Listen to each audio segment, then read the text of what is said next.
Jiang Mianhe, don't think that by using tricks to marry in, I will look at you any longer, said Lu Jingxi, his voice filled with clear disdain.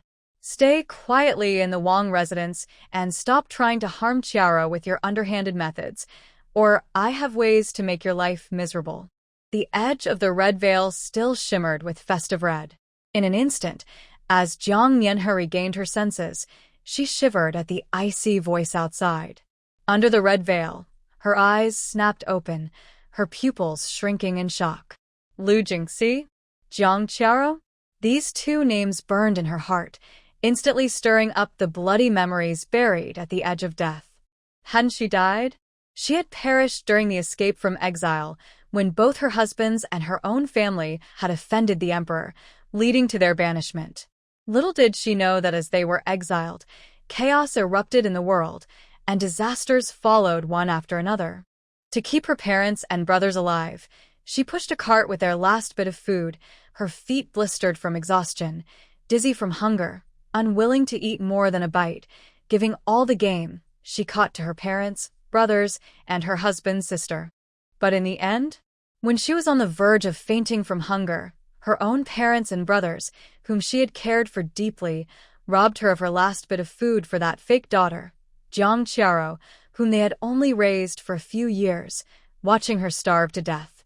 And her husband, Lu Jingxi, the man who was now scolding her from behind the veil, had stood beside Jiang Qiaro, coldly watching her take her last breath, even saying, "A woman as vicious as you deserves to die, so you won't harm Qiaro again."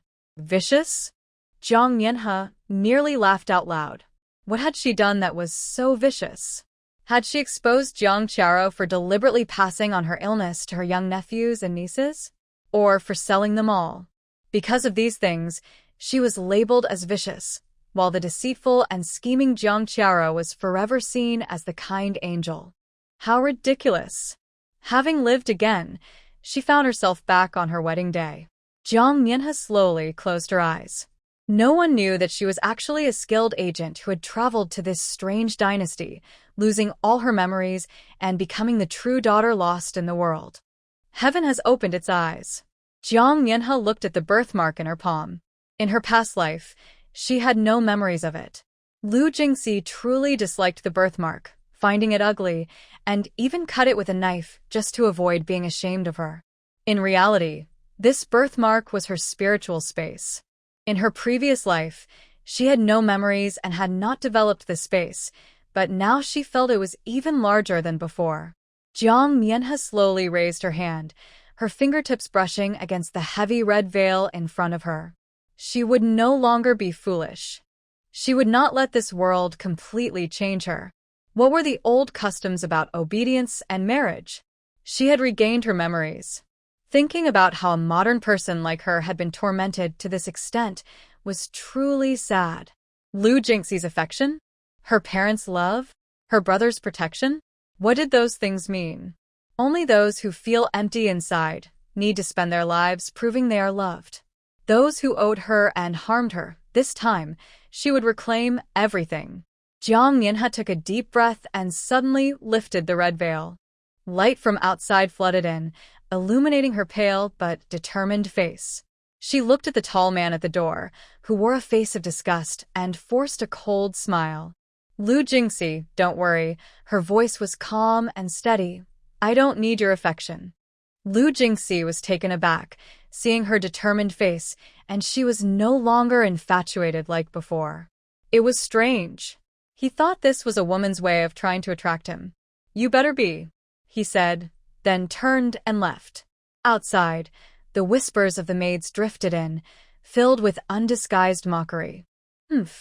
Thought she was so precious, but she upset the young master right after entering. She deserves to be alone. Exactly. She doesn't even look at her own worth, thinking she can climb higher? I bet she'll have a hard time from now on. In my opinion, the young master's heart belongs only to Qiaro. She's just a decoration. The sharp jabs of ridicule felt like needles. If it were the Jiang Mianhe from her past life, she would have been in tears by now. But at this moment, she ignored them completely, not even furrowing her brow. She turned and quietly walked toward the door. Gently opening it a crack, she confirmed no one was watching and slipped outside. With a clear goal in mind, she headed for the storeroom of Lu Jingxi's family. The items she had personally recorded in her past life, the goods that the Lu family considered their foundation, should rightfully belong to her. She planned to take everything. As the door to the storeroom swung open, the moonlight streaming through the cracks illuminated the cluttered items inside. On the left shelf, silks and satins were piled high, ranging from the finest brocade to everyday cotton, with a variety of colors and patterns. In a corner, wooden boxes reflected tiny glimmers of light from the jewelry inside: jade bracelets, pearl earrings, gold hairpins, and silver hair sticks, filling several boxes to the brim. Against the wall, there were neatly sealed jars of herbs, from common angelica and goji berries to rare ginseng and snow lotus, emitting a faint herbal fragrance. On the right side, more practical items were stacked. There were hundreds of bags of fine rice and flour, oil paper-wrapped cured meats and dried goods, and even thousands of well-preserved bottles of wine. In the corner, rolls of fabric and several thick furs were clearly prepared for winter. It was a dazzling sight, almost like a small treasure trove. Jiang Mianhe stood at the door, her gaze calm and steady. She raised her hand, her fingertips tracing an invisible line in the air, and a faint glow flashed by. However, Jiang Mianhe knew that to effectively utilize the space, she needed to practice her unique skills to upgrade her space. In the next moment, she walked to the pile of silk, and with a thought, the entire roll of silk vanished into her space. She then approached the jewelry boxes, and with a sweep of her hand, the boxes were instantly emptied: herbs, grains, cured meats, furs. No matter the size, anything that her gaze touched was drawn into her space, as if by an invisible hand. Her movements were quick, without hesitation or regret. In just a short while, the once full storeroom became empty, leaving only a few empty boxes and scattered straw. Jiang Mianhe took one last look at the vacant storeroom, a cold smile forming on her lips. These items were merely what Lu Jingxi owed her from his past life. In her previous life, she had exhausted herself for him, for her husband, for her family and sister, only to end up abandoned and starving. This little bit of stuff was nothing. It didn't even cover the interest. In this life, she wanted to see them starve. She turned and left, the storeroom door slowly closing behind her as if nothing had happened. Only the empty storeroom silently testified that it had been thoroughly cleansed. The night was dark. Jiang Mianhe, using the shadows of the trees for cover, quietly slipped into her parents' estate. She skillfully made her way to the storeroom, quickly picking the lock just as she had done at the Lu family's. Pushing open the storeroom door, the scene inside was even more impressive than the Lu family storeroom, with boxes of gold and silver, stacks of silk, shelves filled with supplements, and even a few boxes of exquisite porcelain. Jiang Mianhe's expression showed no change as she raised her hand, using her thoughts to gather all these items into her space, moving so quickly that there were no traces left behind. Moments later, the storeroom was left with only empty wooden shelves, just like the Lu family storeroom. Leaving the storeroom, she walked along the corridor toward the inner courtyard. As she passed Jiang Han's courtyard, she faintly heard soft laughter coming from inside. Peeking through a gap in the window paper, she saw Jiang Han holding Peilon close. Peilon sat on the edge of the bed, her cheeks slightly flushed. Gently leaning against his shoulder, Jiang Han lowered his head and placed a soft kiss on her forehead. The scene had a touch of warmth.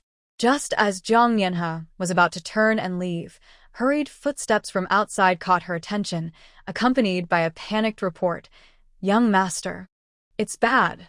Miss Charo suddenly has a terrible stomachache, and the madam wants you to hurry and check on her." As soon as the words were spoken, the warmth inside the room vanished.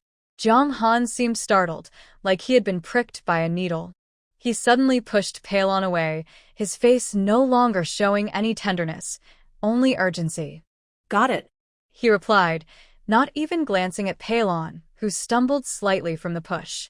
He turned and rushed out quickly, his footsteps fading into the night.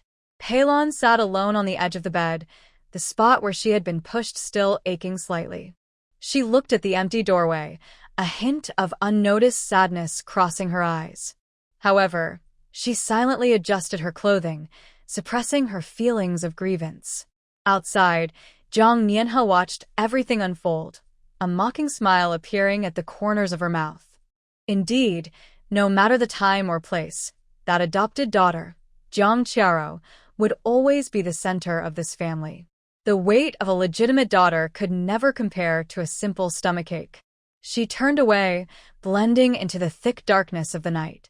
This so-called home no longer held anything worth her longing. Next, it was time to check on her good brother's fortunes. Leaving Jiang Han's courtyard, Jiang Nianhe headed straight for his storeroom. As a military man, Jiang Han had a rough personality, and his storeroom was indeed different from others.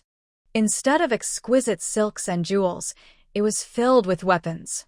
Long swords, spears, bows, and even a few sets of iron armor gleamed coldly, radiating a sharp edge. In one corner, there were several boxes of well-crafted arrows, neatly stacked. Jiang Nianhe glanced over. In chaotic times, these weapons were far more useful than gold and silver. She didn't hesitate at all. With a thought, she stored all the weapons and the arrow box into her space. The large storeroom was suddenly half empty, leaving only a few wooden racks that held the weapons, standing alone. Next was her second brother's home. He was a delicate scholar who loved to write, but surprisingly, his storeroom was filled with many good things. Several heavy boxes of silver ingots were stacked in a corner, and there were paintings and antiques in the cabinets, along with many rare items collected from various places, all clearly valuable. Jiang Nianhe didn't bother to look closely. She simply waved her hand and took all the valuables, even the seemingly ordinary paintings, as who knew what secrets they might hold. Finally, she went to her third brother's house. He was obsessed with medicine and had created a herb garden in his yard. Under the moonlight, various herbs were thriving, filling the air with a refreshing herbal scent. He was crouched by the garden, grinding herbs under the light of an oil lamp, completely focused. Jiang Nianhe didn't disturb him and first went to his storeroom. It was packed with dried herbs, from common licorice and mint to rare Sichuan fritillary and Chinese knotweed, and even a few wild ginseng plants that were quite old, all well categorized and preserved. As her fingers brushed over them, the herbs silently entered her space. After finishing this, she turned her attention to the herb garden, looking at the vibrant plants. A cold glint flashed to her eyes. In her past life, her third brother had used these herbs to save Jiang Qiaro time and again, yet when she was sick and starving, he was too stingy to even give her a piece of ginger. She no longer hesitated and spread her thoughts over the entire herb garden. In the next moment, the lush garden became bare, leaving only turned-over soil. She brushed off non-existent dust, feeling that her space was now much richer, yet her heart remained calm. They owed her this much. In her past life, they favored their adopted daughter and treated their biological daughter harshly. In this life, she was merely reclaiming what belonged to her.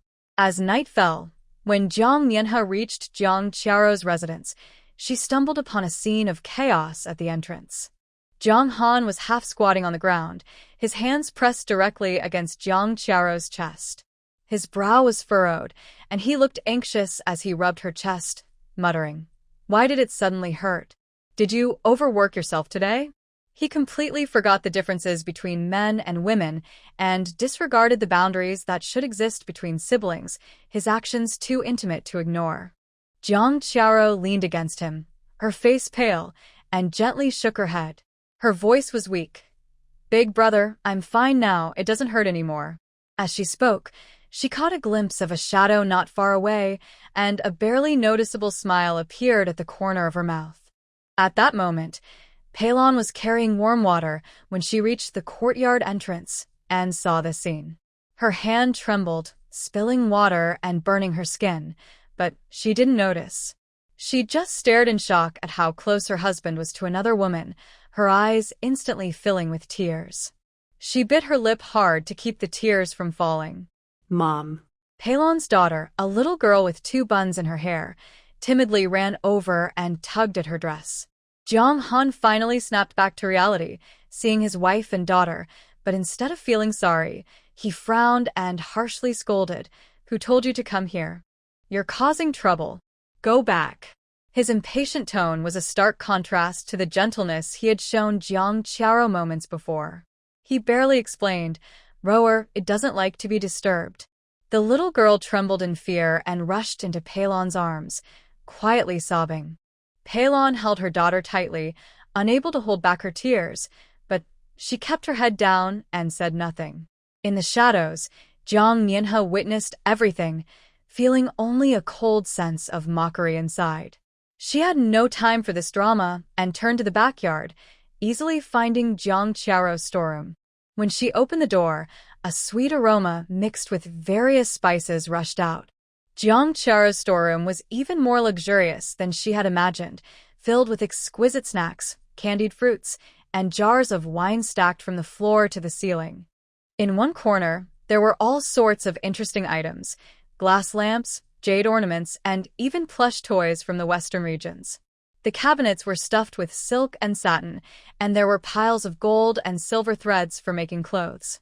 What surprised Jiang Mianhe even more was that deep inside the storeroom, there was actually an ice cellar filled with fresh fruits and dried meats. Next to it, a cellar held a large stockpile of grains, fabrics, and herbs, far exceeding what an unmarried woman should possess. Jiang Mianhe's fingers moved slightly, quickly collecting these items as if swept by the wind. The cold air from the ice cellar brushed against her face, but she paid no attention until the last item disappeared from the storeroom, and then she stopped. Looking at the empty storeroom, Jiang Mianhe's expression hardened. Such a large stash could not belong to an ordinary adopted daughter, especially the winter supplies and herbs, clearly indicating prior preparation. She suddenly recalled how, during her past life when they were fleeing, Jiang Qiao always had rare food to share. Back then, she thought it was just good hiding, but now it seemed Jiang Qiao must have also been reborn. Otherwise, why would she hoard so many items? And why would she choose to marry someone infamous instead of a good man like Lu Jingxi? Yes, Jiang Qiao married a notorious troublemaker named Yi Suifeng. The night became the best cover. Jiang Mianhe moved through the homes of corrupt officials in the city. She opened hidden storage doors, revealing shocking sights. One house's storage was piled high with cotton clothes, fluffy like snow, enough to equip half the city's people. Another house's cellar was filled with grains, rice, wheat, and various cereals, tightly packed and smelling of dry grains. Some homes had entire carts of silk, boxes of porcelain, and rare curiosities collected from different places. Even the study was stacked with rare books, and there were rows of jars filled with strong liquor in the corners. From food and shelter to entertainment, everything was there, a dazzling array that left one speechless. Jiang Mianhe remained expressionless. As her fingers brushed over the items, they silently vanished into her space. She carefully organized the cotton cloves and cotton, separated the grains, and neatly stacked the books, even saving seemingly useless curiosities, as these items might offer a chance for survival in troubled times. As the supplies in her space grew richer, the painful memories of her past life became clearer. She recalled the biting cold on the road to exile, how many suffered from a lack of warm clothing, dying silently in the cold night.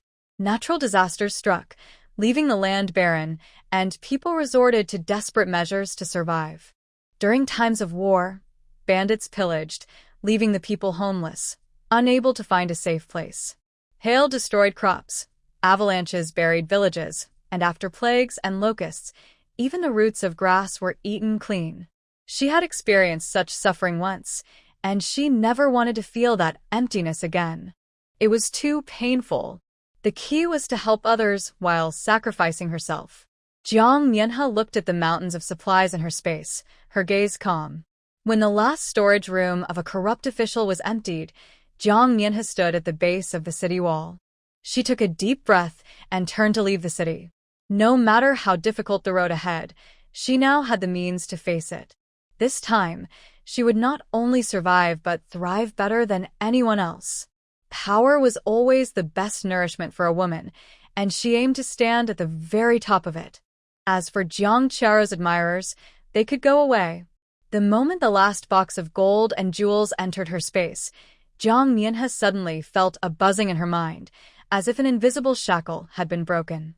She instinctively thought of an old locust tree not far away, and in the next moment, the ground beneath her feet changed from a hard stone path to soft soil. She found herself standing under the old locust tree. Jiang Mianhe was slightly startled, then realized she had gained the ability to teleport. She tried to teleport back to the entrance of the alley, and as soon as the thought crossed her mind, she vanished from her spot and reappeared, standing firmly in the alley. A smile crept onto her lips. This ability came at just the right time and would make things much easier in the future. She focused her mind and looked into her space. At the deepest part of the space, the clear spring still sparkled. The water flowed gently, emitting a faint aura. In the small area she had cultivated, the vegetables she had planted during her time as an agent had already sprouted. In the nearby pond, a few fish fry swam happily. Though this space couldn't speed up time, it was stable, and the spring water nourished her body, tasting sweet and refreshing. The fertile land allowed anything to grow, and the pond could sustain fish, making it completely self-sufficient. Jiang Mianhe approached the spring, scooped up a handful of water, and drank it. The sweet taste slid down her throat, instantly dispelling the fatigue from her long night of travel, making her feel much lighter. Not long after mastering her teleportation ability, Jiang Mianhe noticed new changes in her space. She concentrated her thoughts, and her body became transparent, as if the people around her couldn't see her at all. Invisibility. A flash of surprise crossed Jiang Mianhe's eyes, quickly replaced by intense curiosity. A bolder thought formed in her mind: empty the National Treasury. With both teleportation and invisibility, where couldn't she go? With her decision made, she no longer hesitated. In a flash, she teleported directly above the palace. Looking down, the palaces stretched out, brightly lit, but beneath this prosperity lay much decay and corruption, which she knew all too well. Following the direction of the storeroom from her memory, she teleported down and landed near the Yangxin Hall. The sounds of music and feasting came from inside as she stealthily entered. Inside, she saw the old emperor laughing with several beautiful women, the table a mess with cups and spilled wine, a scene of extravagance. He was clearly drunk, his eyes cloudy, showing none of the dignity expected of a ruler. "Your Majesty, let's have another drink." One of the beauties coaxed sweetly, only to be pulled into his embrace. At that moment, a young man in a white brocade robe walked in from outside. He stood tall and handsome, but his brow was furrowed with deep concern. "Your Majesty, urgent news from the border. Refugees are rising up. If we do not open the granaries soon, the people may rebel." The old emperor's enjoyment was interrupted, and he became furious, smashing his wine cup on the floor. "Outrageous. While I am drinking and having fun, how dare you speak? Guards, take this ungrateful fool away and give him 30 lashes." The guard stepped forward and dragged the young man out. He stumbled but remained silent, his deep eyes filled with restrained anger and unwillingness, glaring at the old emperor with a sharp intensity. Jiang Mianhe stood nearby, witnessing everything. She had seen the old emperor's incompetence and the minister's unheeded advice countless times in her past life. Mianhe turned and, using her ability to become invisible and teleport, moved through the palace as if it were empty. The guards at the treasury were strict, yet they could not catch a glimpse of her.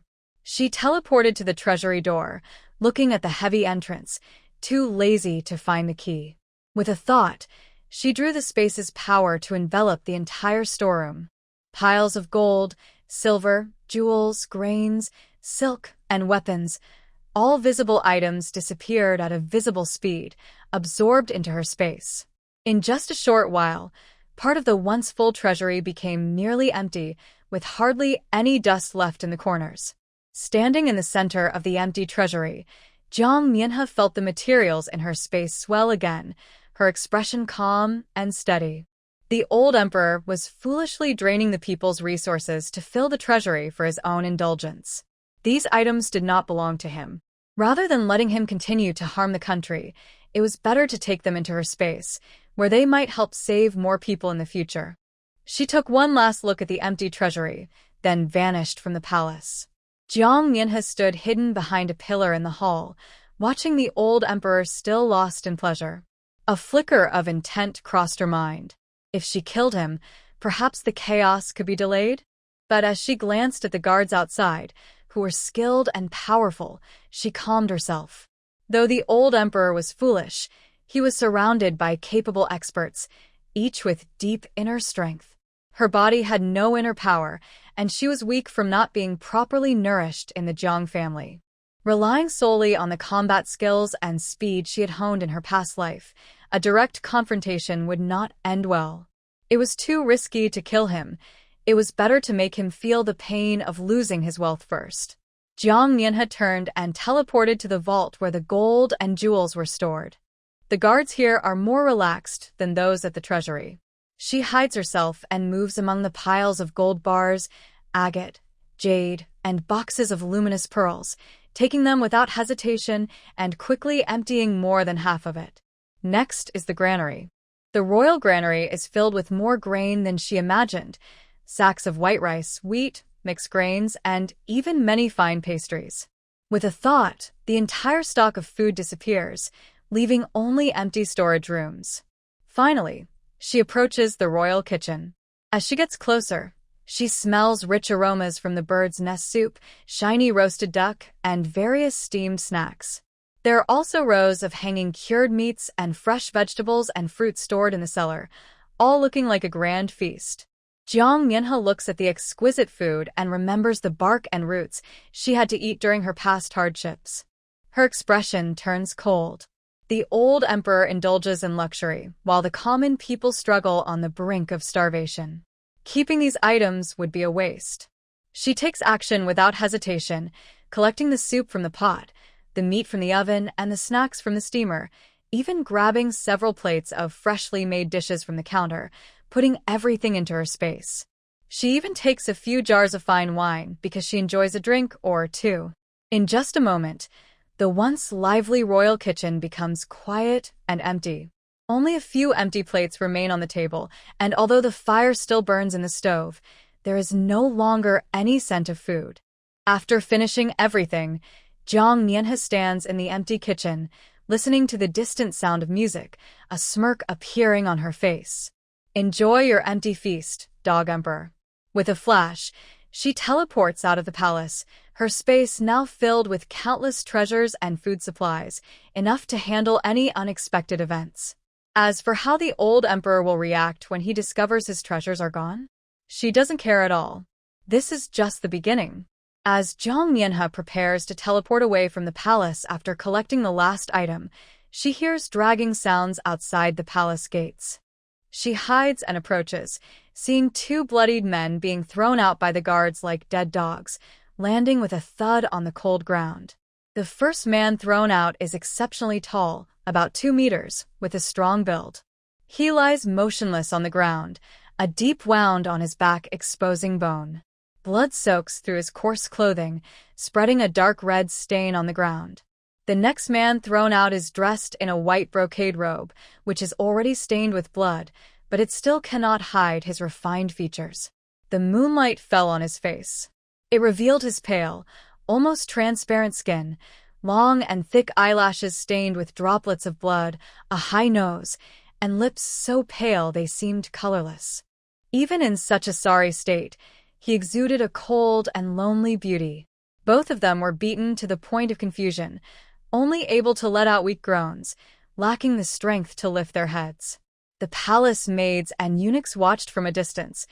No one dared to approach, not even to look for long. They hurried past with their heads down. The red gates of the palace slowly closed behind them, shutting out the lively music and dance inside, leaving the fate of these two outside. Jiang Mianhe stood in the shadows, watching the two bloodied figures under the moonlight, her brow slightly furrowed. Had they been beaten for speaking out again? Or had they crossed that cruel emperor? Jiang Mianhe hid in the dark, her frown deepening. Who were these unfortunate souls? She stepped forward. However, upon seeing them, she raised her hand and slapped them both hard. The tall man let out a muffled grunt, becoming a bit more aware. The man in white turned his head from the blow, blood frothing at the corner of his mouth, his eyelashes trembling. Jiang Mianhe looked at their pained expressions, her gaze showing no emotion. Just two foolish followers. One was the aloof and proud national advisor, Shen Helen, and the other was the burly national general, Hu Zheng. Shen Helen always wore white, rarely appearing in public, but he was trusted deeply by the old emperor. Not long ago, he had entered the palace and told the emperor that Jiang Qiaro was a treasure, bringing good fortune to her family and even the nation. After this, the already biased Jiang family spoiled her even more, and the Lu family also indulged her further. Hu Zheng was a renowned and mighty general, stationed at the border for years, exuding a fierce aura. His reputation was well known. He not only despised Jiang Mianhe, but even frowned at the mention of her name. Jiang Mianhe remembered her past life, when she had not yet regained her modern soul. In a tavern, Jiang Qiaro claimed that Hu Zheng had bumped into her, being particularly rude. After all, Hu Zheng had a bad reputation in the capital. Even 3-year-old children cried upon seeing him. She believed it. When she encountered the cold-faced general, she rushed to protect Jiang Qiaro, foolishly throwing herself at Hu Zheng, almost colliding with his face. The outcome was predictable. Hu Zheng became furious and tossed her out of the tavern like trash. That look of disgust, as if she were something filthy. Since then, everyone knew about Hu Zheng's dislike for her. Thinking of this, a cold glint flashed in Jiang Mianhe's eyes. Her gaze returned to the two bloodied men outside the palace gate. The taller one was still struggling, while the man in white remained unconscious. She initially planned to leave, but then changed her mind. She took out 2 pieces of ginseng from her space, pried open their mouths, and placed them inside. "Want to die? It's not that easy." Her voice was as cold as ice. "What you owe, you will pay back slowly, bit by bit." She wanted them to live, to see her enjoying the good life and standing at the highest point of power. They would look up to her. She intended to train them like dogs. After all, these 2 would also face exile. After thinking for a moment, she slapped them a few times. "You lapdogs." Meanwhile, the 2 men only heard the woman angrily calling them dogs and saw a blurry face. After doing all this, Jiang Mianhe did not linger. She vanished into the night. Only the 2 men, barely conscious and hanging by a thread, remained outside the palace gate, along with the cold blood on the ground. As dawn broke, the side courtyard of the War King's residence was unusually quiet. When Jiang Mianhe got up, the maids serving her were nowhere to be seen. Clearly, they had seen her fall from grace and, without Lu Jingxi's support, had lost interest in serving her. A cold glint flashed in Jiang Mianhe's eyes, but she did not get angry. She walked to the door and called out to the empty courtyard, "Since you're all hiding and won't come out, I'll have to go find you myself." As soon as she finished speaking, she turned and walked toward the maids' quarters. A few maids were gathered inside, snacking on seeds, and when they saw her enter, their mockery was evident. "Oh, isn't this the War King's wife? What brings you here by yourself? We thought you didn't need serving anymore." Jiang Mianhe said nothing, stepping forward to snatch a seed from one maid's hand and popping it into her own mouth with such force that the maid turned red from choking. Another maid who tried to insult her was grabbed by the chin, causing her to tear up in pain, unable to say a word. "Is it the rule of the War King's residence to treat your master like this?" Jiang Mianhe's voice was not loud, but it carried a chilling authority. "You served Jiang Qiaro well before, so do the same for me now. If you can't do it well, get out of the palace, or..." She paused, her gaze sweeping over their pale faces. "Go beg on the streets and experience the taste of hunger." A few maids were frightened by her fierce appearance. Looking into Jiang Yanha's eyes, which showed no hint of warmth, they inexplicably felt a chill run down their spines. How did the timid Jiang Yanha become like this? What a terrifying gaze. It's our fault. Please spare us, princess. The leading maid quickly begged for mercy, and the others followed suit, bowing their heads. Jiang Yanha released her grip and brushed off her sleeves. Now, prepare hot water and breakfast. I want everything ready in half an hour. Yes, we will do it right away. The maids scrambled to their feet and hurriedly got to work. Half an hour later, the hot water and toiletries were all set, and a steaming breakfast was served at the table. The porridge was soft and creamy, accompanied by several exquisite side dishes and freshly steamed buns, prepared with even more care than when serving Lu Jingxi. The maids stood to the side with their heads down, not daring to breathe. Jiang Yanha sat at the table, leisurely eating her breakfast, ignoring their eager attentiveness. Dealing with a few maids was easy for her. What she wanted was never just this.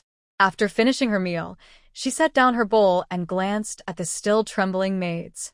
From now on, if you do your jobs properly, you'll be rewarded. But if you dare to slack off. She didn't finish her sentence, but it was enough to make the maids shudder, and they quickly responded, "We won't. We will serve you diligently." Jiang Yanha ignored them further and stood up to leave the room. The sunlight fell on her, casting a sharp silhouette. Life in the Wang residence was just beginning. Just as she was halfway through her breakfast, a sudden commotion erupted outside, accompanied by the butler's panicked shouts. "This is bad. The storeroom. The storeroom has been robbed. Everything is gone." Next came the sharp curses from Lu Jingxi's mother. "Which thief dares to steal from our Lu family? Investigate. Search thoroughly. We must find everything." The household instantly descended into chaos, with servants running around shouting about searching for thieves, while the maids anxiously looked around, and the noise from outside could be heard even in the courtyard. The serving maids were pale with fear. Their handkerchiefs were nearly wrung dry as they secretly glanced at Jiang Yanha, who remained seated at the table, calmly eating a half-bun, as if the turmoil outside had nothing to do with her. "Princess, there's trouble in the house, the storeroom." One maid couldn't help but speak up, her voice trembling. Jiang Yanha glanced at her calmly and said, "What does the theft in the storeroom have to do with our meal?"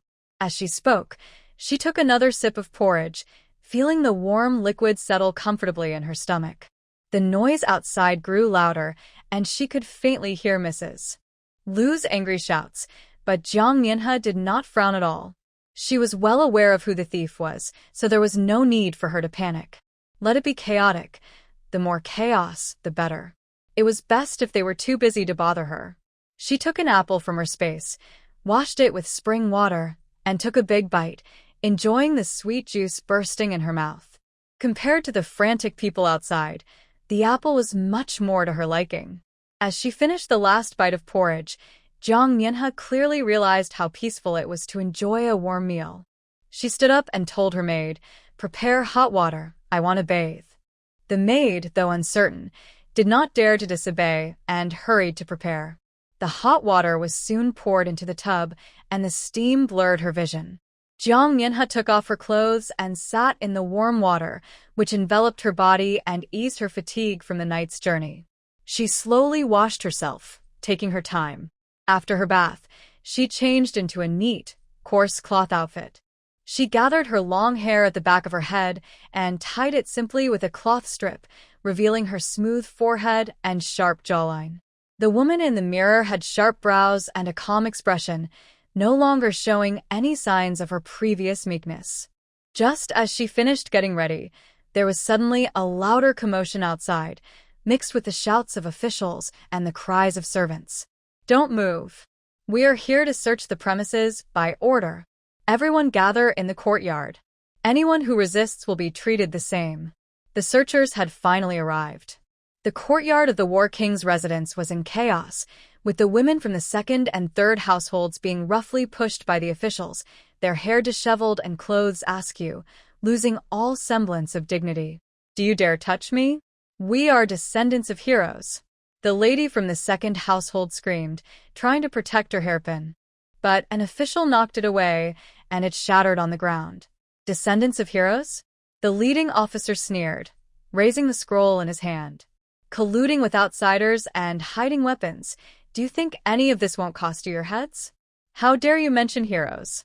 Another officer impatiently grabbed a pile of coarse prison clothes nearby and threw them in front of them. Stop talking. Change into these. If you delay any longer, we'll strip you in public. The women turned pale with fear. Yet she stubbornly refused to change, crying out in protest. Some even tried to resist, only to be met with a few harsh lashes from the guards. Suddenly, they quieted down and had to humbly pick up the rough, uncomfortable prison clothes and change in front of everyone. In the chaos, someone noticed Jiang Yanhe standing in the corner. There's another one. A guard pointed at her. Give her a set of prison clothes. A nearby clerk quickly grabbed a set of prison clothes and approached. The clothes were stained with unknown substances and emitted a foul smell, clearly worn by previous prisoners. But before the clerk could get close, everyone froze. Jiang Yanhe had already changed into a clean, simple outfit that, while plain, looked much more respectable and fit her better. Her long hair was neatly tied back in a ponytail.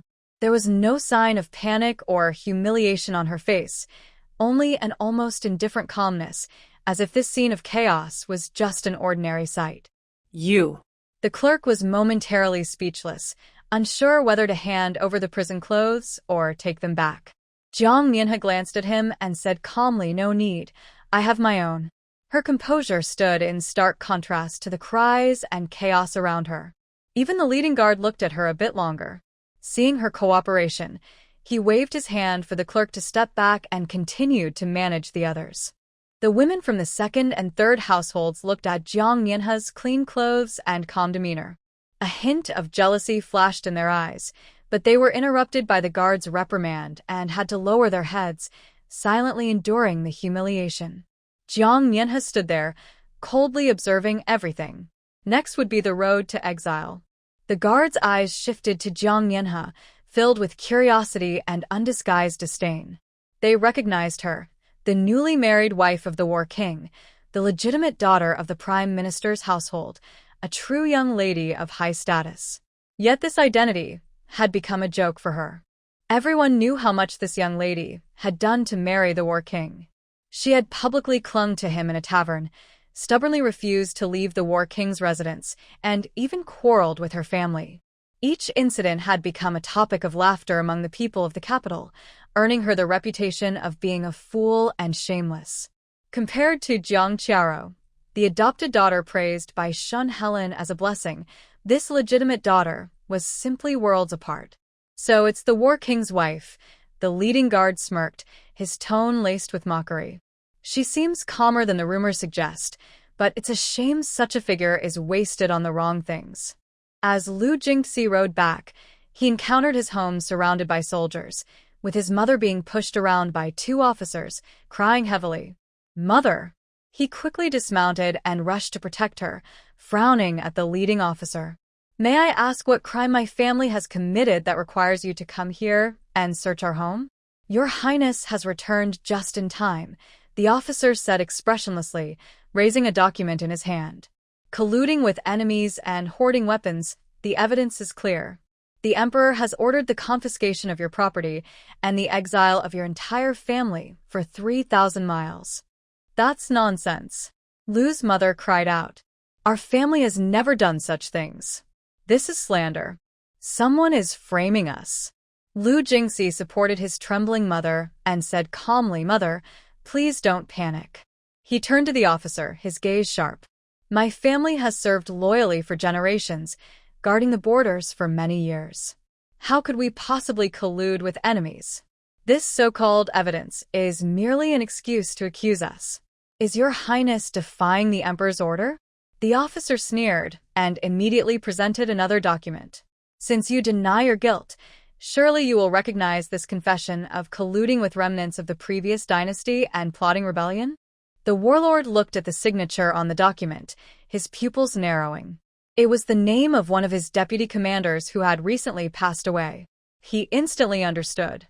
This was no accident. It was a trap set long ago. No matter how he argued today, he could not escape this confiscation. Seeing him silent, the officer knew he had come to terms with reality and waved his hand. Stop wasting time. Hurry up and count the people. Prepare to leave. The people of the warlord's household were crying and shouting, creating chaos. Even Lu Jingxi frowned, his expression serious. At that moment, a soft crack sound came from the corner. Everyone turned to see Jiang Yinhe squatting in the corner, holding a shiny red apple and eating it happily.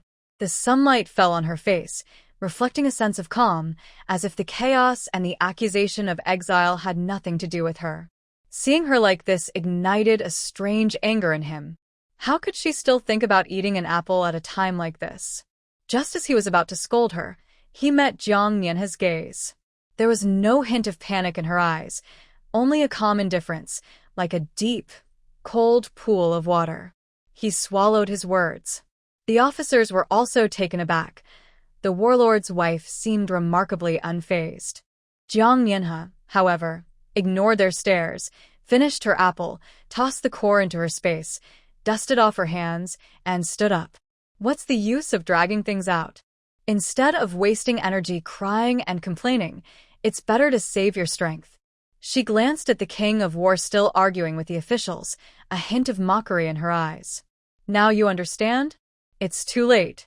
She turned and walked to the back of the line, standing quietly, waiting to depart. The officials stormed into the treasury of the king of war. They expected to find piles of evidence and valuables, but as soon as they opened the door, everyone was stunned to see the empty room. There was not even a single piece of ordinary items left, let alone hidden weapons and gold. Only a few empty wooden boxes were haphazardly stacked in the corner, and the floor was so clean that not even a speck of dust could be seen. What's going on? One official scratched his head, looking confused. The leading officer frowned and shouted, "Search carefully. Turn over every corner." But after a long search, the treasury remained completely empty. They found no evidence, not even a scrap of cloth. The news returned to the courtyard. Mrs. Lu seemed to have grasped a lifeline, crying out, "It's thieves. Our treasury was robbed last night. Those things weren't hidden by us." As soon as she finished speaking, several other officials responsible for searching the side courtyards and study rooms rushed over, looking equally troubled. "Sir, something's wrong. Other storerooms are empty too. There's nothing left. Even the books in the study are gone. And the cellar, all the food and drinks are gone." The continuous reports left the leading officer completely bewildered. The documents in his hand nearly fell to the ground. How could this be so coincidental? Just as they were about to search, the treasury was cleaned out? This was clearly intentional. But how could someone move everything out so quickly from a heavily guarded palace? It was simply unbelievable. The officials were thrown into chaos, looking at each other, unsure of what to do. At that moment, a crisp sound of chewing broke the tension. Everyone turned to look. They saw Jiang Yinhe had somehow found a stone stool to sit on, holding a piece of sliced cantaloupe. The orange-red flesh was juicy, dripping down her fingers. She ate leisurely, each bite crisp and clear. It seemed as if the chaos around her had nothing to do with her. She was focused solely on the sweetness in her hands. Sunlight filtered through the leaves, casting a glow on her calm profile, and even the sweet scent of the cantaloupe seemed to mock the awkward situation. Mrs. Lu looked at her and was so furious she almost fainted. "What time is it? You're still eating. Our home is about to be searched." Jiang Yinhe glanced at her, slowly swallowed the melon in her mouth, and said lightly, "Not eating? Are you going to starve?" After saying that, she picked up another piece of cantaloupe and took a big bite, the juice overflowing and the sweetness even stronger. The officials looked at the cantaloupe in her hand and then thought about the empty storeroom, their faces turning pale. Jiang Yinhe, however, paid no attention to their gazes and focused on eating the melon. There were plenty of fruits in the space, so why not enjoy them? As for whether these people were shocked or not, it didn't concern her. The officials searching the house were still troubled by the empty storeroom of the War King's residence. Suddenly, A hurried shout came from a young official who approached the leading officer. "What's wrong?" the nearby clerk asked, noticing his unusual expression. The officer's voice trembled. "There's been an incident in the palace." "What happened?" "The emperor's palace has been emptied. The national treasury, the treasure vault, and the royal kitchen are all empty." At this news, all the soldiers were stunned, gasping in shock. How could the emperor's palace be emptied without anyone noticing? What kind of skill was this? As everyone was in disbelief, another message arrived. This time, the content was even more alarming. Both Shen Helen and General Huizheng were charged with crimes. Shen Helen colluded with evil forces, disrupting the court. The general conspired with enemy nations, intending to rebel. The officer read the message, his voice shaking. "The emperor has decreed that both families are to be executed and replaced with exile. Along with the War King's residents, they will be exiled 3,000 miles away." Exile again? And along with the War King's residents? The soldiers exchanged glances, feeling that today's events were bizarre enough to make their skin crawl. First, the War King's storeroom was emptied, then the palace was robbed, and now even Shen Helen and the powerful general were being exiled from the capital. Was a change in power coming? The leading officer steadied himself, knowing this was not the time to panic. He forced himself to remain calm and shouted, "What are you all standing around for? Follow orders. Arrest everyone from the War King's residence and prepare to join Shen Helen and Huizheng for the journey." Though filled with doubts, the soldiers had to suppress their thoughts as military orders were absolute. They reorganized, tying up the people from the War King's residence with ropes and leading them out. The War King watched the scene, frowning, realizing that even Shen Helen and Huizheng had been exiled. This was no coincidence. Meanwhile, Jiang Mianhe listened to the officials' discussions, a glimmer of understanding in her eyes. She had anticipated the news of the palace being emptied, as she was the one who did it. She just hadn't expected that the emperor wouldn't spare Shen Helen and Huizheng either. All right. In her past life, Shen Helen's words fortune lifted Jiang Qiao to great heights, causing her much suffering. Huizheng held a grudge against her for an absurd collision. Now, with their family exiled, it has saved Jiang Qiao a lot of trouble. 3,000 miles away, the exile location is desolate and filled with miasma, a place where survival is uncertain. Jiang Mianhe smiled coldly. With so many old acquaintances traveling together, this journey of exile surely won't be too boring. She looked into the distance, as if the wind from 3,000 miles away had already reached her. And she was fully prepared to face everything. When the exile group gathered at the city gate, Jiang Mianhe unexpectedly saw Jiang Qiao. She wore a gray prison outfit, her hair messy, yet she showed no signs of distress. Instead, her eyes sparkled. There was even a hint of excitement at the corners of her mouth, contrasting sharply with the weeping crowd around her. Next to her stood a small, scruffy man, the streetwise Isue Feng, whom she had married. At that moment, Isue Feng showed none of his usual arrogance. His face was flushed as he pointed at the guards and shouted, "Why are you exiling us? My wife is Fortune. You blind fools, if you dare to touch us, you will face consequences." The guards, annoyed by his shouting, raised their hand and struck him with a whip, saying, "Shut up. If you talk back again, you'll be punished." The whip hit him, and Isue Feng winced in pain. But he still wanted to shout, only to be pulled back by Jiang Qiao. "Isue Feng, don't be impulsive." Jiang Qiao's voice was soft but carried a strange calmness. She looked at the guards without fear, as if assessing them. "We can walk on our own. No need for you to intervene." Isue Feng, though still angry, stopped arguing and glared fiercely at the guards. Jiang Mianhe, standing at the back of the group, watched this scene with a furrowed brow. Indeed, Jiang Qiao was in the exile group. She married Isue Feng but had always relied on the Jiang family for support. Now that the Jiang family had fallen, she naturally couldn't escape. However, her reaction was too unusual. Most people would either break down in tears or be filled with anxiety in such a situation, but she remained calm to the point of excitement, as if the 3,000-mile exile was not a death sentence, but a journey to something good. Considering the supplies she had hoarded earlier, Jiang Mianhe was increasingly convinced that Jiang Qiaro had definitely been reborn. Jiang Mianhe watched as Jiang Qiaro led Isue Feng to the other side of the group. Whispering something softly, Yi's expression gradually softened, even showing a hint of pride. With a cold smile, Jiang Mianhe looked away. No matter what plans Jiang Qiaro had, there was plenty of time to play slowly on the road to exile. She took out a wild fruit from her space, wiped it off, and began to eat it leisurely. The group of exiles grew larger, and the Jiang family was also brought along. Jiang Mianhe's parents wore rough prison clothes, their former dignity completely gone, and their faces were pale. Her 3 brothers looked dejected, while their wives held their children, their eyes red and swollen. Even the nieces and nephews were too scared to make a sound. The family was together but radiated a sense of despair.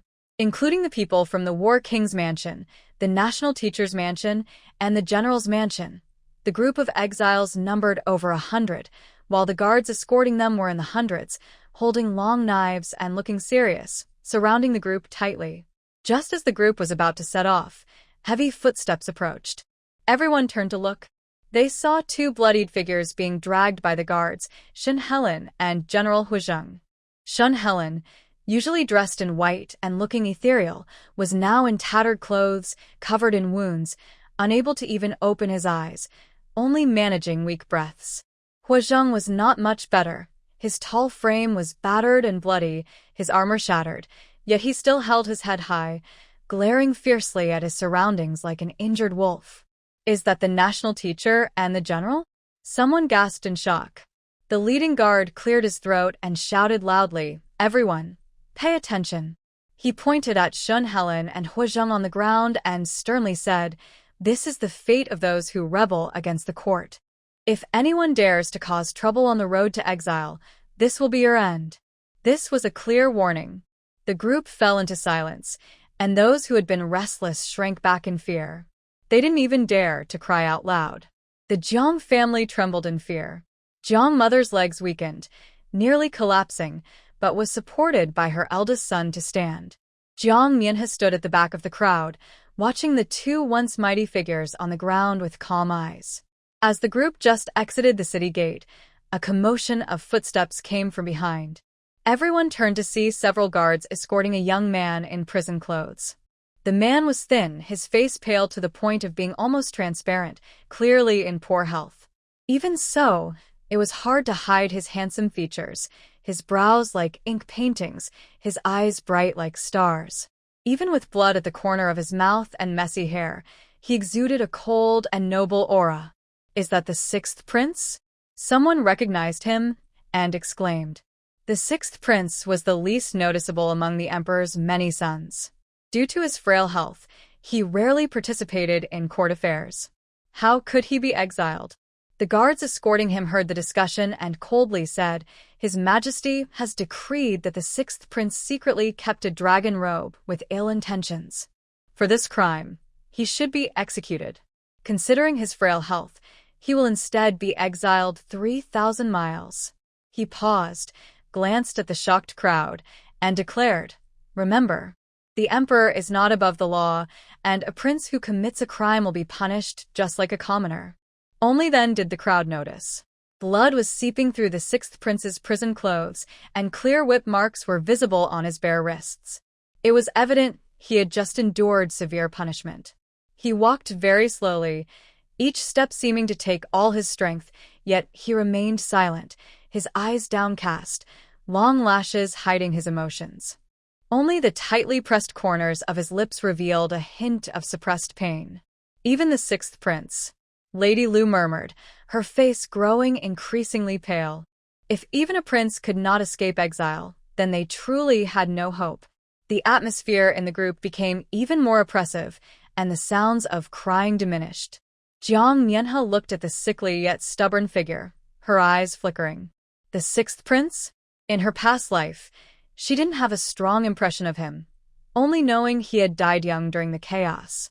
She never expected that in this life, he would also be caught up in this exile. Keeping a dragon robe? That accusation sounded like a pretext for punishment. She withdrew her gaze and didn't think further. On the road to exile, it made no difference to her whether there was one more prince or one less. On this journey of exile, whether you were a prince or a commoner, you had to endure the hardships ahead. The exile group rested at a post outside the city, and the officials allowed family members to come for farewells. The families of the 3 daughters-in-law from the Jiang family quickly arrived, each carrying heavy bundles. Peilon's mother held her daughter's hand, her eyes red, continuously stuffing money into her hands. Wan, take care of yourself over there. I've prepared some food and medicine for you. Don't suffer. Peilon, gentle by nature, nodded with red eyes and softly said, "Take care, mother," as she accepted the bundle. Leishan's family members were more straightforward. They dropped the bundle and scolded, "Those heartless people. The daughter is precious, but you treat her like a servant. Now that she's facing consequences, it's deserved. When you get there, don't be afraid. Stand up to anyone who bullies you." Leishan, already hot-tempered, felt tears welling up at those words. She wanted to respond, but her second brother shot her a fierce glare, making her swallow her words. Luling's family arrived quietly, quickly dropping off their belongings before leaving. Her family was weak, so it was already a lot for them to come and see her off. She was timid, holding her bundle tightly, tears brimming in her eyes, but she didn't dare to cry out loud. The 3 sisters-in-law had just taken their bundles into their arms when Father Jiang approached with a blank expression and extended his hand. "Hand over everything." Peilon hesitated for a moment, but still passed her bundle over. The 3rd sister-in-law was so frightened that she quickly let go.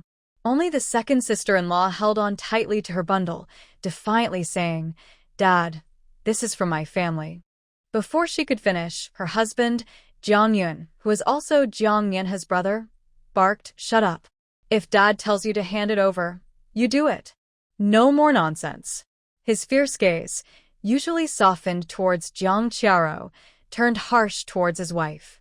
Leishan shivered at his shout, seeing the undisguised disdain in her husband's eyes. Looking at her expressionless father-in-law and the husband who might also come to dislike her, she felt a deep sense of despair. She had finally married the man she loved. But ultimately, she didn't dare to resist any longer and reluctantly let go. Father Jiang collected all 3 bundles. He turned and handed them to Jiang Qiaro nearby, speaking with a hint of flattery, "Rower, take these. They might be useful on the road."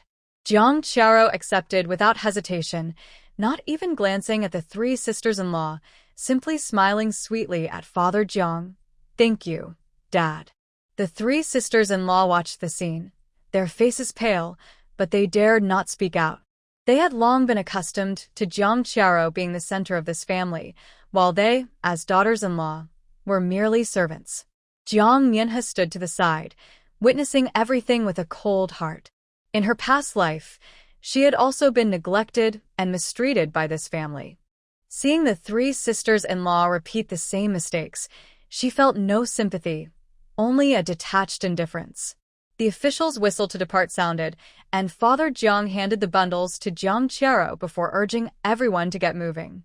The 3 sisters-in-law lowered their heads, silently following the group, lacking even the courage to take one last look at their family.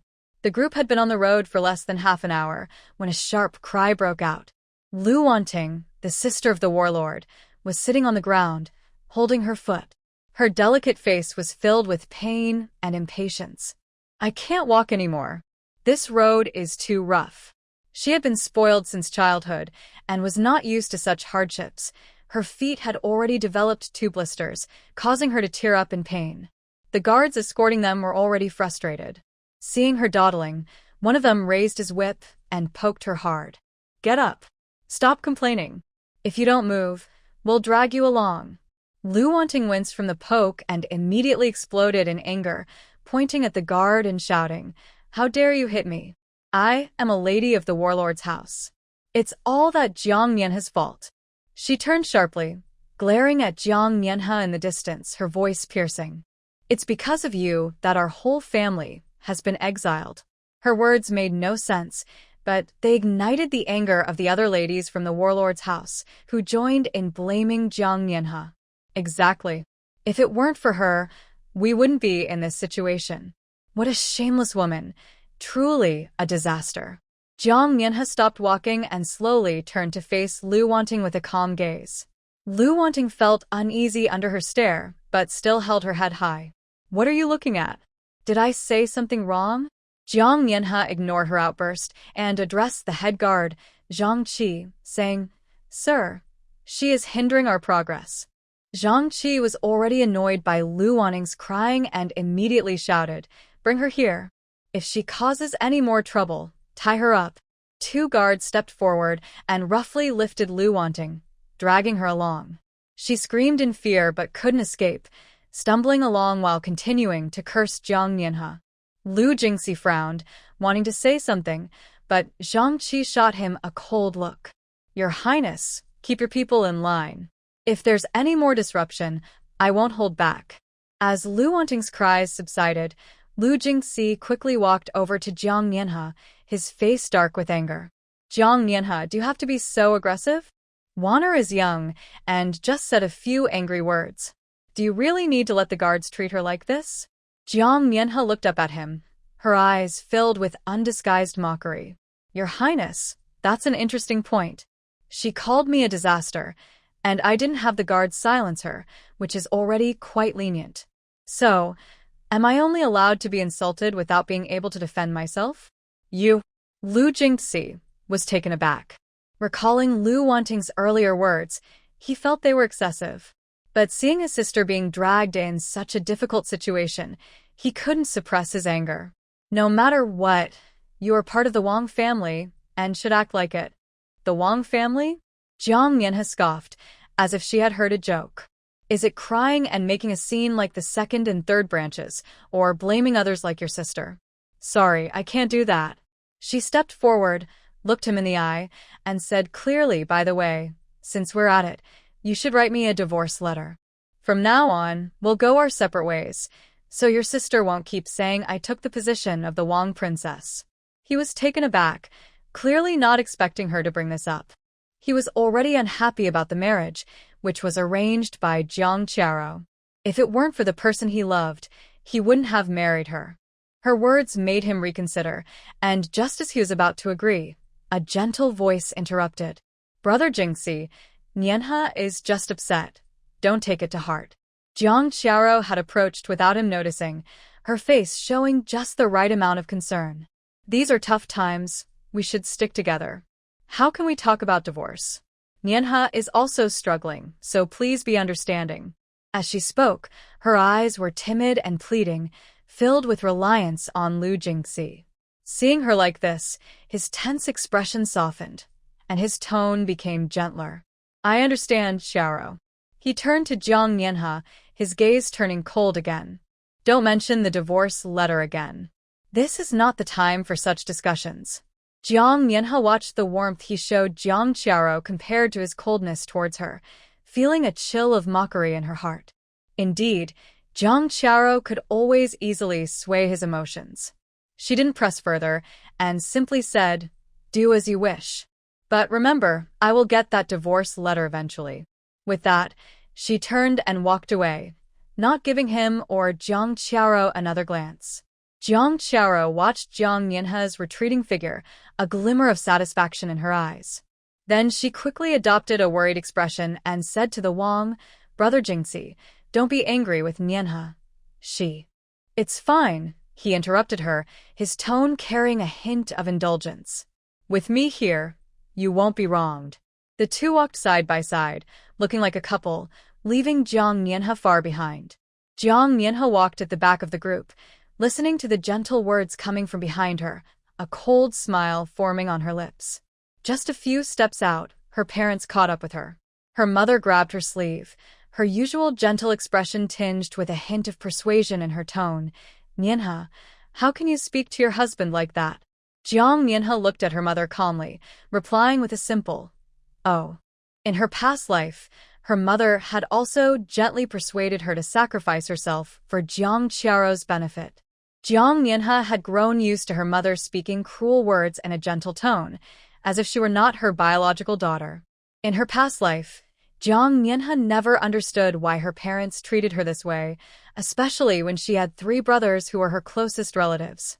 Now, Jiang Mianhe realized that love is mutual. The bond between parents and children flows both ways, not just one way. If they didn't value her, then she wouldn't care for them either. At that moment, her father stepped forward, his face dark with anger. Jiang Mianhe, what's with your attitude? How can you speak to your mother like that? The War King is your husband. Couples are one. How can you even think of separation? Get rid of that thought immediately. Jiang Mianhe looked up at him, a mocking smile on her lips. Now you care about me? Where were you when Jiang Qiao stepped on me, when I was bullied by servants, and when the War King publicly humiliated me? Why didn't you show up then? Now that I'm in trouble, you suddenly remember I'm your daughter? You ungrateful girl. Her father was struck where it hurt, trembling with anger, raising his hand to hit her. Officer. Jiang Mianhe suddenly shouted, her voice clear. Someone is trying to harm others in the exile group. Not far away, Zhang Qi heard the shout. He quickly approached with 2 officers, and upon seeing Jiang Mianhe's father raise his hand, his expression darkened. What are you doing? Do you want to hit someone? Jiang Mianhe's father froze, quickly explaining, I'm just disciplining my daughter. During exile, everyone must follow the rules. Zhang Qi interrupted sharply, if you dare to raise your hand again, don't blame me for being rude. He signaled to the officer beside him. The officer did not hold back.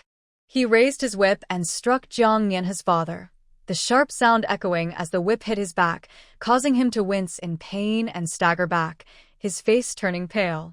Dear husband, Jiang Mianhe's mother exclaimed, rushing to support him, her gaze towards Jiang Mianhe filled with resentment. Jiang's father was both angry and pained.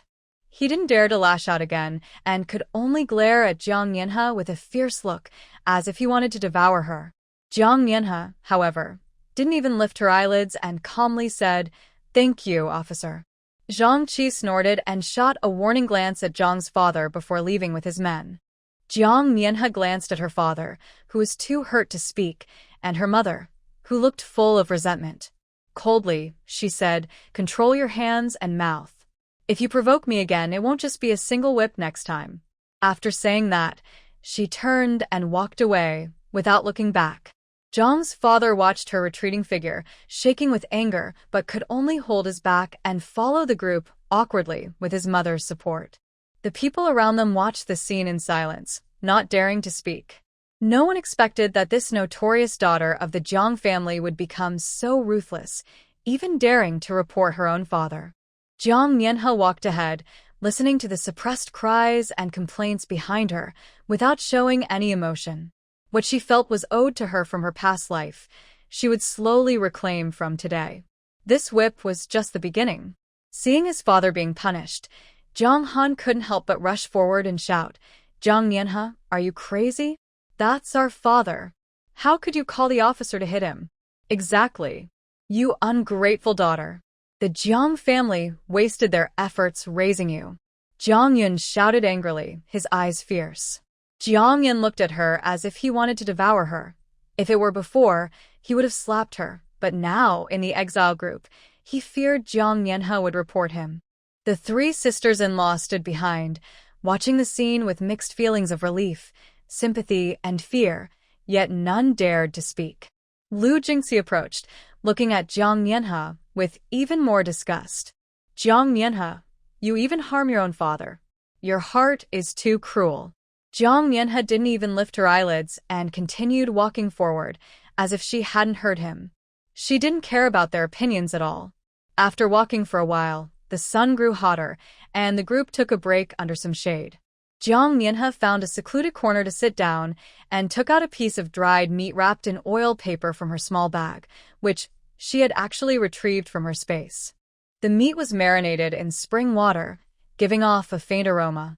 She tore off a piece and chewed it slowly, enjoying every bite. Most people around her were gnawing on hard corn buns, and some didn't even have that, so they couldn't help but cast envious glances at her meat. Jiang Qiaro approached at some point, wearing a gentle smile. Sister Nianhe, your dried meat smells so good. Can you share a little with me? I'm a bit hungry, she said. Jiang Nianhe looked at her with a cold gaze and replied no. Jiang Qiao's smile faltered for a moment, and a hint of resentment flashed in her eyes, but she quickly hid it and said, Sister, why are you being so stingy? We're family. Who said we're family? Jiang Nianhe interrupted her coldly.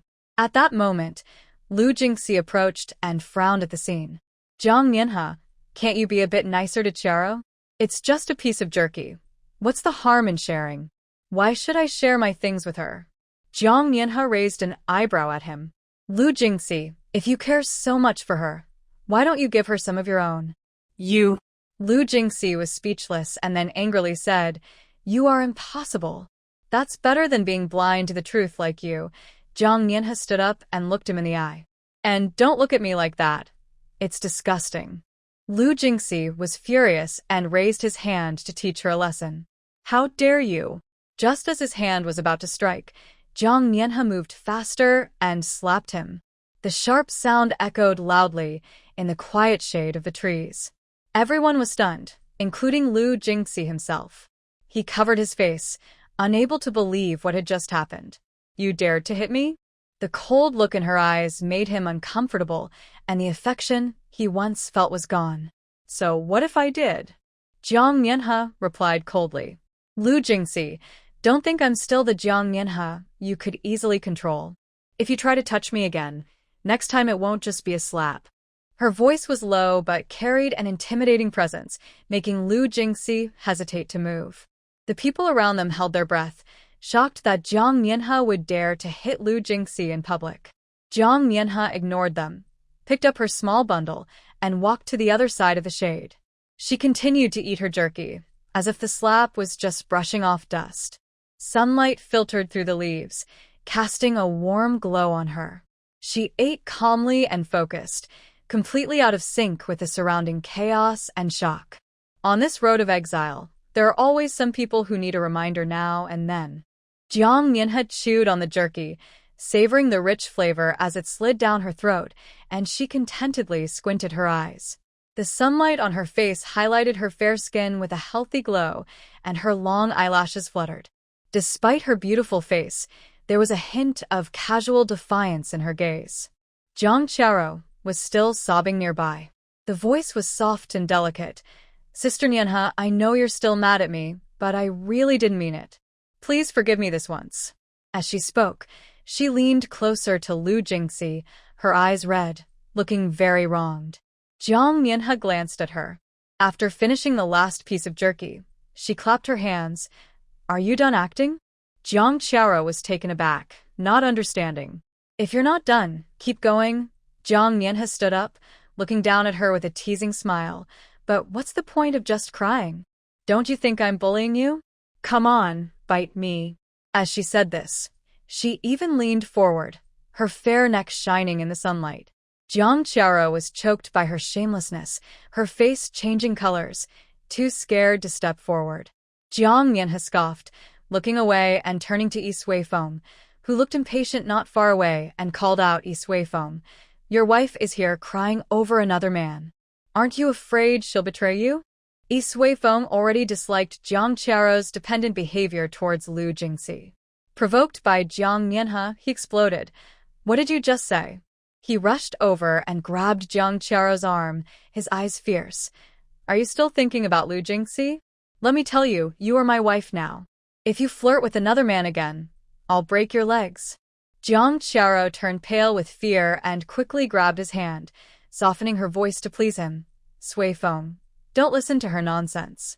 My feelings for Jiang Han are just sibling love. My heart is only for you. As she spoke, she gave Yi Suifeng a look, signaling him not to make a scene here. Although Yi Suifeng was a bit rough around the edges, he cared about his pride. Jiang Qiao's coaxing calmed him down a bit, but he still shot a fierce glare at Lu Jingxi. Pulling Jiang Qiao aside, he said, Stay away from that Lu guy. Lu Jingxi wanted to confront Yi Suifeng but saw the guard's whips and had to swallow his anger.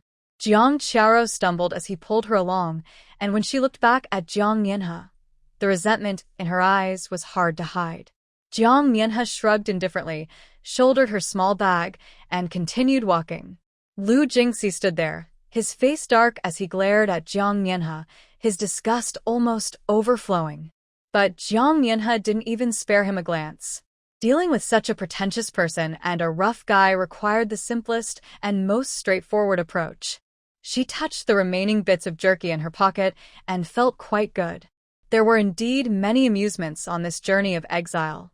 Jiang Mianhe watched as Yi Suifeng pulled Jiang Qiaro away, raising an eyebrow slightly. Jiang Qiao's attitude towards Yi Suifeng was subtle, showing both a desire to please and a hint of hidden calculation. As a reborn person, ignoring someone like Lu Jingxi, a powerful figure, and instead focusing on a street rogue like Yi Suifeng, even willing to marry him, suggested that Yi Suifeng's past life was definitely not simple. Perhaps he was a hero rising from chaos or held some key resources. Jiang Mianhe looked at Yi Suifeng a few more times. He was small and walked in a carefree manner, with a hint of mischief on his face. He looked like an ordinary street rogue, and it was hard to see any extraordinary potential in him. Well, no matter who he was in his past life, meeting her in this life, it was uncertain if he could survive the journey of exile. She withdrew her gaze and was about to turn away when she caught Jiang Qiao's glance. Jiang Qiaro had clearly been watching her and, at that moment, noticed her examining Yi Suifeng, her expression shifting from a hint of panic to alertness, like a cat whose tail had been stepped on, her body tense. She quickly lowered her head and urged Yi Suifeng to walk faster, as if staying even a second longer would reveal something to Jiang Mianhe. Seeing this, Jiang Mianhe smiled knowingly. Indeed, she had guessed correctly. It seemed Yi Suifeng held something that Jiang Qiaro cared about. Interesting. The weather changed suddenly. Just moments ago, it was blazing sun, and now dark clouds gathered, with heavy raindrops falling rapidly, creating a curtain of rain. The group of exiles was thrown into chaos, everyone caught off guard, scrambling for cover but finding none, quickly getting soaked and shivering from the cold. Lu Mu and Lu Wanting screamed as they hid behind Lu Jingxi. Jiang Qiaro also huddled next to Lu Jingxi, futilely trying to shield herself from the rain with a handkerchief, her hair sticking to her face, looking quite disheveled. The Jiang family huddled together, their lips turning purple from the cold. Only Jiang Mianhe stopped as the rain began to fall. She quickly took out some oil paper and thin bamboo sticks from her small bag, skillfully assembling a simple frame and covering it with oil paper, securing it with twine. In just a moment, a rudimentary but sturdy oil paper umbrella was ready. She opened the umbrella and held it over her head, perfectly shielding herself from the rain. Raindrops hit the oil paper umbrella, making a pitter-patter sound, but not a single drop splashed on her. She remained dry, with only a few strands of hair damp, contrasting sharply with the others who were soaked to the skin. "What's that?" Someone pointed at her umbrella, surprised. "Looks like an umbrella?" In this terrible weather, how could she have an umbrella? Everyone looked at the oil paper umbrella with envy and confusion. Who would have thought they could use such a thing on the road to exile? Lu Jingxi watched Jiang Mianhe standing leisurely under the umbrella, then glanced at the shivering Jiang Qiaro and her mother, frowning and feeling inexplicably irritated. Jiang Qiaro also noticed the umbrella. A hint of jealousy flashed in her eyes, but she could only bite her lip and move a bit closer to Lu Jingxi. Jiang Mianhe, however, ignored their gazes, calmly following at the back of the line with her umbrella. Raindrops slid off the edge of the umbrella, creating a dry circle around her feet. This umbrella didn't come from nowhere. She had anticipated the rain on the road to exile and prepared materials in advance. She had just assembled it quickly while the rain was still light. As for the other's misery, she glanced over and quickly looked away. Taking care of herself was enough. As the rain intensified, the muddy road made it harder for the group to move forward. Jiang Qiaro was soaked on one side, her lips turning purple from the cold. Seeing Jiang Mianhe safe under the umbrella, She thought for a moment and walked over. Sister Nianha, her voice trembled, almost in tears. It's raining too hard. Can I squeeze in with you? Just for a little while?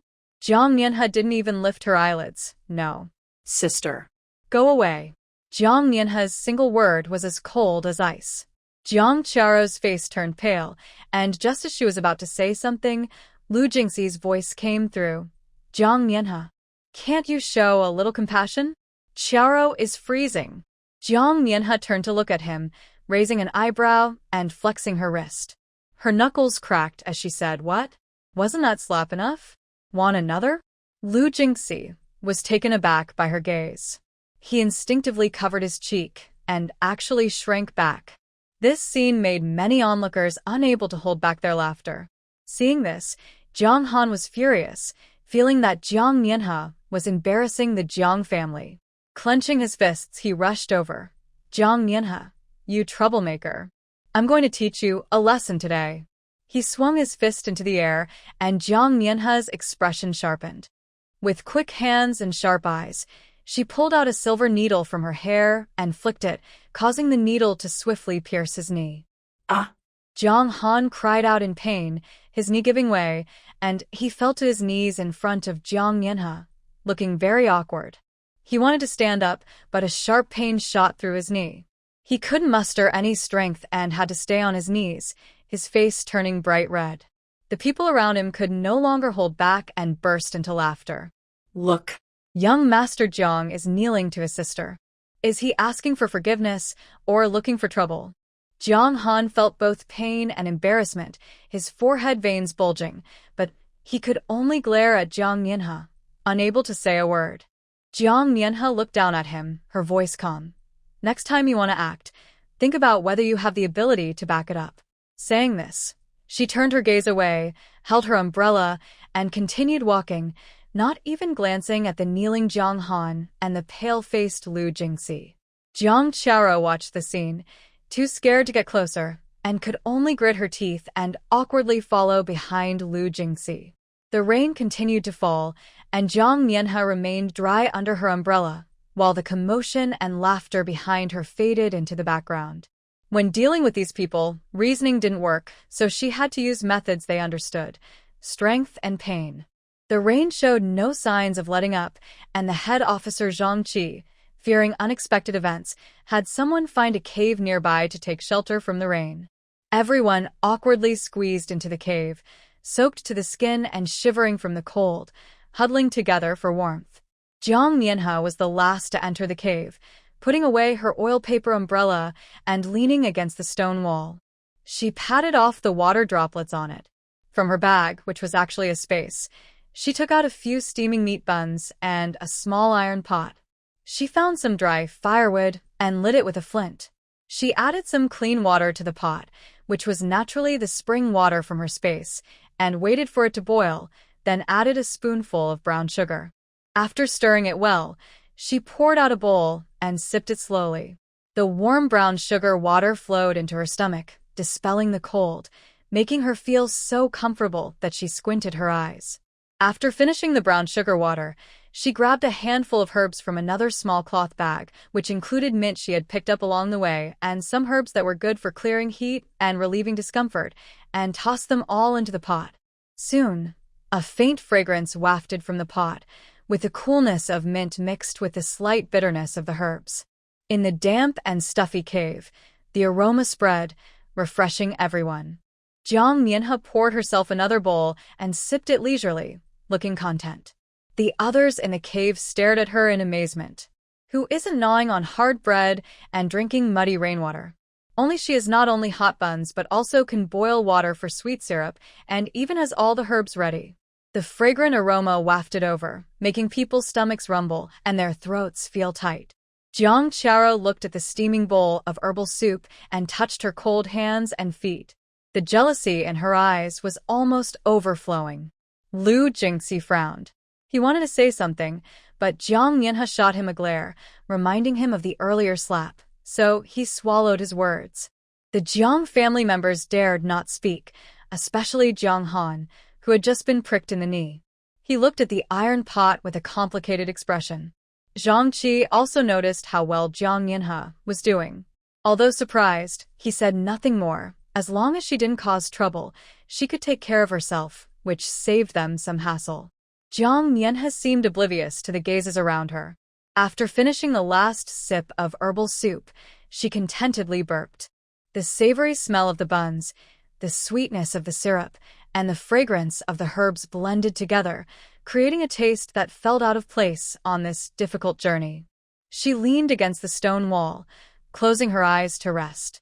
She needed to gather her strength for the road ahead. The pot of herbal soup Jiang Yanhe was boiling hadn't cooled down yet. Seeing a few officers standing in the rain at the cave entrance, she boiled some more hot water, poured it into several rough porcelain bowls, and handed them over. "Officers, have some hot water to warm yourselves."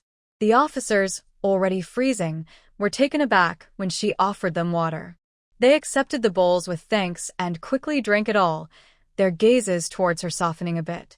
"You really know how to please the officers," Lu Wanting remarked sharply from the side.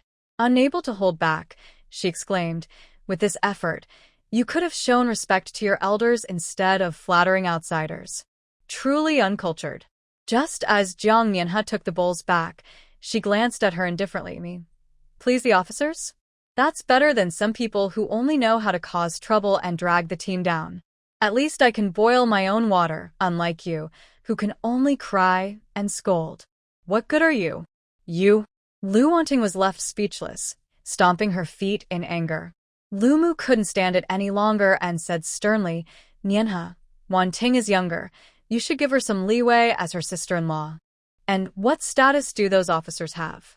What kind of behavior is it for a woman like you to get so close to them?" "Oh." Jiang Yanhe raised an eyebrow. "So, according to you, I should join you in drinking cold water and shivering to show proper manners?" She lifted the pot in her hand. "This hot water is what I boiled myself. The officer is escorting us. What's wrong with him having a bowl? Instead of worrying about me, Grandma, why not think about what we're having for dinner tonight?" Old Lady Lu Jingxi's grandmother, had been silent in the corner. Seeing Jiang Yanhe stand up to her, she stood up with her cane, her face stern.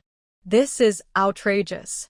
How did our Lu Jingxi end up with someone so disrespectful? You dare to talk back to your elders? It's infuriating." As she spoke, she walked toward Jiang Yanhe, seemingly ready to confront her. Jiang Yanhe stood still, not even glancing at her, as if she didn't see her at all. The old lady, already agitated, felt faint at Jiang Yanhe's indifferent attitude. She gasped and began to fall to the side. "Mom!" Lu Mu exclaimed, rushing to support her. "Grandma!" Lu Wanting panicked as well. The cave was suddenly in chaos. Lu Jingxi hurried over to check, glaring at Jiang Yanhe in frustration. "Can't you just say less?" Jiang Yanhe brushed off non-existent dust from her sleeve, her tone calm. "If she's upset, that's her problem, not mine. Did I say something wrong?" She didn't even look at the fainted old lady, turned around to tidy up the iron pot, put it back in her bag, and found a clean corner to sit down and rest her eyes. Onlookers were silent, shocked by Jiang Yanhe's complete lack of consideration. Only Jiang Yanhe understood that being polite to such unreasonable people only brings trouble. As for the old lady, whether she wakes up or not, and if she dares to act superior afterward, that was none of her concern. Lu Jingxi's father was furious, his face pale, pointing at Jiang Yanhe. "Shen Yanhe, you're being too reckless. If anything happens to the old lady, I won't let you off the hook." His two younger brothers chimed in. "Exactly. Our Lu Jingxi family can't tolerate someone like you. Hurry up and apologize to the old lady." Jiang Yanhe raised her eyes, coldly scanning them. "Before you blame me, maybe you should check your own conscience. Do you really think I don't know? Uncle has been unhappy about Big Brother inheriting the title and has complained many times in private. And Uncle 3 may seem honest, but he's calculating more than anyone. As for you," she paused, her gaze landing on Lu Father, a mocking smile on her lips. "You only care about your military achievements and your second son's interests. When have you ever looked at Lu Jingxi properly? You resent him for being in your way. Don't think I don't know." As soon as she said this, the faces of the Liu family changed instantly. What nonsense are you talking about? Uncle 3 was the first to react. Am I talking nonsense? Jiang Mianhe sneered. Let me ask you, third uncle, was the concubine you took in last year at the other courtyard actually the maid Chantao from Big Brother's room? You thought it was a secret, but the old maids in the household have already spread the word. Third uncle's face turned pale instantly, and he was speechless. Jiang Mianhe then looked at second uncle. And you, second uncle, you've been in charge of the household finances for years. How much money have you pocketed each year? Was the batch of silk that went missing from the storeroom secretly sold by you last month? How do you plan to cover the gaps in the accounts? Second uncle stiffened, his eyes darting away, unable to meet her gaze. Finally, Jiang Mianhe's attention returned to Liu Jingxi's father. As for you, the mistress you have outside the city, has she given you a son by now? He should be about 5 years old, right? When do you plan to bring him back to acknowledge his roots? Every word hit the Liu family like a hammer. The cave fell silent. Even the sound of breathing seemed to vanish. Everyone was stunned, including the officials escorting them, who had never heard such shocking news. They all perked up, eyes wide with disdain and curiosity as they looked at the Liu family. You. Liu's father trembled with anger, pointing at Jiang Mianhe, struggling to form a complete sentence. Liu Jingxi stood to the side, his face alternating between pale and flushed. He knew there were family issues, but never expected so many hidden scandals. Now that Jiang Mianhe exposed them publicly, he felt a burning shame on his face. Seeing their embarrassed and flustered expressions, Jiang Mianhe's gaze was icy. Now, do you still want me to bow and apologize? No one dared to respond. Even Zhang Qi cleared his throat and looked away. The Liu family's affairs were indeed chaotic. Liu Jingxi suddenly turned to look at his mother, only to see her eyes flickering, avoiding his gaze. Her cheeks were flushed, clearly knowing something, and now that it was revealed, she felt utterly ashamed, her head bowed low. You're talking nonsense. Liu Wanning shouted like a cat with its tail stepped on. My parents are very loving. My father has only married my mother in his life. Stop trying to sow discord here. Jiang Mianhe glanced at her, her tone as calm as discussing an unimportant matter. Your father only married your mother because he doesn't actually like women. As soon as these words were spoken, the cave erupted in chaos. All eyes turned sharply to Liu Jingxi's father and mother. Liu Jingxi's father's face instantly turned a deep shade of purple. Pointing at Jiang Mianhe, trembling with anger, she shouted, You shameless person. Full of nonsense. Nonsense? Jiang Mianhe raised an eyebrow and looked at the pale-faced Mrs. Liu. That 5-year-old boy outside the city. Do you really think he is your husband's child? I forgot to tell you. That child is adopted by you. To be precise, he is the son of your mother and another man and has nothing to do with your father. She paused and turned to the stunned Liu Wanting, a cold smile appearing on her lips. Are you happy? Congratulations, you have a half-brother. No, that's impossible. Liu Wanting was completely confused, shaking her head and stepping back. You're lying. My mother isn't like that. My father wouldn't. But before she could finish, she saw her mother covering her face, her shoulders shaking violently, clearly acknowledging the truth.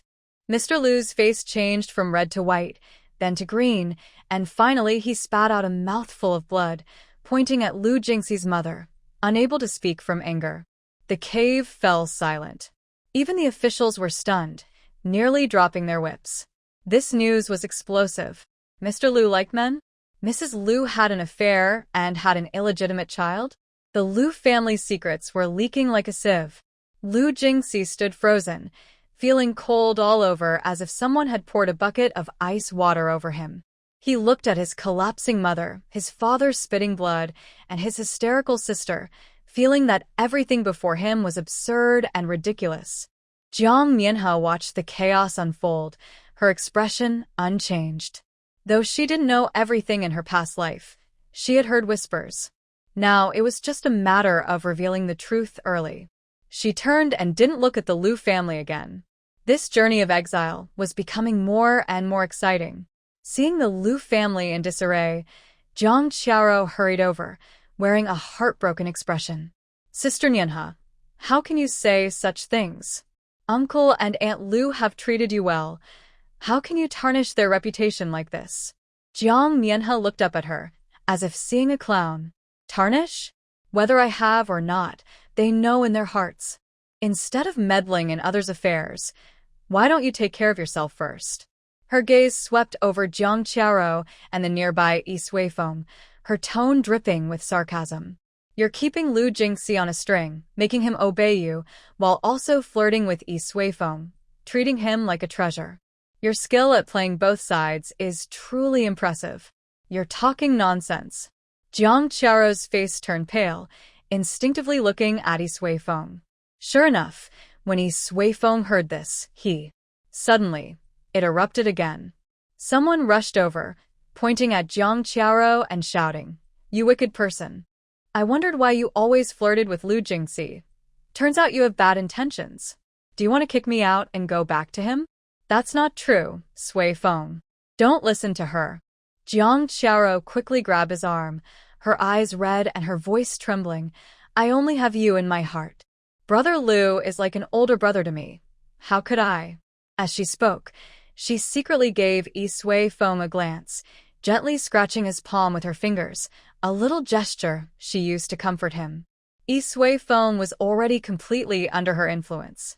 Seeing her soften, and remembering Jiang Qiao's words about making him an important person in the future, his anger faded significantly, though he still glared at Lu Jingxi with frustration. Lu Jingxi felt even more disgusted, as if he had eaten something terrible. Jiang Qiao sighed in relief.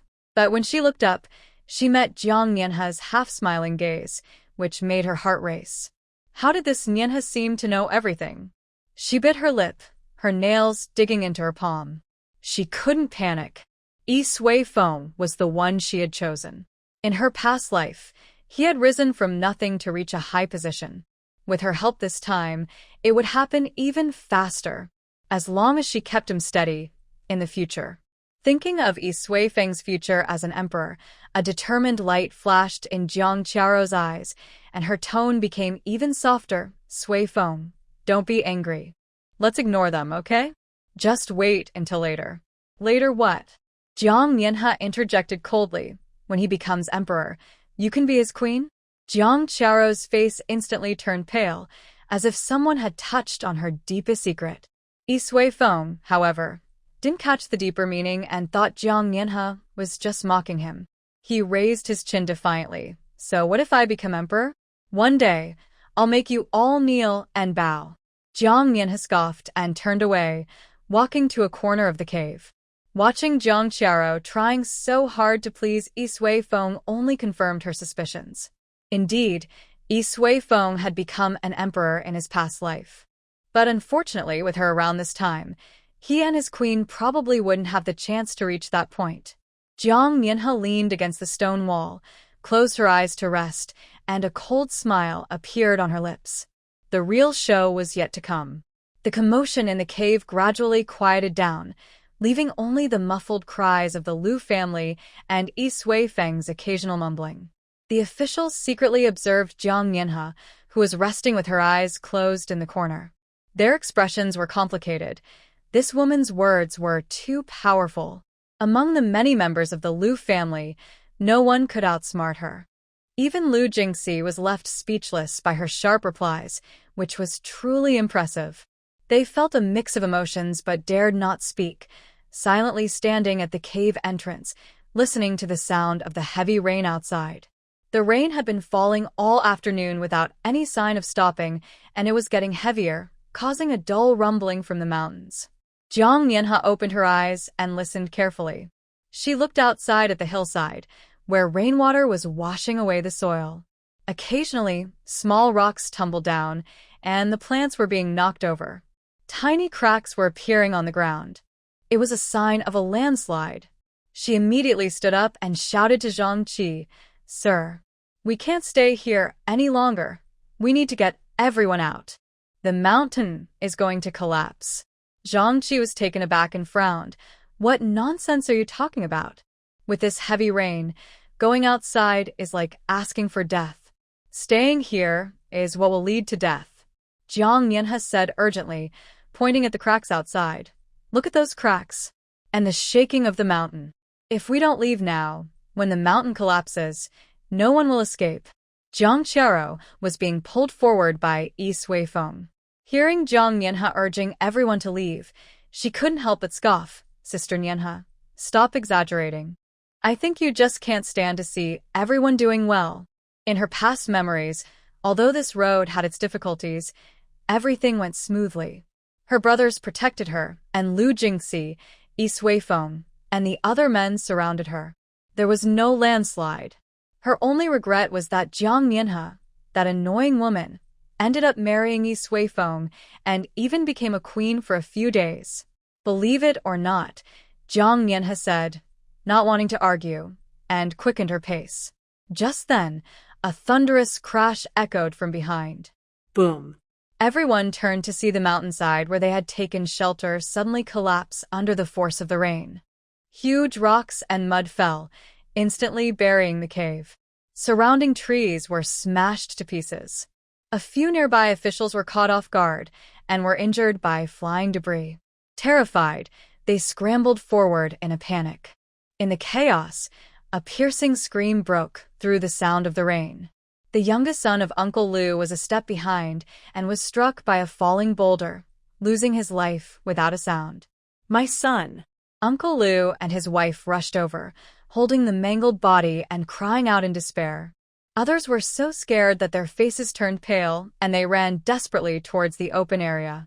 Although the Jiang family was in a panic, they managed to escape thanks to Jiang Nianhe's early warning. With the protection of her older brothers, everyone got out safely, including the young nephews and nieces who were unharmed. Jiang Nianhe's parents looked back at the buried mountain, their legs trembling, and for the first time, their eyes showed fear and a complex mix of emotions towards Jiang Nianhe. Once everyone reached a safe place and looked back, they saw that the mountain had collapsed significantly. The original cave was no longer visible, leaving only a mess of rubble and dirt. The rain continued to fall, but no one complained about getting wet anymore. Everyone was breathing heavily, still shaken.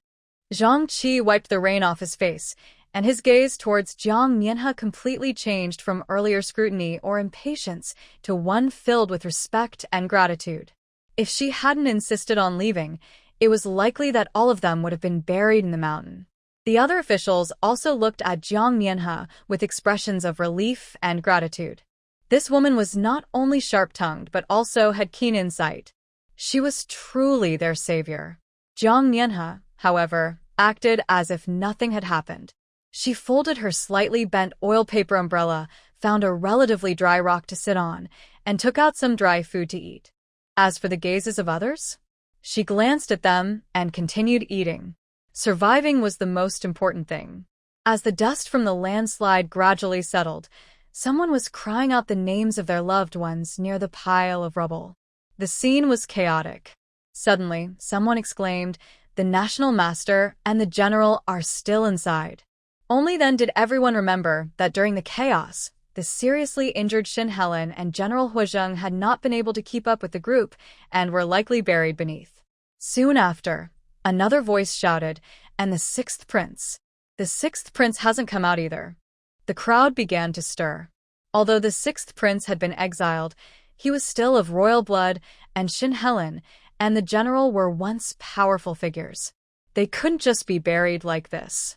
At that moment, 3 figures stumbled to the rubble and knelt down with a thud. It was the sixth prince's wet nurse, crying with tears streaming down her face. "Please, save His Highness. He is weak and cannot endure this suffering."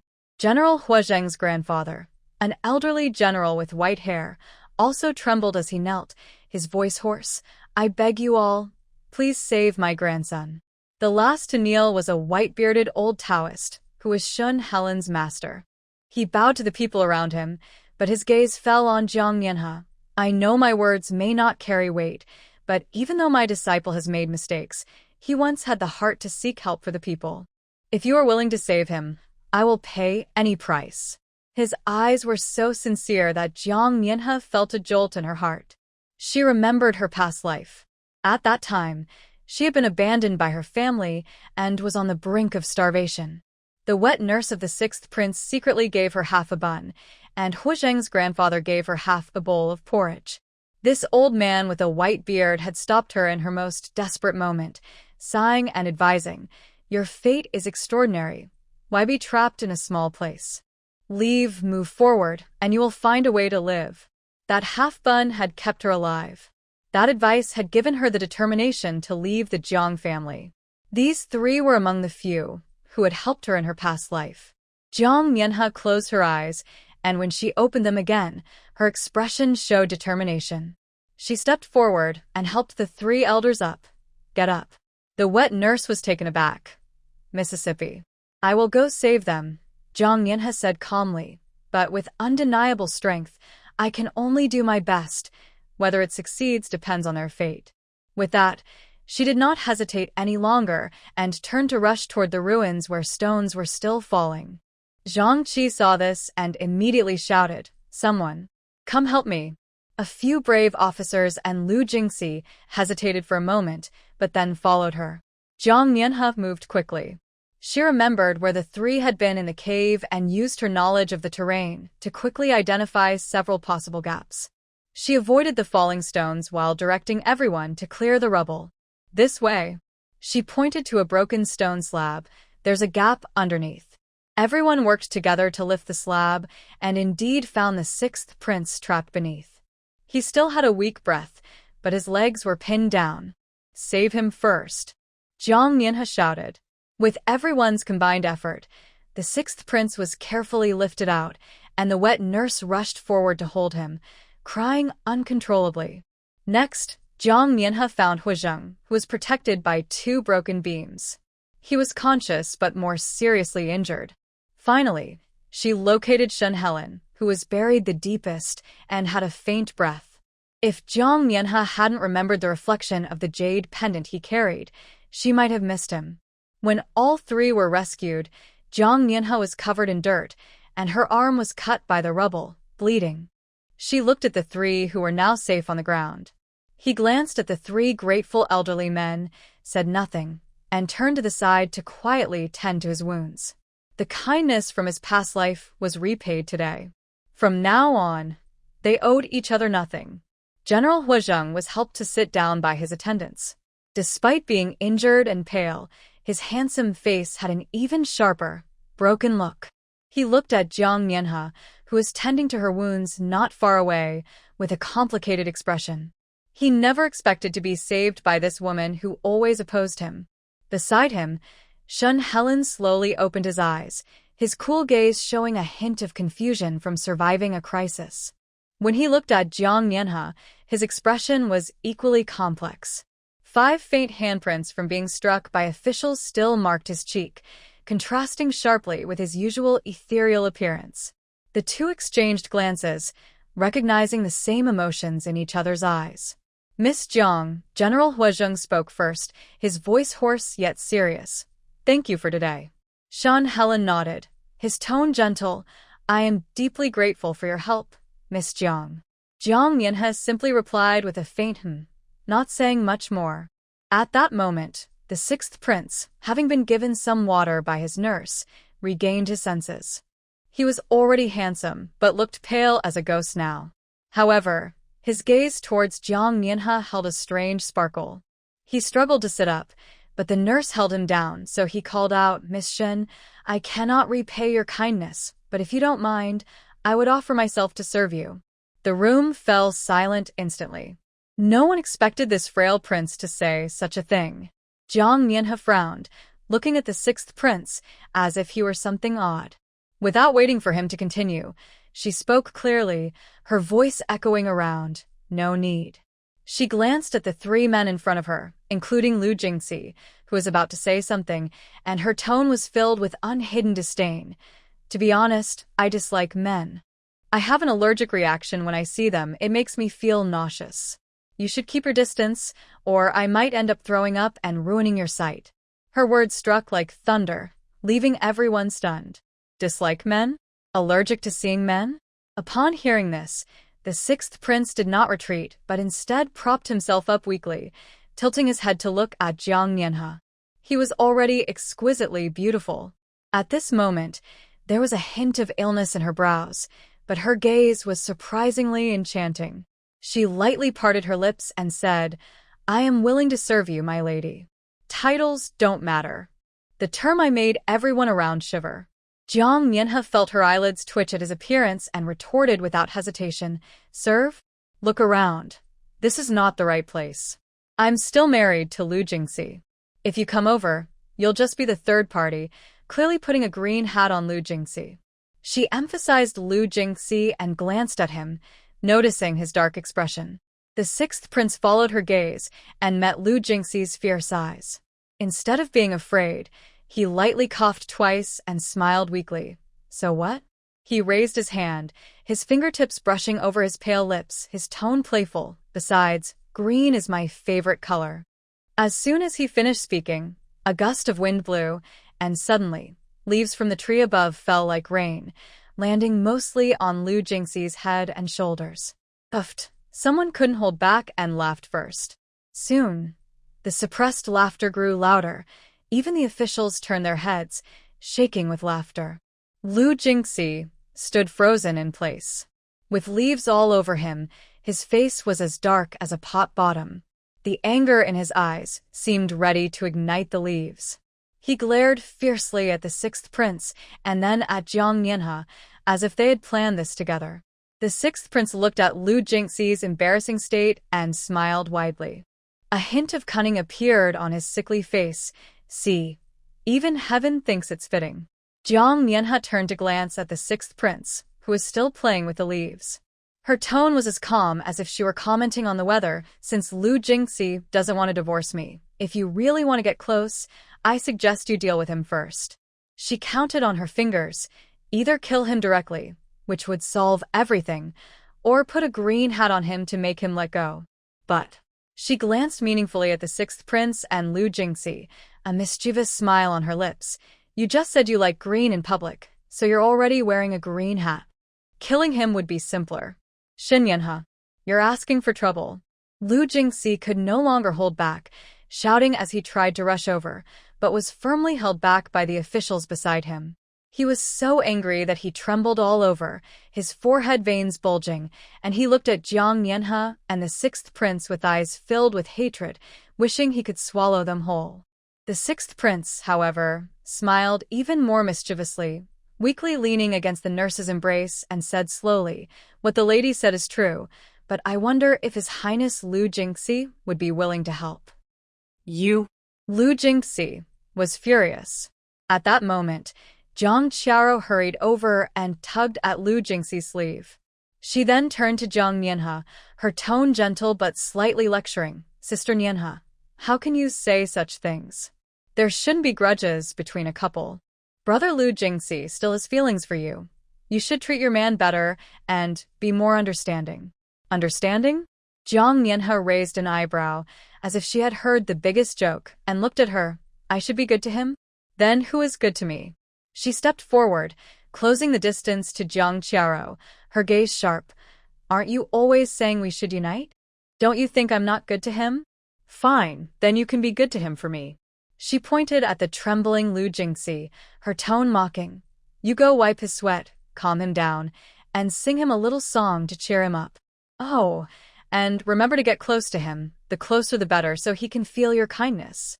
Jiang Qiao turned pale at her words, especially at "get close to him," and instinctively glanced at Yi Sui Feng, who indeed had a dark expression, glaring at her fiercely.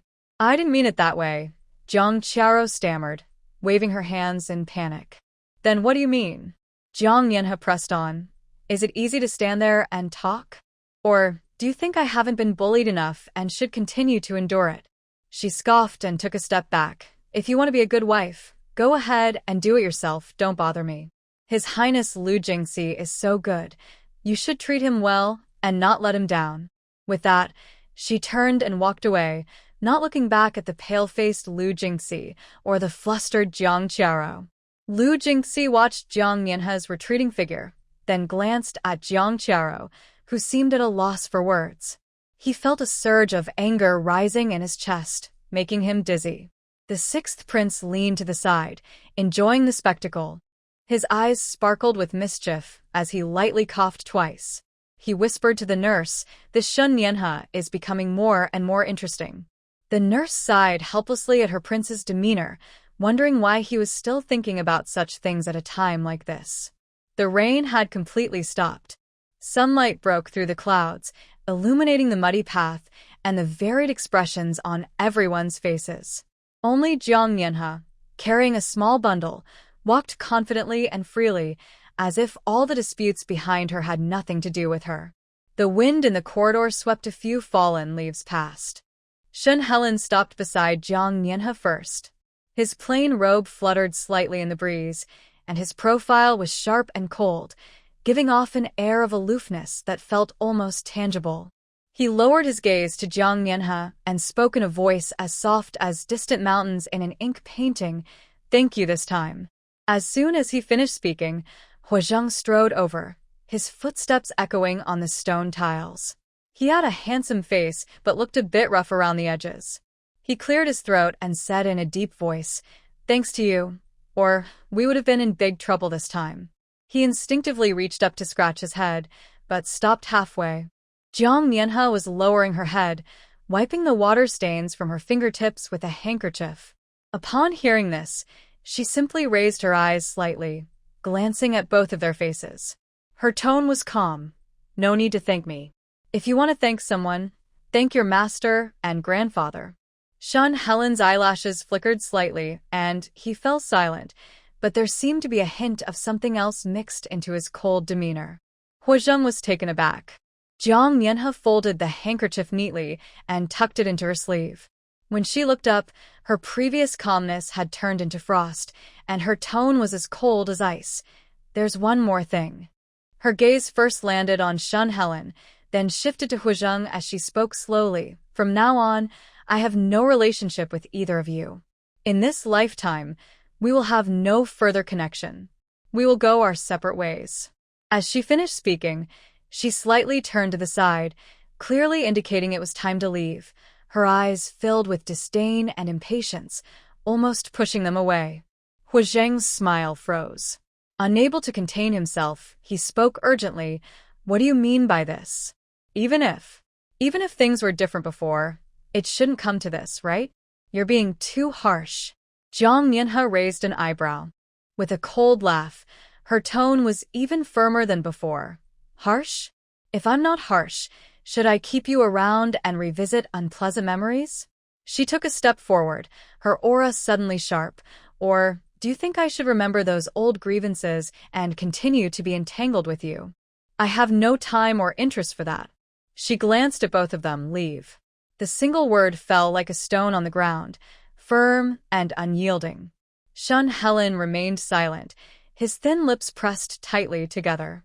His face was paler than usual, and his cold eyes held a deeper intensity. The first wave of clear emotion surged. Huazheng was so stunned that he couldn't speak, opening his mouth but only managing a heavy breath, his chest rising and falling rapidly. Lu Jingxi looked at Jiang Nianha's cold profile, swallowing hard. With a barely noticeable bitterness in his voice, he said, "Do you really have to be like this? It's too cold." Jiang Nianha suddenly turned her head. Her gaze was sharp like a frozen blade, and she smirked with sarcasm. "Cold?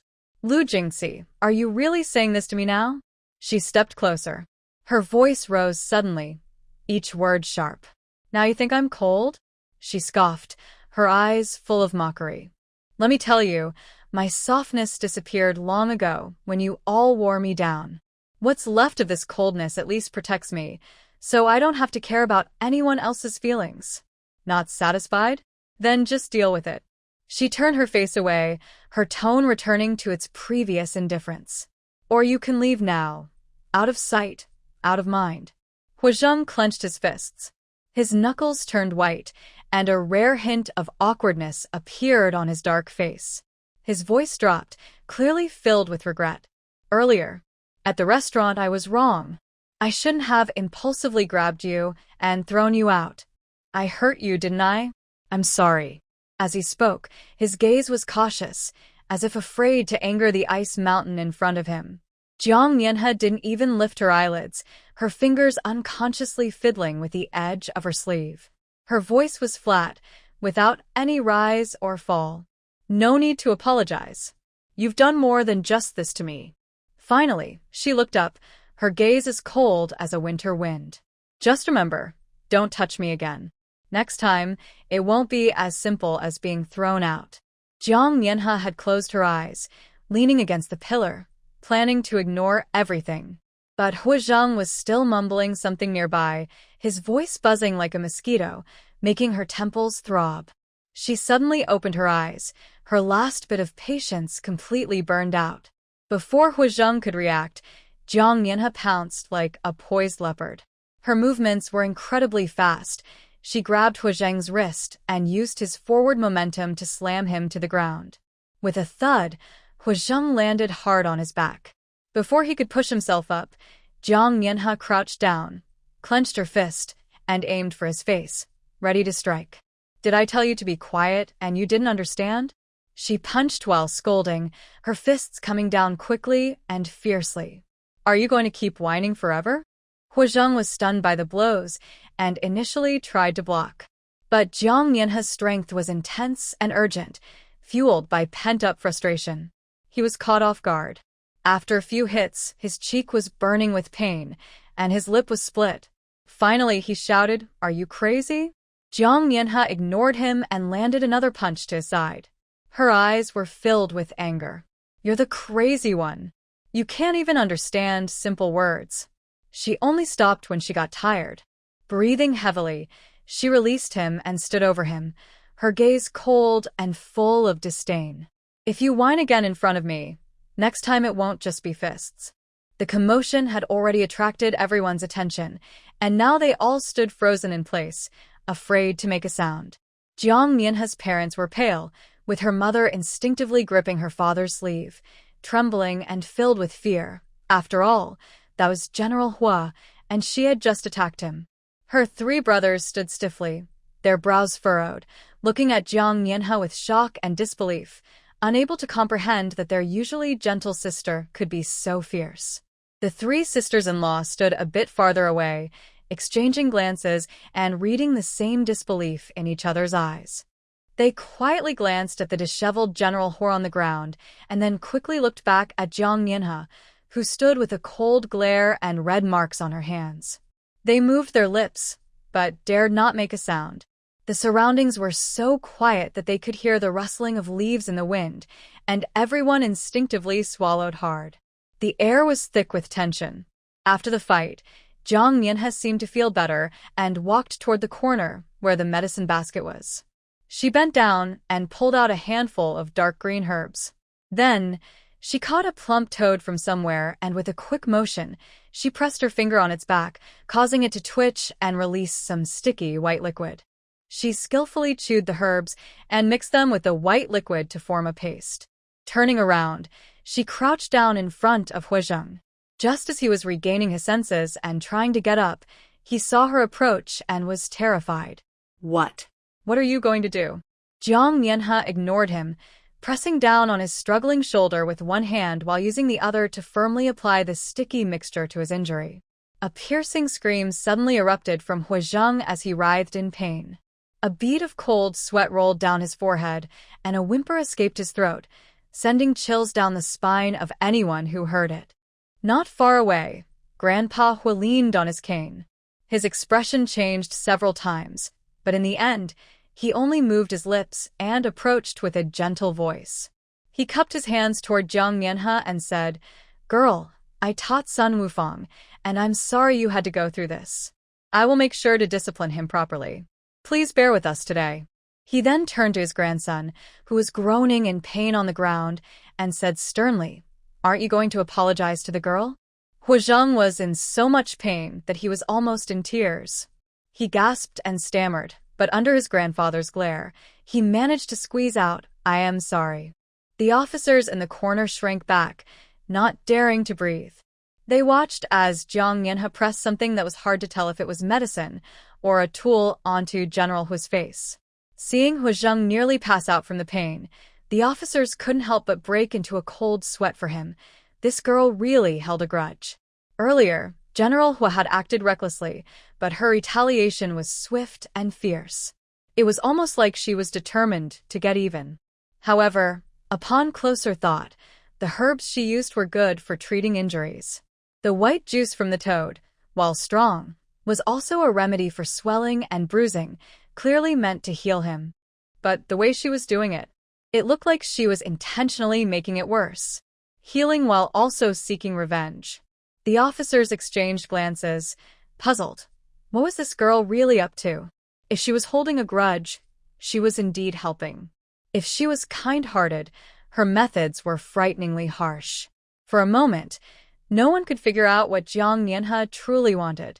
They just felt she was too deep in thought. From now on, they should keep their distance. Hu Zheng's screams suddenly stopped, and his previously contorted face froze in disbelief. He took a deep breath, realizing the burning pain had actually lessened significantly. Instead, he felt a cool sensation, as if his inflamed wounds had been soaked in ice water, and the swelling was gradually fading. He instinctively reached out to touch it, but was met with a cold glare from Jiang Yanhe, forcing him to freeze in place. His gasping gradually calmed down. Not far away, Grandpa Hu was about to say something else when his gaze accidentally fell on his grandson's face and the scars behind him. He was stunned. Within just a moment, the originally swollen and bloody wounds had significantly reduced. Even the bruising had faded considerably, clearly showing that the medicine was working. A hint of surprise flashed in the old man's cloudy eyes. The words almost came out, but were swallowed back. There was a more complex look in his eyes as he gazed at Jiang Yanhe. This girl was ruthless. She used medicine without hesitation, truly an enigma. The pain for Hu Zheng had faded. He touched his face. Although it still felt a bit sticky, the sharp pain had indeed subsided. Even moving the corners of his mouth was no longer so difficult. He stared wide-eyed at Jiang Yanhe, disbelief written all over his face. This person was so harsh, yet she had actually healed his injury? Jiang Yanhe seemed to see through his thoughts and brushed off the grass clippings from her hands. Her tone was calm, as if discussing something completely ordinary. You deserved the beating. Healing you is my kindness. One good turn deserves another. It's fair. She looked up, her gaze fixed on his face, and clearly said, Now, neither of us owes anything to the other. With that, she turned and walked away, not giving him another glance. To her, Hu Zheng, who was wincing in pain and secretly astonished, was just an annoying stone in her path. Jiang Yanhe's skill with medicine caught the attention of the onlookers, and a buzz of discussion erupted in the corridor. She can actually heal? That technique looked quite impressive. Someone whispered in surprise, a hint of approval in their eyes. What healing? It looks like a lucky guess. She used to be known as a fool. How could she understand this? Immediately, someone retorted with disdain. In my opinion, the real genius is Jiang Qiao. She has actually studied under a master. As soon as those words were spoken, Jiang Qiao stepped forward, her eyes slightly red. She tugged at the speaker's sleeve, her voice soft as cotton. Everyone, please don't say that. My sister. She may just not have shown her talents before. Besides, we are all family. Why create divisions? While she spoke kindly, a flicker of pride crossed her eyes. Her concern only made Jiang Yanhe seem like a rough person unworthy of attention. Jiang Yanhe's 3 older brothers were standing beside Jiang Qiao. Upon hearing this, they nodded in agreement. The eldest brother frowned and said, It's probably just a lucky break. She doesn't have that ability. The second brother added, Exactly, don't flatter her too much. It'll just make her a laughingstock. The chatter and agreement mixed together, but Jiang Yanhe seemed to ignore it all. She walked straight through the crowd, her back straight, not pausing for a moment. In the midst of the commotion, a figure gracefully moved through the crowd and stopped in front of Jiang Yanhe. The sixth prince was exceptionally handsome, with brows like distant mountains, skin like cream, and his eyes sparkled more beautifully than those of ordinary women. As she spoke, her voice was deliberately soft, like trembling petals on a branch. "Sister." He frowned slightly, coughed lightly while holding his chest, and his eyes turned red, looking fragile. "Seeing how skilled you are in medicine, I fear only you can cure my old illness. If you are willing to help, I am willing to dedicate myself to you, and from now on, I will be yours." Saying this, he timidly looked up at her, his eyes full of dependence. Jiang Mianhe looked at him. Her gaze lingered on his exceptionally handsome face for a moment before she spoke plainly. "I can treat you, but I never do it for free." She extended 2 fingers, her tone steady. "Either pay a consultation fee, or let me hit you as payment. Choose one." The softness on the sixth prince's face froze for a moment. Surprised by her response, a hint of disbelief flashed in his beautiful eyes, quickly replaced by a look of grievance. "Sister, why are you being so distant?" Jiang Mianhe raised an eyebrow and withdrew her hand. "I've always been this way. Will you choose? If not, I'll leave." The sixth prince hesitated. Seeing the indifference in Jiang Mianhe's eyes was genuine, he quickly took out an item from his sleeve and handed it over. It was a rabbit made of pure gold, beautifully crafted, shining brightly, with 2 blood-red gemstones for eyes that dazzled in the sunlight. Jiang Mianhe's eyes lit up. She stared at the golden rabbit like a hungry wolf seeing meat, quickly snatching it and holding it close. Her fingers couldn't help but caress it a couple of times. When she looked up again, her face showed no trace of indifference, appearing warm as if she hadn't just been cold. She gave the sixth prince a hearty pat on the shoulder. The force made him stagger slightly. She smiled, revealing 2 small tiger teeth. "You're a good sport. Stick with me, and you won't go hungry. Missing meals? Not happening." After saying this, she turned to leave but paused and looked back. She called out to the leading officer. "I'm going to gather some herbs nearby. I'll be back soon." The officer's brows furrowed in worry. Seeing this, Jiang Mianhe's tone was light but carried a hint of mischief. "Don't worry, I won't run away. If I do, you can take my whole family, my parents, 3 brothers, and oh, my lovely little sister." "You're crazy!" Jiang's father shouted angrily, his finger trembling as he pointed at her. "You troublemaker! How can you say such things?" Jiang's mother clutched her chest, gasping, while her 3 brothers angrily scolded. "Are you trying to get us all killed?" Jiang Mianhe glanced back at them with a cold smile. "What's the rush? I never said I was going to run away. Besides, don't you always think I'm a burden? Now you're worried I'll drag you down?" She scoffed. "Don't worry, I'm not that foolish to joke with my family's lives." She emphasized the word family. With that, she turned and walked into the nearby woods without looking back, leaving behind a group of furious Jiang family members and the stunned sixth prince and officials. Jiang Mianhe didn't go far. She was rummaging through the bushes nearby. It looked like she was just pulling up weeds, wilted leaves, and broken roots. She stuffed a few unknown wildflowers into a bamboo basket, making onlookers uneasy.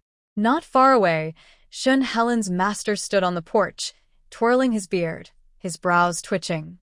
In his long life, he had never seen such a casual way of gathering herbs. But then he remembered how she had used these seemingly insignificant things, mixed with a toad, to treat that young man from the Hor family so effectively. He turned his gaze to Shun Helen, who still looked pale, his lips pressed tightly, staring in Jiang Mianhe's direction with a complicated expression. The old master paused, his beard twirling, a glimmer of interest in his eyes. This girl had a wild approach. Her methods seemed rough, yet the results were astonishing. Did she truly not understand the rules, or was there something more to it? He felt a sense of curiosity about this unconventional girl. Jiang Mianhe soon returned with half a basket of herbs, looking unfazed by the mess. She casually placed them on the stone table. Observant people noticed her sleeve was still stained with a piece of toad skin, glimmering strangely. It was freshly peeled from a living creature. She sorted the herbs and crushed the toad skin into powder with a stone, making a loud noise as she worked energetically. Suddenly, she stopped and turned to the obedient sixth prince, who had a small pair of scissors in his hand without her noticing. You, Jiang Yanhe nodded. I need to borrow some hair. The sixth prince looked surprised, his handsome face showing a hint of confusion. Then, as if he understood, he nodded obediently. How much do you need, sister? Without answering, Jiang Yanhe stepped closer and quickly snipped off a small lock of his dark hair. The sixth prince's hair was soft and shiny. She pinched it between her fingers, took a look, and then tossed it into the stone mortar, mixing it with herbs and toad skin powder, continuing to pound it vigorously. The sixth prince touched the area where his hair had been cut, looking a bit confused. He didn't dare to ask more questions and just watched Jiang Yanhe's focused profile, his beautiful eyes showing a hint of curiosity. Once the medicinal paste was ready, Jiang Yanhe wrapped it in cloth and turned to the sixth prince, tilting her chin slightly. Her tone was casual, as if talking about the weather. Take off your outer robe. The sixth prince was taken aback, his fair cheeks instantly turning red. He instinctively adjusted his collar, looking a bit flustered here. Before he could finish his sentence, Lu Jingxi, standing nearby, frowned and stepped forward, clearly displeased. What are you doing? In broad daylight, how can you ask the prince to undress? This is inappropriate. Jiang Yanhe glanced at him, her eyes full of impatience. I'm treating him. Do you understand? If his condition worsens, can you take responsibility for that?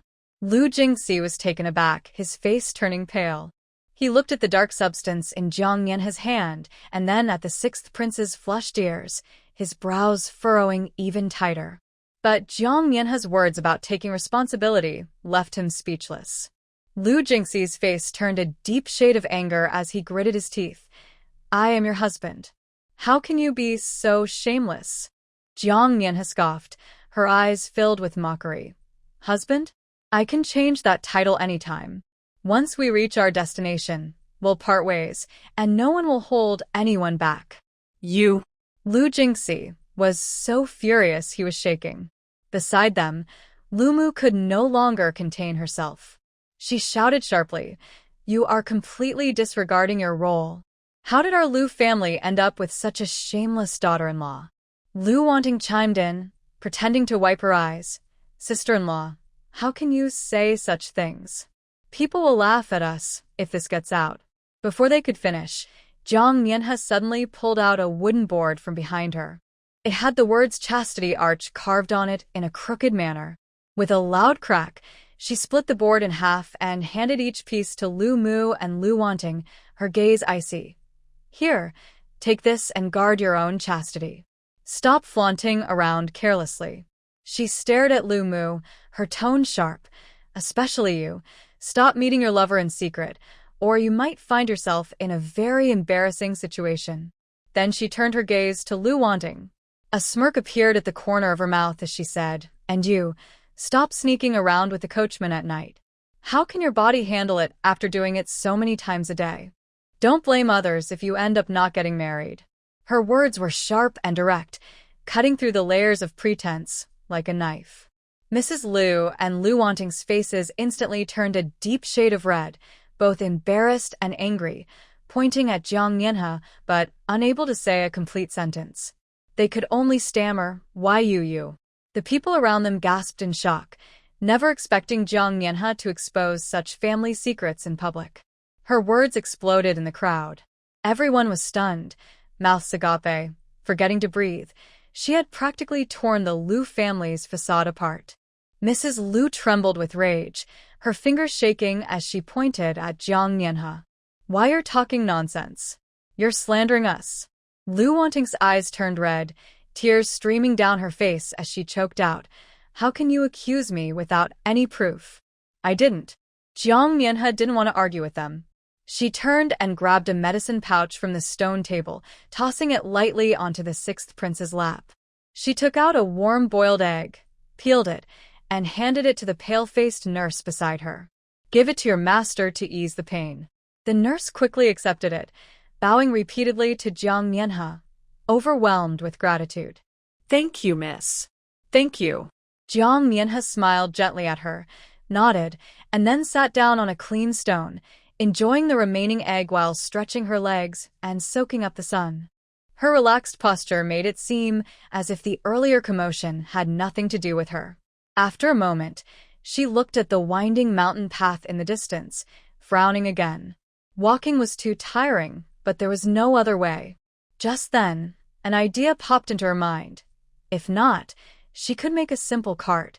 It would be better than struggling on foot. She tossed the eggshell on the ground, clapped her hands, and stood up. Her eyes scanned the surrounding branches and stones, already planning her materials. Jiang Mianhe was always one to act on her ideas. Saying she would make a cart, she turned and picked up a hatchet from the corner. Swinging the axe, she headed toward the small woods outside the yard. The blade struck the branches with a crisp crack, swift and precise, and in no time, she had chopped down several suitable pieces of wood. She squatted down, using the knife to trim the branches, and found some sturdy vines to use as ties.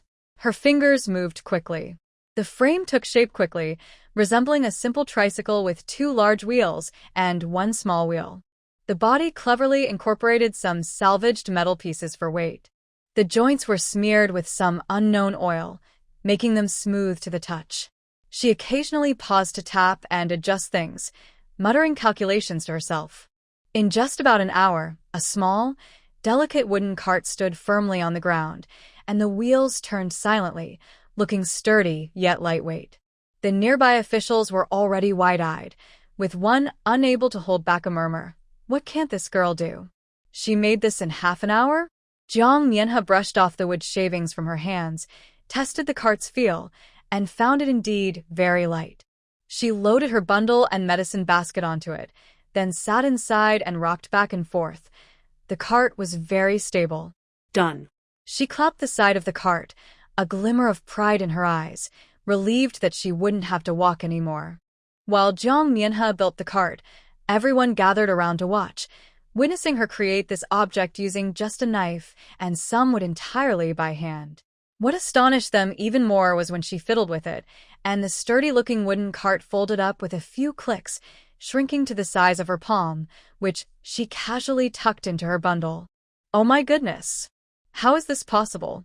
a young official exclaimed, his eyes wide with surprise.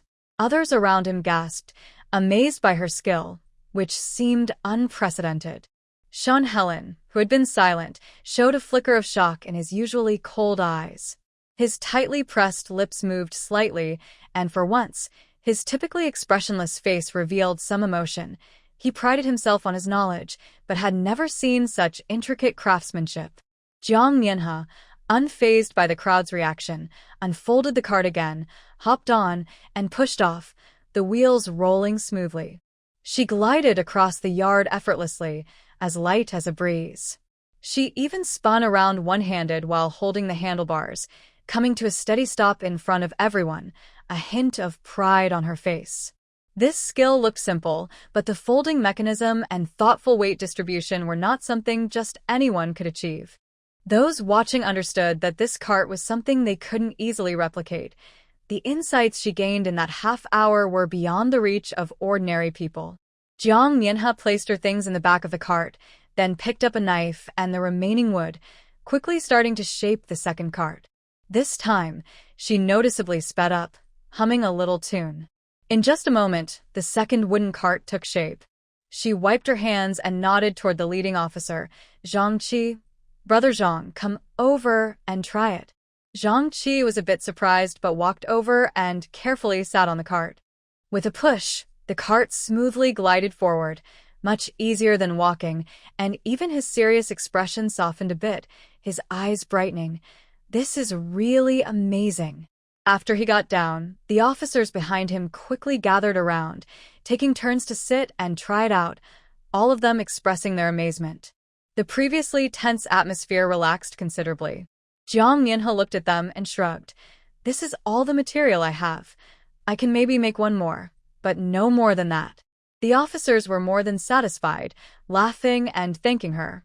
Their gazes toward Jiang Mianhe were filled with approval, and they even became a bit more familiar in their address.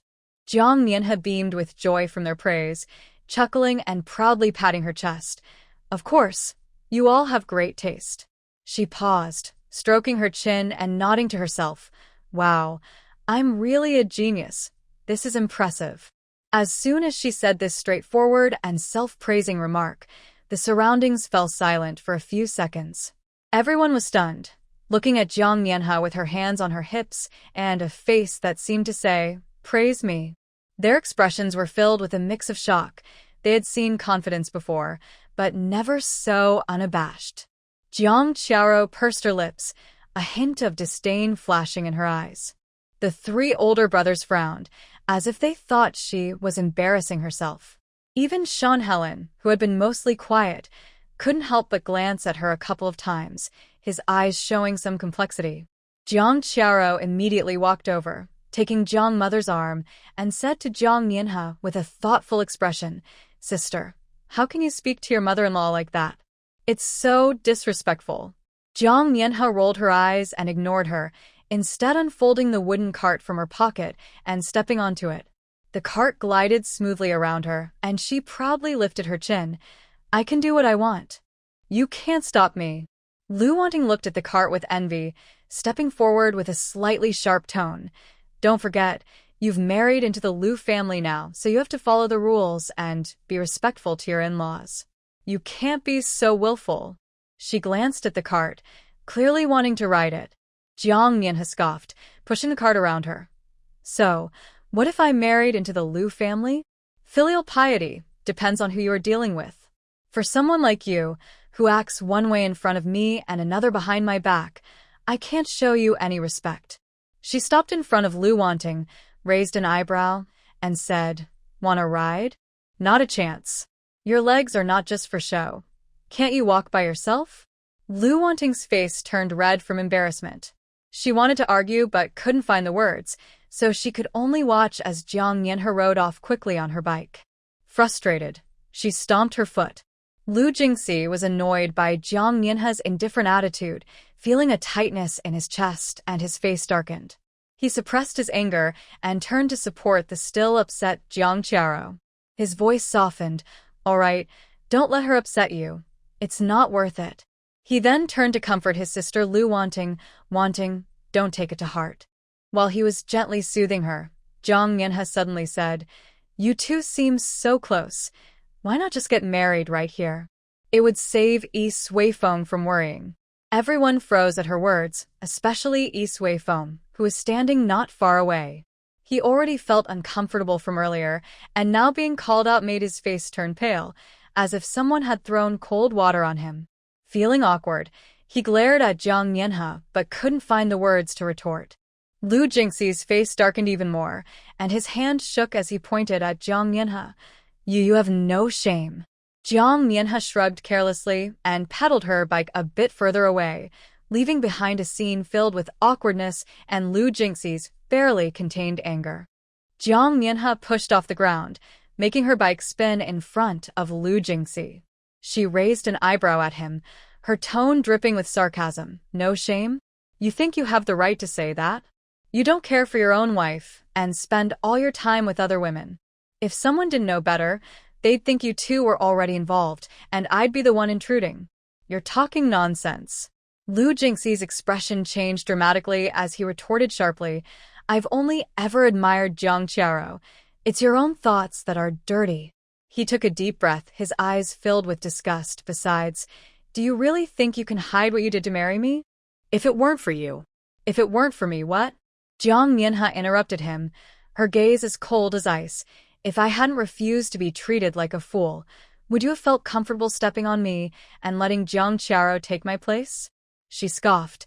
"Don't flatter yourself. You can fool others, but not me." She was too lazy to argue with him about old matters. As she rode away, she left a message. "Give up on that thought. I will eventually give you the divorce papers. After that, you can stick to whoever you want, just don't let it bother me." Lu Jingxi felt a rush of anger from her words, watching her retreating figure, trembling with frustration, unable to say a word in response. The officials were very fond of the wooden cart Jiang Mianhe had made. As they took turns trying it out, everyone was smiling widely. This thing not only saved energy compared to walking, but was also more flexible than riding a horse, and it could even fold up to fit in a bag. Truly a travel miracle. As they tested it, they couldn't help but praise, "Miss Jiang is so clever. She came up with this idea." Zhang Qi noticed everyone's excitement and saw that the earlier commotion had stirred some feelings, so he waved for everyone to take a break. "Let's rest for a bit and catch our breath." After Jiang Yanhe's rapid-fire revelations and the amazing wooden cart, everyone felt a bit dazed and needed a moment to relax. Hearing this, they all found places to sit down, still showing signs of lingering anxiety. Just as it quieted down, a delicious aroma wafted over. Everyone turned to see that Jiang Yanhe had caught 2 wild animals and was roasting them over the fire. The fat dripped into the flames, sizzling and filling the air with a mouth-watering scent. She also pulled out a small iron pot from her bag and poured in some water. Then, from a plain cloth bag, she took out a few cake-like pieces and tossed them in, simmering them slowly. Although she called it porridge, it was really just heating up some ready-made beauty porridge from her space. The sweet aroma mixed with the smell of roasted meat made everyone's stomachs growl. Jiang Yanhe was leisurely sipping her porridge from a bowl, with a jug of refreshing spring water beside her, occasionally taking a sip. At her feet lay a plate of osmanthus cake and some almond pastries, all looking exquisite and delicious. She enjoyed her meal comfortably, completely unaware of the envious glances from those around her. It seemed that this resting spot in the wilderness had turned into a cozy little feast thanks to her. As dusk fell, the officials decided to set up camp. Jiang Yanhe didn't want to squeeze in with everyone, so she found a flat piece of land and took out a tent cloth and a few expandable poles from her bag. These were her portable, easy-to-set-up version she had prepared in advance. She quickly unfolded the poles, snapping them into a triangular shape with a few clicks. Then she draped the tent cloth over the frame. The corners were tightly tied to a nearby tree trunk with rope. A few small wooden stakes were nailed into the ground for support, and in just a quarter of an hour, a small, sturdy tent was set up, leaving even the officials amazed. Once the tent was ready, Jiang Yanhe took out a small cloth bag from her pocket. Inside were the mugwort, atractalodes, and some pungent herbs she had collected during the day. She crushed the herbs and sprinkled them around the tent, placing a small bundle of dried mosquito-repellent grass at the entrance. A faint blue smoke rose, carrying a refreshing scent that effectively kept snakes and insects away. After finishing, she clapped her hands and crawled into the tent. A thud was heard from inside, likely her bag hitting the ground. Soon, a dim light shone from the tent, probably from a fire starter, making the little tent look like a cozy refuge in the wilderness. Not far away, Lu Wanning watched this scene, clenching her fists. A hint of malice flashed in her eyes. She was determined to get that cart and those items. Jiang Yanhe lay in her little tent, resting on a soft mat, listening to the rustling leaves outside, feeling quite comfortable. The tent not only blocked the wind but also filled the air with the fragrance of herbs, keeping mosquitoes at bay. Compared to the others, her situation was like heaven and earth. The others had to squeeze onto the bare grass, lying on a thin layer of dry hay, which was uncomfortable. Jiang Yanhe's 3 sisters-in-law held their babies, sighing in worry. The little one was crying for mosquito bites, with several red bumps on their skin, and no matter how they tried, they couldn't get the child to sleep. They looked at Jiang Yanhe's peaceful tent with envy, but thinking of their husband's strained relationship with her, they swallowed their words. Lu Wanting was even more furious, her face twisted in anger, whispering to her mother, "She is so unreasonable. With such good things, she doesn't even think to share with her in-laws, hiding inside and enjoying herself. She doesn't act like a proper daughter-in-law at all." Old Lady Lu was already in a bad mood from all the trouble. Hearing this made her even angrier as she struck the ground with her cane and shouted at Lu Jingxi, "Look at her. Does she even remember her elders? Wasn't she the one chasing after you before? Has she gotten too proud now? You should do something about her." Lu Jingxi frowned, looking displeased. He wished he could control Jiang Yanhe, but she was now a completely different person, resistant to his attempts to manage her. He looked at the stable light coming from the tent in the distance and felt a wave of exhaustion. His grandmother and sister simply couldn't see the situation clearly. It was pointless to act superior to the elders at this time. He opened his mouth but only muttered, "It's late. Let's rest now and stop the noise." Seeing his expression, the old lady was so angry she nearly lost her composure but could only turn her face away in frustration. She glared at Jiang Mianhe's tent, filled with resentment. Inside the tent, Jiang Mianhe had already turned over, hugging her golden rabbit and sleeping soundly. As night deepened, the camp's noise gradually quieted down, leaving only intermittent coughing and the cries of children. Most people had not slept well. The grass mats were uncomfortable, and the buzzing of mosquitoes was irritating. However, Jiang Mianhe was not truly asleep. She remained in a light sleep, alert to her surroundings. She remembered the terrain in this area and had noticed the chaotic growth of plants during the day, hinting at wildness that could hide wild boars, wolves, or even some unknown mutated beasts. At such times, she couldn't afford to relax even a little. With her ear to the ground, she could clearly hear the sounds of the wind rustling the grass from afar, and occasionally, the distant roar of a beast reached her ears. She silently noted these sounds, assessing their direction and distance. She endured this half-awake state until the first light of dawn appeared on the horizon, estimating it to be around 4 or 5 in the morning. Jiang Mianhe suddenly opened her eyes, fully alert and without a trace of sleepiness. She quickly got up, silently lifted the tent flap, and scanned the surroundings. She then bent down to check the circle of herbs outside the tent and was relieved to find no signs of disturbance. She brushed off the dew from her clothes and began to think about what to prepare for breakfast, while also reinforcing the wooden cart to avoid any issues with wild animals on the way. Just as she started organizing her things, she caught a glimpse of her sister-in-law standing nearby with a child. Both mother and child had red spots on their arms and faces, likely from mosquito bites. She glanced at them without saying a word, planning to return to the tent for a bit more rest. Suddenly, her ears perked up as she heard a few low wolf howls in the distance, mixed with the sound of grass being crushed underfoot, growing closer. Jiang Mianhe's heart raced, and she instantly became alert. She quickly dove back into the tent, rolled up the bedding with a whoosh, and stuffed it into her bag. Next, she swiftly folded the tent poles with a few clicks, neatly stacking the tent fabric into her arms. She also quickly folded the wooden cart, holding it in her hand. All of this was done in just a few seconds. She had just straightened up when she heard a shout from the edge of the camp. "Wolves! It's a pack of wolves!" Jiang Mianhe shouted loudly, her voice cutting through the morning mist. "Run! The wolves are coming!" As she shouted, she grabbed her sister-in-law, who was still in shock, and said, "Hold the baby and keep up." Before she finished speaking, several gray wild wolves appeared at the edge of the camp, their green eyes gleaming menacingly in the morning light, sending everyone into a panic. Jiang Qiaro was startled awake by the cry of "Wolves are coming."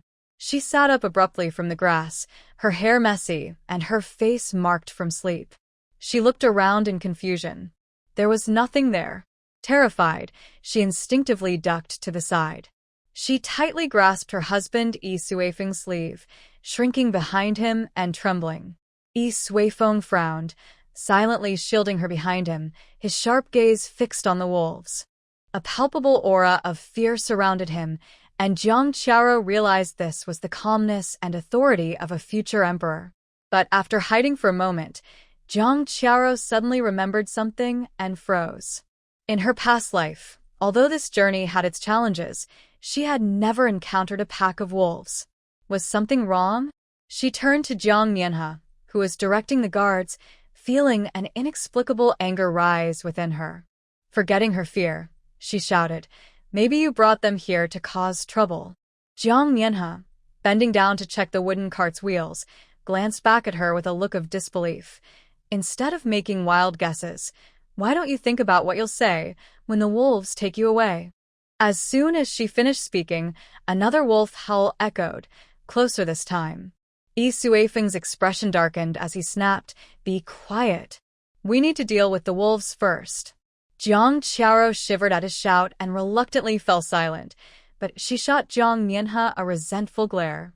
Jiang Mianhe, uninterested in their bickering, hoisted the folded wooden cart, gathered her strength, and ran toward the higher ground of the hill without looking back. She moved quickly, darting far ahead, her figure soon disappearing into the morning mist. Meanwhile, the people in the camp were still murmuring among themselves. Wolves? I think she's just scared out of her wits. Exactly. Everyone in the capital knows that the Jiang family's young lady is useless. She can't do anything but chase after men.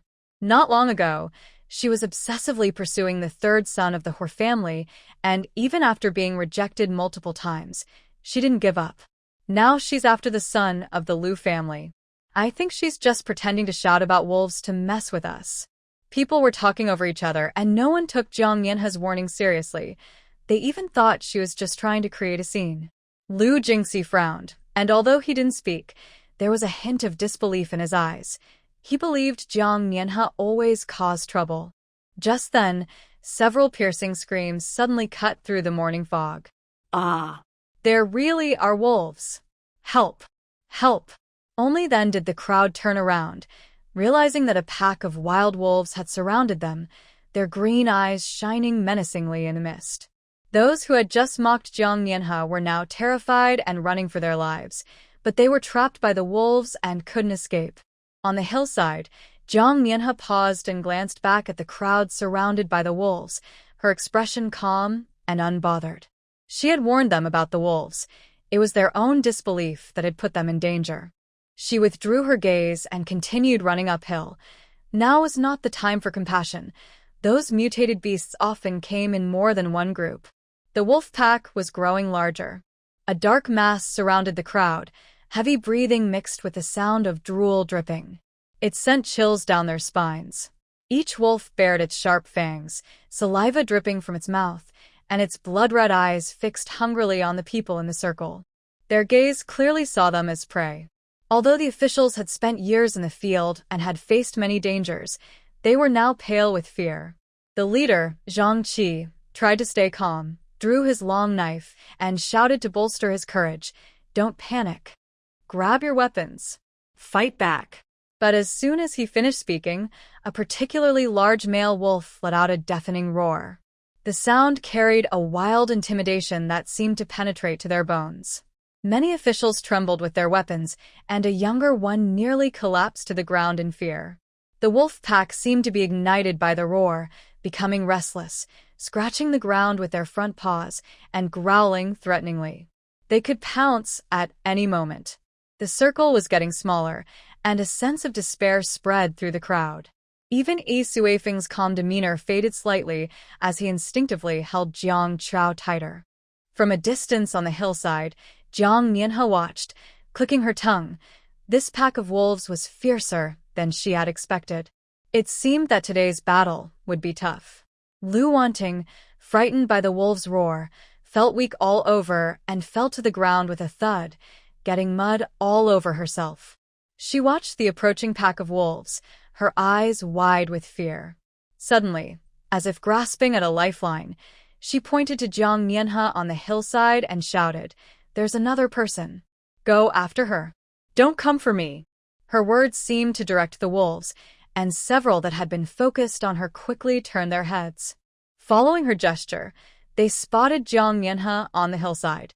Even worse, rustling sounds came from the dense forest behind Jiang Mianhe, and a dozen wolves silently emerged, blocking her escape. She was surrounded. Jiang Mianhe frowned and glanced at the folding bike in her hands. Looking back at the advancing wolves, a cold smile appeared on her lips. She shouted down the mountain, "Lu Wanting, you're using your thoughts in the right place. But these wolves don't just listen to you." With that, she slammed the folding bike to the ground, and with a few clicks, it unfolded. She quickly sat on it and pulled out a sharp short knife from her pocket. Today, it seemed she would have to fight as well as run. Down the mountain, Lu Wanting watched as Jiang Mianhe was surrounded, a glimmer of satisfaction in her eyes. But the next moment, a wolf lunged at her, causing her to scream in fright, shattering her moment of pride. As she watched Jiang Mianhe being encircled by the wolves, her face twisted in fear, which was quickly replaced by a sickly pleasure, even forgetting to scream as a grim smile spread across her face. Lu Jingxi observed the scene, his brows furrowing deeply. A hint of displeasure flashed in his eyes, but he ultimately said nothing. He was too preoccupied to worry about that now. Seeing this, Jiang Mianhe's expression hardened. She shouted a curse towards Lu Wanting, you wicked woman. After that, she quickly turned around and shouted to the officers surrounded below, Brother Zhang, tell your men to light the torches.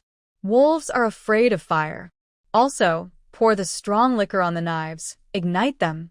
As she shouted, she skillfully pulled out a fire starter and a small can of oil from her pack, splashing the oil on some dry branches with a splash and igniting them with a whoosh. The flame shot up, forcing several wolves in front of her to retreat, growling in fear. Don't just stand there. Do as I say. Jiang Mianhe shouted again. At the same time, she grabbed a burning branch and swung it at the wolves rushing toward her. The wolf yelped in pain from the fire and retreated. Down the mountain, Zhang Qi snapped out of his daze and quickly shouted commands. Hurry! Light the torches! Get the strong liquor! The officials finally reacted, hurriedly searching for fire sources and rummaging through their bags. Soon, clusters of flames lit up the encirclement, effectively scaring the wolf pack from advancing. Jiang Mianhe noticed their movement and sighed in relief, pulling out several silver needles coated with medicine from her pocket. She focused on the nearest male wolf, her gaze sharp as a knife. She needed to take down the leader first, otherwise, the pack wouldn't back off easily. Jiang Mianhe moved quickly like the wind, her short knife and the burning branch working perfectly together. She sometimes crouched to dodge the wolf's fierce pounces and spun to avoid its sweeping claws. Her eyes remained locked on the largest wolf, the alpha. She understood the principle of capturing the leader first better than anyone. During the struggle, she seized an opportunity when the alpha lunged, thrusting the burning branch toward its eyes. The alpha howled in pain, momentarily slowing down. Jiang Mianhe took advantage of this, crouching down, grabbing its mane, and flipping onto its back, pressing her knife firmly against its throat. The alpha thrashed wildly, but was held down by her, eventually tiring out. Jiang Mianhe finally breathed a sigh of relief. She dismounted, exhausted, leaning on her knees and gasping for air, sweat mixing with dirt trickling down her cheeks. Just then, she felt a sudden tug from behind. It was Lu Wanting. She had somehow crawled over and was frantically grabbing Jiang Mianhe's arm, pulling her toward the alpha, shouting, You should die. Let the wolves eat you.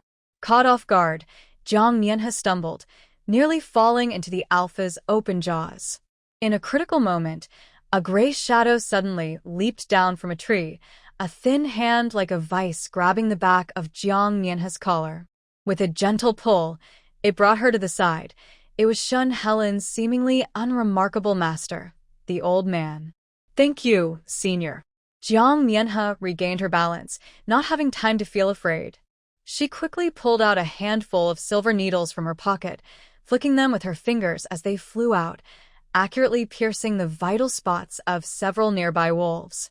The wolves whimpered and fell, while the remaining ones, terrified, fled in all directions, including the subdued alpha, who took the chance to escape, limping away. Once the wolf pack dispersed, Jiang Mianhe finally wiped her face. She turned to the old man and respectfully bowed her head, saying, Thank you for saving my life. The old man stroked his graying beard, squinted at her for a moment, gave a faint HM, and without saying much, turned to walk toward Shun Helen.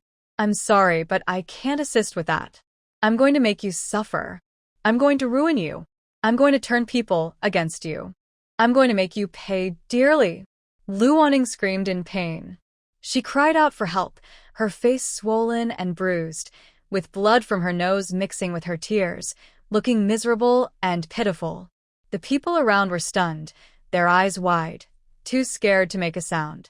The officials exchanged glances. Zhang Qi wanted to step forward but hesitated. After all, This was a family matter, and they had seen Lu Wanting's actions. Jiang Mianhe's 3 sisters-in-law held their children, their expressions mixed with shock, relief, and a bit of fear. Yi Suifeng frowned and pulled Jiang Qiao's sleeve, saying, "Don't get involved." He knew that Lu Wanting had truly crossed a line with Jiang Mianhe this time. Shen Helen stood at a distance, watching Jiang Mianhe, who was on top of Lu Wanting, cursing and hitting her. For the first time, his cold eyes showed clear surprise.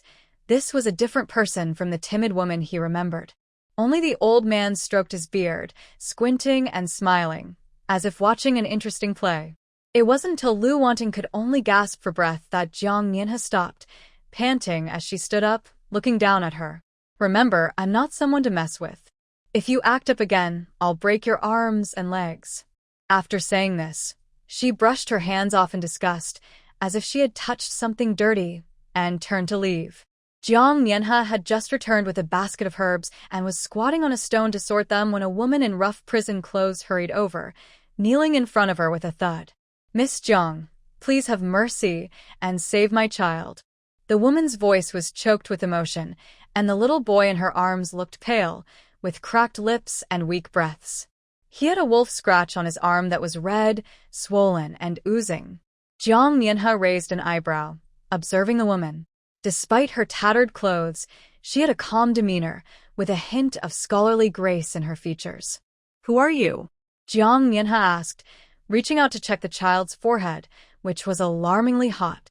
"I am Su, the wife of the former imperial censor Zhou. Jiang Mianhe recalled hearing about Zhou, known for his strong character, who dared to argue with the emperor in court. She was surprised to see his family in such a dire situation. Looking at Su kneeling on the ground, Jiang Mianhe casually played with a freshly picked herb, her tone flat. "Why should I help you? What do you have that makes it worth my while?" Su stiffened, then bit her lip and moved forward a half step on her knees. She leaned close to Jiang Mianhe's ear and whispered, "I know about the abandoned mine 30 miles outside the city. It's not just a useless mine. It's actually a gold mine with a huge amount of gold.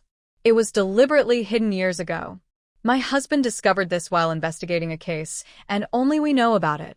Jiang Mianhe paused, looked up at her with curiosity in her eyes. After a moment, she stood up and said, "Give me the child." Su quickly handed over the child. Jiang Mianhe opened the child's clothing. She found that the child's chest was very hot, and the wolf bite on his arm was badly swollen, and even had a hint of black. Without saying much, she picked a few herbs for inflammation and fever from her medicine basket, took out a small stone mortar, and quickly ground them into a paste. She applied half of it to the wound and mixed the other half with spring water to give to the child. Her movements were swift and efficient, applying the medicine and bandaging without hesitation.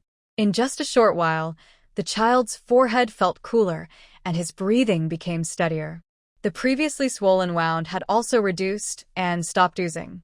Su watched in amazement. When she came to her senses, she wanted to kneel and thank her. But Jiang Mianhe stopped her. "Don't kneel so easily," she said, pouring a small bowl of spring water from her flask and handing it to her. "Let him drink more of this. It will help him recover faster." Su took the bowl and looked at the clear spring water, feeling its warmth. After giving the child a couple of sips, she noticed his color improved a bit, and she couldn't help but feel emotional, her eyes welling up. "Thank you so much, Miss Jiang. I will remember your kindness for the rest of my life." Jiang Mianhe waved her hand and turned back to sort the herbs. "Let's talk about the gold mine after we leave this place. For now, focus on taking care of yourselves." Zhou heard that his son was out of danger and quickly walked over, leaning on a tree branch. Though he looked unwell, he stood straight and bowed deeply to Jiang Mianhe. "Miss Jiang, I will never forget your life-saving grace." Jiang Mianhe was packing her medicine box when she looked up at him and said calmly, "Don't thank me just yet. Your son's situation isn't over." Zhou was taken aback. "What do you mean, miss?" Jiang Mianhe didn't answer directly.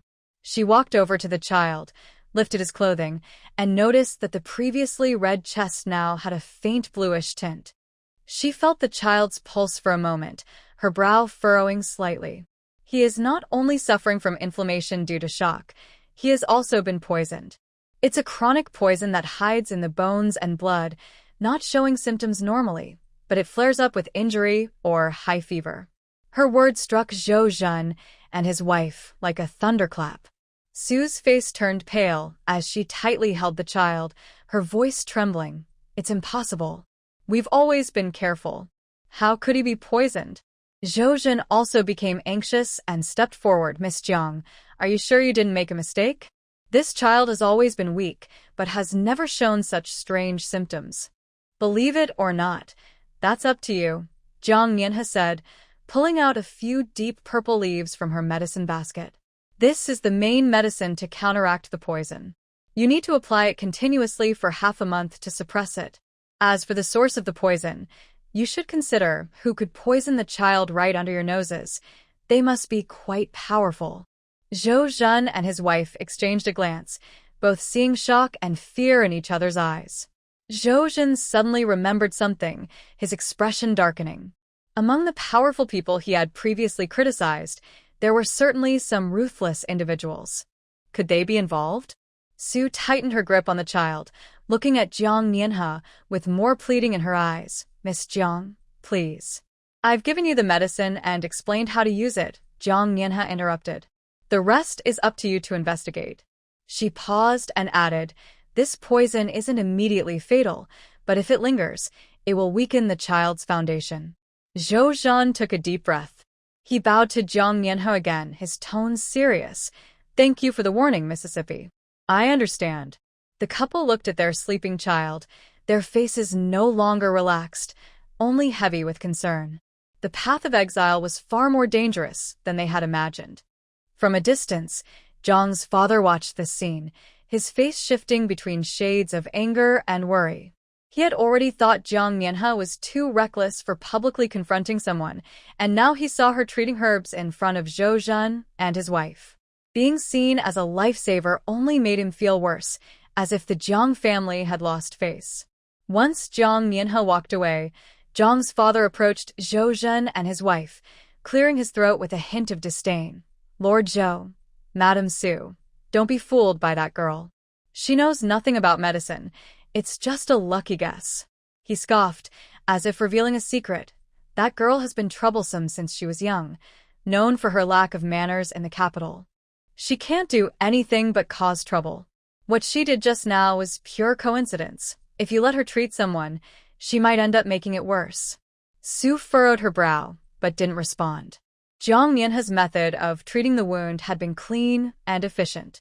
Her ability to identify and use the herbs was precise. She didn't seem like someone who was just guessing. Zhou Zhen's expression darkened as he said calmly, Mr. Jiang, a life-saving grace, knows no source. Whether Miss Jiang understands medicine or not, she saved my son, and I respect her for that. Jiang's father was momentarily speechless and wanted to say more, but he was silenced by Zhou Zhen's cold gaze and had to close his mouth reluctantly. Inside, he cursed Jiang Mianhe 1,000 times, feeling that this daughter was always opposing him. Jiang's 3 older brothers gathered around, each chiming in to support their father. Lord Zhou, don't listen to her nonsense. My sister knows nothing about pharmacology. She's just lucky. From childhood, all she did was cause trouble. It's a miracle if she can walk quietly. She probably used some trick earlier. Don't take it seriously. Before they could finish, Sue interrupted coldly, I don't like what you 3 are saying. Holding her sleeping child, her eyes were bright. Miss Jiang saved my son. That's a real kindness. As her brothers, instead of appreciating her skills, you criticize her. Don't you feel ashamed? Zhou Zhen's expression darkened as he glanced at them. What puzzles me more is your harshness toward your biological sister while being warm to your adopted sister. His tone held a hint of sarcasm. Ignoring your own sister's merits and treating an adopted daughter as precious, I've never seen such a reversal of priorities.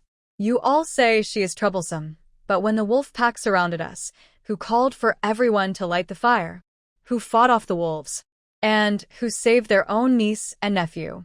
Sue grew more agitated. Brothers should protect their sister, not side with outsiders against her. How can that be right? The three Jiang brothers turned red with embarrassment. The eldest wanted to argue back, but lost his courage under Zhou Zhen's glare. The second stammered, We didn't mean it that way. What did you mean then? Zhou Zhen scoffed.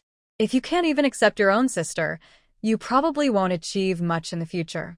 The three brothers were left speechless and could only retreat to the side, feeling both ashamed and angry, yet unable to say a word. Jiang Mianhe set up a stone slab by the creek and began sorting the herbs she had gathered. Some she ground into powder, while others soaked in spring water. She worked quickly, soon producing several packets of different medicinal powders, including some that would explode when exposed to fire, powders to repel wild animals, and a few darker-colored packets meant to deal with those with ill intentions. She carefully put away the medicine powder, thinking she would reinforce the wooden cart later, not noticing the bundle she left under the tree. Not far away, Lu Wanting was watching her closely. Still scared from being hit earlier, she didn't dare to approach, but her gaze fell on the bulging bundle. She remembered that Jiang Mianhe had brought many good things from the capital, and this bundle looked heavy. Maybe it was hiding gold or silver jewelry, or something valuable. Taking advantage of Jiang Mianhe turning to wash her hands by the stream, Lu Wanting gritted her teeth and crept over. She grabbed the bundle and dashed into the woods. She ran quickly, the bundle pressing uncomfortably against her, but she couldn't let go, her mind focused on one thought. Hide the bundle and open it when no one is around. Maybe she could find a fortune, and then she would see how Jiang Mianhe would act. When Jiang Mianhe turned back, the area under the tree was already empty. Her expression turned cold as she glanced in the direction Lu Wanting had disappeared, a smirk forming on her lips. Stealing from her. Huh? Lu Wanting really didn't learn her lesson. She didn't rush to chase after her. Instead, she calmly put the remaining medicine powder into another small cloth bag. After brushing her hands, she realized the bundle only contained some clothes and a few pieces of silver. The truly important things had already been stored away. If Lu Wanting wanted to steal, let her go ahead. It would be a good lesson for her to learn what happens when one takes what doesn't belong to them. From a distance, Lu's parents saw Lu Wanting running back in a panic with a bundle. When they realized it was Jiang Mianhe's belongings, they exchanged a glance and silently looked away. As long as Jiang Mianhe suffered, they didn't care if their daughter was stealing. Lu Jingxi stood nearby, frowning tightly. Though he disapproved of Lu Wanting's sneaky behavior, remembering Jiang Mianhe's fierce demeanor earlier made him swallow his words and pretend he didn't see anything. At that moment, Jiang Mianhe was crouched down, focused on grinding herbs, the mortar and pestle making a soft thud sound. The jars and bottles were neatly arranged beside her, and she didn't notice anything unusual. It wasn't until she finished putting the last herb powder into a bottle that she stood up and brushed off her hands. She planned to take out some food from the bundle to satisfy her hunger. But when she turned around, the area under the tree was empty, and the small bundle on the cart was also missing. Jiang Mianhe was stunned for a moment, then suddenly realized what had happened, her eyes widening as she quickly turned around, muttering, "Where's my bundle? The bundle I left here?" She suddenly looked in the direction where Lu Wanting was hiding and glanced at the expressionless Lu family members. Her face darkened little by little. Suddenly, she seemed deeply wronged and sat down on the ground with a thud. She slapped her thighs with both hands and shouted, "My things! Who stole my things? How can I live without them?" She cried out in despair, tears streaming down her cheeks. She looked anxious and angry, with a hint of helplessness, completely different from her earlier calm and fierce demeanor. The people around her were shocked by her sudden breakdown. Even Lu Wanting peeked out, watching Jiang Mianhe cry loudly. A sense of secret delight arose in her heart. It seemed that what was in that package was very important to her. Only Lu Jingxi watched Jiang Mianhe cry, feeling inexplicably blocked in his heart. The fact that he didn't stop Lu Wanting earlier felt like a heavy stone pressing down on him. Jiang Mianhe was crying sadly when a clear voice suddenly rang out. "Your package was taken by Lu Wanting into the woods to the east." Jiang Mianhe looked up and saw the sixth prince, whose face showed no expression but clearly pointed in the direction. She immediately wiped her tears, got up from the ground, grabbed a thick stick nearby, and gritted her teeth, saying, "Thanks." Just as she was about to head toward the woods, Lu Jingxi blocked her, saying, "Wanting is young. She's just a bit mischievous. Don't hold it against her." "Young?" Jiang Mianhe laughed, raising an eyebrow at him.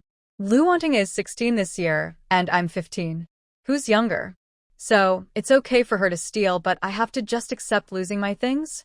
The Lu family's logic is truly unique. Lu Jingxi's face turned red from being cornered, and he opened his mouth but couldn't say a word. Jiang Mianhe didn't want to deal with him anymore, pushed his hand away, and rushed toward the eastern woods with a stick in hand, her steps quick and urgent, as if she really intended to confront Lu Wanting. Deep in the woods, Lu Wanting was leaning against a tree, catching her breath. She had been hungry all night, and after the scare from stealing the package, she felt tired and angry. She kicked a nearby stone hard and muttered, "That nasty girl. Just wait until I open the package and take your treasures. Let's see how arrogant you are." She impatiently began to untie the package, just about to reach inside when she heard a sharp crack of a branch breaking behind her. Jiang Mianhe stood not far away, holding the stick, her gaze as cold as ice. Old Lady Lu, leaning on her cane, immediately pointed at Jiang Mianhe and scolded, "You heartless one. Waning is your sister, but just because she took something from you, do you really want to hurt her? Don't you have any respect for your elders or any sense of rules?" Mother Lu cried out, "Jiang Wanting is young and doesn't know better. As her sister-in-law, can't you be a little more forgiving? If anything happens to her, I won't be able to live with myself." Father Lu and uncles 2 and 3 surrounded Jiang Mianhe, looking heartbroken. "Our Lu family has treated you well. How can you treat Wanting this way? It's just a burden. You can let her return it later. Why make such a scene? It will only bring shame to our family." They each took turns speaking about sisterly bonds and respect for elders, seemingly trying to persuade her. In reality, they were using moral pressure to force Jiang Mianhe to back down, making it seem like the thief, Lu Wanting, was the victim, while Jiang Mianhe, who was trying to reclaim what was taken, appeared to be the villain.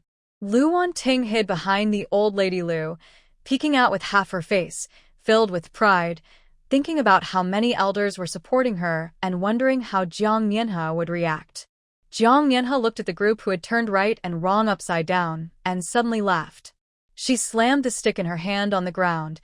"I understand your Lu family's logic. It's okay to steal, but wrong to chase after what's stolen. The bullied should yield to the bully, or else it's unfilial. Fine, I won't take this burden today." She changed her tone, her gaze turning cold. "But how do we settle the account for Lu Wanting trying to feed me to the wolves? Shouldn't she also be made to yield? Should I really let her bite me to death?" Her words left the Lu family speechless, their faces turning pale and then red. Old Lady Lu was so angry that her cane shook, but she couldn't say another word about moral pressure. Lu Wanting's hand trembled as she clutched the burden, eagerly hoping to find gold or jewels. As her fingers reached into the cloth bag, she touched something sticky and slimy. Before she could react, a terrible stench hit her. She suddenly tossed the bag away, and the contents spilled out with a splash. There were no treasures, just piles of rotten cow and pig manure, green and gooey. Most of it splattered on her face and clothes, even getting into her hair. Ah! A piercing scream echoed through the woods as Lu Wanting looked at herself, covered in filth. Her stomach churned, and she almost threw up. In a frenzy, she tried to wipe off the dirt, but it only made things worse, making her look like she had just crawled out of a dung heap. The Lu family, who had been arguing with Jiang Mianhe, turned to see what happened when they heard her scream. Upon seeing Lu Wanting's state, they were shocked. Everyone was stunned. Lu's mother cried out in pain, "My Wanting!" At that moment, Jiang Mianhe suddenly burst out laughing. Her laughter grew louder and more outrageous, bending over with laughter, pointing in Lu Wanting's direction, nearly in tears from laughing. "Lu Wanting, Do you like the big gift I prepared for you? How does it feel to steal? It turned out she had anticipated someone would have bad intentions. She had intentionally placed these items at the bottom of the bag, covering them with a few old clothes to hide them. Lu Wanting was so flustered while stealing that she didn't notice anything unusual, and now she had truly fallen hard. Old Lady Lu was so angry she trembled, pointing at Jiang Yanhe, unable to speak. Lu's father and mother were both angry and anxious, scolding Jiang Yanhe for being cruel while hurriedly trying to clean up after Lu Wanting. Only Jiang Yanhe stood there laughing. Her laughter was filled with unhidden satisfaction. Dealing with such a person required this kind of approach to make her remember it for a lifetime. Jiang Yanhe laughed so hard she was nearly in tears, feeling completely at ease as she watched the Lu family's faces turn pale with anger and worry. The foul smell spread, causing even the nearby officials and exiles to frown and step aside, looking at Lu Wanting with disdain. Zhang Qiaorou had also approached at some point. Seeing Lu Wanting, covered in dirt and crying heart-wrenchingly, she frowned and said to Jiang Yanhe's sister, "You've gone too far. Even if Wanting is wrong, you shouldn't use such methods against her. What will people think?" Her tone carried a hint of condescension, as if she were the embodiment of justice. Jiang Yanhe stopped laughing, wiped her eyes, and raised an eyebrow at her. "I put waste in my own bag. How does that bother anyone?" She shrugged, looking completely unconcerned. "I like putting things like that in my stuff. It smells nice and looks comfortable. What's the problem?" But she, without permission, stole someone else's bag and got herself dirty. Isn't that her own fault? Zhang Qiaorou was taken aback, opening her mouth to say something. But Jiang Yanhe continued, "Does she have a right to steal? Why didn't she ask what was in the bag before taking it? Now that she's made a mess, she blames me for what I put in there?" I truly admire that logic. The people around them listened and felt Jiang Yanhe made sense. After all, it was Lu Wanting who stole first. Even if there were indeed dirty things inside, it was her own doing. The Lu family wanted to impose their morals again, but Jiang Yanhe's words left them speechless.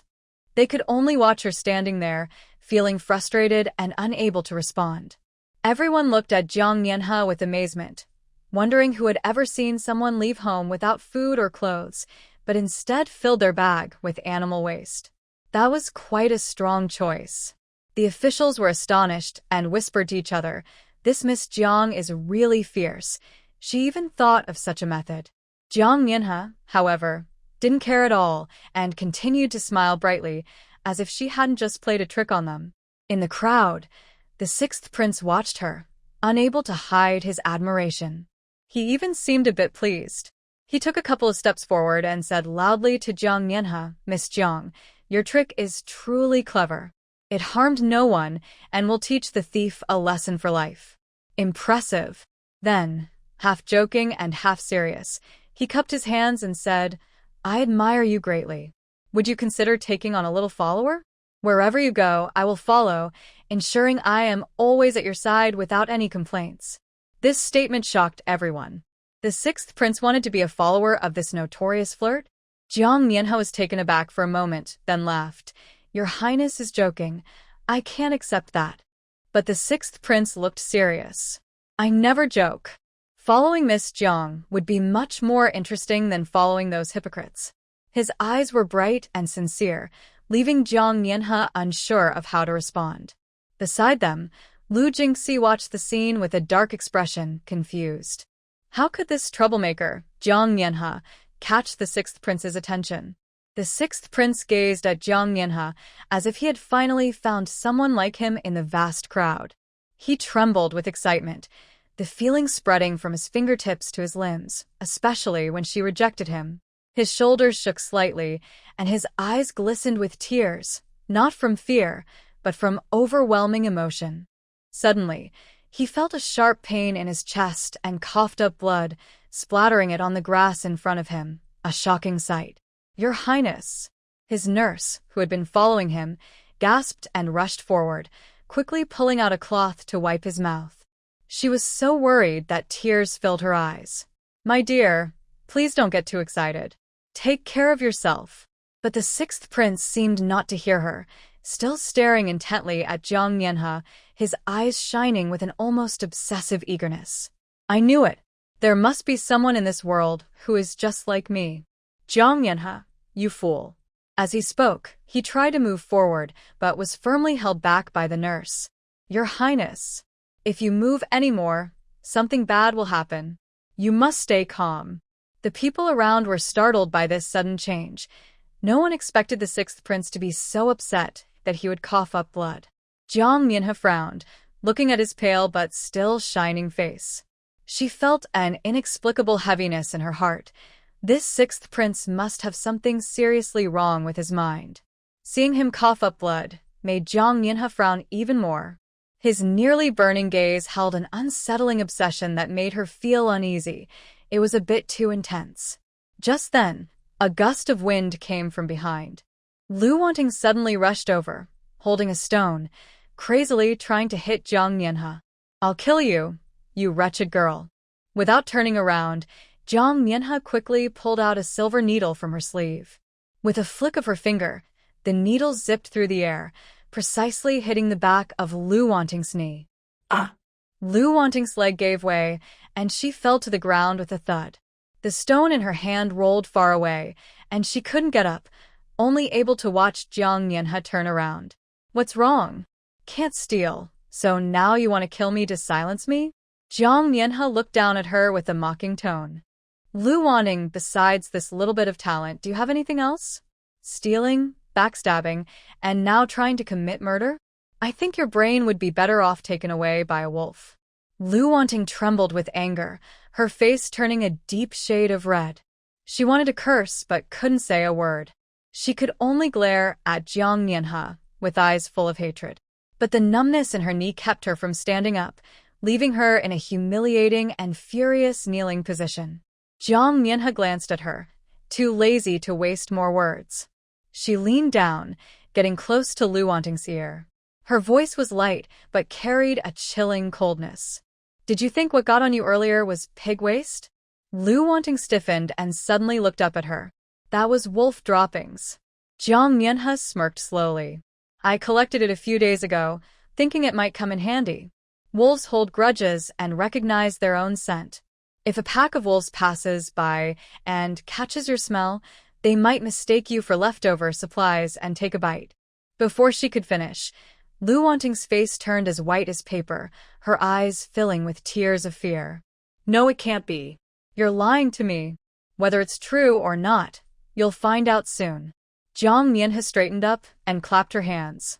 Those wolves might not have gone far. Lu Wanting completely broke down, screaming and trying to crawl away, but her knee was hurt. She could only squirm on the ground, crying loudly. Stop screaming, Jiang Mianhe interrupted coldly. The louder you are, the more likely you are to attract the wolves. If they come, guess who will be the first to be in danger? Her words felt like a bucket of cold water, instantly silencing Lu Wanting's screams. She covered her mouth tightly, tears streaming down her face, her body shaking with fear. The only thing in her eyes was pure terror. This woman was truly frightening. Seeing Lu Wanting so terrified, Jiang Mianhe ignored her and turned to leave. To deal with such a person, you must use what they fear most. When the Lu family heard the words wolf droppings and attracting wolves, their faces changed at once. Old Lady Lu leaned on her cane, backing away while muttering bad luck. Lu's parents pulled the other children away, not even glancing at Lu Wanting, as if she had a contagious disease. Lu Jingxi stood still, his face stiff, watching Lu Wanting cry. He then turned to Jiang Mianhe, who remained calm. Anger flared on his handsome face. Jiang Mianhe, stop pretending. This is clearly your trick to scare people. Jiang Mianhe glanced at him, her tone indifferent. If it's a trick, won't we find out soon enough? Her calm demeanor, without any defense or impatience, made the Lu family uneasy. The fear from the wolf attack still lingered, and now hearing her words, they noticed that the strong smell coming from Lu Wanting was indeed similar to what the wolves had left behind. No, it can't really attract wolves, can it? Uncle Lu rubbed his hands, glancing nervously into the woods. Uncle San Lu suggested, "Why don't we move a bit further away?" Just in case. Lu Jingxi wanted to say something, but he saw the Lu family instinctively backing away several steps, not daring to look at Lu wanting. He opened his mouth, but the words its fate got stuck in his throat. Seeing Jiang Mianhe's confident expression, he felt a strange sense of doubt. Jiang Mianhe looked at their fearful faces and smiled coldly. Scaring them with wolves was far more effective than reasoning with them. She turned her gaze to the wolf corpses on the ground, her eyes shifting as she quickly found a sharp knife. Crouching down, she skillfully skinned and deboned the wolf. Soon, she had a large piece of meaty wolf with bones, which she skewered with a branch and placed over the fire to roast. The flames licked the meat, and the fat sizzled, releasing a tempting aroma. When the outside turned golden brown, she pulled out a small paper bag from her pack and sprinkled some cumin powder, intensifying the delicious smell. The officials watched in astonishment as the girl, having just fought, turned around to roast wolf meat and enjoyed it so much. Was she really that calm? Jiang Mianhe dragged the wolf skin to the stream and carefully washed off the blood. She laid it out on a rock. Turning back, she focused on turning the roasting meat. The smell of meat mixed with spices wafted far away. The people around couldn't help but swallow, as it was rare to have meat on the road, especially when it looked so enticing. Not far away, Shun Helen's master, Daoist Jingxiu, carried an old cloth bag. He was also drawn in by the aroma. Stroking his graying beard, he stood beside the fire, staring hungrily at the roasting meat. Jiang Mianhe had noticed him and, seeing his pure gaze without any bad intentions, smiled and offered him 10 skewers of roasted wolf meat. "Master, would you like to try?" The wolf meat skewers were brushed with her special sauce, sweet with a hint of spice, and as soon as she handed them over, Daoist Jingxiu's eyes lit up. He took one carefully, bit into it, and immediately squinted his eyes, nodding repeatedly. This flavor. In my lifetime, I've never tasted anything like this. Not bad, not bad. He ate quickly, mumbling sweet and spicy, even better than the sauced meat at the tavern down the mountain. Jiang Mianhe watched him eat with such satisfaction and couldn't help but laugh. She hadn't expected this seemingly ethereal Daoist to be such a foodie. The people around, seeing Daoist Jingxiu enjoying the food, were even more tempted, their eyes constantly darting to the fire, including those from the Lu family. Jiang Mianhe pulled out a small wine gourd from her pack and handed it to Daoist Jingxiu. "Master, it's even better with some wine." His eyes brightened as he took it and gulped down a big mouthful, smacking his lips. Good wine. Not far away, Shun Helen stood under a tree, his expression calm.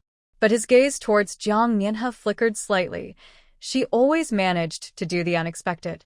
Just moments ago, she had been fighting a wolf, and now she was calmly roasting meat and drinking wine, living so freely and boldly.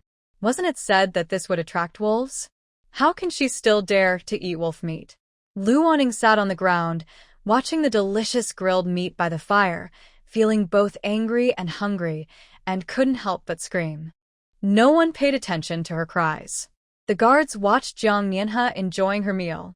They also became interested, imitating her by cutting up the remaining wolf carcass and starting their own fire to grill. But their meat turned out dry and tasteless, far from the tempting aroma coming from Jiang Mianhe's side, leaving them only to watch enviously. The sixth prince also came over, eyeing the shiny grilled wolf skewers. He took out a golden toad ornament from his pocket, its eyes set with rubies. It was covered in gold, clearly worth a lot. "Miss Jiang, how about I trade this for 10 skewers of grilled meat?" Jiang Mianhe's eyes lit up instantly. She snatched the golden toad and tucked it away, happily handing over 10 skewers. Deal. She grilled a few more skewers and handed them to the nurse beside her. "You should try some too." The nurse quickly waved her hands. "Oh, I couldn't." "Take it," Jiang Mianhe insisted, pushing the skewers into her hands. "It's no fun just watching while your prince eats." The nurse looked at the fragrant grilled meat in her hands. She glanced at her prince, who was eating contentedly, and finally accepted it with a blush. She added more firewood to the fire, and the smell of meat mixed with sauce wafted further, making everyone's stomachs rumble with envy. The nurse held the warm skewer in her hands. Suddenly, her nose felt a bit sour. She had followed the sixth prince into exile, witnessing the ups and downs of human nature, where people often looked down on others. It was the first time someone like Jiang Mianhe had shared food with her, a servant. The oil from the skewer dripped down the stick, and the sweet and spicy aroma filled the air. The nurse secretly glanced at Jiang Mianhe, who was laughing with Daoist Qingxiu. Then she looked at her prince, who was enjoying his meal, and her eyes quietly turned red. Having served the prince for many years, she was used to the arrogance of the powerful and had endured the disdain of others. At that moment, this skewer of grilled meat warmed her heart more than any gold or jewels. She carefully took a small bite. The rich meat flavor mixed with the taste of the sauce spread on her tongue, and she softly said, "Thank you, Miss Jiang." Her voice was not loud, but it carried genuine gratitude. Jiang Mianhe waved her hand. Smiling, she pushed another skewer into the nurse's hands. "Eat it while it's hot. It won't taste good when it cools down." The nurse held the skewer tightly, secretly remembering this kindness, knowing that if she could help Jiang Mianhe in the future, she would not refuse. By the fire, the aroma of meat filled the air, while Lu Wanting finally found a stream to wash off the dirt from her body. The mixed smell of filth and sweat clung to her, like a stubborn bandage that wouldn't wash off. The looks from the Lu family changed towards her. Lu's mother shifted aside, covering her nose with a handkerchief in disgust. Lu's grandmother turned her face away completely, not even offering a word of comfort. Several cousins kept their distance, as if she carried a disease. Lu Wanting felt a surge of anger from their silent disdain. Tears welled up in her eyes, and she struggled to hold back her frustration. Jiang Qiao approached her gently, saying, "Wanting, don't be sad. Just clean yourself up." This kind reassurance struck a chord with Lu Wanting, and she could no longer hold back. She threw herself into Jiang Qiao's arms and cried loudly, "Sister, they all look down on me. I feel so wronged." As she did, the unpleasant odor transferred to Jiang Qiao. For a moment, the warmth on Jiang Qiao's face froze, and she instinctively wanted to push her away, but she couldn't react in front of everyone. She could only awkwardly pat Lu Wanting's back, her lips pressed tightly together. Not far away, Jiang Mianhe bit into a meat skewer, watching the scene of sisterly affection with a hint of mockery in her eyes. She slowly turned the skewer in her hand, observing Jiang Qiao trying to appear calm while clearly uncomfortable, unable to suppress a smirk. The people around noticed Jiang Qiao's awkwardness, their expressions filled with amusement. The more Lu Wanting cried and clung to her, the worse Jiang Qiao looked, yet she had to maintain a gentle demeanor. It was quite a comical sight. "Great, now there's one more person being chased by wolves." Jiang Mianhe added fuel to the fire. When Jiang Qiao heard Jiang Mianhe's words, she flinched as if pricked by a needle, her hand instantly pulling away from Lu Wanting's arm. Lu Wanting's face lost much of its color, her expression frozen. Jiang Qiao snapped back to reality, a flash of panic crossing her eyes. In the next moment, her eyes turned red, glistening as she looked at Lu Wanting. Her voice trembled with emotion as she reached out to touch her, hesitating. "Wanting, don't think too much. How could I look down on you? We promised to stick together, and I will never abandon you." Jiang Mianhe watched with crossed arms, a smirk on her lips. "Oh, but you have wolf dung on you now, right? I heard wolves recognize each other by this." Her words hit like a stone thrown into water, almost breaking Jiang Qiao's pitiful facade. Yi Suifeng hurried over. Suddenly, his face turned as red as liver, and he rushed in front of Jiang Mianhe, saying, "You are being too harsh." She meant well. Jiang Mianhe glanced up at him, her tone cold. "Harsh? Yi Suifeng, you should see clearly that your woman is flirting with another man, and you stand here like a fool defending her. What does that make you? An incompetent husband facing reality?" She scoffed, her eyes filled with sarcasm. "If it were me in this situation, I would have ended it all to avoid this embarrassment." You. Yi Suifeng was left speechless, his chest heaving with anger, trembling as he pointed at Jiang Nianhe, unable to form a complete sentence. Zhang Qi watched the scene unfold, finally realizing how ruthless Jiang Nianhe could be with her words. The surrounding officials exchanged glances, clearly shocked by her sharp tongue. At that moment, a man from the crowd of officials stepped forward, standing protectively in front of Jiang Qiaro. "Why are you being so cruel? Do you have to push someone to the edge?" As soon as he finished speaking, Jiang Nianhe's parents and three brothers frowned and echoed, "Exactly, say less and don't be so harsh." Jiang Nianhe laughed coldly, her gaze sweeping over everyone. "Harsh? I'm just speaking the truth.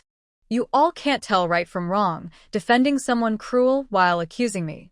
Who is truly more cruel?" She looked at her parents and brothers. "You would rather believe outsiders than me, and now you have the nerve to call me cruel?" Her words were powerful, leaving everyone speechless. Jiang Qiaro lowered her head, her eyes red, her voice soft and filled with a hint of grievance. "As long as my sister is happy, I'm willing to do anything, really." Seeing her like this, Jiang Nianhe scoffed, her tone dripping with mockery. "Oh, then why don't you just be quiet and stop pretending? I'd probably be much happier." Jiang Qiao's shoulders trembled slightly, tears rolling down like loose beads, choking on her words. Her pitiful appearance seemed to show great suffering. However, Jiang Nianhe showed no mercy, raising an eyebrow. "What's wrong? Can't do that? Didn't you just say you would do anything? It seems your willingness depends on whether it can earn sympathy." Lu Jingxi quickly stepped forward, standing in front of Jiang Qiaro, and said in a deep voice, "She has always been kind. Why do you have to be so aggressive?" Jiang Nianhe looked up at him, her tone icy. "Kind? Then why don't you marry her? With someone so kind not wanting to marry, why would he choose me? Isn't that just ridiculous?" The images from my past suddenly flooded my mind. Lu Jingxi's disdain for her felt like a sharp needle. He always accused her of using underhanded tactics, claiming she forced Jiang Qiaro to matchmake them. Even when she poured her heart out, all she received was coldness and contempt. Anger mixed with old wounds surged within Jiang Nianhe, her gaze turning colder. "Why aren't you speaking? Do you lack the courage to admit it?" The people around her gasped in shock at her blunt and harsh words, staring in disbelief. Shen Helen's originally calm eyes showed a hint of surprise, while a barely noticeable look of astonishment crossed his handsome face. The sixth prince's lips curled into a strange smile, his gaze towards Jiang Nianhe filled with curiosity and interest, almost overwhelming in its intensity. Hua Zheng's stern expression revealed his shock. He clearly didn't expect a seemingly ordinary woman to say something so bold, his brows furrowing involuntarily. Jiang Nianhe's eyes glinted coldly as she added, "All you can do is bark like a dog." You. Lu Jingxi's anger made the veins on his forehead bulge, and he raised his hand to strike. Jiang Qiao's eyes flickered with a barely noticeable delight. She quickly reached out to stop him, her voice trembling, "Don't hit my sister. Let's talk it out." But her intervention was a moment too late. Jiang Nianhe seized the opportunity, leaping up and delivering a sharp slap. The sound echoed as Lu Jingxi was knocked to the ground.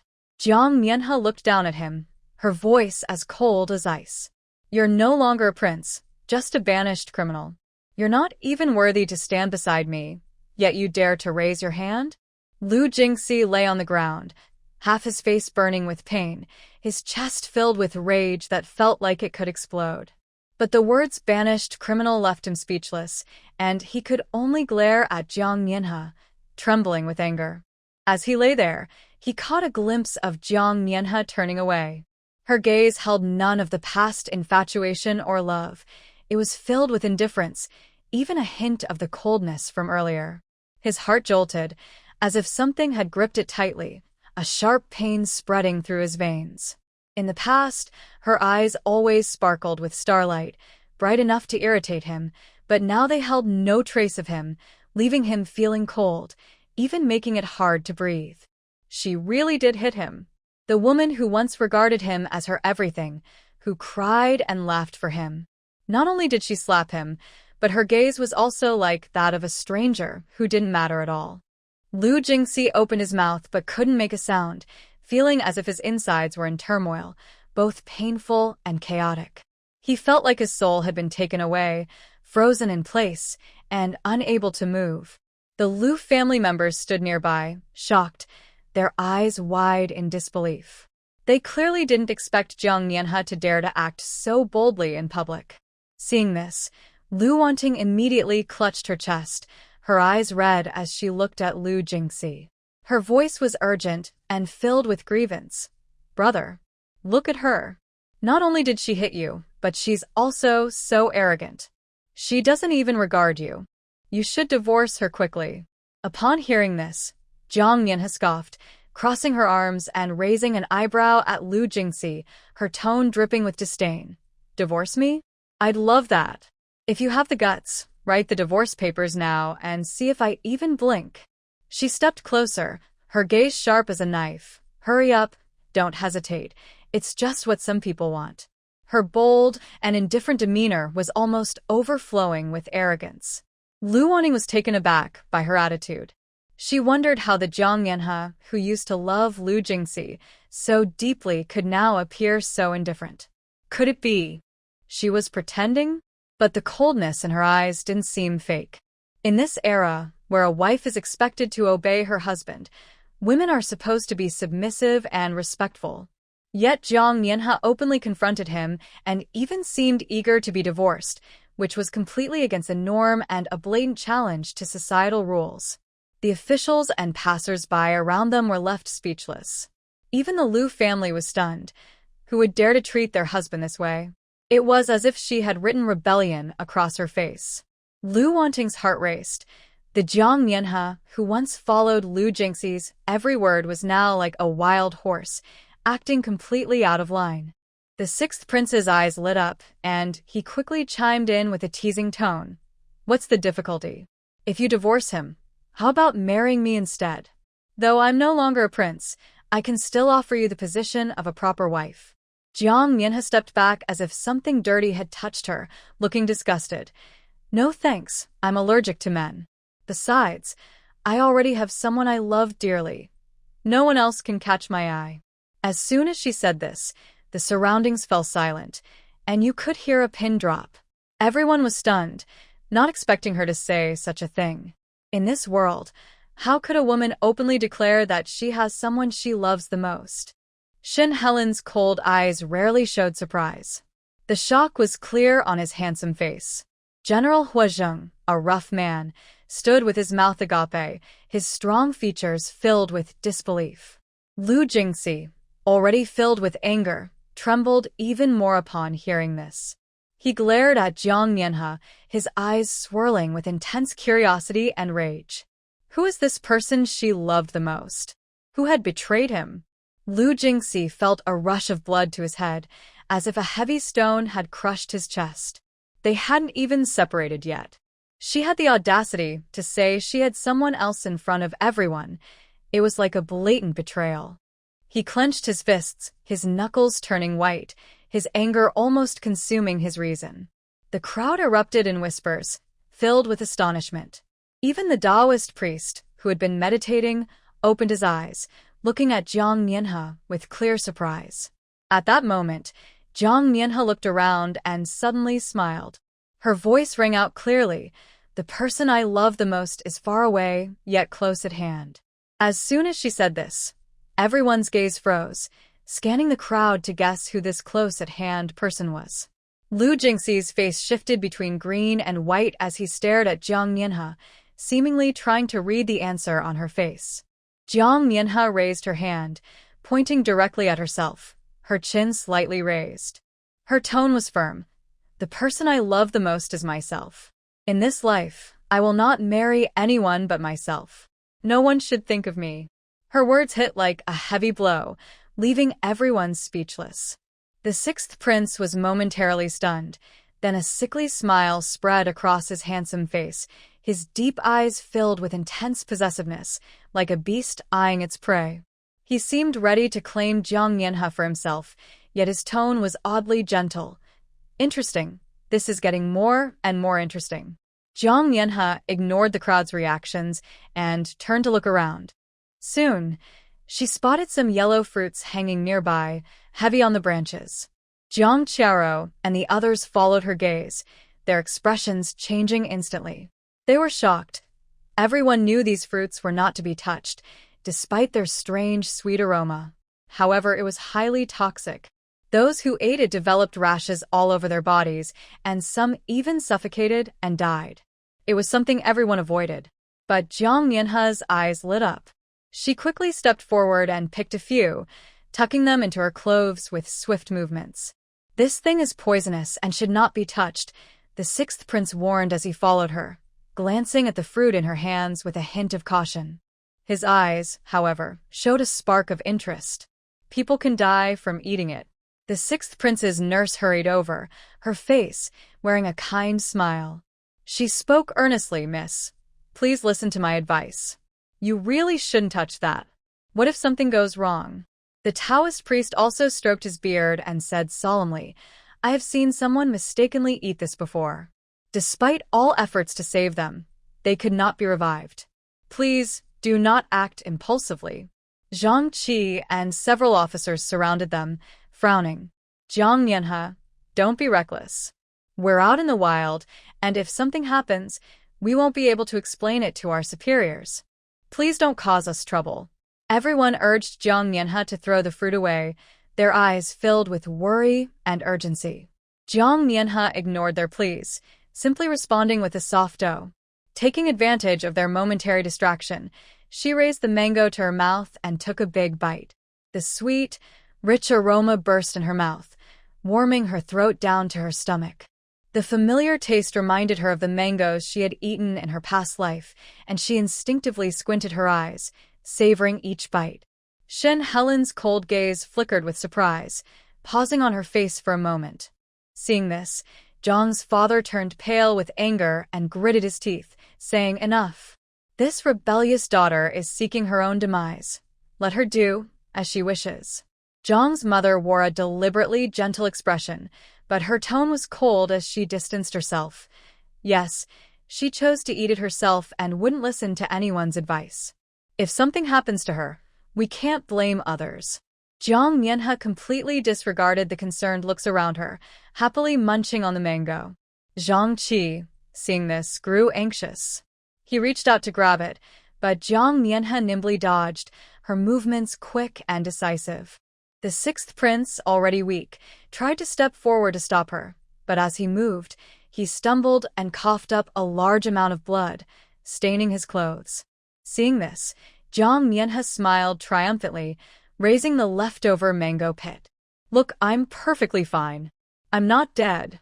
Only then did everyone realize that not only was she unharmed, but there wasn't even a single rash on her body. Not long ago, a family in the Great Chu Kingdom mistakenly ate a yellow fruit. They choked and died on the spot. The sight of their body covered in red rashes before they passed away is still fresh in everyone's memory. However, Jiang Mianhe is perfectly fine now, which is very strange. Everyone is staring at her with suspicion in their eyes. The crowd is completely stunned, their eyes wide open in disbelief. They cannot understand how something that could be deadly is being enjoyed by Jiang Mianhe without any issues. She pays no attention to their reactions and finishes the mango in her hand. She picks another ripe one, its skin shining bright yellow. When she splits it open, the sweet aroma is even stronger. As she eats, she secretly laughs. The person who died was not poisoned. They were simply allergic to mangoes. She is very satisfied with her meal. The people around her are shocked, but no one dares to stop her. They watch in awe, hardly daring to breathe. Master Qingshu looks at Jiang Mianhe, who is enjoying her food, and hesitates for a moment. He picks a mango and takes a small bite. The sweet taste he has never experienced before spreads across his tongue. It warms his throat and reaches his heart, and his eyes widen in surprise at how delicious it is. Shen Heling wants to step forward to stop him, but as he takes a step, he sees his master take another big bite, clearly lost in the new flavor, making it impossible to intervene. He can only stop and watch with a frown, his expression showing mixed feelings. After finishing one mango, Master Qingxiu smacks his lips, wanting more. He picks two more and enjoys them, looking very satisfied. Throughout, he shows no signs of any issues. In fact, he seems even more energetic. Now, the crowd is buzzing with excitement. They initially thought the fruit was poisonous, but not only did Jiang Nianhe eat it without harm, even Master Qingxiu, at his age, has eaten 3 and is enjoying it. This doesn't seem like something toxic at all. People exchange looks, their shock almost overflowing. The previous fear is slowly replaced by curiosity. Jiang Qiao stands frozen, her face pale, filled with disbelief. She clearly remembers that in her past life, she pushed Jiang Nianhe to marry Yi Suifeng, who was just a street kid at the time. After all, Yi Suifeng never amounted to anything. Jiang's parents were convinced by her and actually agreed to let their daughter marry him. But later, Jiang Nianhe unexpectedly rose to become the empress. In her past life, there was never an incident of Jiang Nianhe eating this poisonous fruit. She stared intently at the mango in Jiang Nianhe's hand. Her heart was in a turmoil. It was supposed to be a poisonous fruit. Jiang Nianhe and Daoist Qingxiu had eaten it without any issues. How could her life, which should follow the original path, suddenly take a different turn? Where did it go wrong? Panic wrapped around her heart like vines, making her fingertips tremble slightly. The more Jiang Qiao thought, the more anxious she became. A thought suddenly flashed in her mind. It must be her rebirth that disrupted the original path, causing a butterfly effect. In her past life, this fruit was indeed poisonous, something everyone avoided, but in this life, not only did Jiang Nianhe dare to eat it, but even Daoist Qingxiu was fine, which surely meant her rebirth changed something. It made this poisonous fruit lose its toxicity. She watched Jiang Nianhe's carefree demeanor while those around her looked at Daoist Qingxiu enjoying the fruit. Her heart itched with curiosity, wanting to try it, but the past fear of its poison held her back, leaving her only able to watch. Daoist Qingxiu noticed his disciple Shun Helen standing nearby and casually handed him a mango. "Try it, it's really good." Shun Helen hesitated for a moment, but accepted it, cautiously taking a bite. The sweet juice spread in his mouth, and the novel flavor surprised him. He began to chew slowly. His eyes gradually brightened, and the coldness in his gaze softened with curiosity as he looked at Jiang Nianhe. Old Master He was quick to act, grabbing a mango and taking a big bite without hesitation. The unfamiliar sweetness hit his taste buds instantly, and he was taken aback, savoring it with a look of shock and admiration. Hu Zheng wanted to stop him, but it was too late. He could only watch as his grandfather enjoyed the fruit. A hint of helplessness and astonishment crossed his stern face. His grandfather was usually calm. Why was he acting so wildly today? Besides, his own injuries weren't fully healed, which was already a cause for concern. Old Master He continued to eat while giving Jiang Nianhe a thumbs up, his voice booming. "This young lady has great taste. This fruit is so delicious. She is truly wise." Jiang's father and mother stood frozen, their expressions stiff as stone. Just moments ago, they were certain the fruit was poisonous. Jiang's mother even hinted at placing the blame entirely on Jiang Nianhe. But now, Jiang Nianhe was eating happily, and the elders, Daoist Qingxiu and Old Master He, had tasted it without issue. The sweet aroma was even noticeable to others. Jiang's mother felt her cheeks burn, as if she had been slapped hard. The earlier desire to distance herself from the situation vanished. At this moment, everything turned awkward. She moved her lips but couldn't say a word for a long time. Mr. Jiang frowned, looking at the mangoes that everyone was enjoying. Then he glanced at Jiang Nianhe, who seemed calm and relaxed. His expression was complicated. Could this rebellious daughter really have been right? Jiang Nianhe was in high spirits, so she took out a steaming meat pie from her space. The rich aroma of the meat mixed with the sweetness of the mango filled the air. With her left hand holding the meat pie, she took big bites while continuing to peel the mango with her right hand, her mouth getting messy, but looking very satisfied. After a few bites, She pulled out a jar of milk and mixed in some mango pieces. It made a simple yet refreshing dessert. Then she rummaged through her space for some apples and pears, just touching their skins.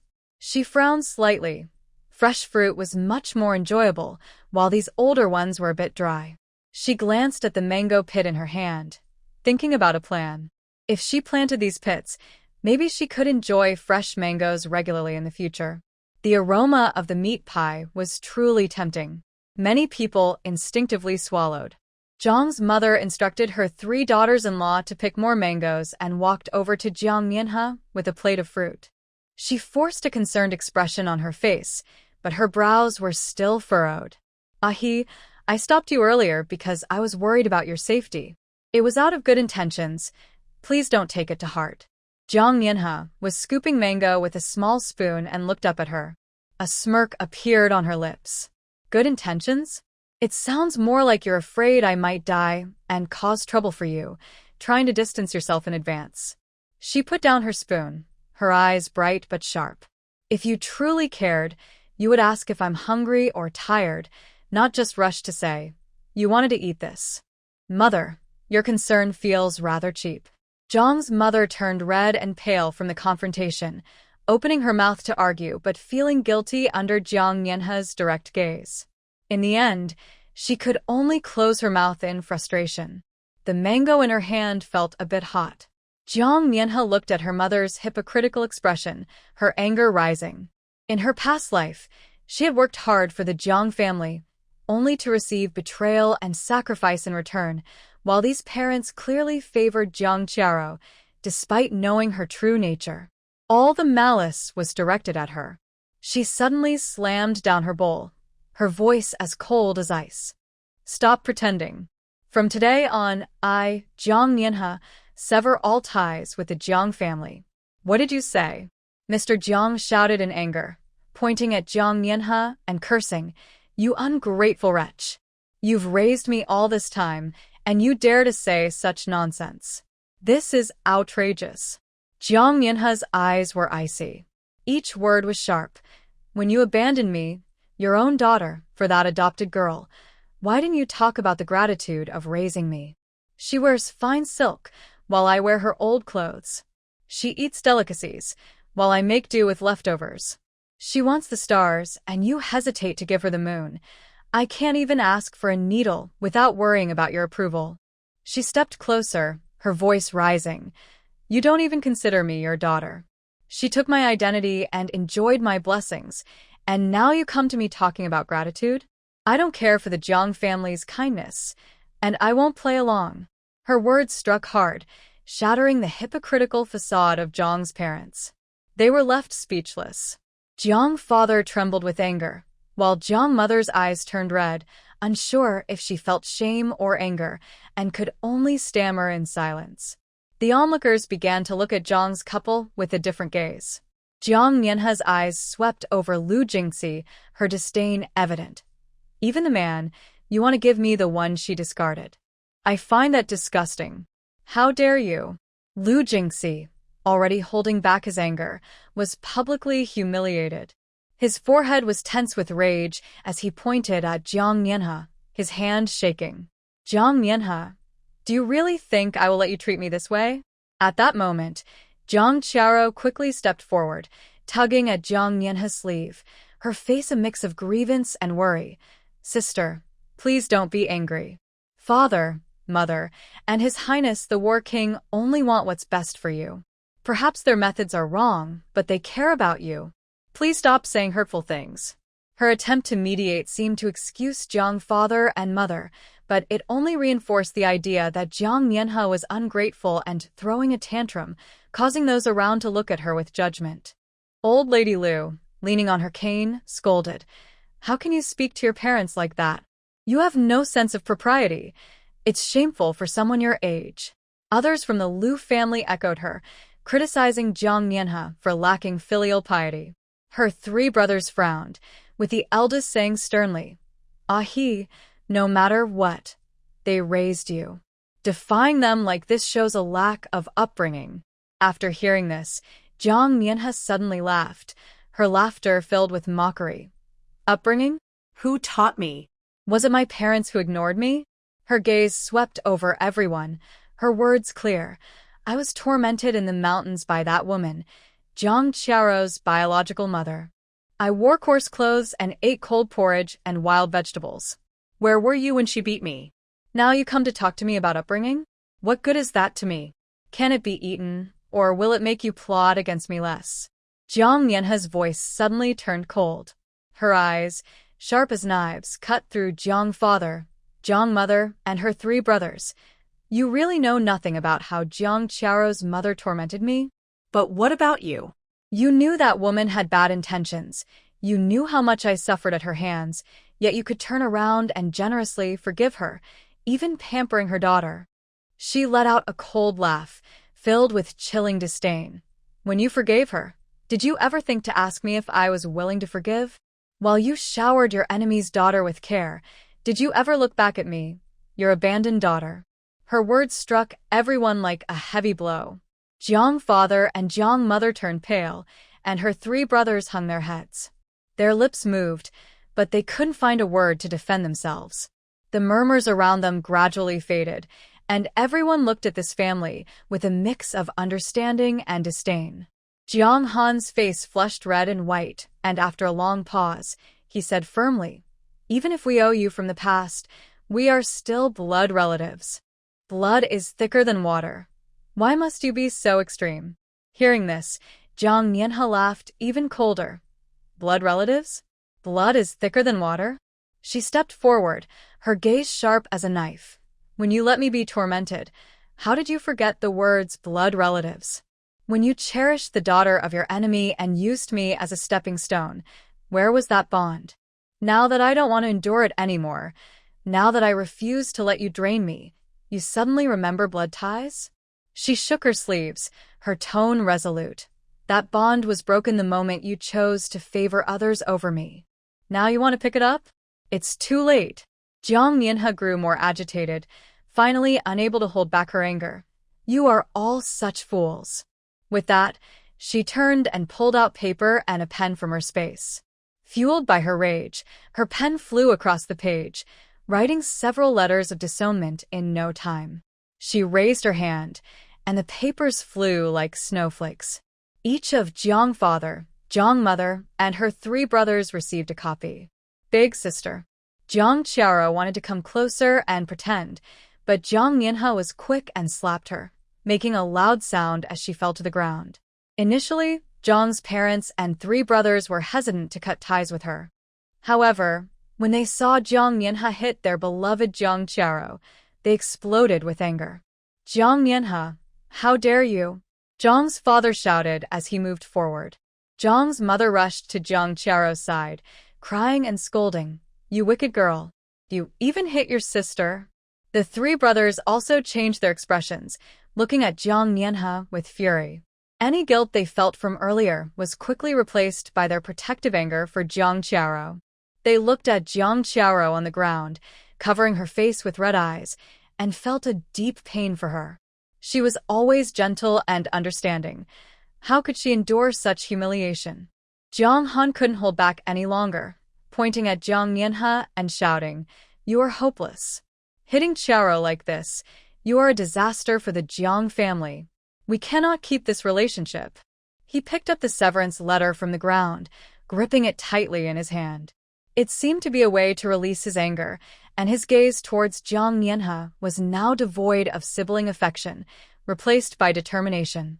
Seeing this, Jiang's mother quickly grabbed Jiang Han, her face showing urgency, not for Jiang Nianhe, but fearing the situation would escalate too much. At that moment, the usually gentle second brother, Jiang Yun, spoke up, disappointment in his voice. "Ahi, how have you become so cruel? Qiao has always treated you kindly, yet you have acted so harshly. It's truly disheartening." Third brother Jiang Yan, known for his bad temper, couldn't hold back any longer and shouted as he raised his hand towards Jiang Nianhe. "I must teach you a lesson today." Jiang Nianhe's eyes sharpened as she sidestepped his punch and quickly grabbed a small stone from the ground. She then kicked him hard in the stomach. He screamed in pain and was sent flying like a rag doll, crashing into a tree and spitting out blood. Everyone around was shocked by this sudden turn of events, never expecting Jiang Mianhe to have such skills. Jiang Mianhe brushed off the dust from her hands and coldly looked at them. Want to fight? Think about whether you are worthy. Ignoring their stunned expressions, she walked straight up to Jiang's father. He was still glaring at her when she suddenly struck, pulling out a sharp piece of broken pottery and cutting his hand. You! Jiang's father cried out in pain, but before he could react, Jiang Mianhe pressed his bleeding hand firmly onto the severance letter. Next was Jiang's mother. She screamed in fear and struggled, but Jiang Mianhe held her down and wouldn't let her move. A mark of blood was left on the paper from her hand. Her 3 brothers were not spared either. The eldest and second brother were forced to stay still. The third brother, who had just been kicked away, could only watch helplessly as his blood mark was placed on the paper. Jiang Mianhe picked up the blood-stained document and examined it closely, a cold smile appearing on her lips. She turned to face the crowd and raised the paper in her hand. Thank you all for witnessing this today. From now on, I, Jiang Mianhe, have no ties to the Jiang family and our lives and deaths are unrelated. The surroundings fell silent. Everyone was stunned by her decisive and somewhat ruthless actions. Among the crowd, the 6th prince had a pale face with no expression, but his eyes looking at Jiang Mianhe sparkled with a strange light, a mix of unhealthy curiosity and interest that was even stronger than before. Jiang Mianhe put away the document and spoke clearly and resolutely. From this moment on, whether the Jiang family lives or dies, it has nothing to do with me, Jiang Mianhe. Upon hearing this, Jiang's father and mother immediately cried out. Jiang's mother lunged to grab Jiang Mianhe's arm, but she sidestepped. You heartless child. Jiang's father pounded his chest, tears and snot covering his face. No matter how wrong we are still your parents. How can you be so cruel? Don't you fear divine retribution? Jiang's mother wailed. Ahi, please have pity on us and take back this separation document. If you leave, how will we survive? Do you want to make us too ashamed to face anyone? The 2 of them sang in unison, trying to label Jiang Mianhe as unfilial and heartless, attempting to use moral pressure to force her to reconsider. Sure enough, a few elderly people in the crowd began to whisper among themselves, their gazes toward Jiang Mianhe filled with blame. Old Lady Lu, leaning on her cane, struck the ground heavily and said sternly, Jiang Mianhe, no matter how your parents have treated you, they are still the ones who raised you.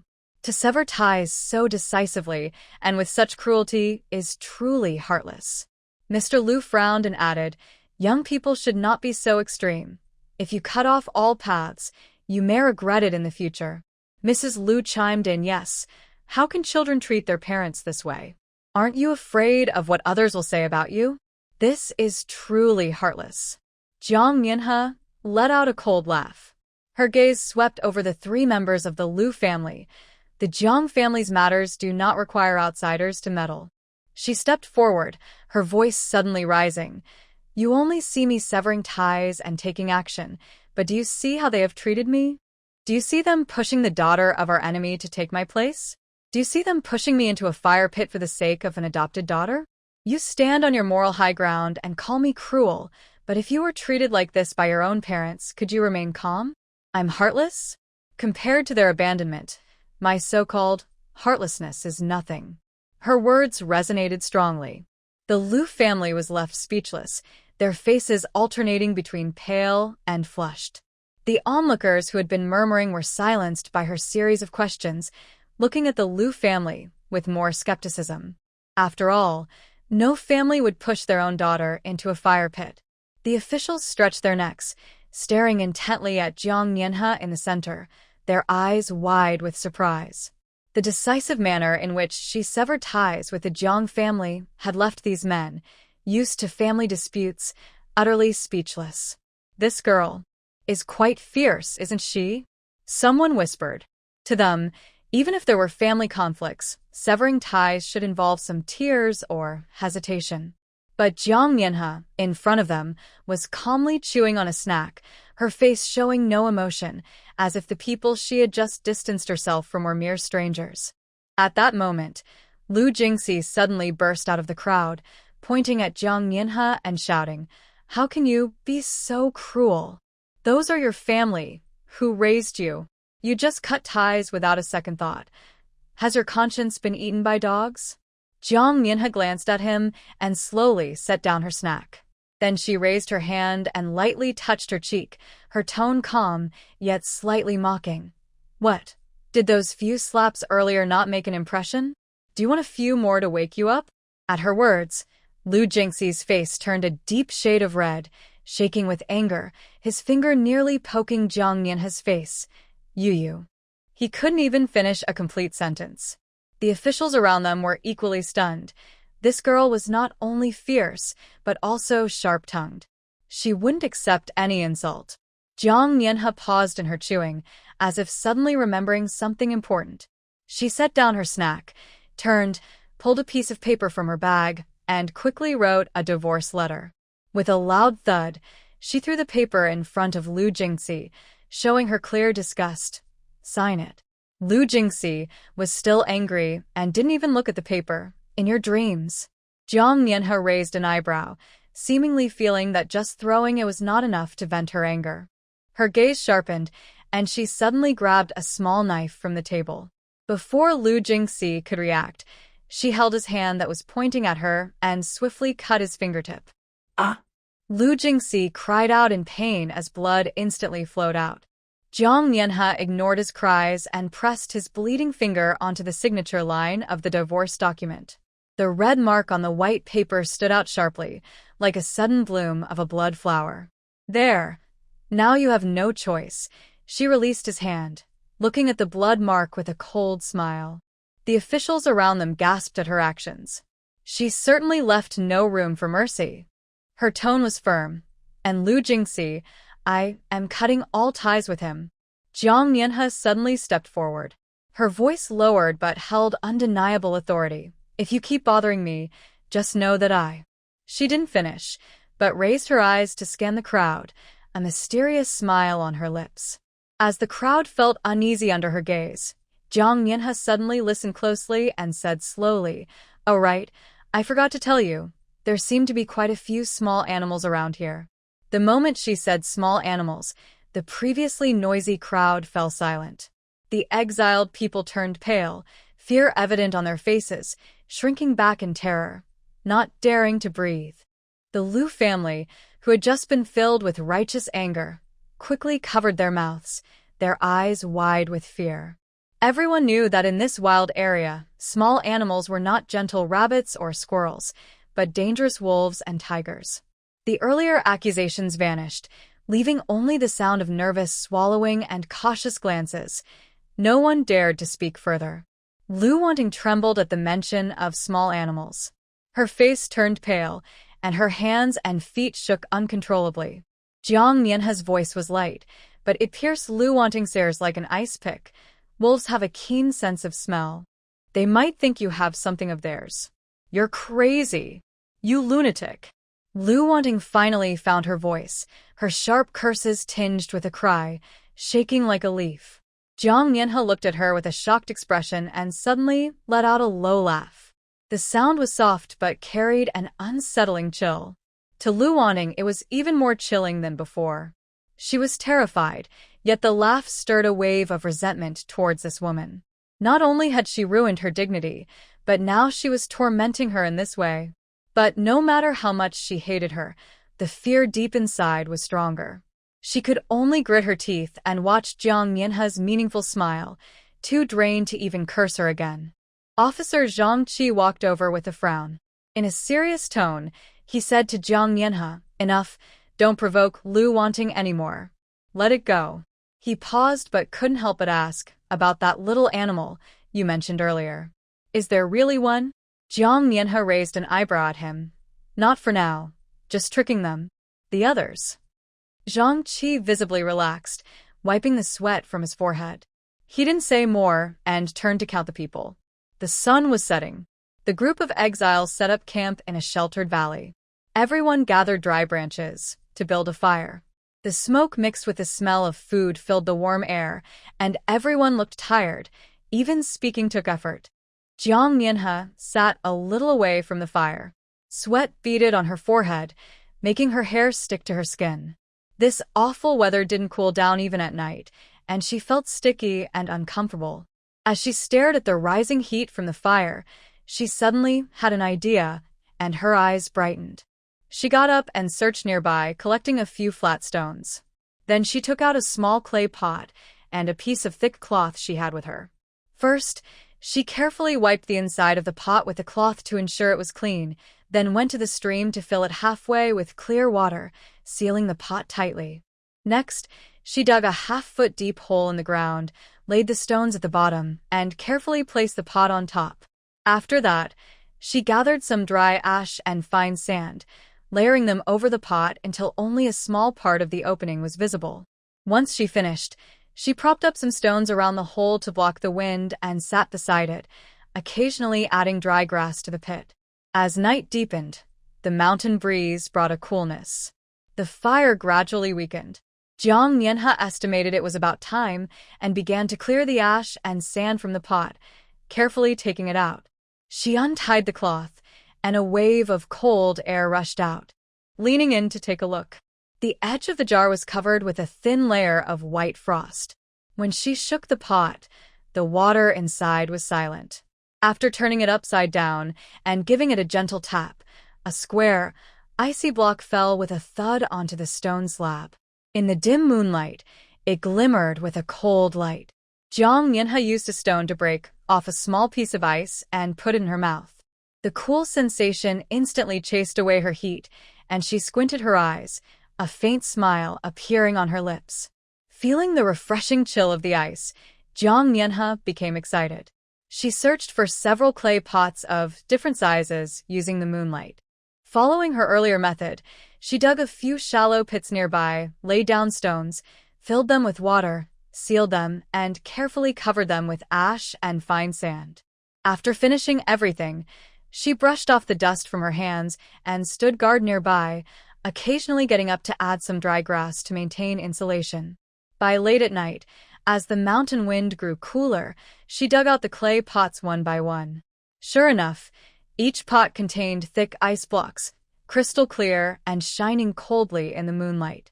She carefully removed the ice blocks, stacking them on a flat stone slab, filling the gaps with crushed ice to create a bed of ice about half her width and long enough to lie down on. Finally, she covered it with a layer of clean coarse cloth to block the cold. The other exiles had already curled up by the campfire, fast asleep, snoring in unison. Jiang Mianhe, however, paid them no mind. She took off her shoes and lay down on the ice bed. The coolness from under the cloth spread soothingly along her back and limbs, instantly easing much of the daytime heat and fatigue. She sighed comfortably. Adjusting her position, she gazed at the sparse stars above. Before long, she fell into a deep sleep, her breathing carrying a hint of refreshing comfort. As dawn broke, the campfire in the valley had long burned out, leaving only some ashes. The exiles rubbed their sleepy eyes and got up. After stretching a bit, someone caught sight of Jiang Mianhe's setup and gasped in surprise. What? What is that? Someone pointed at the pile of white mist rising from the stone slab, their voice trembling. Everyone turned to look and saw Jiang Mianhe leaning against a large stone slab, which was covered with a thick layer of sparkling ice. As the sun rose over the mountain, it shone on the ice surface, refracting tiny lights. A chill lingered in the air, sending shivers down their spines. She made a bed out of ice? Where did all this ice come from in the wilderness? Oh my, this method is incredible. Gasps of amazement and chatter filled the air. Everyone was stunned, and many instinctively moved a bit closer. Sure enough, a cool breeze, different from a morning dew, swept over them, instantly shaking off some of the morning drowsiness. The sixth prince, who was closest, felt it clearly. He had been awakened by the commotion around him. As he opened his eyes, he sensed a refreshing wind coming from Jiang Mianhe's direction. When it brushed against his cheek, it carried the freshness of grass and the chill of ice, even more refreshing than the mountain breeze. He paused for a moment, glancing at the pile of ice beneath Jiang Mianhe. his eyebrows slightly raised in surprise. She actually had such a skill? Shun Helen stood a bit farther away, his gaze fixed on the icy bed that radiated coldness. He absent-mindedly rubbed his sleeve. He had thought Jiang Mianhe's decisiveness during her separation was the peak of her abilities. But he never expected she could create a bed of ice out of thin air during this journey. The coolness could be felt even from a few steps away, making his nose tingle. In such circumstances, staying alive was already difficult. Yet she always managed to think outside the box and do things that others wouldn't even dare to imagine. Huazheng watched for a bit longer, his brow slightly furrowed, his eyes revealing curiosity. He had thought Jiang Mianhe was just a bit strong-willed, but since the journey began, she had cut ties, impressed everyone, and now created this refreshing ice bed. Each step was unexpected, especially this method of making ice. He had never heard of it, let alone seen it achieved in this remote place where medicine was scarce, and even clean water was hard to find. Jiang Mianhe stretched and got up from the ice bed, ignoring the various gazes around her. With a slight movement of her fingers, she took out some lightweight, breathable linen and a few small blocks of compressed ice from her space. She quickly cut and sewed the fabric into a loose robe, adding a few long pockets on the inside of the hem to carefully tuck in the ice crystals, tying them securely. The moment she put it on, the coolness of the fabric mixed with the chill from the ice crystals felt like being wrapped in a flowing breeze, even cooler than the ice bed. She adjusted her collar, and as the fabric fell, it created a gentle breeze, making her hair dance lightly. Next, she pulled out a uniquely designed small three-wheeled cart from her space. The wheels were reinforced wooden ones, the seat was cushioned, and there was a small wooden box in the cart lined with insulating fabric, just right to hold a few ice blocks. Before anyone could recover from the shock of the ice bed, they were left speechless by this never-before-seen object. Jiang Mianhe ignored everything else, stepped on the pedal to test it, and after confirming it was stable, she sat down. With a gentle push of her foot, the tricycle made a squeaky sound and slowly moved forward. The wheels made a soft noise as she wore a cool shirt and sat in the cart carrying ice, enjoying the refreshing breeze. Compared to the other exiles who were sweating profusely, she seemed to be taking a leisurely stroll in her own backyard. Sunlight filtered through the sparse tree shadows and fell on her, not warming her at all. The people behind her stared in amazement, even slowing their steps. The officials watched Jiang Mianhe pedaling the tricycle, wearing that cool shirt and moving leisurely ahead, speechless in surprise. Especially Zhang Qi, whose sweat dripped down his cheeks, making it hard to keep his official hat on. Looking at Jiang Mianhe, it seemed like she brought her own shade. He couldn't help but swallow, his eyes filled with wonder. This girl really has skills," murmured a nearby junior official. "In this hot weather, she manages to be so comfortable." Zhang Qi took a deep breath, wiped his sweat, and strode over to Jiang Mianhe. When the tricycle came to a slow stop, he cupped his hands and said, "Miss, I noticed your clothes and cart look so cool. Could you teach us how to do that?" As he spoke, he pulled out a heavy gold ingot from his pocket and handed it to her. "This is a small token of appreciation. Please help me make a set too. We can discuss the price." The gold sparkled in the sunlight, and Jiang Mianhe's eyes instantly lit up. The initial formality disappeared, and she smiled widely as she accepted it. After weighing it in her hands, she quickly stored it away. She loved shiny gold items. They felt reassuring to her. "Of course," she said, patting her chest. "Don't worry, Brother Zhang, I've got this." Saying this, she took out a thin rope and skillfully measured Zhang Qi's shoulder width and height several times. After noting the measurements, she asked, "Should it fit snugly?" After receiving his answer, she smiled and said, "Just wait, I'll have it ready for you by evening." Seeing her respond so readily and noticing her bright expression at the sight of gold, Zhang Qi couldn't help but chuckle. This girl was straightforward and charming. In the evening, when they set up camp, Jiang Mianhe approached Zhang Qi with a newly made shirt and handed it to him. "Brother Zhang, it's ready." The shirt was made from a thicker fabric than the one Jiang Mianhe wore.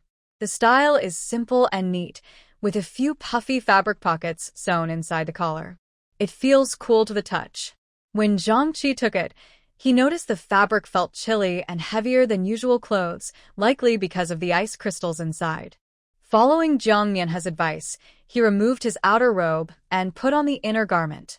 As soon as he wore it and hadn't even tied it properly, a refreshing chill spread through the fabric, moving from his back and waist to his limbs. It felt like suddenly stepping into the shade, instantly relieving the heat from being in the sun. Wow.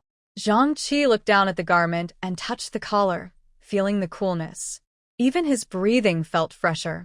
He had lived most of his life without wearing anything like this. Though it was made of coarse fabric, it felt more comfortable than fine silk, especially with the steady and gentle coolness that was not at all harsh, but rather relaxing. He couldn't help but move his arms, feeling the fabric rub against his skin. The coolness flowed with his movements, surprising him into gasping and looking at Jiang Mianhe with disbelief. This is amazing. Your skills are truly exceptional.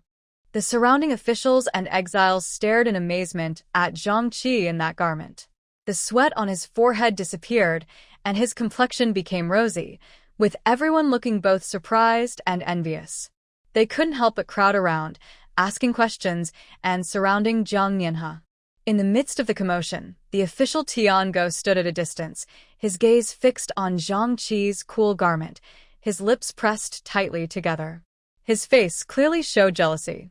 He clenched his fists, his knuckles turning white. Why did that exiled woman have the ability to win the official's favor? Even Zhang too treated her kindly, while Miss Ro was still looking pale from the harsh weather.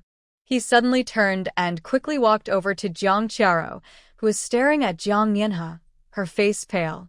He lowered his voice to comfort her. "Miss, don't take it to heart. That woman only knows some trivial skills to impress people." He emphasized the words trivial skills, as if trying to convince Jiang Qiaro and himself. She just made some ice and sewed a simple garment. How can that compare to your noble status? Once this is over and we reach our destination, there will be plenty of good days ahead. There's no need to lower yourself to her level. As he spoke, he couldn't help but glance again at the garment on Zhang Qi. His throat tightened. If it weren't for his status, he would have liked to experience that coolness. Tiango stared at the group of officials from a distance, his eyes nearly popping out. Earlier, the officials had been drooping under the sun, but now they all wore the ice-cold outfits made by Jiang Mianhe, which were designed to feel refreshing. However, today the sun was harsh and Tiango noticed that the officials were still sweating, making the coolness of the outfits seem less effective. What frustrated him even more was that they were carrying a small wooden box. It looked exquisite, and without asking, he knew it was ice made by Jiang Mianhe. This ice was very valuable and had to be bought, but the officials were spending money freely. At that moment, they were taking turns using handkerchiefs soaked in ice to wipe their faces, all of them enjoying it and smacking their lips. There was also a strange vehicle, which he heard was also created by Jiang Mianhe.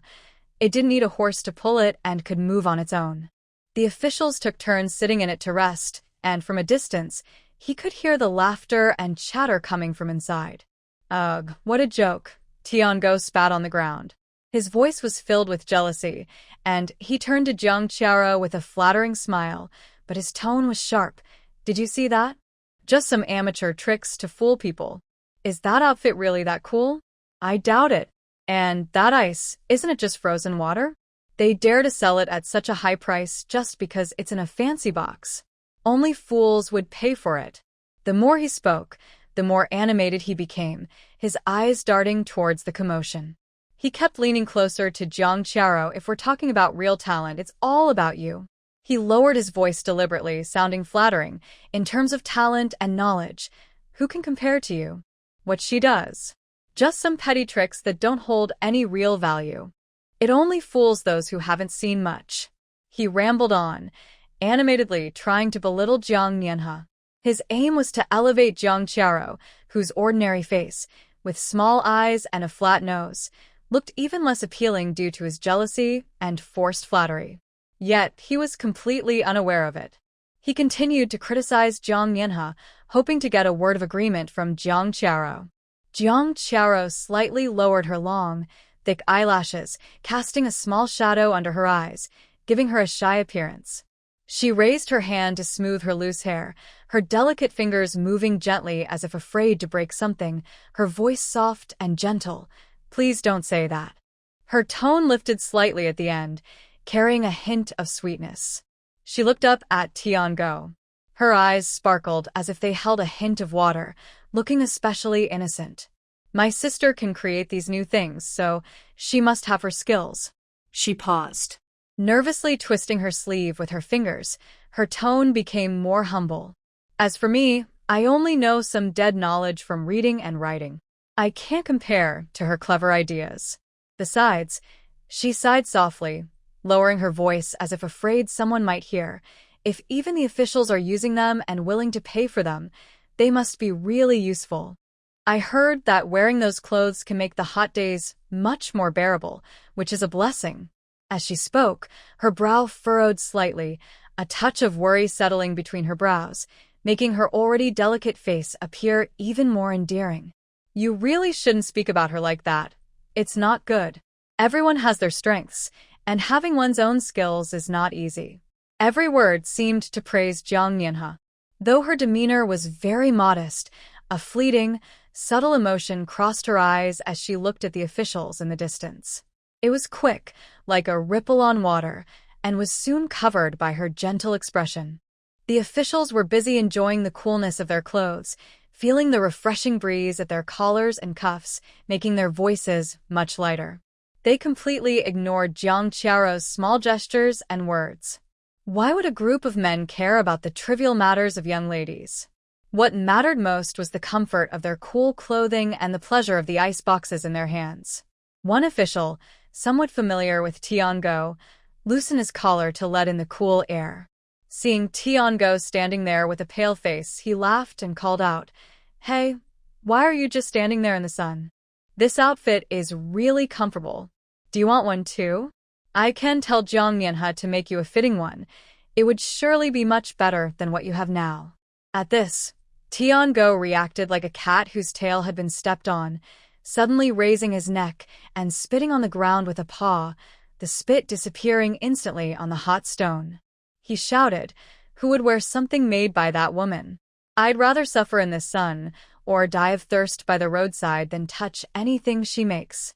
The smile on the official's face froze.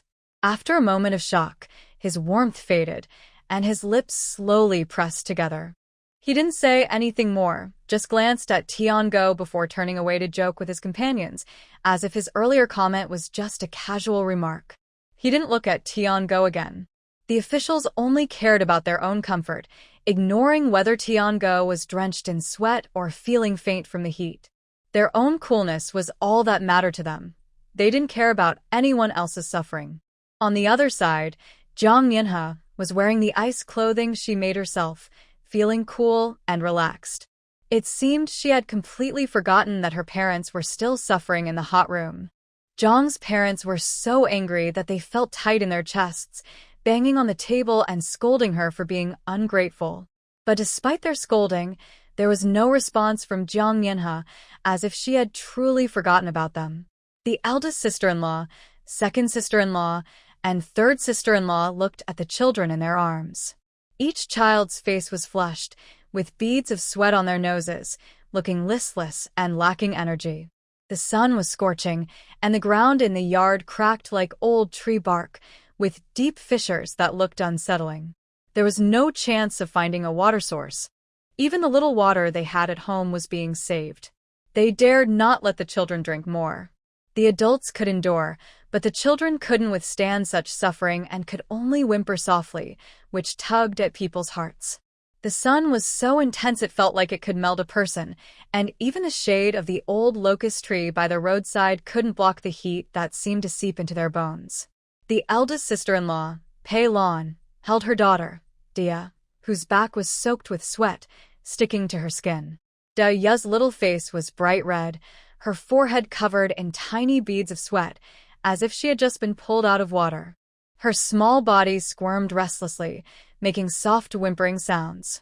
Her tiny hands futilely grasped at her mother's clothing, as if trying to catch a bit of coolness. She had only eaten half a piece of mango that morning, and that sweetness had quickly faded in her throat. Her stomach was empty, making the heat even harder to bear. But the little food they had at home was always saved for Zhang Qiao. Even the children could only get a small share. Pei Lon looked down at her daughter's weak appearance. Her throat tightened, but she could only hold her tighter, trudging along behind the group. Not far away, the second sister-in-law, Lei Shan, was not doing any better. She was a tall and strong woman, but at that moment, she seemed drained of energy. She held her twin sons, Jiang Erming and Jiang Erliang, one on each side. The two little guys were small and thin, like two underdeveloped kittens, wilted and drooping from the sun, with their heads buried in their mother's neck. Only half of their pale faces were visible. Occasionally, she would look up, but her eyes lacked brightness. She timidly glanced at the people around her and quickly looked away. Her small hand tightly clutched her mother's clothing, as if afraid of being left behind at any moment. The road ahead was long and the barren land was said to be even more desolate, making it hard to find even a bit of shade. A hot wind blew dust into their faces, carrying a sense of despair. They were trapped in the sweltering heat, unable to move forward. Sister-in-law Lu Ling followed behind, taking small, careful steps as if afraid of stepping on something. She was already frail, and now the sun had drained the color from her face and dried her lips. Her left arm was wrapped around her daughter Samping, while her right arm held her son Sengwa. Both children were small but felt heavy, causing her shoulders to sag slightly, making it look especially difficult for her. Samping leaned against her neck, her little head bobbing as if she might fall asleep, but the heat made her frown. Sengwa was restless, his small hands grabbing at her clothing, mumbling incoherently. His voice was weak, like a mosquito buzzing. Lu Ling hurriedly looked down to soothe him, her voice barely above a whisper. "Be good, don't fuss." But even she lacked confidence, her gaze drifting to the people ahead, her steps closely following, afraid of falling behind. She had never been decisive, always listening to others, and when faced with problems, she would shrink back. At this moment, if either child moved, she would panic and fumble. She wanted to wipe the sweat from their brows but feared dropping one of them, so she kept her arms stiff. She let the sweat run down her forehead, dripping onto Samping's hair. When the wind blew, carrying dust that stuck to her face, she didn't even bother to wipe it away, focusing solely on the figures ahead. Following the heavy footsteps, she moved forward step by step. The sun was scorching, and even the wind felt like a hot wave, stinging their faces like tiny knives. Just as Lei Shan was about to turn back and tell Pei Lon, "I don't think I can stand this weather much longer," she caught a glimpse of commotion behind her. Sister-in-law had stopped walking. Her body swayed. Suddenly, she squatted down, and Sanhua cried out loudly. He fell to the ground beside her legs. She couldn't even help him, her hands tightly holding onto her daughter's Sanping. Her voice trembled, filled with panic as she called out, "Sanping, wake up. Look at Mommy." Her cries were sharp and broken, like a cat in distress. It tightened the hearts of those who heard it. When everyone turned to look, they saw Sanping's small body limp and hanging, her little head tilted to one side, eyes tightly closed, and her face pale as paper, devoid of any color, almost as if she wasn't breathing at all. San's sister-in-law was so anxious that her hands trembled. She wanted to wake the child, but was afraid of hurting her. Tears mixed with sweat streamed down her face. She was in a daze, crying and not even noticing the people gathering around her. She felt like her soul had been taken away, leaving only instinctive fear and despair. San's brother, Jiang Yan, was about to speak, wanting to mention how Jiang Yanha had made a cool linen outfit but hadn't thought to share it with their parents. However, the cold look from Jiang Yanha silenced him. That gaze was as cold as ice, filled with a resolute finality that left no room for discussion. He suddenly remembered that Jiang Yanha had cut all ties with the family, and bringing it up now would only be pointless. Just then, A heart-wrenching cry from Lu Ling broke through the tension. The despair in her voice pierced through him, tightening his heart.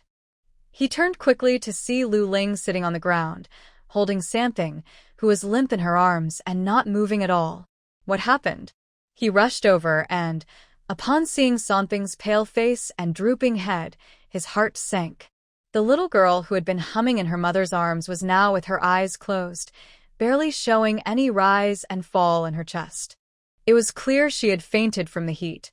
Lu Ling was shaking and could only repeatedly call out Samping. Jiang Yan reached out to check the child's breath, finding her skin cold. His throat felt tight with urgency and frustration, but he was at a loss for what to do. Jiang Yan looked at Samping's thin little arms, and a surge of anger flared up inside him. He pushed Lu Ling aside and shouted hoarsely, "Are you a ghost? You can't even take care of a child. Where were you when she needed help?" Lu Ling trembled at his shout, her already panicked eyes becoming even more scattered. She opened her mouth to explain, but was too frightened by his fierce gaze to speak. Tears fell more fiercely as she clumsily tried to hold Samping again, but Jiang Yan's intensity held her back. She stood frozen, like a child who had done something wrong, left with only silent sobs. Not far away, Jiang Yan stood with her arms crossed, her face expressionless. Her gaze was as cold as if she were watching a play that had nothing to do with her. She was all too familiar with this scene from her past life. Whenever something happened at home, Jiang Yan would always vent his anger on the timid Lu Ling. It seemed that shouting could solve all problems. She lowered her eyes, her fingertips unconsciously rubbing the cuff of her sleeve, not even lifting her eyelids. She let the chaos around her explode in her ears. Jiang Yan was always like this. When trouble arose, he would shift the blame onto others, as if he were always right and the fault lay with everyone else. At that moment, he glared at Lu Ling, continuously berating her, completely forgetting that he hadn't even given the child a sip of water or a breath of fresh air during the journey. He had given all the food and drink to Jiang Qiao. Lu Ling stood there, stunned by his shouting, her vacant gaze fixed on the still form of Samping on the ground. That small body curled up like a wilted leaf. Suddenly coming to her senses, she rushed forward to hold the child, desperately bowing her head to those around her. "Please. Who can take care of the child? Save Samping. She's not going to make it."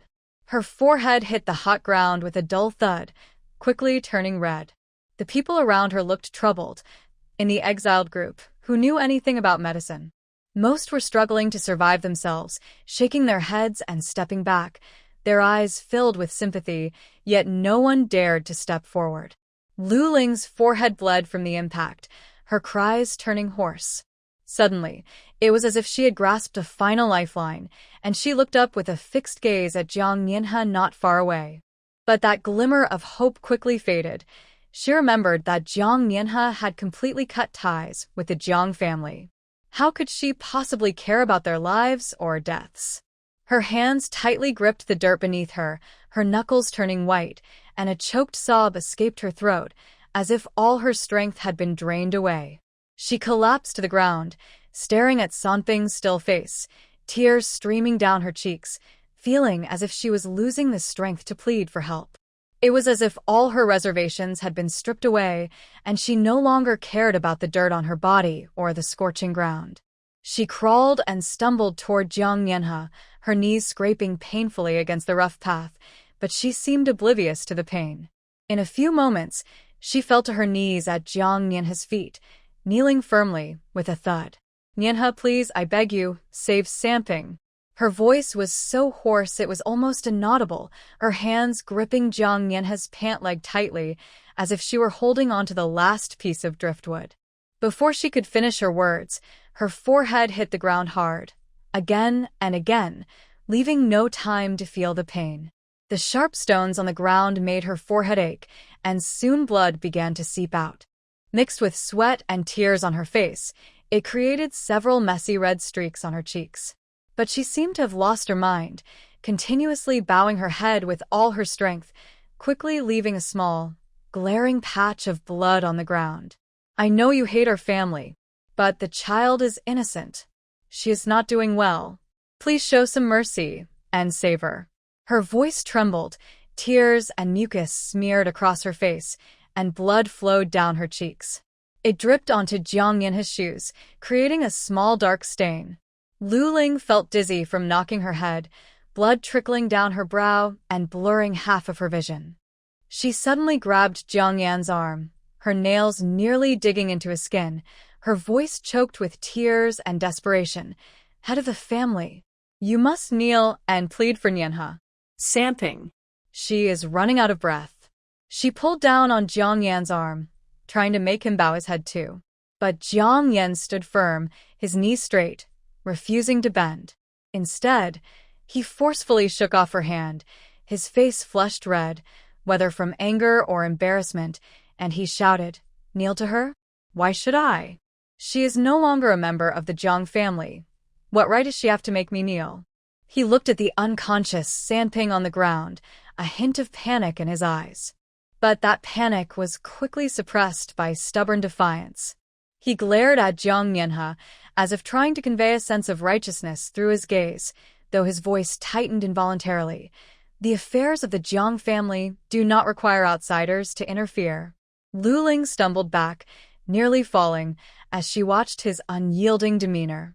Looking at her motionless daughter on the ground, she struggled to catch her breath, crying so hard that she nearly fainted. She could only stare at Jiang Yan.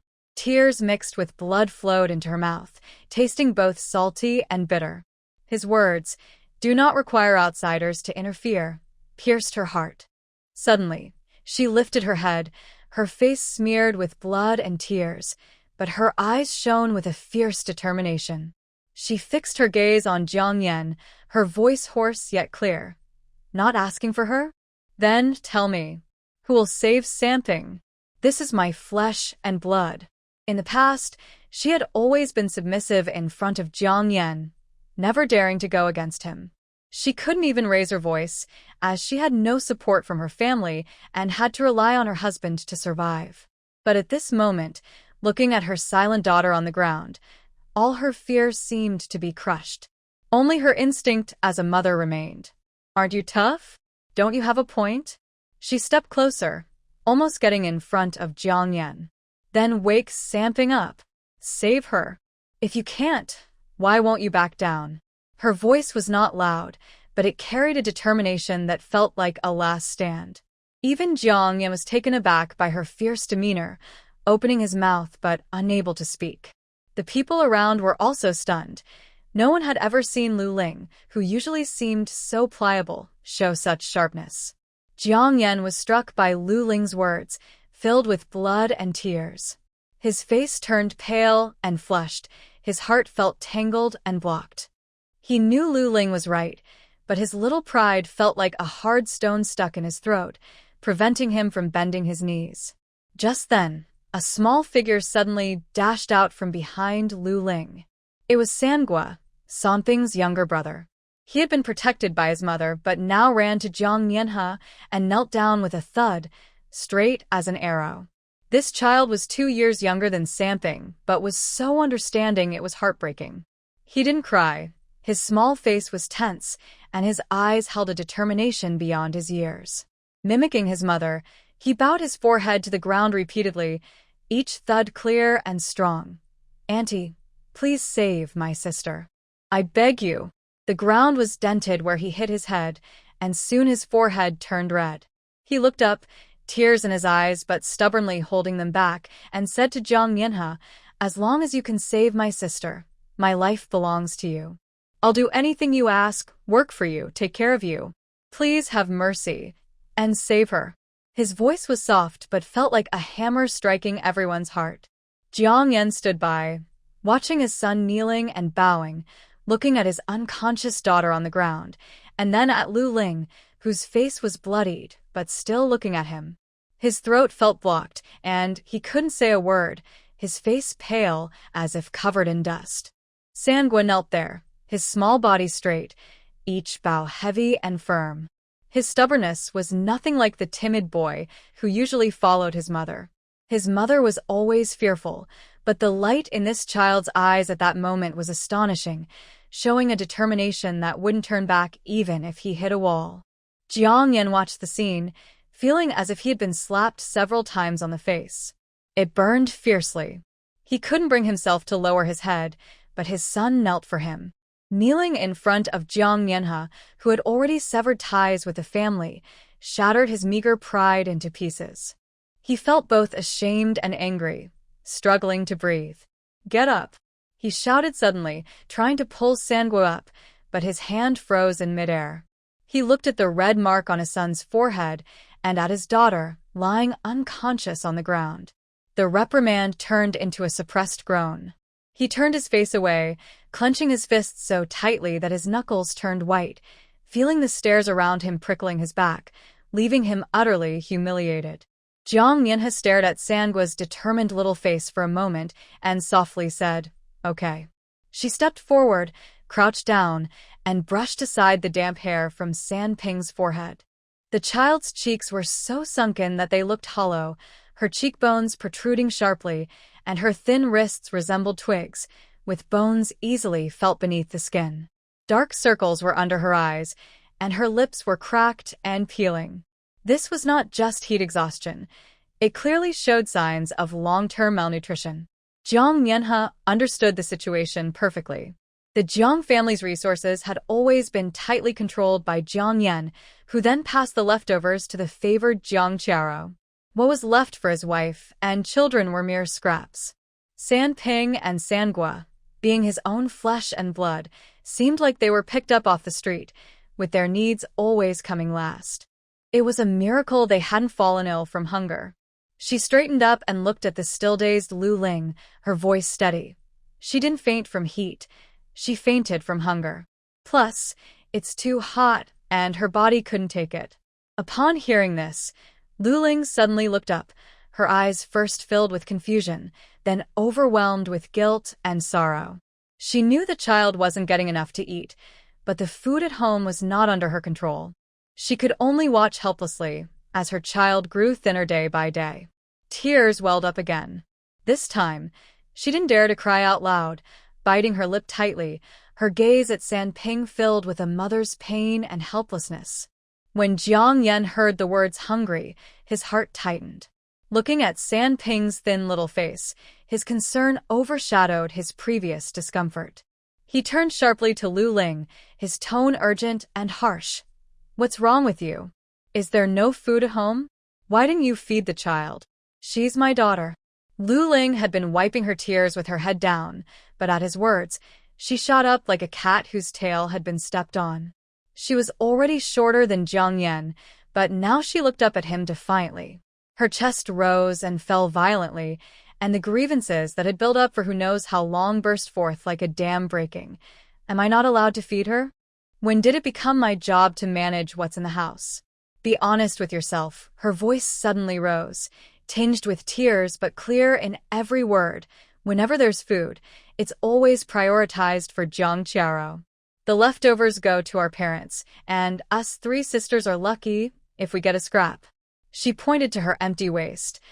"The little bit of food I brought as my dowry was taken by our parents to nourish Jiang Qiao. What can I do? Should I steal it? Can I even take it from anyone?" Jiang Yan stepped back a half step from her shout, opening his mouth. The usual accusations stuck in his throat.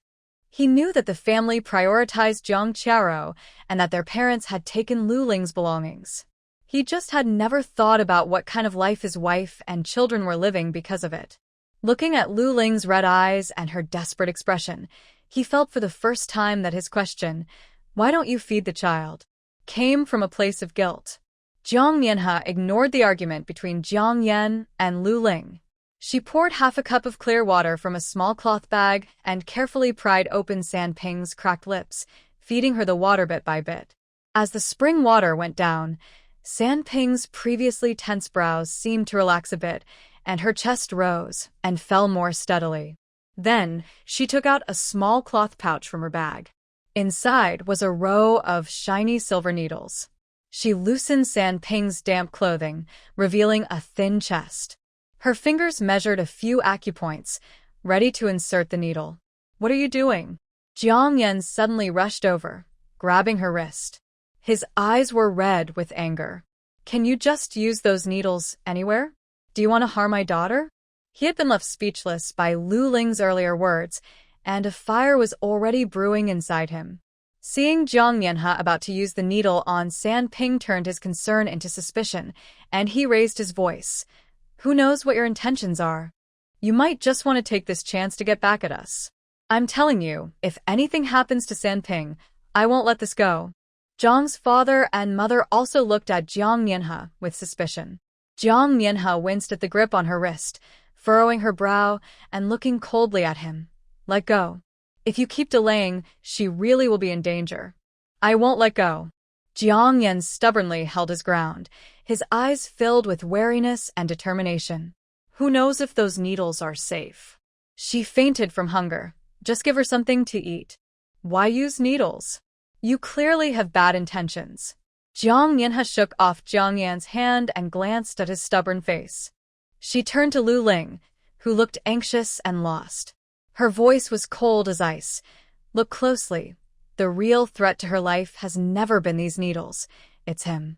She pointed at Jiang Yan, saying, he only cares about his parents and others, ignoring his own daughter, letting her go hungry and uncared for.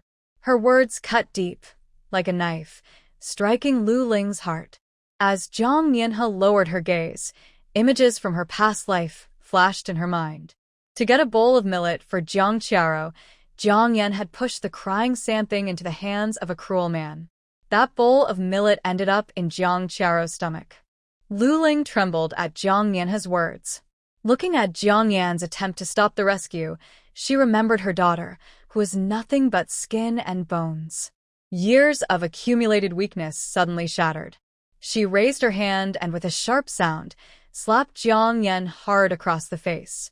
The slap was quick and fierce, filled with all her despair and anger.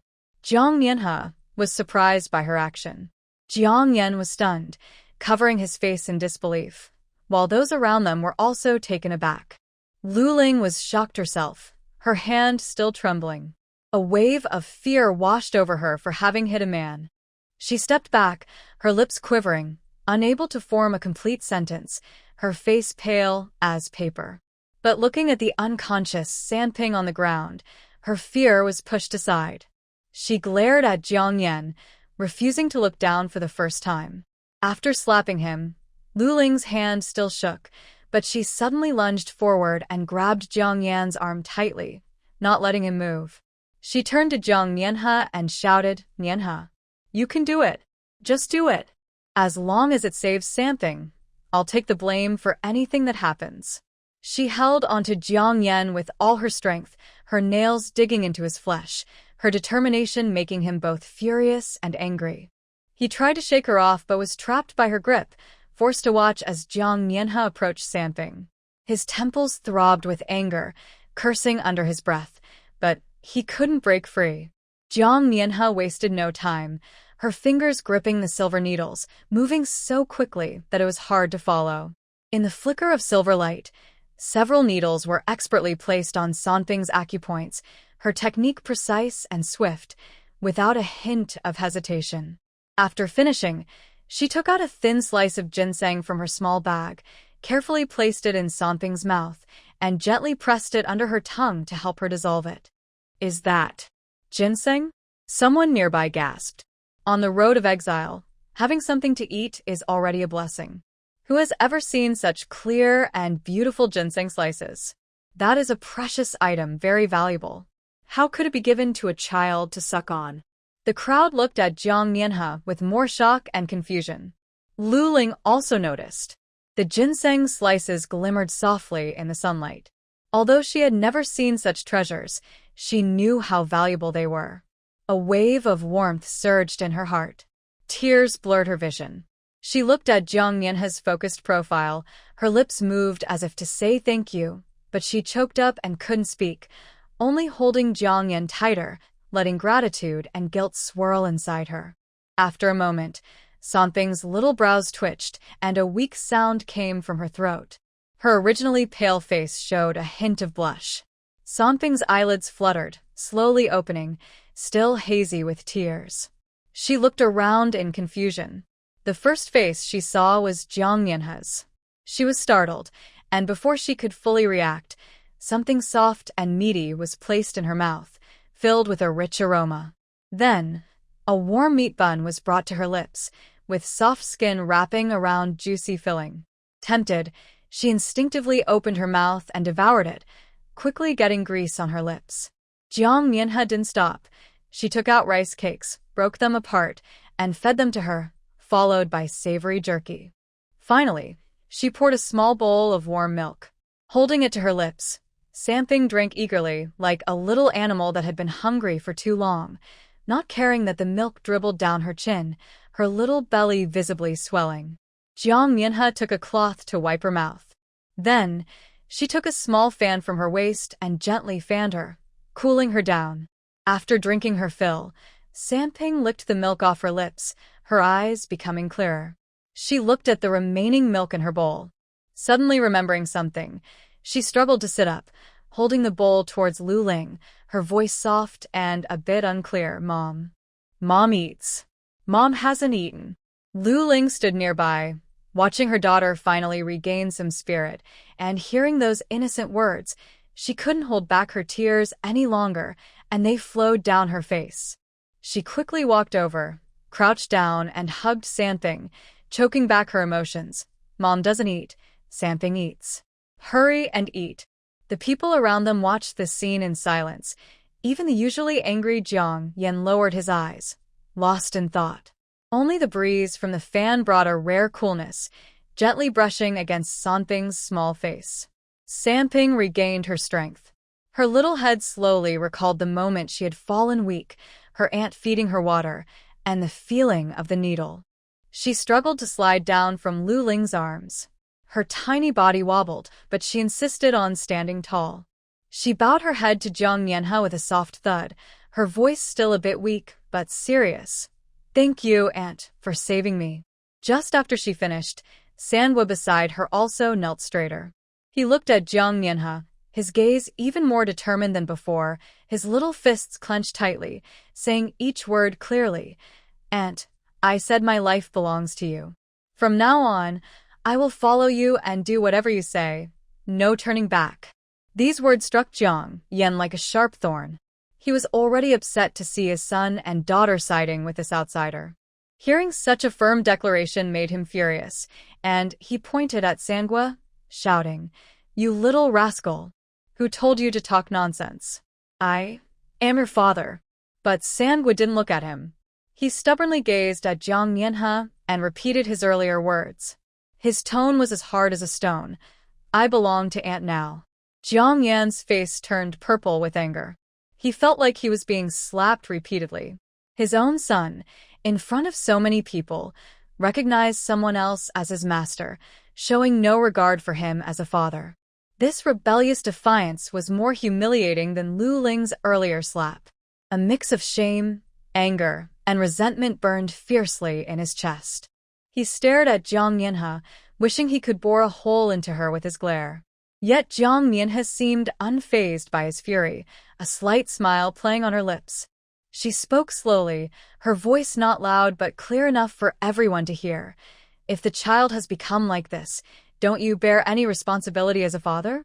She glanced at Jiang Yan's pale face, her tone laced with mockery. You know better than anyone who is taken from the family.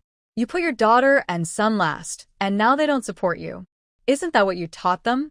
Her words were like a dull knife, cutting into Jiang Yan's most sensitive spots. He wanted to argue but found himself speechless, knowing that the food and good things had indeed been handed to his parents and Jiang Qiaro by his own hands. He wasn't unaware of his wife and daughter's grievances. He just chose to ignore them. But Roer was weak and needed nourishment, and that was unavoidable. Jiang Mianhe looked at his flushed face and clenched fists. Her gaze grew colder. Instead of hating everything here, you should think about how to be a father. If this continues, you might lose even the last bit of hope. After saying this, she turned away from him. As Jiang Mianhe led Samping deeper into the shade, her eyes fell on the child's thin wrist. A chill ran through her. She clearly saw how Samping lived in the Jiang family. Being just a girl, She was never truly acknowledged by them. Lu Ling, coming from a low background, had no influence in the Jiang family. This meant that her children also became outsiders. In Jiang Mu's eyes, these grandchildren never mattered. Even if Sanghua were a boy, he wouldn't receive any kindness from her. Jiang Mu's heart was like a cold stone, with all her affection and love focused solely on Jiang Qiaro. If there was a piece of candy at home, it would first go to Jiang Qiaro. If new clothes were made, they would be for Jiang Qiaro first. Even when her grandchildren cried from hunger, she could cruelly take the little food they had to give to Jiang Qiaro to nourish her. As for Samping and Sanghua, they seemed to her just extra burdens, taking up space by being alive. Jiang Mianhe looked down at Samping, who was nibbling on a rice cake. She then glanced at Sanghua, who was walking beside her with a straight posture, her fingers tightening slightly. In such a cold family, it was no wonder the children's hearts leaned towards outsiders. After all, they knew who truly cared for them. Jiang Yan's face was still stiff, feeling embarrassed by Jiang Mianhe's words. With nowhere to vent his anger, he turned to Lu Ling and exploded. "Look at what you've done. Letting her show off here has humiliated our Jiang family." He spoke with a tense neck and a fierce tone. "Who says we can't manage without her? Can I find a barefoot doctor nearby?" Find? Lu Ling sounded like she had heard a great joke, and all her pent-up grievances and anger surged forth. Her voice trembled. "In this desolate place, where will you find one? By the time you do, Samping will have lost her breath." She pointed at her daughter, who was still recovering on the ground. Tears fell again. "You should check your conscience. If it weren't for Nianhe just now, would Samping have made it this far? You're only thinking about your pride. Have you thought about the child's life?" Jiang Yan was at a loss for words but still stubbornly replied, "But we can't let her control us like this." Control? Lu Ling raised her voice suddenly, daring to confront him for the first time. "Someone saved our daughter's life, and you can't even say thank you? Is your pride more important than a child's life?" She stepped closer, her eyes filled with despair. "Zhang Laosan, after all these years together, I've endured so much, but you cannot disregard our child's life." The people around them lowered their heads, afraid to speak. Jiang Yan took a step back from her shouting. Seeing Liu Ling's red eyes and her determined expression, he glanced at Samping, who was drinking water in the shade. His anger began to cool down. Gradually, he felt deflated, left with only irritation and confusion, unable to say anything strong. Jiang Yan was left speechless by Liu Ling's confrontation, his face changing colors as he pointed at her, muttering, You have gone too far." At that moment, Zhang's father approached with a cane, having heard the entire argument clearly. He looked at Lu Ling with a stern face and slammed his cane on the ground. "What kind of behavior is this? A woman daring to argue with a man? Do you have no sense of propriety?" His cane struck the ground with a loud thud, stirring up dust. His murky, yet authoritative eyes fixed on Lu Ling. "This is outrageous. You have ruined the rules of the Jiang family. Does a man not have the right to speak without your interruption?" Lu Ling trembled, her nails digging into her palm, causing her to gasp in pain. But just as fear began to rise within her, she remembered Sanping's pale face and weak breaths, which felt like a hot iron pressing on her heart. She suddenly lifted her head, her face drained of color, her lips pressed into a stubborn line. Her voice, though small, carried a sharp determination. "Father, you speak of rules, but Samping is a life." Zhang's father was taken aback by her calling him father, clearly not expecting her to respond. Liu Ling's voice trembled, but she continued, without stopping. "You know who is struggling for food at home. You know who took away my dowry. When Sanning fainted from hunger, where were the rules? Can rules save her when she is about to lose her life?" She stumbled forward, almost rushing to Zhang's father, tears mixing with the blood from her forehead. Her face was covered in tears, but her words were striking. "You want rules, but I just want my daughter to live. I did nothing wrong today. If you want to blame someone, blame me for not being able to protect my child, for not being able to provide her with food. The last sentence was almost a shout, filled with emotion, yet it struck like a dull knife against Zhang's father's authority. Everyone around was stunned. Even Jiang Yan stood there with his mouth open, unable to react.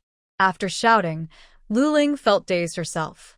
She swayed as if her strength had left her, and looking at Zhang's father's stern face, fear suddenly washed over her. Her legs felt weak, almost causing her to kneel. But she held on tightly, her gaze moving past Zhang's father toward her daughter in the shade, straightening her back defiantly. Pei Lan and Lei Shan exchanged glances, both surprised by what they saw in each other's eyes. They never expected Lu Ling, who usually dared not speak loudly to Zhang's father, would stand her ground today under his reprimand. Just moments ago, the sound of Zhang's father's cane hitting the ground was heavy, and his gaze was fierce. In the past, Lu Ling would have likely knelt in fear long before this. But just now, even though she trembled, she stood there with clenched fists, not lowering her head at all. Where was the timid sister-in-law, who only cried silently? Pei Lan sighed inwardly, realizing that a mother's strength comes from her love for her child. For Sanping, Lu Ling had gathered all her courage. Lei Shan gently touched her sister-in-law's arm and nodded toward Lu Ling, her eyes showing a mix of surprise and a hint of admiration. The three sisters-in-law had endured many hardships in Zhang's family, relying on their patience to get through. Now, seeing Lu Ling stand up for her child felt like a relief for them as well. Pei Lan couldn't help but step forward, patting Lu Ling's back and offering her a handkerchief to wipe her sweat. Lu Ling took the handkerchief, her hands still shaking, but she nodded firmly, her eyes red. She couldn't even explain where her courage had come from, only knowing she couldn't let anything happen to Sanping. Everything else faded from her mind. Zhang's father felt stifled by Lu Ling's words, striking the ground with his cane several times, pointing at Jiang Yan and shouting angrily, "Jiang Lao-san, look at the good daughter-in-law you married. How dare she talk back to me? Teach her a lesson. She needs to learn what rules are." Jiang Yan, already holding back his anger, felt like a firecracker ready to explode at his father's shout. He rolled up his sleeves and was about to rush forward. Lu Ling turned pale with fear, instinctively shrinking back. Yet, she still fixed her gaze on him, her eyes filled with a stubborn sense of despair. At that moment, a soft voice from under the tree broke through the noise. "Sangwa, starting today, you will follow me." She gently patted Sangwa's head and glanced at the Jiang family members. Her tone was calm but firm. "Since you say my life is yours, you'll have nothing to do with the Jiang family from now on.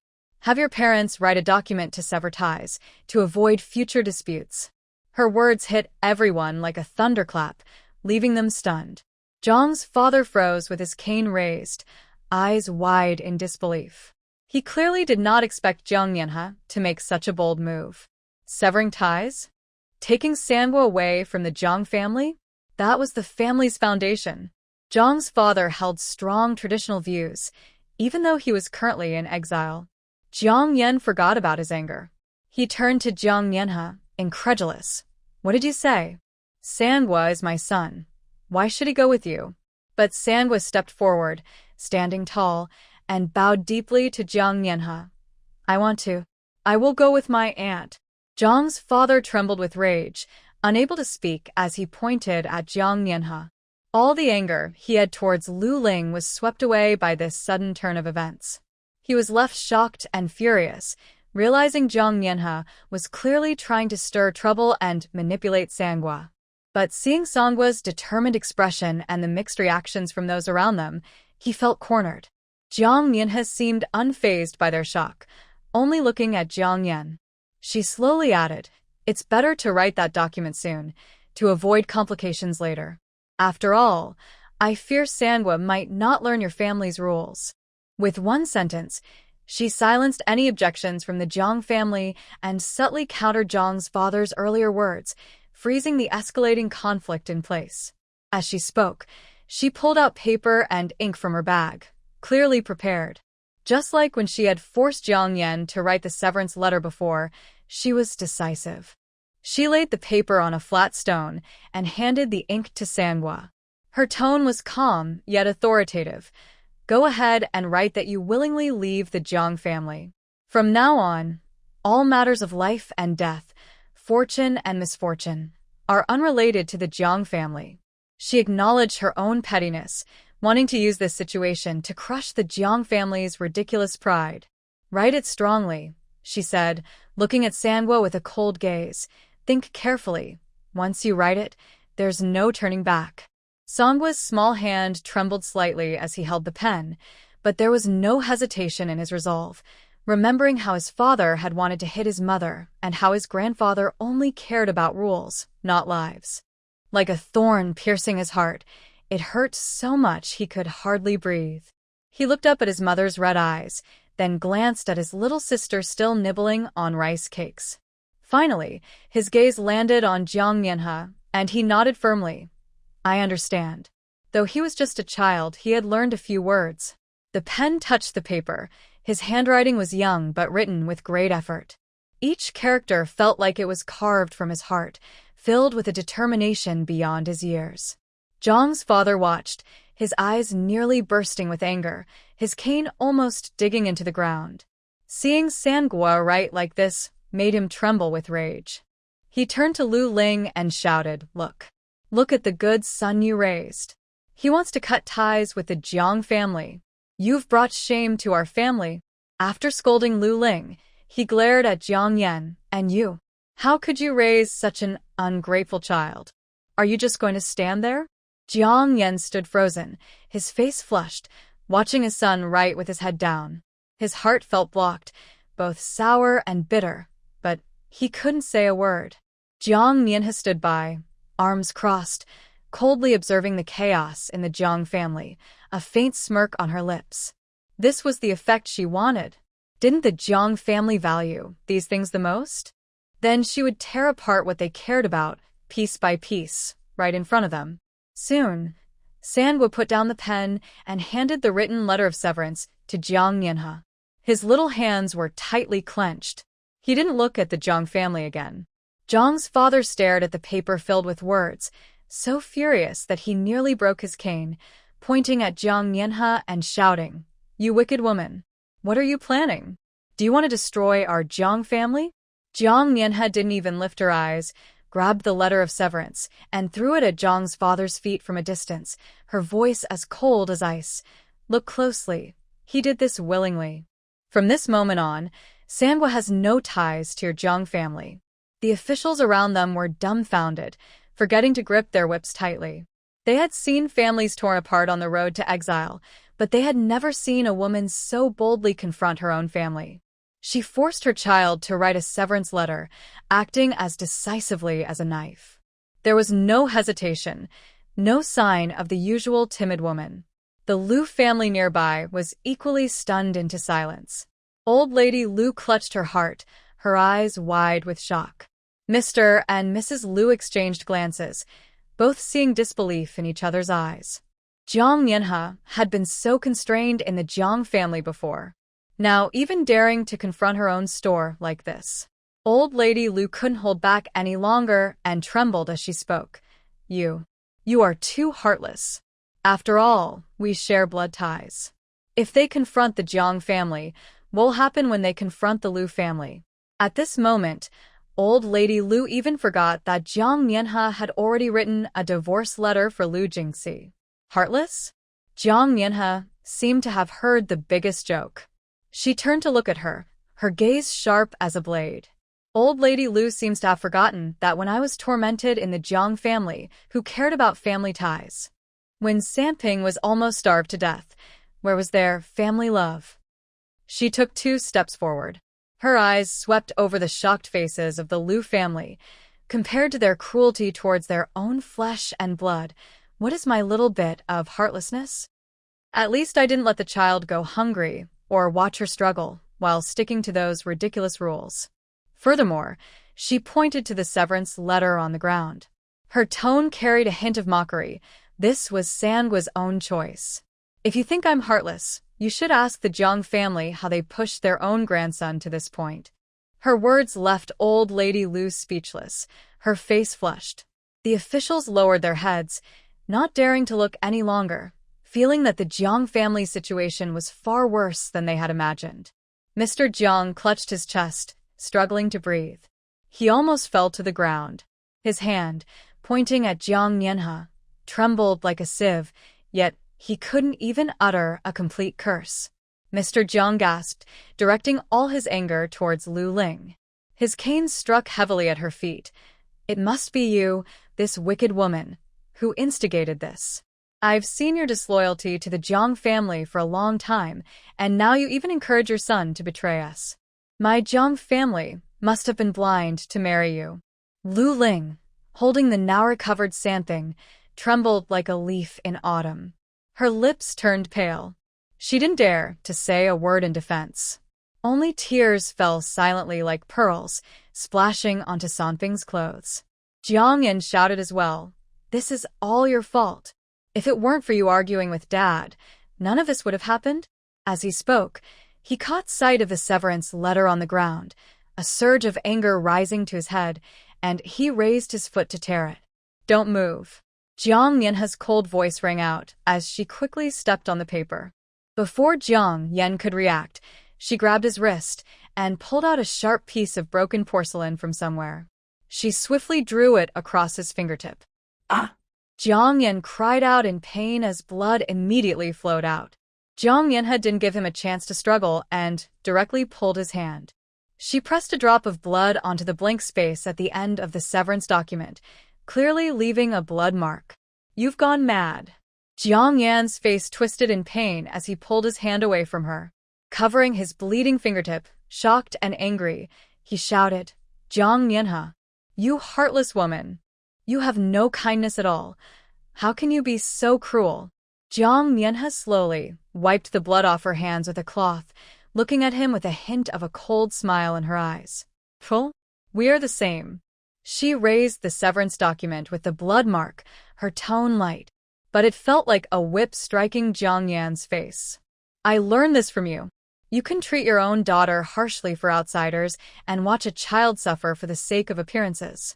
What I did is nothing compared to that. Compared to your coldness, what I did is just giving you a taste of your own medicine." Jiang Yan was left speechless, staring at the blood on his fingertip and the blood-stained paper. He glanced at the strange looks from those around him, feeling a chill rise from his feet, both ashamed and angry, but unable to find words to argue back. He could only glare at Jiang Yanhe, the hatred in his eyes almost tangible. Lu Ling held Sanfeng tightly. Seeing the glaring red, her tears flowed even more fiercely. She knew that from this moment on, their family was truly broken. Jiang Yanhe ignored the furious Jiang Yan and turned to dig into her bundle. She pulled out several steaming meat buns, along with candied fruits and snacks, and stuffed them into Sengwa's arms. "Eat up, there's plenty." Sengwa held the heavy food in his arms, his eyes wide with shock. He had never seen so much shiny food since their exile. The aroma of the meat buns filled his nose, making his stomach growl, but he couldn't bring himself to eat. He held them carefully, as if they were precious treasures. "If that's not enough, there's more," Jiang Yanhe said, patting his head. Her gaze swept over the nearby officials, saying it was too hot to travel. They needed to rest for a few hours before continuing. She decided to pull out a small iron pot from her supplies and took out half a prepared chicken, quickly setting up a fire. As the pot heated up, she added a spoonful of oil. When the oil sizzled, she tossed in the chopped chicken pieces and began to stir-fry. The chicken rolled in the hot oil, quickly taking on a fragrant color. She added a handful of dried chili peppers, ginger slices, and garlic slices, and the spicy aroma spread instantly. "What is this?" Sengwa watched, his eyes wide with amazement. Jiang Yanhe didn't say anything, but her hands kept moving, adding another half-spoon of sauce. She stir-fried until the oil turned red, then added a bit of water and covered the pot to simmer. Soon, a rich sauce aroma mixed with the delicious scent of chicken wafted out. It made everyone around swallow hard, even the guards peeking in. Even the Lu family members quietly glanced over. When the sauce thickened, she lifted the lid, sprinkled in some chili and green onion. After a few quick stirs over high heat, she drizzled some sesame oil. Instantly, the fresh and spicy aroma filled the air, making it hard for anyone to move from the delicious scent. Lu Jingxi. Enough. Jiang Mianhe had truly had enough. Jiang Mianhe served the stir-fried chicken into a large, rough ceramic bowl, the shiny chicken pieces coated in bright red sauce. The green and red chili pieces added a pop of color, making it look very appetizing. She handed it to Sangwa. Try it. Sangwa swallowed nervously, carefully picked up a piece, blew on it, and put it in his mouth. The chicken was so tender it fell off the bone, spicy yet fresh, with a rich sauce flavor that made his taste buds explode. He had never tasted anything so delicious. Tears almost fell as he realized such flavors existed in the world. The sound of people swallowing echoed around them as Jiang's father and Jiang Yan looked at the fragrant stir-fried chicken. Thinking about the hard, dry food they had, their faces turned pale with jealousy and frustration, yet they couldn't say a word. The aroma of the stir-fried chicken lingered in the air as Jiang Mianhe took out a piece of dough from her storage. She kneaded it on a clean stone slab for a bit. Her wrist moved swiftly as she rolled the dough thin. Soon, she rolled out a sheet as thin as a cicada's wing. Using a knife, she quickly cut even noodles, shaking them out so they were distinct and white with flour. The pot beside her was already boiling water. When it boiled, she added the noodles, gently stirring with chopsticks as they rolled in the boiling water. Soon, a thin layer of noodle soup formed on top. After rinsing them in cold water, the noodles became chewy and smooth, each strand separate and not sticky. She filled a big bowl, poured it into the remaining stir-fried chicken, drizzled 2 spoons of thick sauce, and mixed it with chopsticks. The bright red sauce coated the chewy noodles, mixed with pieces of fragrant chicken and crispy chili, making it even more tempting than eating the stir-fried chicken alone. Jiang Mianhe took a small bowl for herself, let it cool, and tasted the noodles. They were chewy, and the fresh and spicy sauce burst on her tongue. The aroma of chicken, the richness of the sauce, and the chewiness of the noodles combined to create an irresistible flavor. She ate with focus, not noticing the soup on the corner of her mouth, only feeling that the noodles were so delicious she almost bit her tongue. Sangwa held his bowl with wide eyes. Imitating Jiang Mianhe, he picked up a bite of noodles, glistening with sauce, and as he put it in his mouth, the complex aroma hit him. The noodles were chewy and flavorful, and the broth was so fresh it felt like it could melt on his tongue, making the chicken taste even better. People around them were swallowing hard. Even the officials couldn't help but glance over. Jiang's father and Jiang Yan stood nearby, watching the fragrant, mixed noodles. Looking at their own hard, dry food, their faces turned sour. Their throats felt like they were on fire, but they couldn't even complain about how overpowering the aroma was. It made their rations seem like pig feed.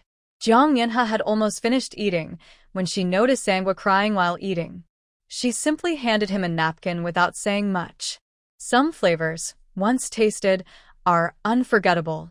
The officials around watched in awe. On the road of exile, who didn't look pale and worried. Only Jiang Mianhe, who not only looked unbothered but was also cooking, frying chicken, and rolling noodles. She ate with delight, exuding calmness, making it seem like she was enjoying life in her own backyard rather than being in exile. Especially the pure white flour and the firm noodles, which felt like luxuries in this desolate place. No one could understand how she managed to create such a feast. They all gasped in amazement, secretly admiring her as a remarkable person. In the crowd, Lu Wanting watched with her nails almost digging into her skin, her face drained of color. Only twisted jealousy remained. Having been spoiled in the Lu family since childhood, she had never experienced the hardships of exile. Now, seeing Jiang Mianhe living so well while she had to eat dry, hard food, a surge of anger rose in her. She rushed over to Jiang Mianhe. Suppressing her anger, she pointed to the elderly matriarch nearby and said, "Jiang Mianhe, you've made all this delicious food. Don't you know you should honor your elders? Hurry and serve it to our grandmother." Jiang Mianhe had just put down her bowl and was wiping her mouth with a napkin when she heard this. She lazily lifted her gaze and suddenly laughed. Lu Wanting? If I remember correctly, I've already divorced your brother, Lu Jingxi. Leaning slightly forward, her tone dripped with sarcasm. Since we are divorced, I have nothing to do with the Lu family. Your grandmother is your elder, not mine. Should I serve her food? Is your face a bit too big? Lu Wanting felt choked and turned red, shaking as she pointed at her. How can you be so shameless? I'm shameless? Jiang Mianhe raised her eyebrows, her voice suddenly loud enough for everyone to hear. Compared to you, my little shamelessness is nothing. She stood up, looking down at Lu Wanting. Wanna eat? Make it yourself. Wanna take it? You should see if you have the ability. You're just a useless person with high hopes and a weak fate. After saying that, she didn't even bother to look at Lu Wanting again. She turned and pushed the remaining noodles toward Sangua. Eat more. You'll need the energy for the journey. Lu Wanting stood frozen, feeling uncomfortable under the gazes of those around her. Her desire to take advantage was shattered, leaving her feeling both angry and embarrassed, unable to stand or walk, her face looking terrible. Jiang Mianhe caught a glimpse of Sangua's actions and nodded to herself. This child was really smart and had a rare cleverness. Earlier, when she was cooking, Sangua had brought firewood without being asked. He quietly tended to the fire, adding wetwood when it was too hot and dry branches when it was too low, managing it perfectly without saying much.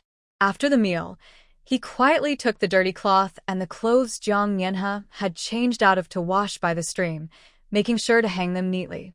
When they set off again, seeing Jiang Mianhe's heavy load, he offered to help push the small cart, wiping the sweat from his forehead only once.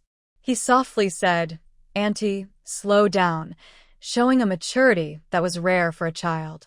Not far along, Jiang Mianhe noticed him secretly tucking a meat bun into his clothes.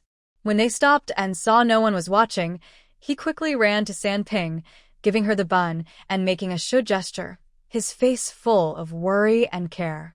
San Ping held the bun, her eyes sparkling as she looked at her brother, taking small bites. The sibling closeness felt much more genuine than the hypocritical rules of the Jiang family. Jiang Mianhe turned her gaze away, a small smile appearing at the corner of her mouth, pretending she hadn't seen anything. It was natural for a child to think of their sister. She could accept this little secret. Compared to the cold and selfish nature of the Jiang family, Sangua's small flaw of protecting her loved ones seems more genuine. Zhang Qi stood nearby, smelling the tempting aroma, his stomach already rumbling. He thought Jiang Mianhe didn't seem difficult to talk to. So, he took out some money from his pocket and walked over, smiling a bit shyly. "Miss Jiang, your food smells amazing. Could you sell me a bowl?" Jiang Mianhe glanced at him and saw that he was one of the more decent-looking officers among the guards. Without saying much, she scooped a generous bowl of stir-fried chicken and noodles from the pot and handed it to him, saying, "No need to pay, just try it." Zhang Qi was taken aback, not expecting her to be so straightforward. He quickly took the bowl, not caring about the heat, and shoved a bite into his mouth.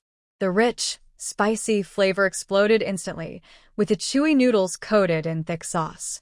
The chicken was so tender it melted in his mouth, and even the peppers were delicious. He ate quickly, almost biting his tongue, and mumbled in delight, "Wow, this is so good." After finishing the bowl, he wiped his mouth and said sincerely to Jiang Mianhe, "You have great skills. What's this called? I've never had anything this tasty in my life." "Lin E stir-fried chicken," Jiang Mianhe replied calmly, "It's my own recipe." Zhang Qi smacked his lips, feeling a bit uneasy. When he took the job of escorting exiles, he thought he could profit a bit along the way. Seeing the families of the exiles in such a poor state, he expected to gain something from them. But he never imagined he would meet a woman who could live so well on the road, making food even better than in restaurants. This situation was far from what he had anticipated. He watched Jiang Mianhe as she calmly packed up her things. Zhang Qi stood there, looking at the steaming iron pot. His greasy mouth had already caught the attention of the other officers. A few familiar faces approached, pulling out their money. Miss, we want a bowl too, we'll pay. Jiang Mianhe looked at them, most of whom were unfamiliar but seemed harmless, and waved her hand. No need to pay, there's enough left. Serve yourselves. The officers were pleasantly surprised and quickly found bowls to share the food, with praises ringing out. The chicken is so tender. The noodles are really chewy, 10 times better than we get in restaurants. The atmosphere was lively. The official Tiango, who always surrounded Zhang Qiaoro, squeezed over and ordered, "Give me a big bowl. Remember, add more meat." Jiang Nian, he glanced at his arrogant face and said, "Pay for it." Tiango was taken aback and immediately exploded. "Why do I have to pay when they don't? And for such a small amount? Are you trying to pick a fight? And if I am?" Jiang Nian, he raised her gaze, her eyes cold. Her voice was not loud, but each word was clear. "Want to eat? Fine, pay for it. Think it's too expensive? Then don't eat." Tiango's face turned red with anger, and he rolled up his sleeves, ready to lash out. But a nearby official quietly pulled him back. Everyone else was focused on eating noodles, mumbling, "This chicken is really delicious. So spicy." No one wanted to help him, as Jiang Nianhe's food was simply too tempting. It wasn't worth losing a meal over an annoying person. Seeing no one supporting him, Tiango trembled with rage and had no choice but to pay. He didn't eat himself. Instead, he turned and placed the small bowl of noodles in front of Zhang Qiaoro, his tone surprisingly gentle. "Roer, try this. It's better than that rough food." Zhang Qiaoro was sitting in the shade, watching the lively scene at Jiang Nianhe's side, feeling uneasy. When she saw Tiango offering her the noodles, she instinctively wanted to refuse, but the rich aroma was too tempting, and she couldn't resist. Just as Zhang Qiaoro picked up the bowl and was about to take a bite, Jiang Nian, he subtly moved her fingers, and a faint hint of energy quietly slipped out. With a sharp crack, the coarse porcelain bowl in Zhang Qiaoro's hands suddenly split open. The hot soup mixed with noodles splashed all over the ground. Shards of porcelain flew up, grazing her hand and leaving a red mark. Ah! Zhang Qiaoro gasped in pain, looking at the mess on the ground and the red mark on her hand. Tears of grievance instantly welled up in her eyes as she looked at Tiango. Her teary expression tugged at the hearts of the Jiang brothers nearby. Ruhe! "Are you okay?" Jiang Yan rushed over first, holding her hand and asking with concern. The eldest and second brothers also gathered around, all blaming the bowl for being weak. In the midst of the chaos, Yi Feng walked over, fanning himself. He glanced at the mess on the ground, then at the half-pot of stir-fried chicken left with Jiang Nianhe. With a fake smile on his face, he spoke in a commanding tone, "Jiang Nianhe, bring over your leftover food to help Roer recover." He acted as if it was only natural, as if Jiang Nian, he was meant to serve him. "We're all family, don't be so stingy." Jiang Nianhe looked up at him. Her gaze was as cold as ice. Before he could react, she raised her hand and slapped him twice. Smack. Smack. The sharp sound of the slaps echoed in the open space, leaving everyone stunned. Yi Feng covered his face, staring at her in disbelief. "You dare to hit me?" Jiang Nianhe ignored him and picked up a leftover chicken bone. She casually tossed it into the muddy ground, her voice low but piercing. "I'd rather feed it to a dog than give it to you." "You!" Yi Feng trembled with anger, closing his fan with a snap, his finger pointing at her shaking. Seeing this, Zhang Qiaoro rushed over to stand in front of Yi Feng, shouting at Jiang Nianhe, "Sister, how can you hit him? How can you be so cruel? He just wanted a bit of food, is that too much to ask?" The more she spoke, the more agitated she became, tears streaming down her face. "Our Jiang family has treated you well, and this is how you repay us? You can't even share a little food and resort to violence? You are simply heartless." Jiang Nianhe looked at her, twisting the truth, and found it amusing. "What does he have to do with me? You know very well how the Jiang family has treated me. Do you see? Even heaven doesn't want you to eat." Her words left Jiang Qiaoro speechless, standing there sobbing. Yi Feng held his swollen face, looking at Jiang Mianhe's icy gaze, momentarily too afraid to approach her again, his anger and embarrassment swirling inside him, almost making him explode. The officials around them kept their heads down, not wanting to get involved in this mess.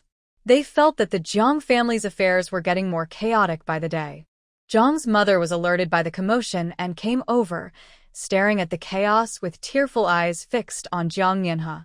She pounded her thigh in distress. Jiang Mianhe, look at what you've become.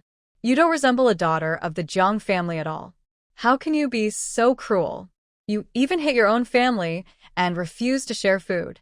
Jiang Mianhe raised her eyes, her expression calm and unyielding, as if looking at a stranger. I am no longer a Jiang family member. Have you forgotten?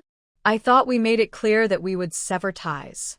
Jiang's mother was taken aback, struggling to catch her breath as she coughed a few times. With tear-filled eyes, she looked at her. How can you say that? I am your mother. When I was pregnant with you, you were so well-behaved, hardly moving at all.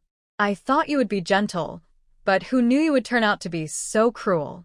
She wiped her tears as she spoke. She tried to touch her with the little mother-daughter bond they had. You were such a good child when you were young. A piece of candy could make you happy for a long time. How did you grow up to be like this? You don't even listen to your own mother, and you dare to hit your sister's husband. Mother? Jiang Mianhe laughed suddenly, as if she had heard the biggest joke. Her laughter was filled with coldness. You must be mistaken. When I was mistreated by Jiang Qiao's mother, did you think of me as your daughter? When Jiang Qiao stole from me and harmed my reputation, why didn't you say she doesn't act like a Jiang? She stepped forward, her gaze sharp as a knife, piercing Jiang mother's eyes. Did you think I was obedient when you were pregnant with me? That was because I had no choice. But now I have choices. You think I'm cruel? Compared to your Jiang family, who sacrifices daughters and mistreats their own grandchildren for profit, my so-called cruelty is just self-preservation. As for your disappointment, Jiang Mianhe smirked coldly. I never expected you to have any hopes for me since the day I was born. The bond between us was severed long ago when you favored Jiang Qiao and let her bully me. Don't use the word mother to discuss me. You don't deserve it.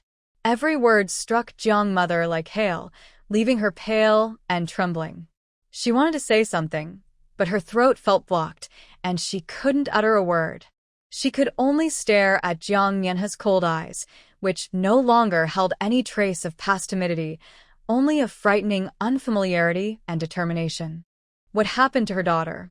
She clearly remembered her daughter being so obedient, always looking at her with affectionate eyes. The people around them fell silent. Even the officials paused in their actions. No one expected Jiang Mianhe, who had always been controlled by the Jiang family, to overpower Jiang mother so completely.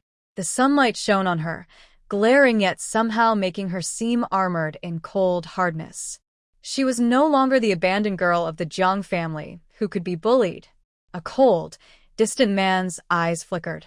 A sway foam covered his face. Instead of being angry, he smiled wickedly, his gaze lingering on Jiang Mianhe with an unsettling charm. Interesting. Jiang Mianhe, your attitude is much more appealing than before. He took a couple of steps closer, reaching out to touch Jiang Mianhe's face. It seems the journey has polished you into a gem. Get lost. Jiang Mianhe's eyes flashed fiercely, not waiting for his hand to reach her. With a swift motion, she slapped him again, harder than before. Get as far away as you can, don't dirty my eyes. The sharp sound shattered Yi Suifeng's smug teasing.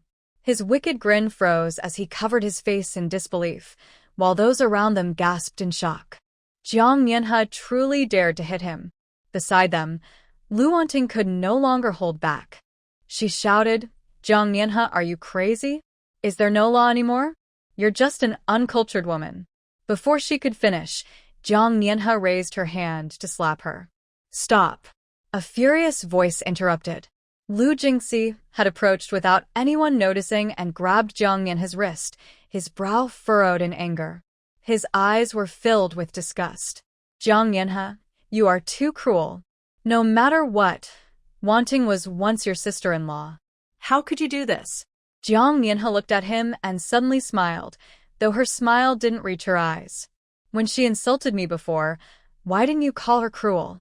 Before Lu Jingxi could respond, she twisted her wrist free and with a swift motion, slapped him across the face. Smack! The slap was quick and fierce, causing Lu Jingxi to turn his head. A clear handprint appeared on his cheek. You stopped me for her, so this slap is for you, Jiang Mianhe said coldly as she withdrew her hand. Lu Jingxi, who do you think you are to point fingers at me? We are already divorced, you mean nothing to me. Lu Jingxi covered his face, shocked and angry, his eyes wide with disbelief. Jiang Mianhe, you. What about me? Jiang Mianhe raised an eyebrow, her gaze colder than his. Hitting you is still too light. Don't push your luck. The crowd fell silent, stunned by the sudden turn of events. The officials were speechless, and the Lu family looked pale, while the Jiang family was in shock. No one expected the once submissive woman to slap him and speak so harshly. Lu Jingxi trembled with anger, his finger pointing at Jiang Mianhe shaking. Yet, he couldn't find the words to argue back. The stinging pain spread across his cheek, almost making him lose his mind. But looking into Jiang Mianhe's fearless eyes, he felt an inexplicable panic. She seemed to no longer love him. Lu Jingxi felt humiliated and wanted to fight back.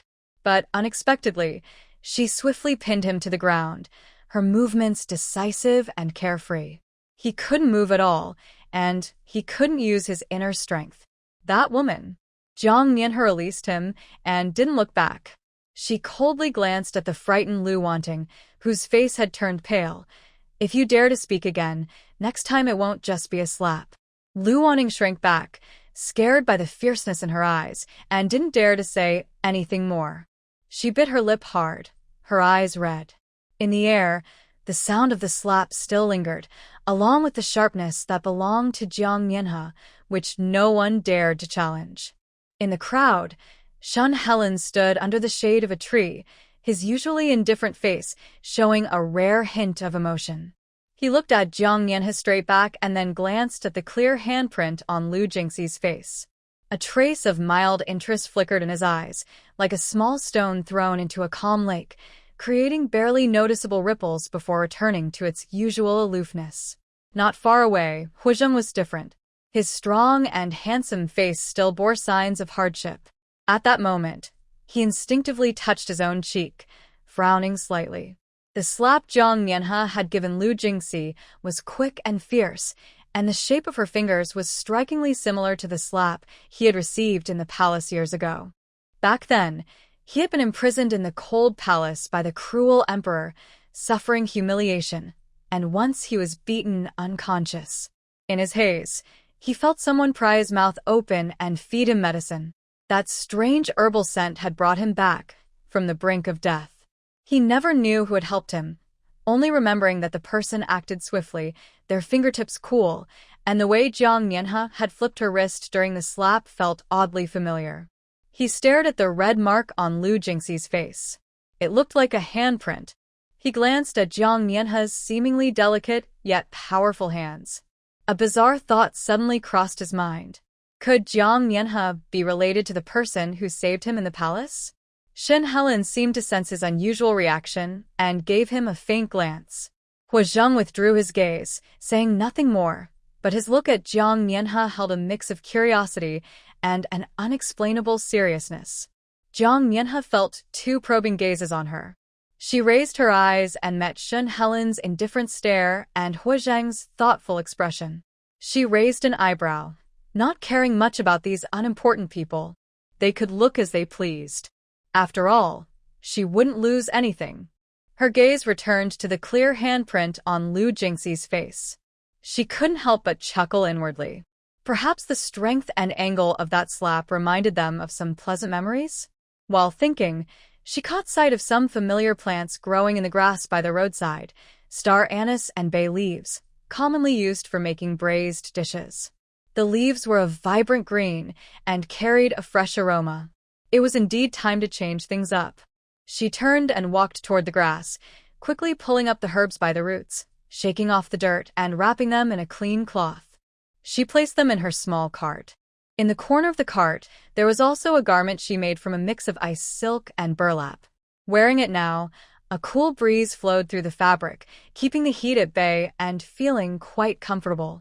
After finishing everything, she clapped her hands and glanced at Lu Jingxi and the others, who were still frozen in place. Her expression was emotionless, as if the earlier conflicts had never happened. "Sangua, let's go," she called, riding her cart ahead of the group. Sangua hurried to catch up, admiration shining on his small face. The people around watched her calm demeanor. Did Jiang Mianhe really treat her exile like a leisurely trip? Only Huzheng looked at her back and touched his own cheek, his brows furrowing even tighter. The way she pulled up the herbs and her swift movements seemed so familiar. Those hands, too, had an undeniable decisiveness. Just as Jiang Mianhe finished putting the spices in the cart, a sweet voice came from behind her, laced with a hint of feigned concern. "Sister, what are you picking these wild herbs for?" It was Jiang Qiaro. Jiang Qiaro had approached at some point, wearing a pitiful smile.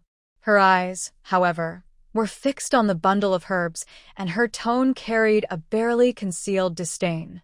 "These wild things are covered in dirt and bugs. If you don't handle them properly, you might get a rash. Sister, you have such delicate skin. You must be careful." She spoke as if genuinely worried for Jiang Mianhe, her tone dripping with insincerity. Jiang Mianhe didn't even turn her head, simply replying, "That's better than some people who just wait with their mouths open for others to feed them."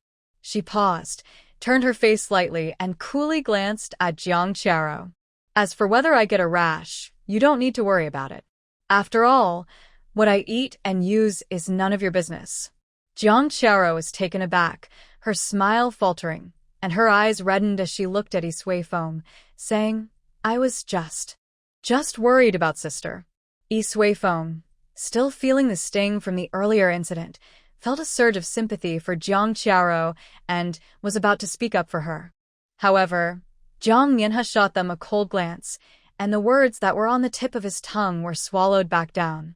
He was truly afraid of this woman's slap. Jiang Mianhe ignored them and pushed her cart straight ahead, sneering to herself. Trying to annoy someone with such lowly tactics? Jiang Qiaro was still too inexperienced for that. "Enough, Jiang Mianhe. Rower is just worried about you. How can you be so ungrateful?" Jiang Mianhe rolled her eyes, barking like a dog. The three Jiang brothers turned red and pale from her retort. Jiang Han, embarrassed and angry, rolled up his sleeves and stepped forward. "You are going too far." Jiang Yan also moved closer, shouting, "This is outrageous. You need to learn your place." Even Jiang Yun, who usually had the best temperament, was pushed to his limit. Did they all become dogs now? Jiang Mianhe stopped, turned around, and her gaze suddenly turned icy, like a knife cutting through the air as it swept over the three of them. "What? Do you want to fight?" She raised her hand, her wrist twisting with a sharp motion, clearly ready to slap again. "Did you not see the faces of Lu Jingxi and Yi Suifeng just now?" Her voice was not loud, but it carried a chilling authority. "If you three want to experience that slap too, feel free to come at me.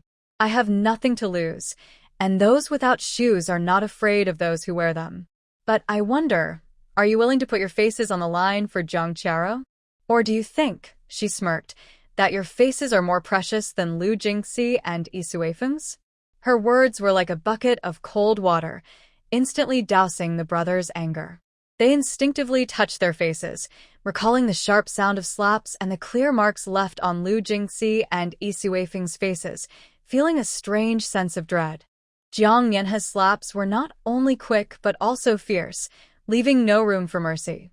If the three big men were publicly slapped by her, they would lose all their dignity. Jiang Han stopped in his tracks, Jiang Yan closed his mouth tightly, and Jiang Yan even shrank back, avoiding Jiang Mianhe's gaze. Their earlier arrogance was quickly extinguished by her words. Seeing they had fallen silent, Jiang Mianhe coldly snorted. "What? Are you scared now?" She withdrew her hand, but the coldness in her eyes did not diminish. "Remember, don't provoke me again." Jiang Qiao is your precious one. You can cherish her yourselves, but don't come before me and be an eyesore. If you dare to speak out again, you will be the next to be slapped. After speaking, she pushed the cart forward without looking back, leaving the Jiang brothers frozen in place. Their faces changed from pale to green. They wanted to react but didn't dare, only able to watch her retreating figure, feeling frustrated and suffocated. Jiang Qiao watched from behind. The grievance in her eyes turned into resentment. She never expected that even her older brothers couldn't control Jiang Nianhe. This woman had truly changed, and she was becoming more frightening.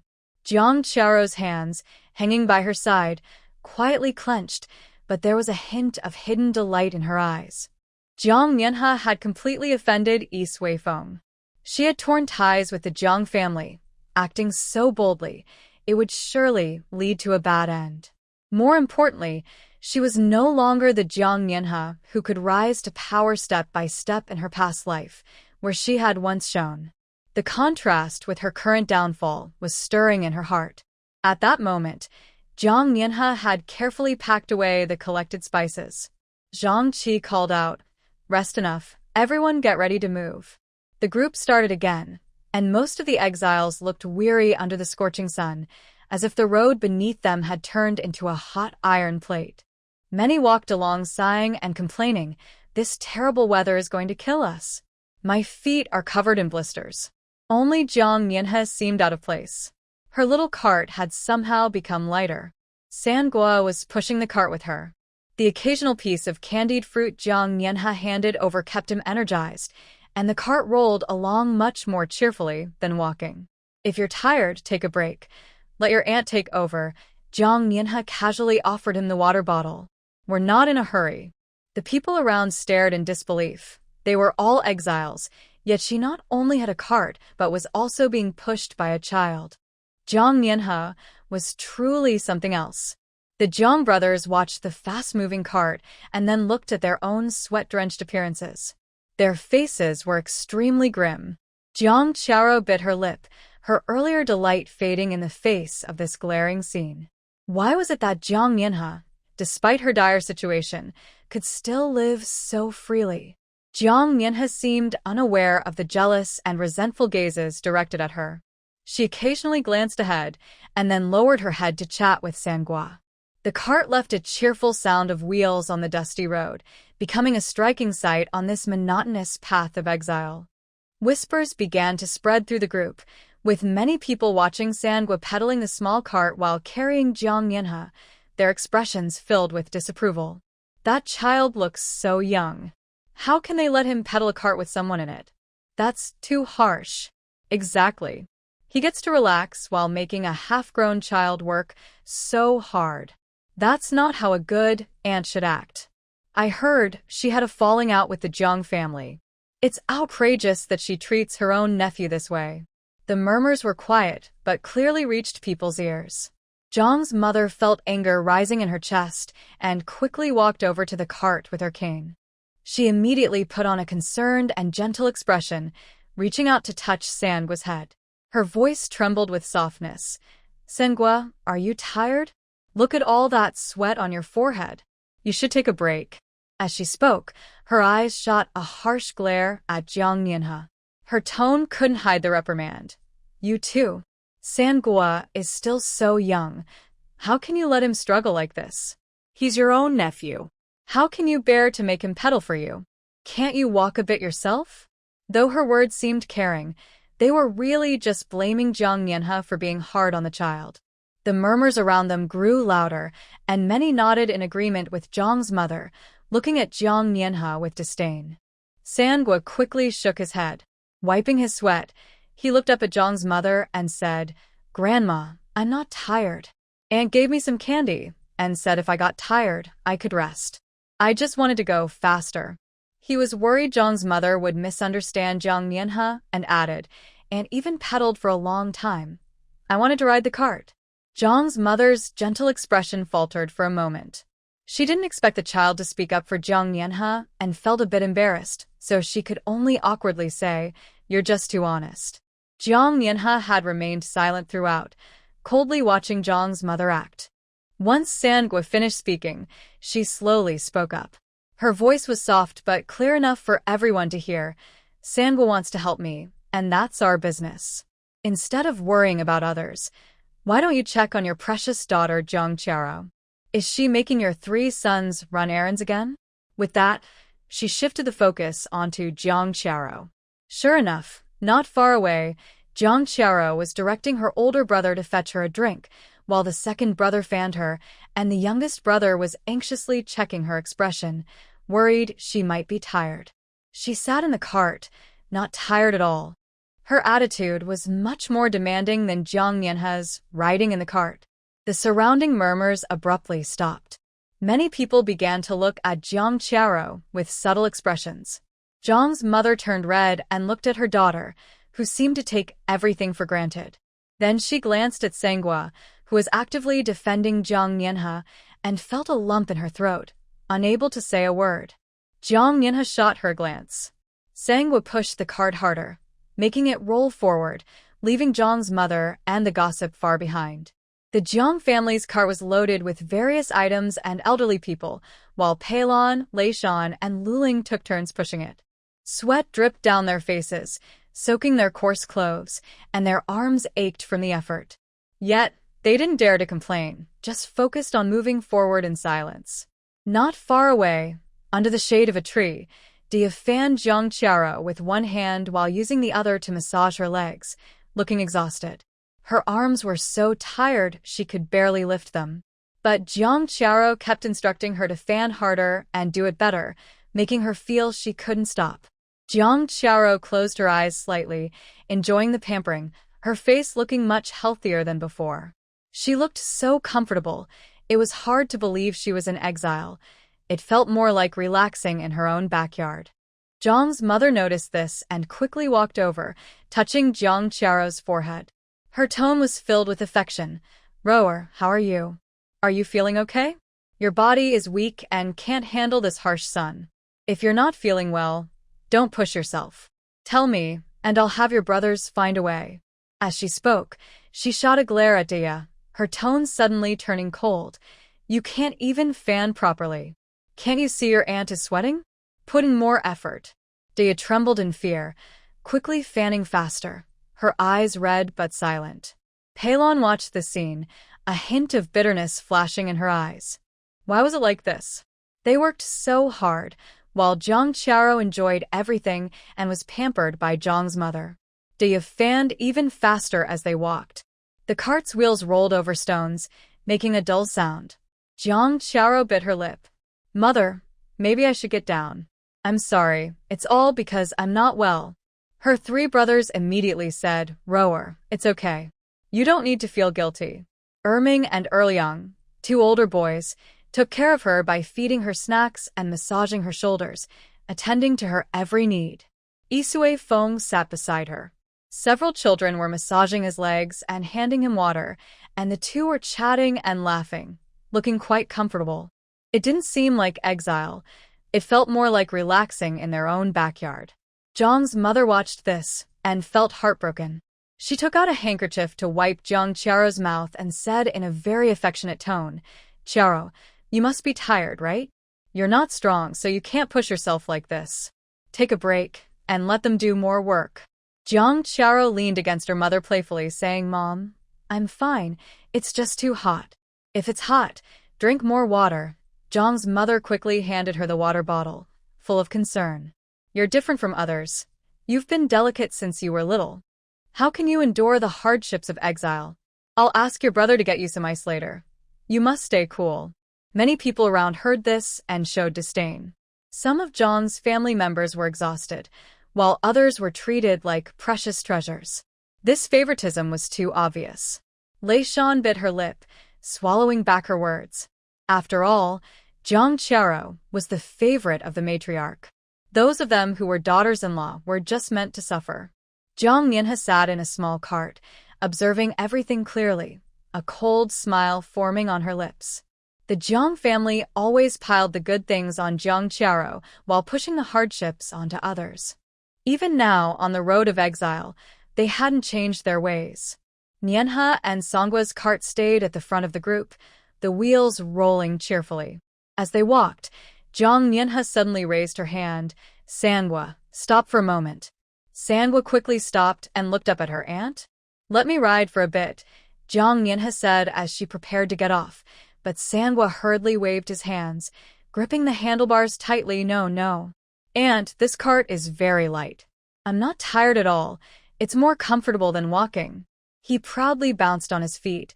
Look at those officers. They take turns riding the cart, right? I'm even more relaxed than them.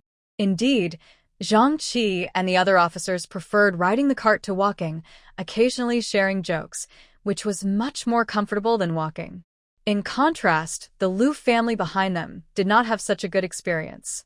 The elderly lady Liu couldn't walk well, so the Liu family men took turns pushing the cart. Even the usually pampered Liu Wanting sometimes relied on Liu Jingxi to push her, leaving the Liu family men sweating profusely. Though Yi Suifeng and his group had some help, they couldn't escape the heat.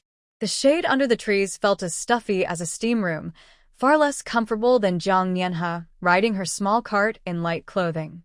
Yi Suifeng, feeling envious, urged Zhang's parents, let Jiang Nianhe give you a ride for a bit. Her cart looks very light. Zhang's mother, already tired and weak, was tempted by this suggestion. Just then, Jiang Nianhe slowed down her pace, worried about falling too far behind the group. Zhang's mother quickly leaned on her cane to catch up, her eyes full of longing as she looked at the small cart. Nianhe. She softened her tone, forcing a flattering smile, and lifted her foot to step onto the cart, but suddenly met Jiang Nianhe's cold gaze. That look was devoid of warmth, like ice, freezing Zhang's mother's ankle and stopping her in her tracks. Mother! It's just too hot, Zhang's mother forced herself to speak, her voice filled with feigned grievance. Look how spacious your cart is. Let me ride for a bit? You're my daughter after all. You can't just watch me suffer on the road. My daughter? Jiang Nianhe seemed to find this amusing. A mocking smile appeared on her lips. You pamper, Jiang Charo. When the servants in the house bullied me, did you remember I was your daughter then? Her eyes turned sharp, and her voice suddenly chilled. Want to ride my cart? Dream on. Get lost, and go as far away as you can. Zhang's mother turned pale from the harsh words, tears welling up instantly. She covered her face and began to cry. How can you treat your mother like this? I know I haven't been good to you in the past, but I'm old now. I can't walk anymore. Just pity me a little.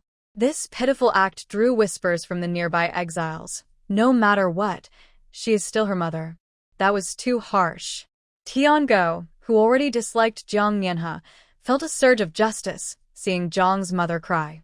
He rushed over, whip in hand, pointing at Jiang Nianhe in anger. Jiang Nianhe, you're so cruel.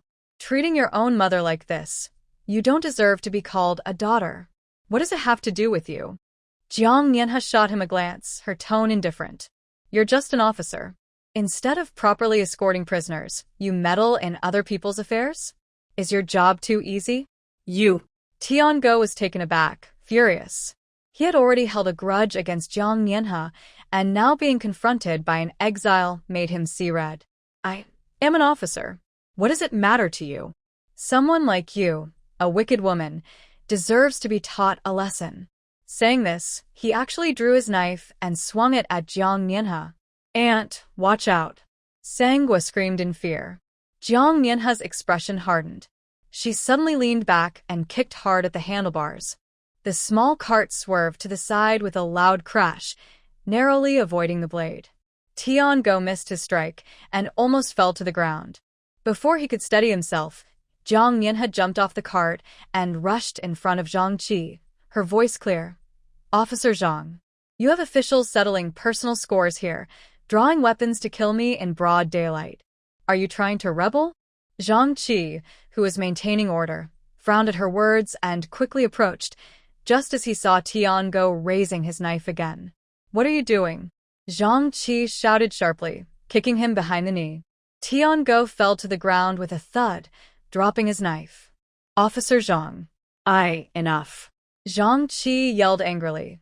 Though she is an exiled criminal, it is not your place to punish her on your own. Do you still respect the law? He turned to Jiang Mianhe, his expression softening slightly. Miss Jiang, I apologize for my lack of discipline. Saying this, he picked up the whip from the ground and struck Tiango several times. Get back and stand straight. If you act up again, you'll lose your position.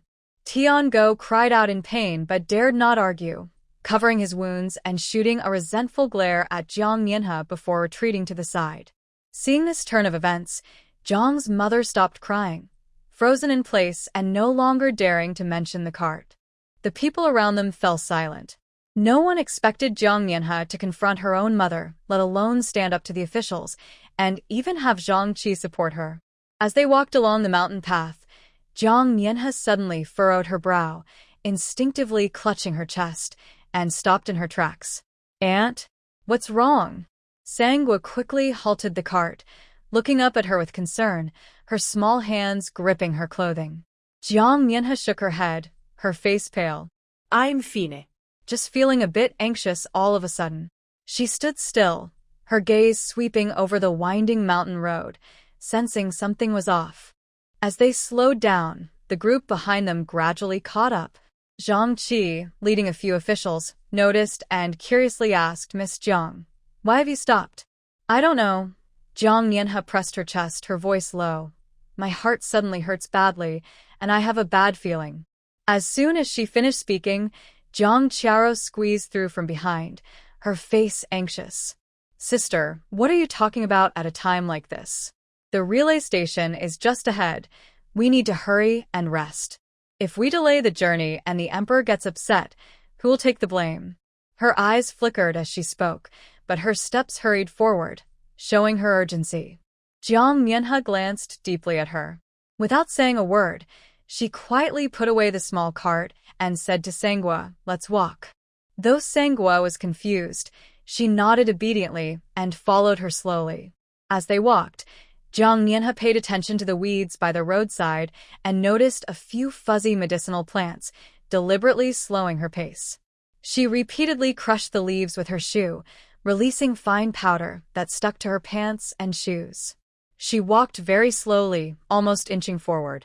Jiang Qiao turned back and urged her a few times, but when she ignored her, she could only march ahead in frustration. Soon, they reached the front with Yi Suifeng and the others. Just then, a sudden scream of awe echoed from ahead. Immediately after, there was a dull thud of something heavy hitting the ground. The officers' faces changed, and they quickly ran forward.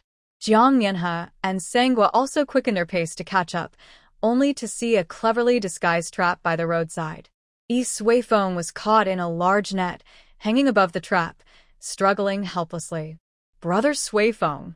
Jiang Qiao screamed as she rushed over, her face pale. "Husband, are you okay?" Zhang Qi and the others immediately became alert, drawing their swords and looking around. Is there an ambush? But looking around, they saw only the rustling of grass in the wind, with no sign of anyone. The trap seemed to have been prepared long ago, covered with dry branches and leaves, clearly set to catch someone. Jiang Mianhe stood back, watching Yi Suifeng hanging in the air.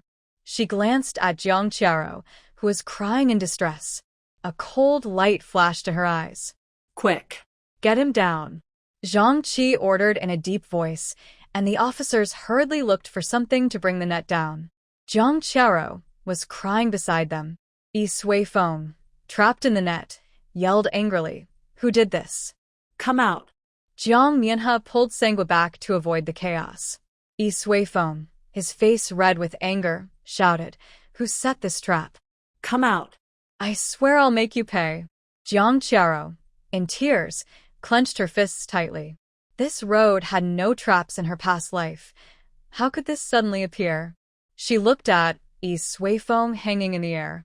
Then she turned to Lu Jingxi, pleading with a choked voice, "Brother Jingxi, please save my husband. If something happens to him, I can't live either." She cried, her eyes glistening with tears. Lu Jingxi looked at her red eyes, gritted his teeth, and took a deep breath to leap up, aiming to cut the ropes of the net. As soon as his foot stepped on a stone at the edge of the trap, he heard a click, and suddenly, the ground beneath him gave way. A hidden net sprang up, pulling him in with a loud whoosh. "You fool!" Yi Suifeng shouted from above. Lu Jingxi felt both shocked and angry, his face turning red. He was already upset from being slapped by Jiang Mianhe earlier, and now he was embarrassed in front of everyone. His anger boiled over. He gathered his inner strength and pulled with all his might, creating a loud bang. The thick hemp rope snapped apart. He landed on the ground, his gaze icy.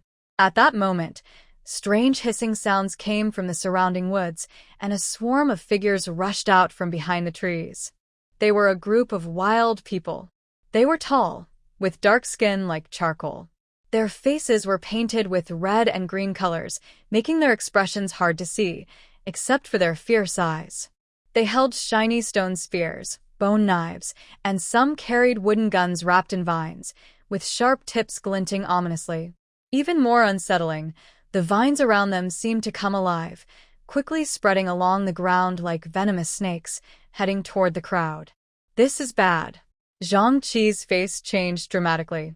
He drew his knife to cut the vines, but they were incredibly tough. His strike only left a shallow mark, causing even more vines to grow wildly toward him. The elderly Lady Lu was slow to react and was the first to be ensnared by the vines. With a cry, she fell to the ground, and the vines tightened around her like a rice dumpling.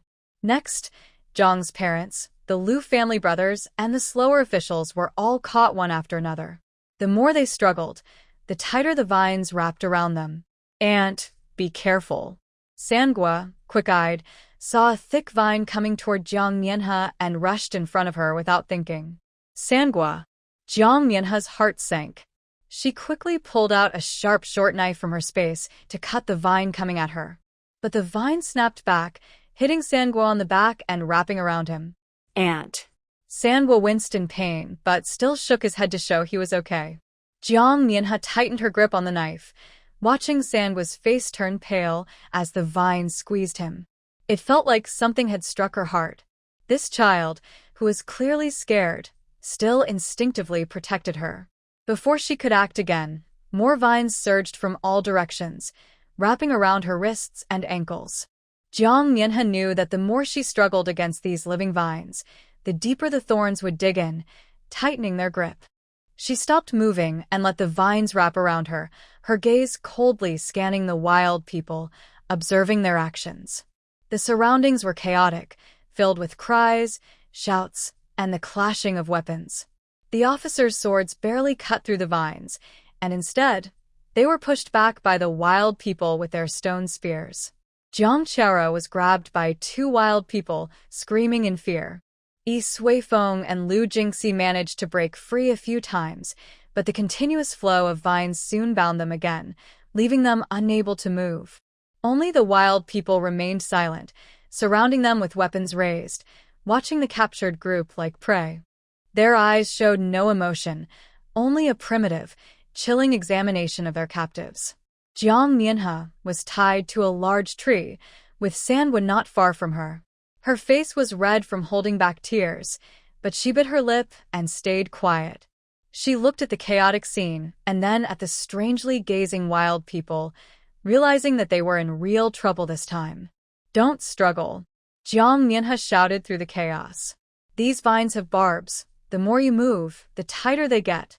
Are we supposed to just wait to be eaten by the wild people?" Lu Wanting's sharp voice immediately replied. She was turning red from the vines wrapping around her, twisting and angrily scolding. "Jiang Mianhe, what are you thinking? Do you want to see us all die here?" Jiang Mianhe shot her a cold glance and said nothing more. Sangua heard Jiang Mianhe's words, and despite feeling uncomfortable, he obediently stopped moving, noticing that the vines were loosening a bit. He relaxed, looking at Jiang Mianhe with more trust. "Auntie is amazing. Andy is my hero." The wild people, however, were unaffected by their shouting. The paint on their faces glimmered strangely in the shade as they stepped closer, holding stone bowls and bone spoons. It seemed they were sizing up their prey. Jiang Mianhe observed their expressions and realized they were unresponsive to the shouts and cries. Clearly, they did not understand human language. Lu Wanting continued to struggle wildly, cursing, and the vines indeed tightened around her. She was gasping for breath, her face turning from red to pale. Jiang Qiao was also trembling and sobbing, instinctively twisting her body. The vines wrapped around her more tightly, binding her like a zongzi. Don't touch me. Don't touch me.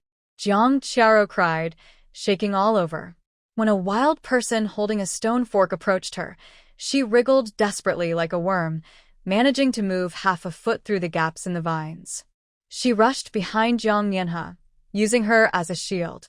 The wild man's stone spear was aimed at Jiang Qiao. In that moment, he lost control, and the spear tip grazed Jiang Yanhe's cheek, just an inch away from her eye. Jiang Yanhe's gaze sharpened. Before the wild man could react, she quickly threw the powder hidden in her palm, made from the anesthetic herb in her space. The powder scattered in the air. It landed on the wild man's face, and he froze instantly, the dark paint on his face flaking off. His eyes widened in shock. The next second, he fell to the ground with a thud, unconscious. The surrounding wild men immediately became restless, raising their weapons at Jiang Yanhe, letting out low growls, and the atmosphere became tense. Jiang Qiao, hiding behind Jiang Yanhe, was terrified. She clutched Jiang Yanhe's clothes tightly, not daring to let go, mumbling, "Help me. Sister, please help me." Jiang Yanhe was annoyed by her grip and the spear aimed at her chest, but she remained calm, coldly staring at the wild men while quickly thinking of a way to escape. The fact that the powder could take down one of them showed that these wild men were not completely immune to anesthetics. Perhaps this was the breakthrough. Jiang Yanhe glanced at the trembling Jiang Qiao behind her, a cold glint flashing in her eyes. The short knife hidden in her sleeve had somehow been drawn. Taking advantage of the wild men's attention being on their unconscious companion, she swiftly turned her wrist and cut the vines binding her.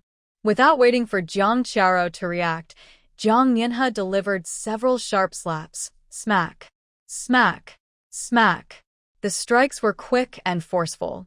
Jiang Qiao was stunned, blood appearing at the corner of her mouth, staring at Jiang Yanhe in disbelief. When you were hiding behind me, did you ever think about the consequences?" Jiang Yanhe retracted her hand, her voice as cold as ice.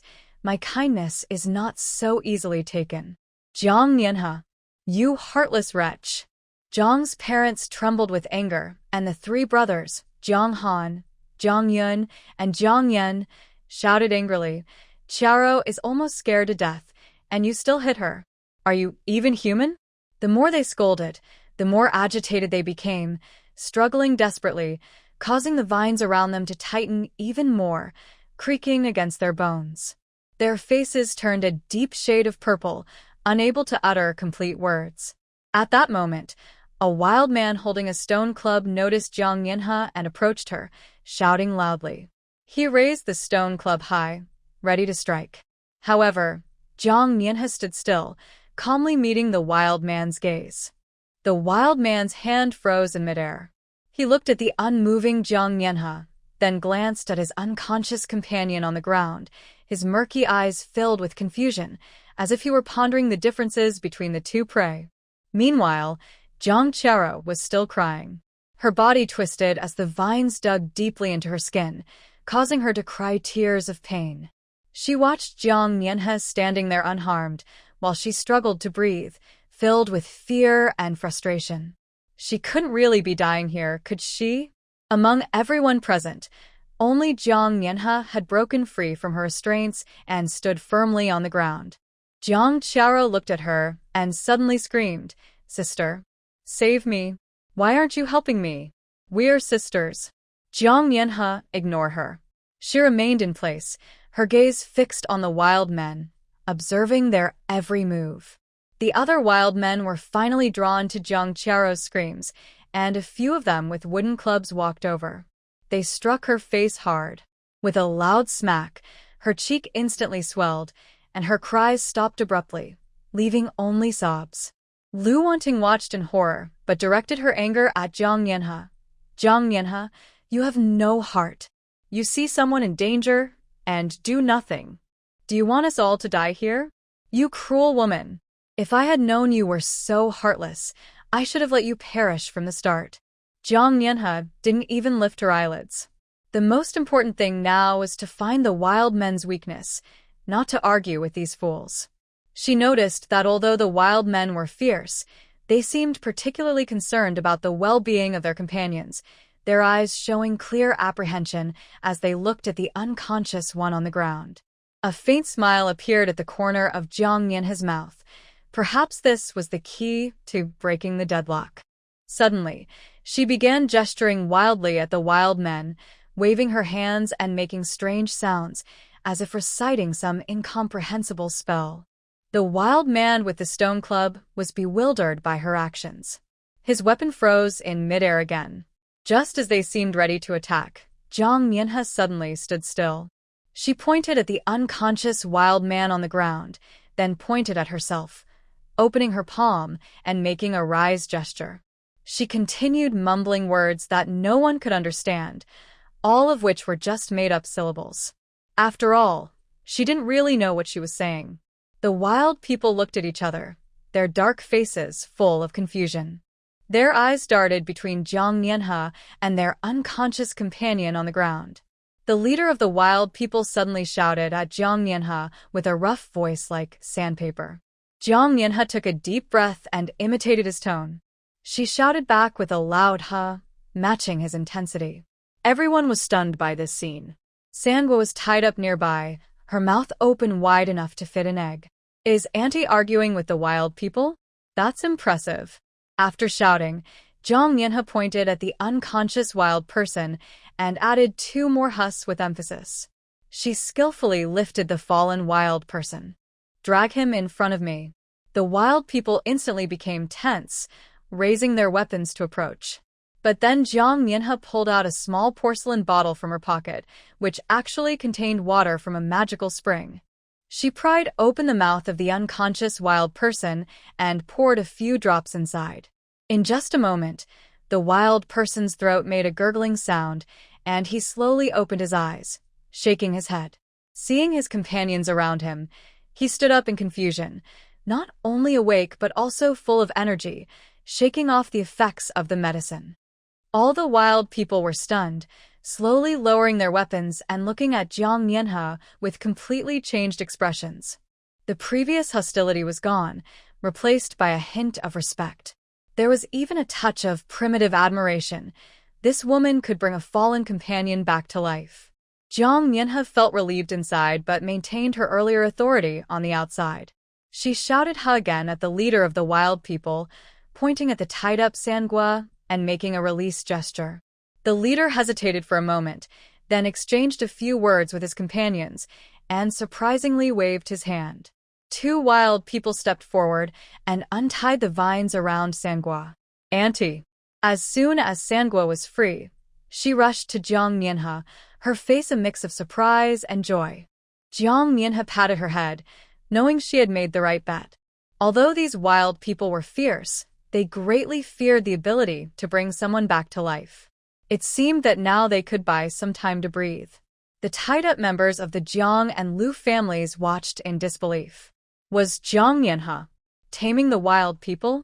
Seeing that the wild people were now more cautious of her, Jiang Mianhe decided to take advantage of the moment. She recalled the wild people's "ha" sounds, intentionally stretching the syllables and mixing in some strange tones, mumbling a string of words. It surprisingly sounded a bit like their language. The leader of the wild people was indeed taken aback. A look of confusion and seriousness appeared on his dark face. He seemed to be trying hard to understand her words, occasionally nodding and responding with a "ha." Seeing this, Jiang Mianhe secretly laughed, but her expression grew more serious.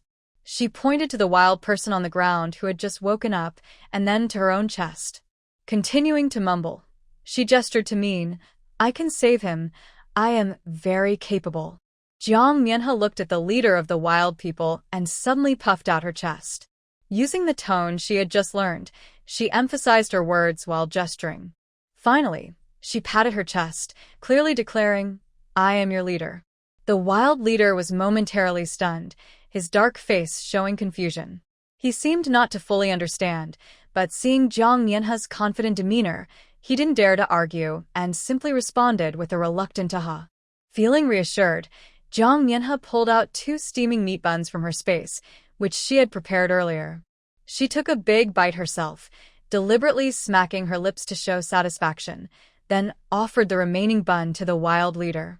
He looked at the soft, white bun and sniffed the meaty aroma, hesitantly reaching out his rough hand to take it. Mimicking Jiang Yanha, he took a bite. The soft dough mixed with the delicious meat filling melted in his mouth. The unfamiliar taste made his eyes widen in surprise, and he let out an amazed wow. His face was filled with shock. In just a few bites, he swallowed the entire bun, licking his fingers clean of crumbs. The other wild people watched, swallowing their saliva with envy.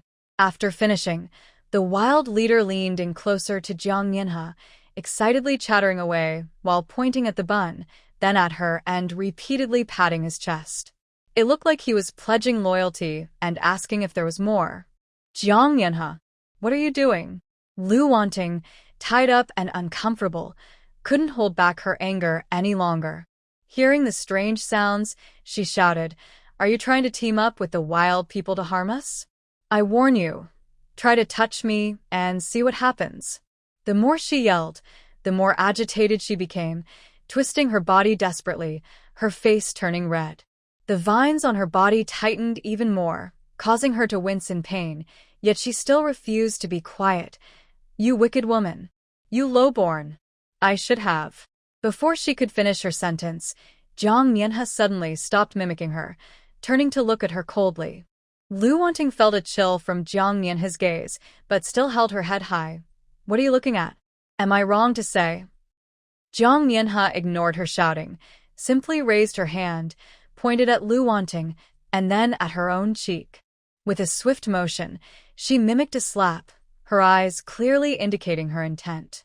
Although the wild people couldn't understand Lu Wanting's words, they understood Jiang Yanha's gesture. They already disliked this noisy and struggling woman, and now they had the leader's order. A strong wild man stepped forward, raised his large hand, and with a loud smack, he slapped Lu Wanting across the face.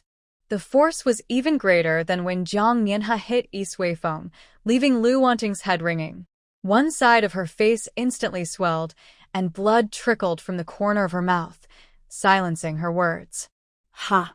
After the slap, the wild man proudly called out to Jiang Yanha, as if seeking praise. Jiang Yanha nodded in satisfaction, then pointed at Lu Wanting and made a be quiet gesture. The wild man immediately understood, raised his foot, and kicked Lu Wanting's leg. He growled fiercely, startling Lu Wanting into a shiver, and she no longer dared to make a sound, only able to glare at Jiang Yanha with tears in her eyes. The scene left the others in stunned silence.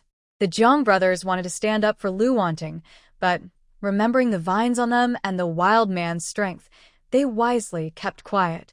The officials secretly marveled at how ruthless Jiang Yanha was, even using others to do her bidding so effectively. Meanwhile, Jiang Yanha acted as if nothing had happened and turned back to communicate with the wild people. This time, however, there was a hint of fear in their eyes when they looked at her. Jiang Qiaro, who had been dragged aside, happened to witness this scene and was so frightened that she didn't dare to breathe. She finally understood that Jiang Yanha was not just putting on a show. This woman could truly command the wild people. A chill ran up her spine. She suddenly regretted provoking her earlier. Jiang Yanha then became excited, demonstrating simple dance moves to the wild people, raising her hands, spinning, stomping her feet, her actions exaggerated and comical. The wild people watched in curiosity, glancing at each other, and under their leader's guidance, they began to imitate her, their clumsy movements making Sangua laugh out loud. "Dance well, and you'll get meat." Jiang Yanha pulled out several large pieces of fragrant roasted jerky from her space and held them high. The wild people suddenly became energized and jumped even harder. Jiang Yanha indeed kept her promise. She shared the jerky and buns with the few who danced the best, and the wild people ate happily, looking at Jiang Yanha with increasing respect. The officials nearby watched in shock, and Zhang Qi murmured, "This Miss Jiang. is truly talented. At that moment, Tiango, who was tied to a tree, suddenly shouted, "Don't trust her. This is all her scheme. She must have colluded with the wild people to set a trap and wants to harm us all." As soon as he spoke, discussions erupted around them. Lu Jingxi frowned, looking at Jiang Nianhe with suspicion. "Jiang Nianhe, did you set up this trap with the wild people?" Jiang Nianhe paused, slowly turned around, her gaze as cold as ice. She didn't speak but raised her hand, first pointing at Lu Jingxi, then at Tiango. Then she made a slapping motion towards the wild people and emphasized with a ha-ha sound. The wild people immediately understood, and a few strong ones quickly stepped forward. They slapped Lu Jingxi and Tiango's faces, producing loud cracks, even harder than when they hit Lu Wanting earlier. Both men were left dizzy, blood appearing at the corners of their mouths. The vines around them seemed to be angered, tightening suddenly, making their bones feel like they might break. "Fools." Jiang Nianhe walked up to them, her voice clear. "Didn't you notice? When I was training them earlier, the vines on you loosened a bit. Wanna try again?" Only then did Lu Jingxi and Tiango realize that there had indeed been a moment of relief. They had overlooked it due to their own struggles and suspicions. Zhang Qi finally reacted, sternly scolding Tiango. "Shut up. Miss Jiang is trying to save us. If you dare to spread rumors again, don't blame me for being rude." Tiango, unable to speak due to the beating, could only glare at Jiang Nianhe with resentment, blood dripping from the corner of his mouth. Jiang Nianhe ignored him and turned to pull out a large piece of roasted wild boar from her space. The aroma instantly filled the air. The wild people cheered at the smell, surrounding Jiang Nianhe and making happy sounds like children who had received candy. Jiang Nianhe pointed at the tied-up people and then at the ground, making a put-down gesture. The wild people immediately complied, using the vines to release everyone except for Lu Jingxi, Tiango, and the still struggling Lu Wanting. However, the vines remained loosely wrapped around them, not fully untied. "Jiang Nianhe, you are too cruel." Lu Jingxi was hanging alone. Watching others being let down, he was so angry his eyes were bloodshot. "You're doing this on purpose." Jiang Nianhe glanced at him and spoke quickly to the wild leader. She even pointed at Lu Jingxi, who was hanging high. The wild leader immediately understood and ordered his men to tighten the rope. This made Lu Jingxi hang even higher, swaying back and forth. "There's no need to be polite with a fool," Jiang Nianhe said, clapping her hands. Looking at Lu Jingxi shaking in midair, her eyes showed no warmth. "Think carefully about when to keep quiet and when you can come down." The people around watched the scene and dared not complain.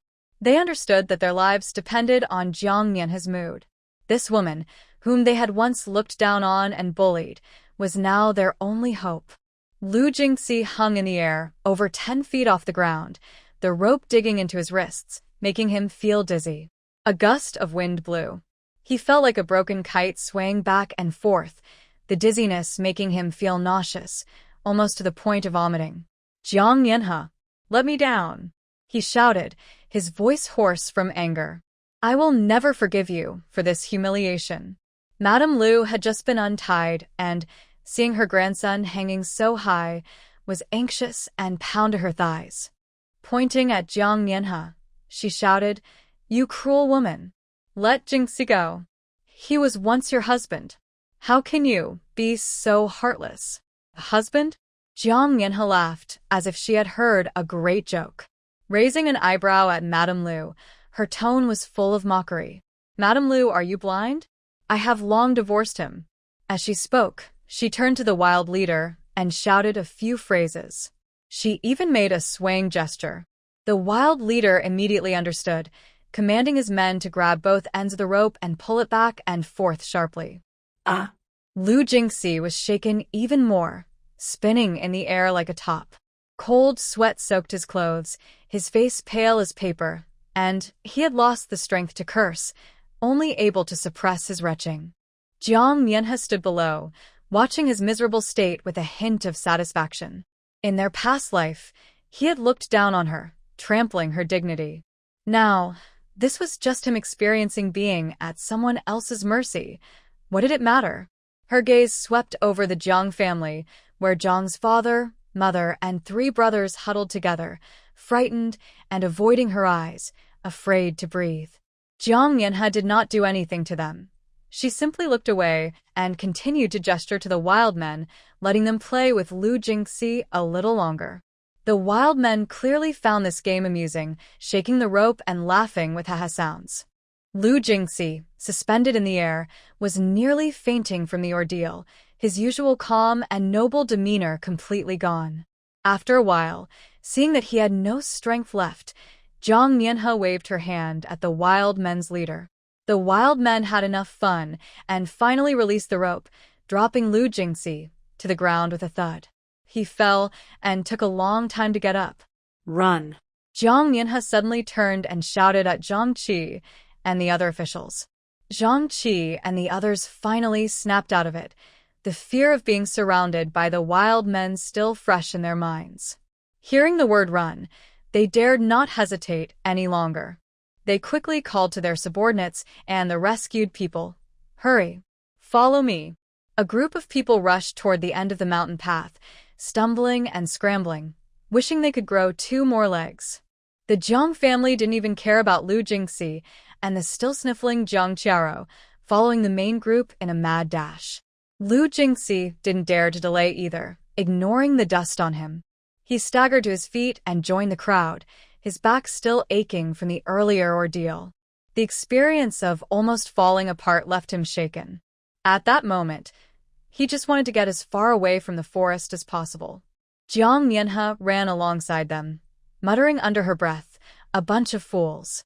Sangwa, riding in a small cart beside her, curiously asked, "Aunt, why aren't they running faster?" "Because they're foolish, thinking those wild men are easy to fool." Jiang Nianhe jumped onto the cart and urged Sangwa to pedal faster. "We accidentally entered the wild men's territory. They don't care about any laws or who's who. If they get angry, they could really drag someone away."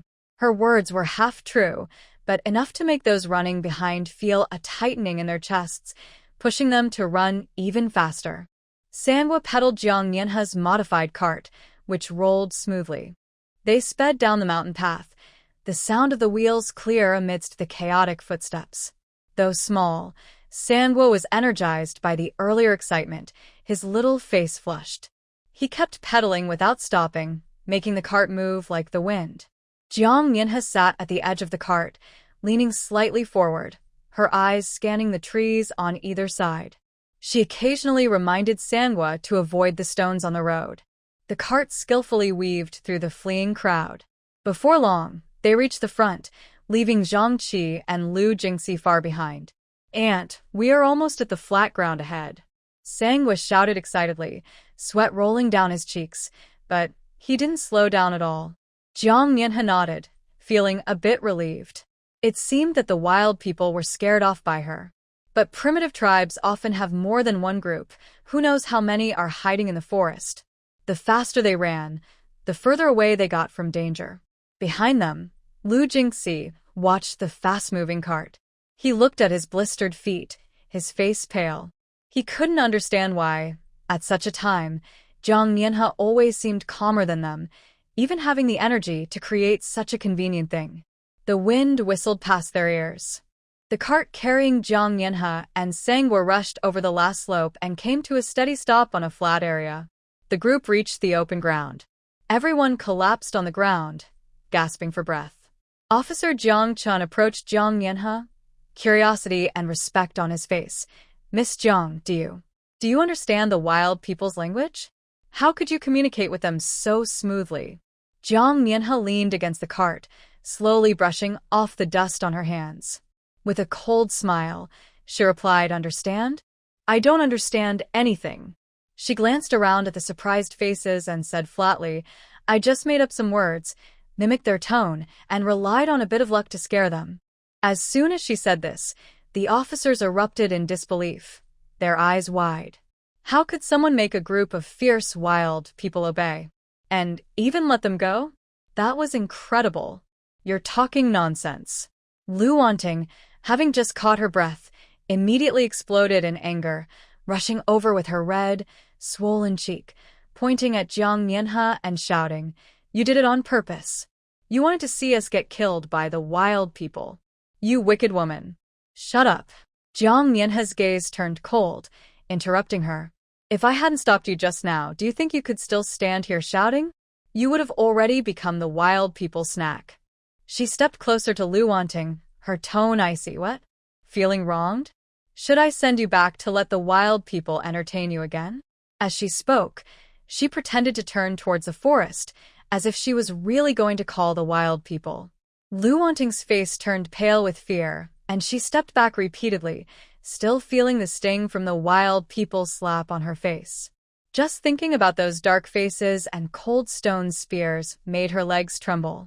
She dared not say another word, only biting her lip. She glared at Jiang Mianhe with resentment, but couldn't say a word. The people around quickly held Jiang Mianhe back. Zhang Qi forced a smile and said, "Miss Jiang, let it go. She's just scared." Jiang Mianhe finally stopped, glanced at the frightened Lu Wanting, and coldly snorted, "Watch your mouth. If you keep talking, no one will save you next time." Lu Wanting shivered at the fierceness in her gaze and finally fell silent, though her shoulders continued to tremble. The officers watching this scene grew even more wary of Jiang Mianhe. She managed to escape a dire situation using her wits and had complete control over these pampered noble ladies. Jiang Mianhe was truly not someone to provoke. Ignoring them, Jiang Mianhe turned and took out some food and water from the cart, handing it to Sangua. Eat something. "Once we rest enough, we'll move on." Sangua accepted the food, taking small bites, his eyes filled with admiration for Jiang Mianhe. His aunt was amazing. She could even trick people so skillfully. Fear struck everyone like a whip as they recalled Jiang Mianhe's warning that wild people eat humans. No one dared to slow down. They ran for their lives. The mountain path was rough, and the sharp stones hurt their feet.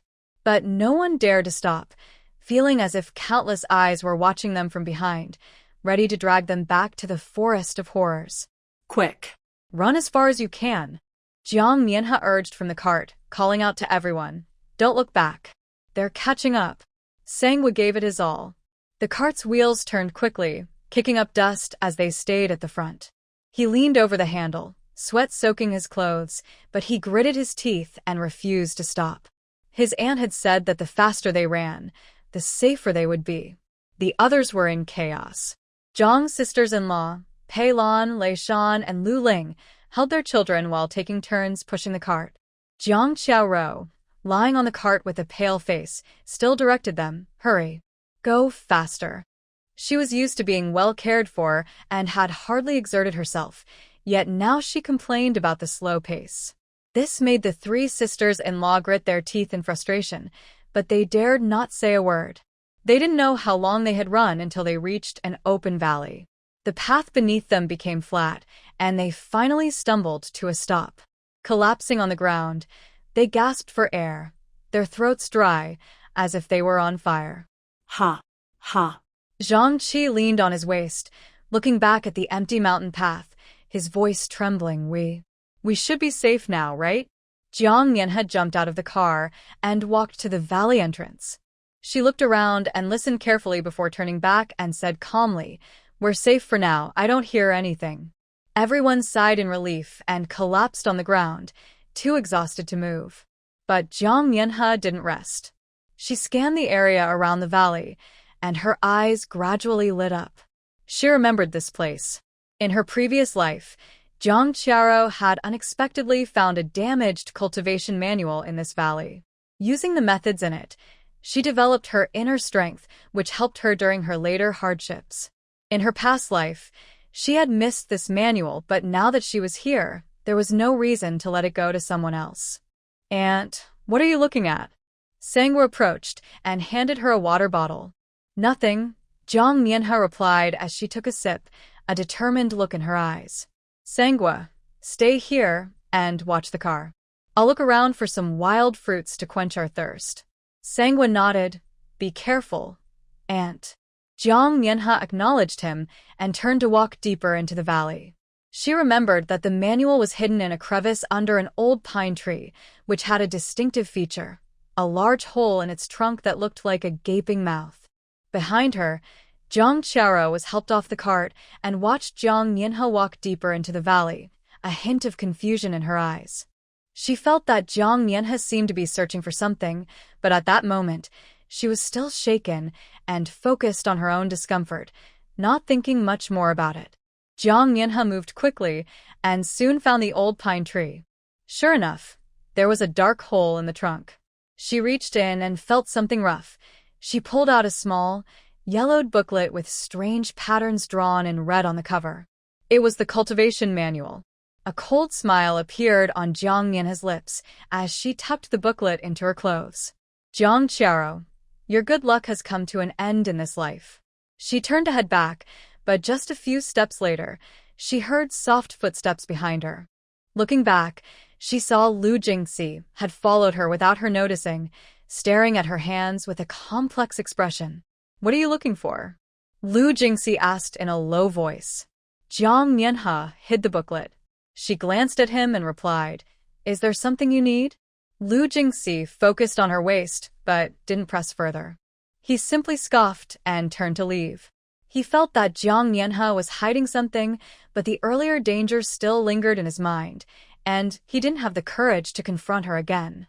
Jiang Nianhe watched his retreating figure, her expression turning cold. Hurrying back to the camp, Jiang Nianhe held the ancient book tightly. Now that she had the manual, it was time to find a way to improve her strength. When she returned to the temporary camp, she unexpectedly ran into Jiang Qiao, who was being helped by their mother. Jiang Qiao's gaze accidentally swept over the ancient book tucked in Jiang Nianhe's clothing. The rough edge made her heart skip a beat. The patterns and texture felt so familiar. A sharp panic suddenly gripped her, as if something that should belong to her was slipping away quickly. She stared intently at Jiang Nianhe's chest. Jiang Nianhe noticed her gaze and simply glanced up before looking away and finding a quiet corner to sit down. She truly lacked the foundation of inner strength in this world. This manual was the key to her breakthrough. Opening the yellowed pages, the text was complex and hard to understand, but the illustrations were clear. They outlined strange paths of energy. Jiang Nianhe focused for a moment, memorizing the key phrases in her mind. Then she stood up and walked deeper into the valley to find herbs that could help harmonize her inner energy. This valley was rich in spiritual energy, so there must be good resources. Sure enough, not far ahead, she found several dew-grass plants with purple leaves and golden edges under a damp rock. The leaves were still glistening with morning dew, perfect for calming the mind. Further along, at the edge of a bamboo grove, she spotted a few blood ginseng plants with deep purple buds. This herb could strengthen one's foundation and was excellent for beginners in cultivating inner strength. What surprised her the most was a half-foot-tall jade mushroom growing on a cliff by a stream. Its cap was as white as jade, faintly glowing, a rare treasure. It could directly refine meridians and significantly speed up cultivation. Jiang Nianhe carefully harvested these herbs, roots and all, placing them in a special basket. She also dug up some seven-star grass for clearing heat and detoxifying, and luo stone vine for promoting blood circulation, as injuries were inevitable on their journey. These were all life-saving items. By the time she returned to the camp with a full basket of herbs, the sky was nearing dusk. Sandwa saw her coming and immediately ran over. "Auntie, you gathered so many herbs." "These aren't just herbs, they're medicinal plants," Jiang Nianhe said, ruffling his hair as she set the basket down to begin sorting the herbs. From a distance, Jiang Qiao looked at the basket of herbs, especially the jade mushroom, her eyes turning red. She had never seen such a rare treasure in her past life. She only vaguely knew there were treasures in the valley, but never expected that Jiang Nianhe would take them all. A surge of unwilling anger burned in her chest, making it hard for her to breathe. Jiang Nianhe seemed unaware of her gaze, focused on crushing dew grass into juice with a stone. She then took a small cap of jade mushroom and mixed it in, slowly blending it into a light purple potion. She knew that cultivating inner strength was not a quick task, But with these rare herbs to assist her, along with the methods from the ancient texts, she was sure to establish a solid foundation quickly. After all, on this perilous path of exile, her own strength was the most reliable support. Jiang Mianhe carefully sorted the herbs she had gathered, mixing them according to the proportions recorded in the ancient books. She then took out some spring water from her space to blend in and slowly simmered it in a stone pot. Before long, the black potion solidified into a few shiny pills, known as cleansing pills. She glanced around, hesitated for a moment, and then swallowed the pills down with the spring water. Not long after swallowing, a warm current surged in her dantian, quickly flowing through her meridians. Soon, black impurities began to seep from her pores, emitting a foul odor that made the nearby guards cover their noses. Auntie. Jiang Mianhe frowned. The smell was indeed overwhelming. She found Zhang Qi and said from a distance, "Officer Zhang, I need to find a place to deal with this mess on me. I'll be right back." The surrounding guards had already moved away from the stench, their faces filled with disgust. Tiango sarcastically remarked, "Who knows if she's trying to escape? What if she runs away? How will we explain that?" Jiang Mianhe shot him a cold glance. "If I wanted to escape, I could disappear right now. But don't worry, if I run, I'll just take Jiang Qiaro with me. After all, she is my nominal sister, so it wouldn't be a loss." At her words, not only did Tiango and Li stare in shock, but the others around them gasped. Betting her sister's life was truly ruthless. Jiang Qiaro turned pale with fear, instinctively hiding behind Zhang's mother. Zhang Qi frowned and scolded Tiango and Li, "Be quiet. Miss Jiang is not that kind of person." He then looked at Jiang Mianhe, waving his hand. "Hurry back. We'll wait for you here." Thank you. Jiang Mianhe nodded at Zhang Qi and quickly turned to leave. Not far along, she found a clear stream. However, instead of jumping in immediately, she slipped into her own space. Inside, there was a ready-made bathtub, and she poured in spring water, enjoying a relaxing bath. The black impurities were completely washed away, revealing skin as white as jade, resembling a peeled lychee. After taking a shower, Jiang Mianhe felt light all over, and the warm flow in her body had calmed down a lot. As she moved, a faint spiritual energy surrounded her. She walked to the bronze mirror and saw a woman in the reflection with delicate brows and bright eyes, her features seemingly crafted by the heavens. Gone was her previous pale and tired appearance, replaced by a breathtaking beauty that truly embodied the phrase national beauty and heavenly fragrance. She changed into a light blue long dress prepared in the space, and when she stepped out, her aura had transformed completely. She appeared cool yet lively, like a celestial being under the moonlight. As soon as she returned to the camp, she met a curious gaze from Lu Jingxi. He had glanced casually, but stopped abruptly when he saw Jiang Mianhe. A hint of astonishment flashed in his usually calm eyes, quickly turning into deep confusion. He sensed an indescribable aura around Jiang Mianhe, like the unique energy flow of inner strength.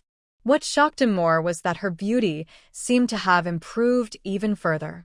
The glow radiating from her made him momentarily lose focus. "Aunt, you look more beautiful than ever." Sanghua ran over, looking up in awe. Jiang Mianhe smiled, but didn't respond. She could clearly feel that her inner strength had taken root in her dantian. Though still shallow, it was undeniably real. Zhang Qi was taken aback for a moment, then realized that Jiang Mianhe had truly undergone a transformation. Jiang Qiaro observed everything, noticing the look in Lu Jingxi's eyes as he gazed at Jiang Mianhe, filled with an emotion she had never seen before. Her nails nearly dug into her palm. Why was it that, even in her current state, Jiang Mianhe could still attract Lu Jingxi's attention? Not far away, two other pairs of eyes were also on Jiang Mianhe. Shun Helen, dressed in a green robe, stood tall with a handsome face like cold jade, looking thoughtfully at Jiang Mianhe with a probing gaze. Hua Zheng, on the other hand, was quite different. He was sturdy, with healthy, sun-kissed skin and a rugged charm in his features. He scratched his head, looking at Jiang Mianhe with open admiration. Jiang Mianhe paid them no mind, focusing intently on the ancient texts in her hands. Perhaps it was the effect of the cleansing pill, but she found her memory astonishingly sharp. She could remember complex formulas perfectly after reading them just twice. It was as if she had reached the level of never forgetting. After putting away the ancient texts, she attempted to circulate her inner strength according to her mental method. The warm flow in her dantian was definitely there. However, she could not follow the path outlined in the technique, and after several attempts with no progress, a wave of frustration washed over her. Is your foundation facing obstacles? A clear voice came from behind her. Jiang Mianhe turned around. She saw Shun Helen had approached without her noticing. His eyes were strikingly bright, fixed directly on her. Before Jiang Mianhe could respond, another voice, soft and pleasant, interrupted. If Miss Jiang wishes to cultivate, I can offer some guidance. It was the sixth prince, whose handsome face was almost enchanting, a gentle smile on his lips, but his gaze held an elusive depth. Jiang Mianhe even caught a hint of green tea fragrance. Although my technique may not be as profound as ancient texts, it is very suitable for building a foundation. If Miss Jiang doesn't mind. His words were polite, but his tone carried an urgent insistence. Clearly, he was trying to entice Jiang Mianhe. Shun Helen shot a cold glance at the sixth prince, remaining silent, but watching Jiang Mianhe. His eyes seemed to ask if she needed help, and he was willing to assist. Upon hearing this, the sixth prince immediately put on a concerned and innocent expression. He softly said to Jiang Mianhe, "You may not know, but I have always had a weak constitution. I fear I would struggle to cultivate myself, let alone guide you in building your foundation. If I tire myself, it wouldn't be good." His words seemed caring, but they subtly undermined Shun Helen's abilities. Shun Helen's face turned slightly pale. Yet he looked at Jiang Mianhe with determination. "I can teach. While I can't claim to be an expert in foundation building, I have some insights that can definitely help you establish a solid base." "I can too." The sixth prince immediately chimed in, smiling even more gently. "My technique excels at guiding inner strength, and I guarantee you will build your foundation smoothly, without any issues." As the two argued, the sound of old Master Hu's cough came from nearby. Hu Zheng, already anxious from his grandfather's urging, saw the two in a standoff and decided to step forward.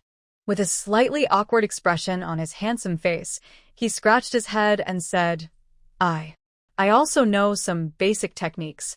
If you don't mind, I can help you too."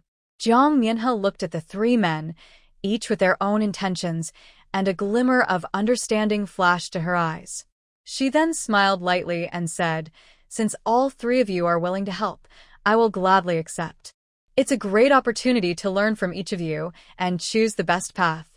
Upon hearing this, the three men were taken aback, not expecting her to accept so readily. She was asking for help from all three. A hint of darkness flashed in the sixth prince's eyes. Shun Helen slightly nodded, while Hu Zheng let out a sigh of relief. Without saying more, the three focused and gently channeled a warm inner energy into Jiang Mianhe's body. Hu Zheng was the most straightforward. His energy was strong yet delicate, like a warm current that opened up Jiang Mianhe's blocked meridians, moving the fastest. Shun Helen's energy was clear and long, like a gentle stream, steadily smoothing out her internal breath. The sixth prince's energy was soft and winding, like a spring breeze, quietly seeping into her limbs. The three forces converged within Jiang Mianhe, and she immediately began to practice the techniques from the ancient texts. She guided these external forces to merge with her own energy. The warm flow in her dantian grew stronger, and her meridians seemed to widen a bit, the previous stagnation gradually fading away. Instinctively, she looked up at a nearby fruit tree. Several plump mangoes hung on the tree, a mix of green and yellow, looking particularly tempting. Perhaps due to the flow of energy, she felt her fingertips move slightly, and a weak force extended from her arm. Thud!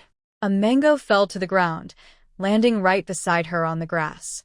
Jiang Mianhe was momentarily stunned, then smiled. It seemed that her path to foundation building had finally made some progress. Seeing this, the sixth prince immediately said with a smile, "Miss Jiang truly has exceptional talent. She sensed it in such a short time."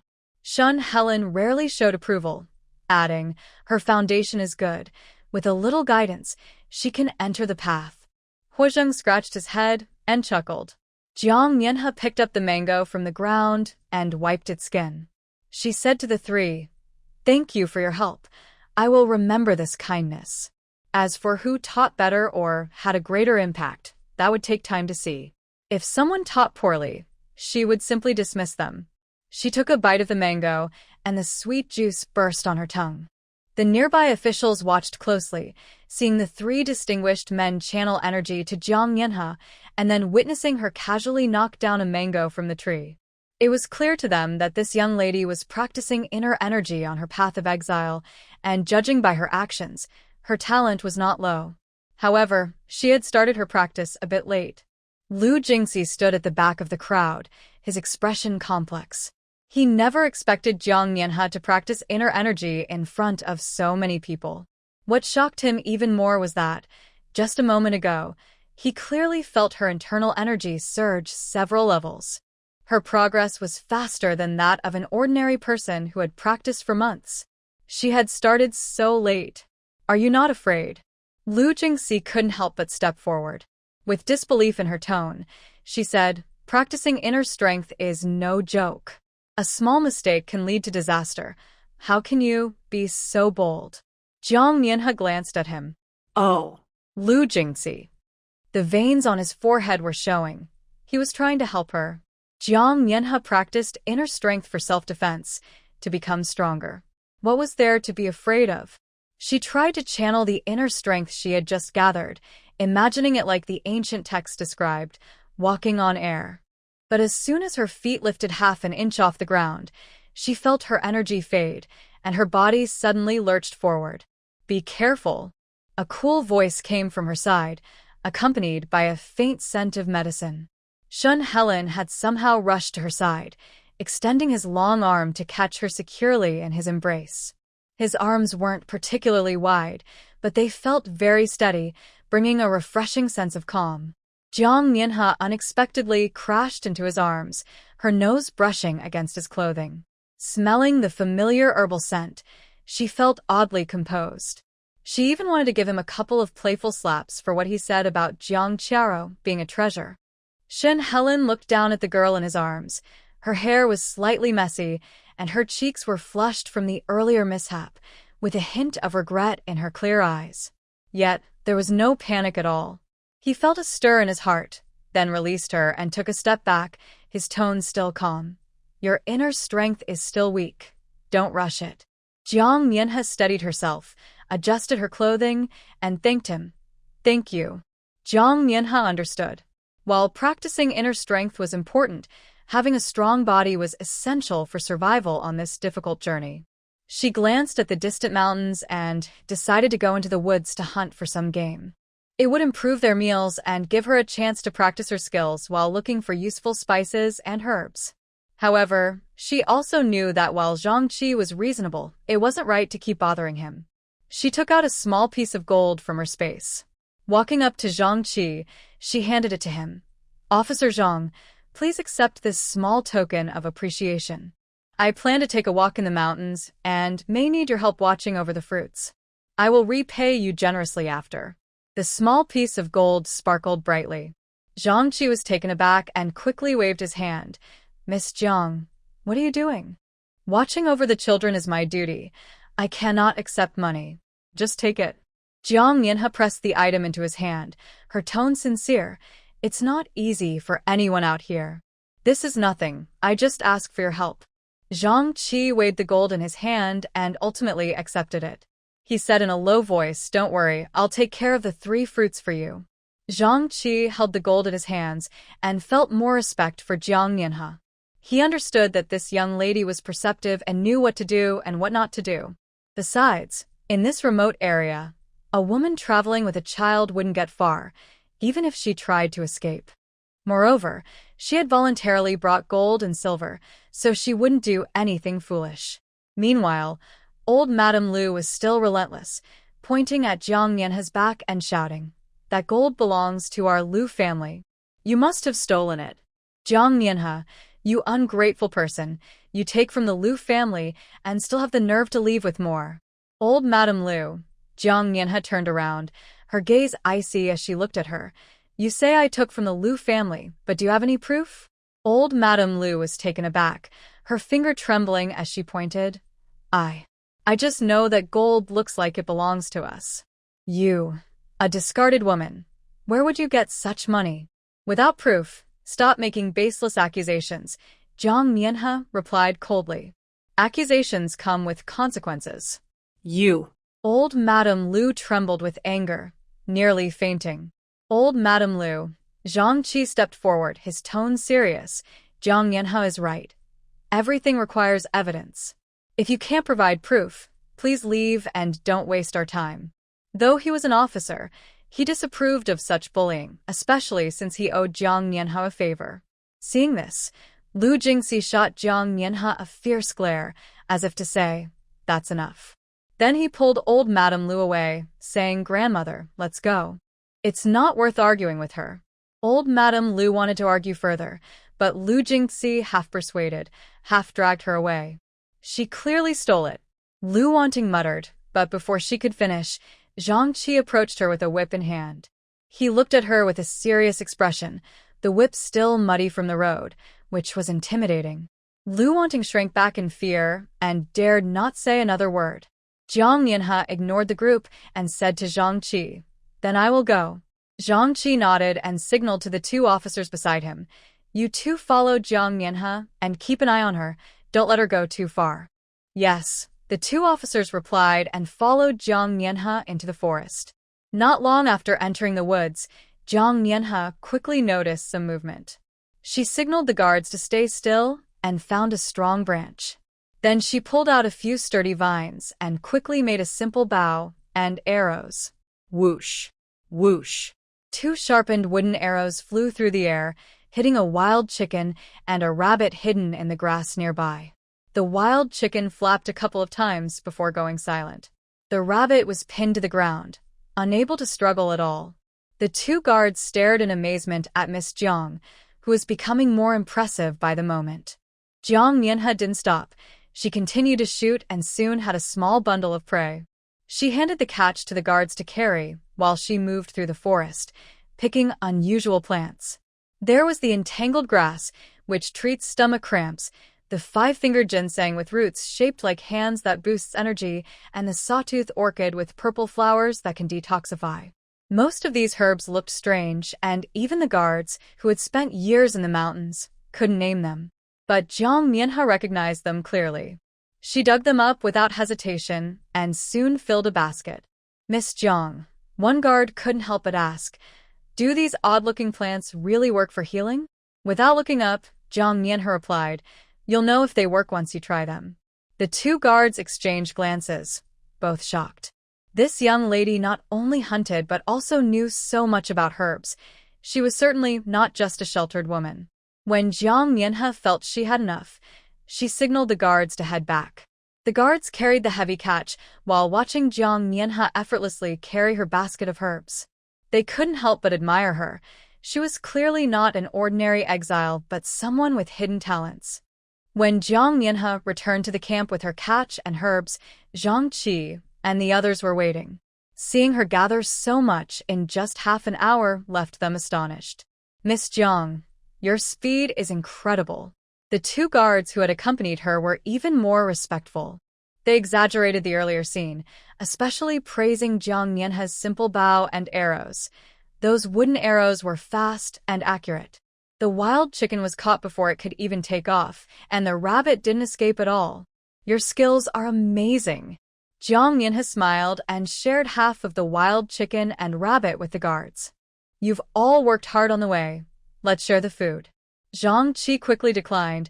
"I can't accept this. You did all the hunting." "Take it," Jiang Mianhe insisted, placing the food in his hands. "It's more fun to share, and it saves me from doing all the work alone." Zhang Qi saw this and stopped refusing, asking his men to clean up. He then helped Jiang Mianhe set up a simple cooking station. Jiang Mianhe set up a rack and began to prepare the remaining game. She chose the fattest wild chicken, wrapped it in yellow clay, covered it with a layer of wet lotus leaves, and buried it in the hot coals. This is called beggar's chicken.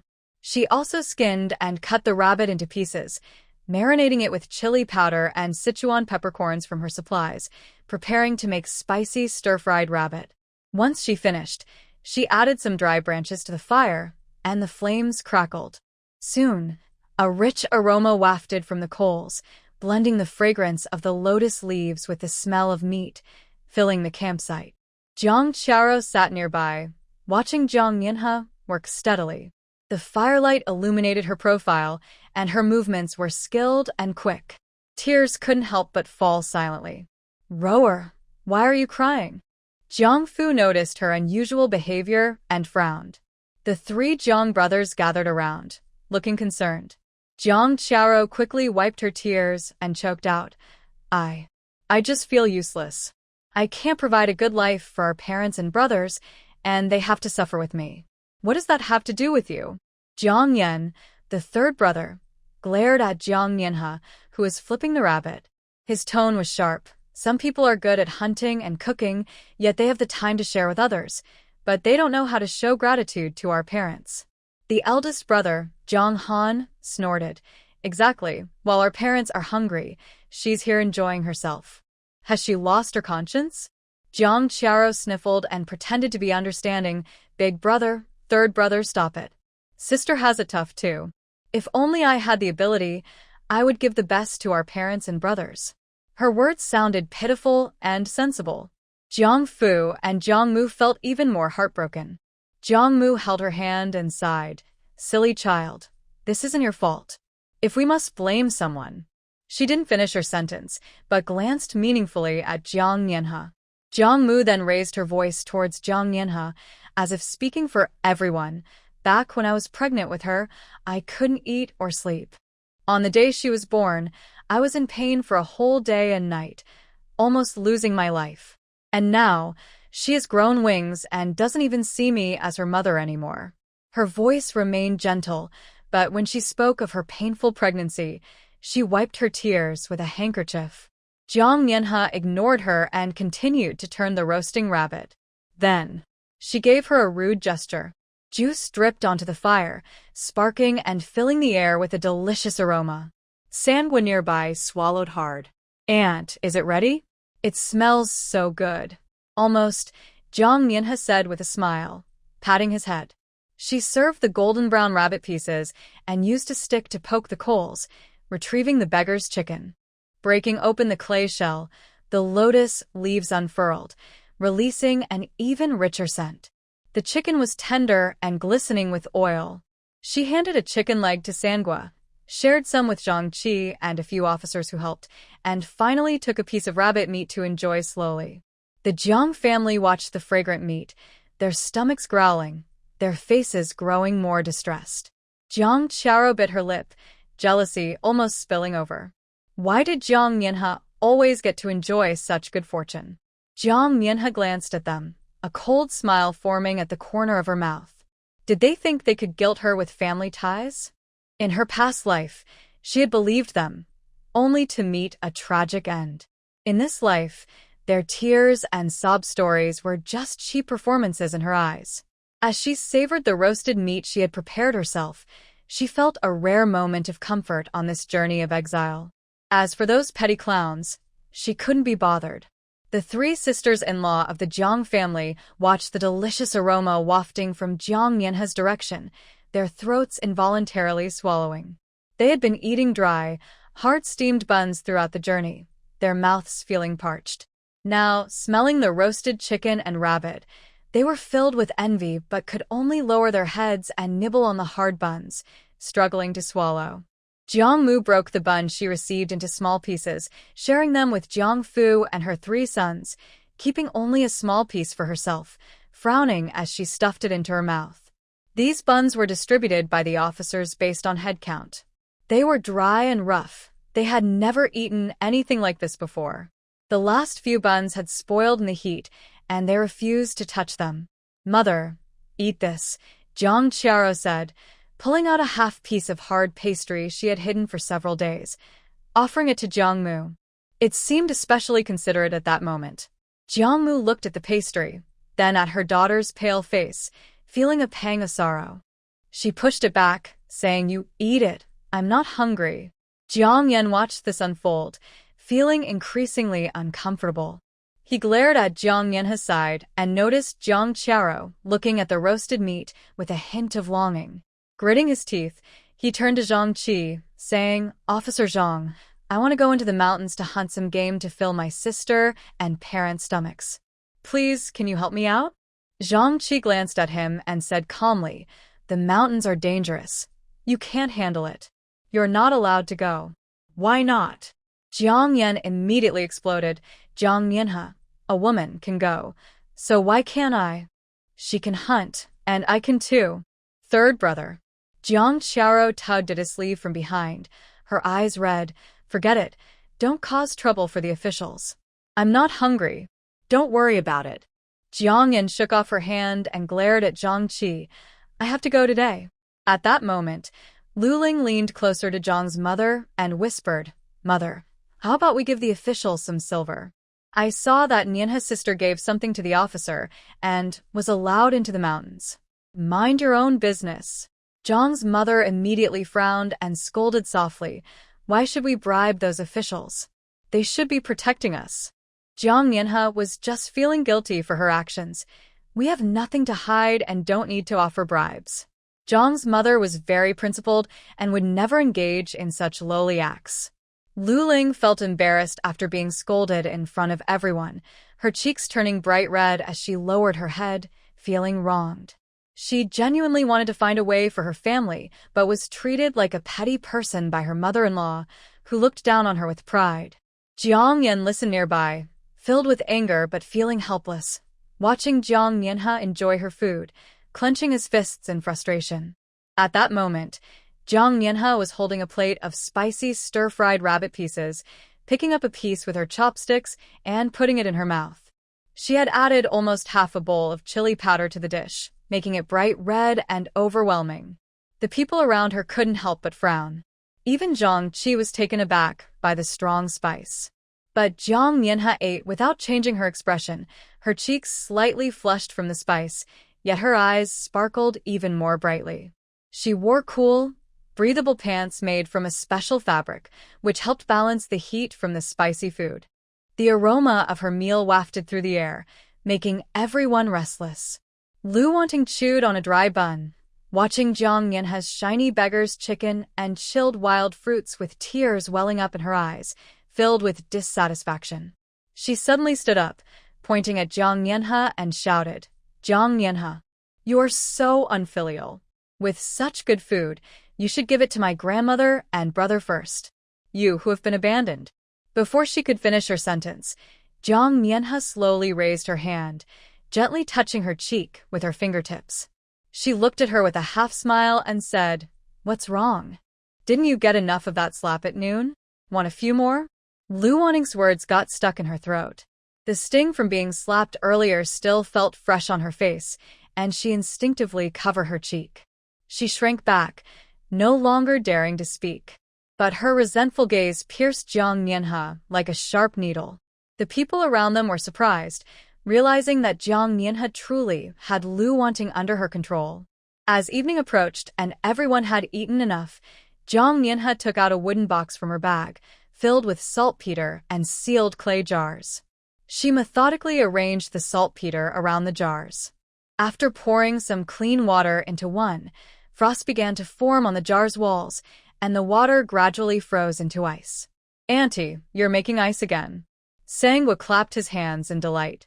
Jiang Yanha smiled and ruffled his hair, then looked at the fruit trees nearby. The trees were laden with bright red hawthorn, and a few wild honeycombs were hidden in the stone crevices. She picked some hawthorn and cooked it with honey to make a pot of sweet hawthorn water.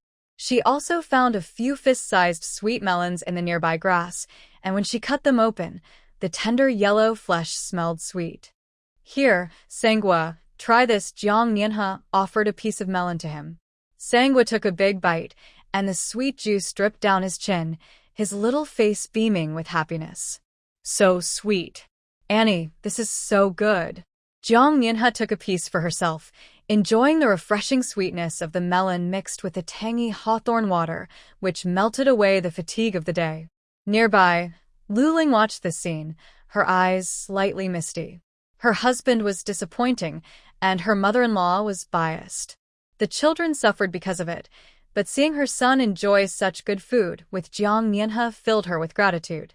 As long as her child was happy, she could endure some hardship. The onlookers were captivated. Lu Jingxi glanced at the bowl of chilled hawthorn water and then at the plain water in his hand, swallowing hard. Lu Qiao stared at the piece of melon, remembering how she used to get the first pick of fresh fruits at home. Now, she could only watch Sangwa enjoy it, her nails nearly digging into her skin. Old Lady Lu was so angry she trembled, muttering to Lu Jingxi, "Look at her. She would rather give delicious food to a little child than show respect to her elders." If this were the Lu family, she would have faced severe consequences by now. Lu Jingxi remained silent, his gaze heavy as he watched Jiang Nianhe. She sat by the fire, her profile softened by the flames, a faint smile on her lips. Jiang Yan excitedly ran to Jiang Qiao, proudly showing off a round, shiny yellow cucumber he had found.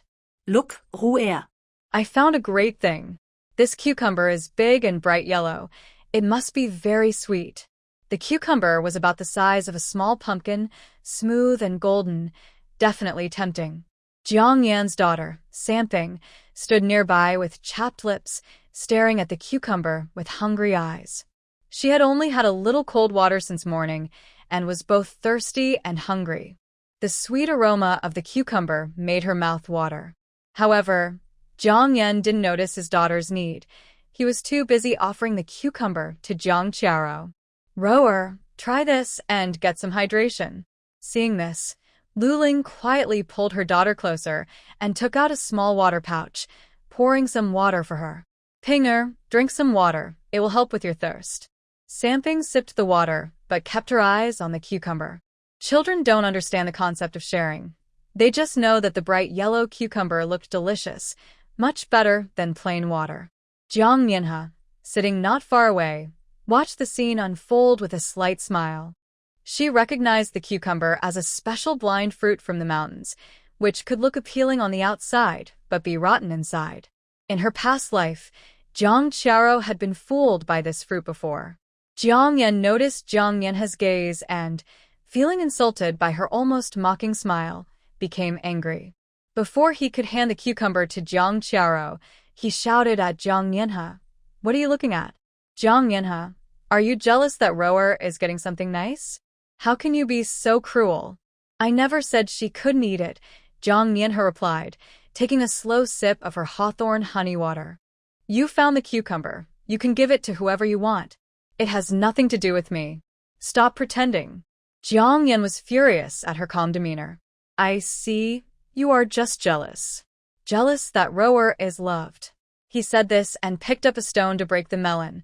"Rower, I'll open this melon for you so you can taste its sweetness and annoy some people."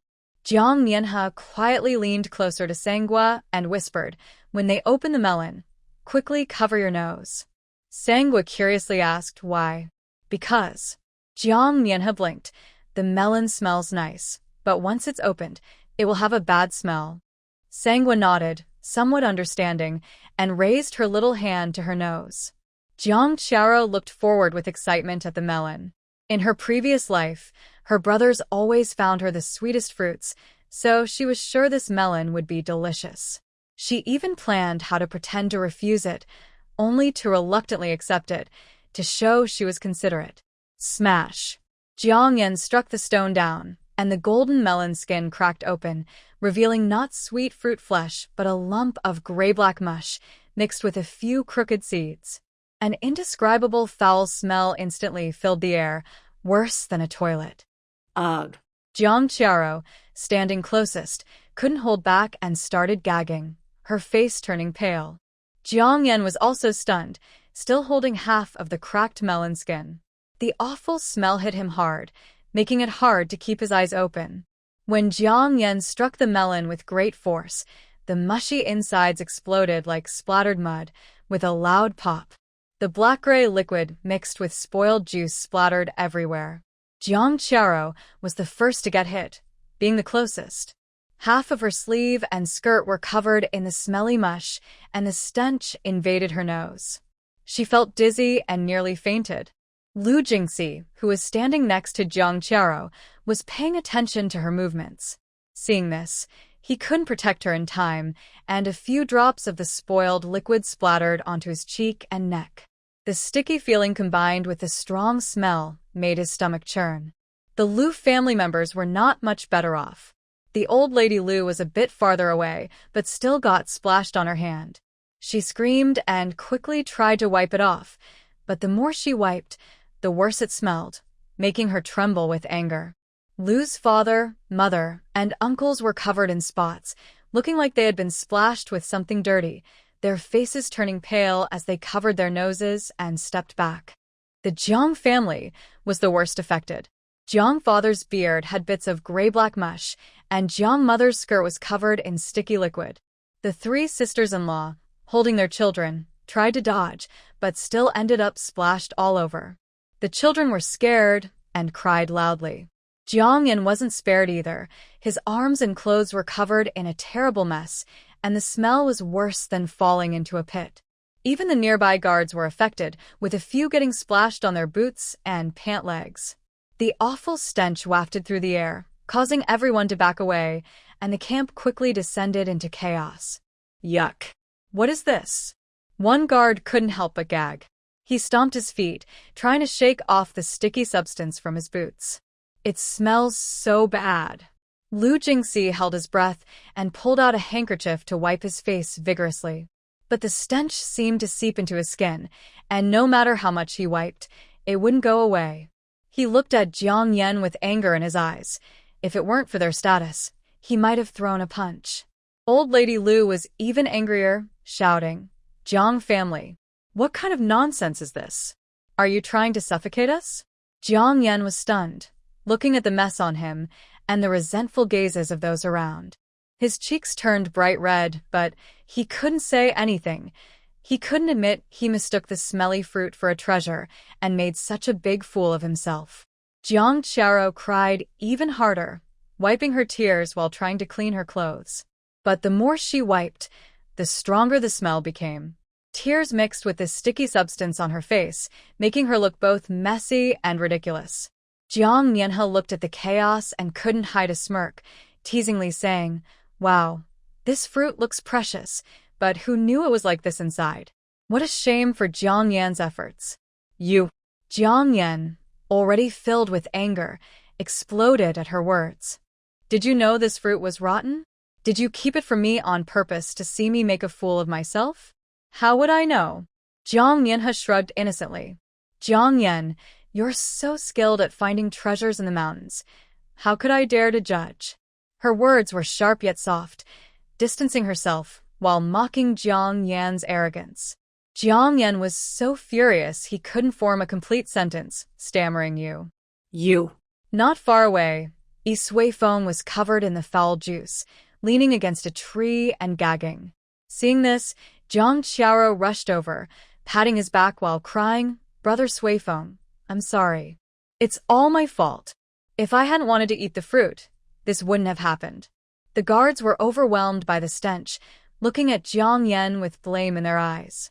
Zhang Qi couldn't help but frown and scold, "Young Master Jiang, can you please get rid of this thing? It's unbearable." Jiang Yan finally came to his senses, but ignored the rotten situation and shouted at Lu Ling, "What are you standing there for? Can't you see that Rower is dirty? Hurry, and take her to the river to wash up." Lu Ling stood frozen, a look of disbelief in her eyes. Jiang Qiao always had maids attending to her. When did she need Lu Ling to help? Now she was being treated like a servant? Before she could respond, Jiang Yan glared at Sanping, who was nearby. In a stern voice, he said, "Pinger, how old are you? Don't you know to help your aunt? Hurry and get something for her." Samping trembled in fear, her eyes turning red. She glanced at her father's fierce face and her mother's look of grievance, clutching her clothes tightly, but too scared to disobey. Luling felt a sharp pain in her heart and quickly shielded her daughter behind her. Suppressing her anger, she said to Jiang Yan, "She's just a child. If you want something done, go do it yourself. Jiang Qiao can walk to the river by herself." "Are you defying me?" Jiang Yan glared. "I told you to go, so go. Rower is your sister. Isn't it your duty to serve her?" "She is my sister-in-law, not my master." Luling was also getting angry. She had endured enough grievances over the years. "If you want someone to serve, do it yourself. I still need to take care of the children." Jiang Yan didn't expect Lu Ling, who usually obeyed him, to talk back. Furious, he raised his hand to hit her. "Stop," Jiang Yanha said coldly. "Do you want the guards to tie you up for hitting someone here?" Jiang Yan's hand froze in midair. Seeing the warning looks from the guards around, he reluctantly lowered his hand but continued to glare at Lu Ling. "Fine. Just wait until we're out of here. I'll deal with you then." Lu Ling ignored him and pulled Samping away from the unpleasant scene. As they walked away, she couldn't help but glance at Jiang Nianhe, her expression complex with gratitude and an indescribable feeling. "Thank you, Nianhe." Jiang Nianhe didn't pay attention to her look. She just watched Jiang Yan and the still-crying Jiang Qiao, her eyes filled with more mockery. She turned to Sangua and said, "Let's move away from here. We don't want to be affected by this bad smell." Sangua nodded and followed Jiang Yanhe closely. From a distance, they could still hear Jiang Yan apologizing to Jiang Qiao and the complaints from the Lu family. As night deepened, the foul smell in the camp began to fade a little, but the chaos lingered on. "This is our family matter. You have no right to interfere." Jiang Yan got angry again, his face turning red and then pale. He shouted, "You've already cut ties with the Jiang family, so stop stirring up trouble here." "Stirring up trouble?" Jiang Nianhe raised an eyebrow, her tone full of sarcasm. "Even if I am stirring up trouble, I haven't made as much of a mess as you have today, right?" Her words made Jiang Yan's face turn dark, and he was about to explode. But then he saw Jiang Yanhe turn and walk into the nearby bushes, returning shortly with 2 melons. The size and color of the melons were exactly the same as the rotten fruit he had smashed earlier, golden and round, looking identical. "And these melons, aren't they rotten?" Sangua looked at the melons, still haunted by the terrible smell from earlier. The nearby officials and the Lu family also looked over, skeptical after being overwhelmed by the stench of the rotten fruit. Who would dare touch these identical-looking melons? However, Jiang Nianhe ignored their gazes and picked up a stone, smashing one of the melons open with a loud crack. Instead of the expected foul odor, a sweet fragrance wafted out. The melon skin split open, revealing white flesh filled with seeds. Juice flowed from the cracks, looking very tempting. Is this a good melon?" one of the officials exclaimed in surprise. Jiang Nianhe held a piece of melon to Sangua's mouth.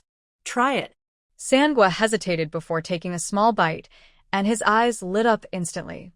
"Sweet. And it's so sweet." Jiang Nianhe smashed open the other melon, which also had sweet white flesh. She cut the melon into small pieces. The officials exchanged glances, impressed. "It's really sweet.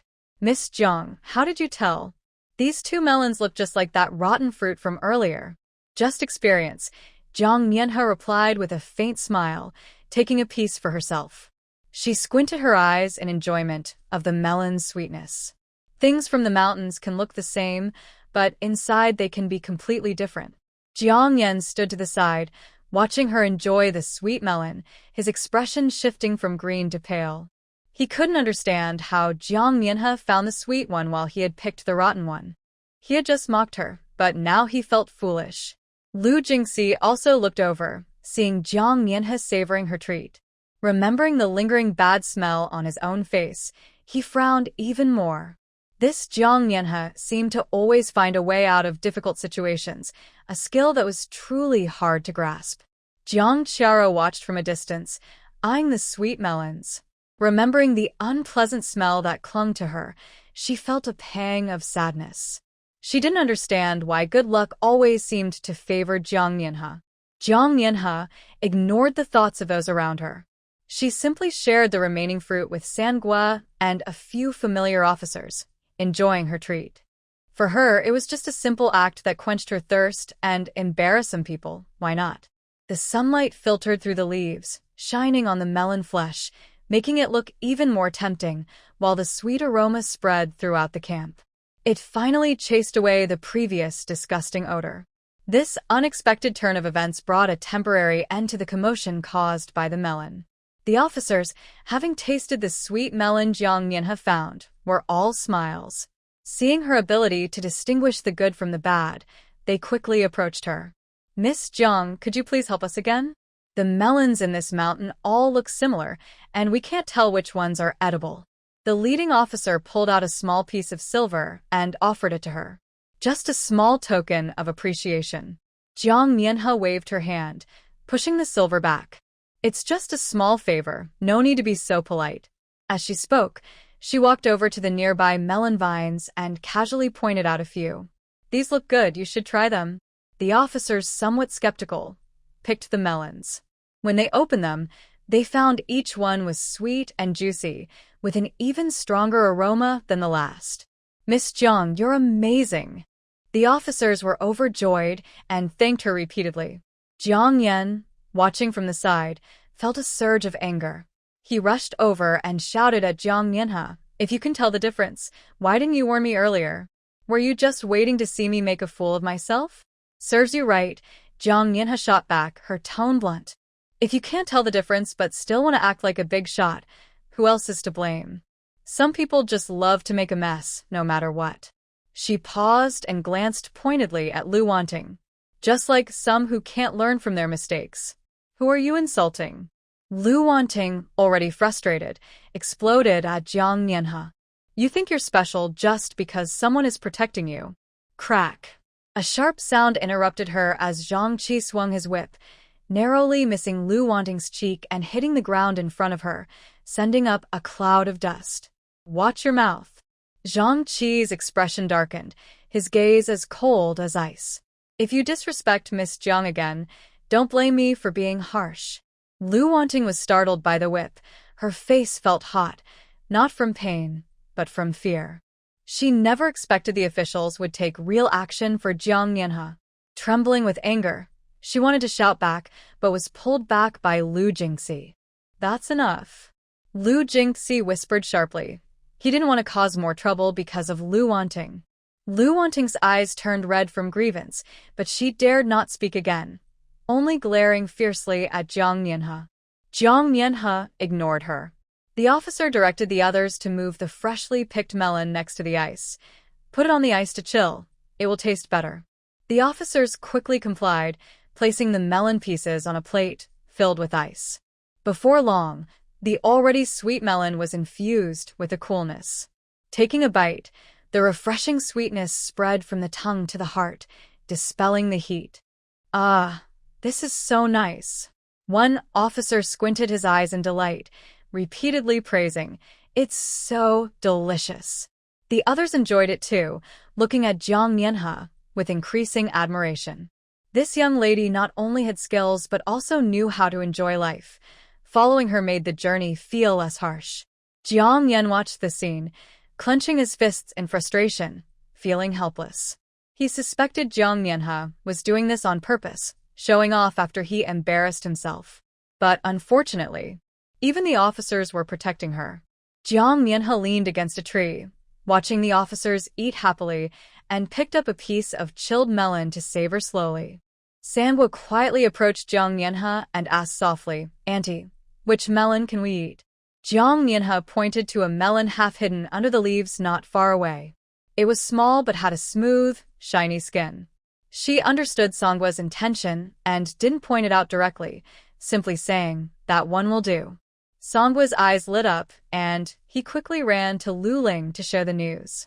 Lu Ling was taken aback for a moment, then gratefully looked at her son and raised her eyes to Jiang Mianhe, seeing her focused on arranging herbs, seemingly unaware of anything happening. Her heart warmed. She quietly moved to the melon vine, picked that melon, and hurried back to her corner. Just as she was about to open it to share with Samping, she bumped into Jiang Yan. "You really know how to hide things." Jiang Yan snatched the melon away, glaring at Lu Ling with a displeased expression. "Everyone at home is hungry, and you sneakily eat by yourself. How selfish." Lu Ling was taken aback by the sudden accusation and exclaimed, "This is my..." "What is this?" Jiang Yan didn't listen to her explanation at all. He quickly walked in front of Jiang Qiao with a melon and carefully cut it into small pieces with a knife, even peeling it meticulously. He was afraid the rough skin might hurt Jiang Qiao's hands. Ru'er, eat up. "It's freshly picked and very sweet." Jiang Qiao glanced at Lu Ling and Samping standing nearby. After hesitating for a moment, she took the pieces and softly said, "Third brother, let's give some to Mom and Dad first." Dad and Mom have me. "You eat first," Jiang Yan said with a caring smile, completely ignoring his pale-faced wife and daughter in the corner. Jiang Yan. Lu Ling's eyes instantly turned red. Her voice trembled with restraint. "That was picked for Ping. She has only had a bit of water since morning. What's all the noise about?" Jiang's father frowned and walked over, speaking sternly to Lu Ling. "We're all family. It's just a melon. Is it really that important? Roa is weak. What's wrong with her eating a little? You just seem petty and selfish." He paused and glared at Sanping, who was hiding behind Lu Ling, with a harsh tone. "And you, little girl, what are you eating for? Instead of that, you should be helping your aunt." Sanping's eyes turned red from being scolded. She bit her lip tightly, trying not to cry, and clutched Lu Ling's clothes. Lu Ling felt a sharp pain in her heart. She watched Jiang Yan hand the melon pieces to Jiang Qiao, saw her father-in-law scold her without hesitation, and noticed her daughter on the verge of tears. A wave of long-held resentment and anger surged within her. "Family?" She let out a cold laugh, her voice low but filled with unspeakable sadness. "In your eyes, only Rower is family. What about me and Pinger? It's just a melon, yet you all fight to please her, and then call me selfish." "Jiang Yan, I've had enough of this over the years." Jiang Yan was taken aback by her shout, and then angrily replied, "What are you going crazy about? It's just a melon. Do you really need to make such a fuss? Women are just women, long hair and short sight. It's just a small matter. Is it really that serious? I'm going crazy?" Lu Ling pointed at the melon in Jiang Qiao's hands. Tears finally fell down her cheeks. "That was something my daughter looked forward to all day. Did any of you ask her if she was thirsty or hungry? All you see is this good sister. To you, my daughter and I are nothing." People around them were drawn to the argument, looking over with frowns, clearly thinking the Jiang family was being unreasonable. Jiang Yan stood at a distance, coldly watching the scene unfold. Lu Ling's outburst was expected. The Jiang family's favoritism was deeply ingrained, and the longer it was suppressed, the more intense the explosion would be. Jiang Qiao felt a bit uncomfortable under everyone's gaze. She handed the melon in her hand back to Jiang Yan, saying, "Third brother, I don't want it anymore. Give it to Pinger." Her voice was soft as she bit her lip. "No need." Jiang Yan shoved the melon back into her hands, glaring at Lu Ling. "Stop embarrassing yourself here. If you keep causing a scene, just leave." Seeing Jiang Qiao hesitate, Jiang Yan forcefully pushed a piece of melon into her hands, his tone firm. "Eat. You eat yours and ignore them. If it's from our Jiang family, you can eat as much as you want." Eldest brother Jiang Han and second brother Jiang Yun immediately supported him, glaring angrily in Lu Ling's direction. "What's wrong with Roa eating a piece of melon? She deserves it." "Exactly. As brothers, it's our duty to care for our sister." Their eyes were filled with affection for Jiang Qiao, as if she had suffered a great injustice. Jiang Qiao was protected by her brothers. With red eyes, she picked up a piece of melon, just about to take a bite. Remembering something, she turned to Yi Suifeng beside her and said, "Brother Suifeng, you should have some too." Yi Suifeng looked at the piece of melon she offered, and then at her trusting eyes. He raised his chin slightly and accepted it with a sense of pride, as if it were only natural. Jiang Mianhe stood aside, her fingers tightening slightly. This scene felt so familiar from her past life. Whenever there was something good at home, their parents and brothers always prioritized Jiang Qiao. If she touched even a little, she would be accused of stealing from her sister. They were both daughters of the Jiang family, and she was the biological daughter. Why did she feel like an outsider? A chill rose from her heart. She was about to do something when she noticed a subtle shift in the air. Thud. The piece of melon in Jiang Qiao's hand suddenly fell to the ground, covered in dirt. Immediately after, Yi Suifeng's melon also dropped with a loud thud, rolling far away. Ah! Jiang Qiao exclaimed, looking at the melon on the ground, her eyes instantly turning red. Everyone froze, their gazes scanning the surroundings, but they couldn't find out who had done it. Jiang Mianhe's heart skipped a beat. She quickly lowered her eyes but caught a glimpse of Lu Jingxi in her peripheral vision. He had been staring at the melon in Jiang Qiao's hand and now frowned, his sharp gaze sweeping the area, clearly searching for the person who had acted. Jiang Yan was the first to react, shouting angrily, "Who did this? Come out." Zhang Han and Zhang Yun stared wide-eyed, looking around. In the camp, besides them, there were only officials, people from the Lu family and other households. Everyone looked innocent, showing no signs of anything unusual. It must be someone jealous of Rower, Jiang Yan said angrily, glaring at Lu Ling not far away. Is it you? Lu Ling, heartbroken, didn't bother to respond and simply moved aside with San Ping. Lu Jingxi scanned the crowd and finally focused on Jiang Mianhe. He noticed she was looking down, absent-mindedly fiddling with the grass, her expression unusually calm. He frowned but found no evidence that the earlier energy was very light. Clearly, it was from a skilled person, far beyond Jiang Mianhe's current abilities. Jiang Mianhe sensed Lu Jingxi's gaze, but didn't look up. A hidden expert? A hint of doubt crossed her mind, but she quickly dismissed it. No matter who it was, they had helped her. Jiang Qiao looked at the dirted melon on the ground. Tears finally fell as she choked out, "Forget it, third brother. Don't look anymore." It might have been the wind. How could it be the wind? Jiang Yan was heartbroken but couldn't find the culprit. He kicked a nearby stone in frustration. If I find out who it is, they won't get away with it. Jiang Qiao stared at the muddy melon, tears flowing like beads from a broken string. She sobbed, unable to speak.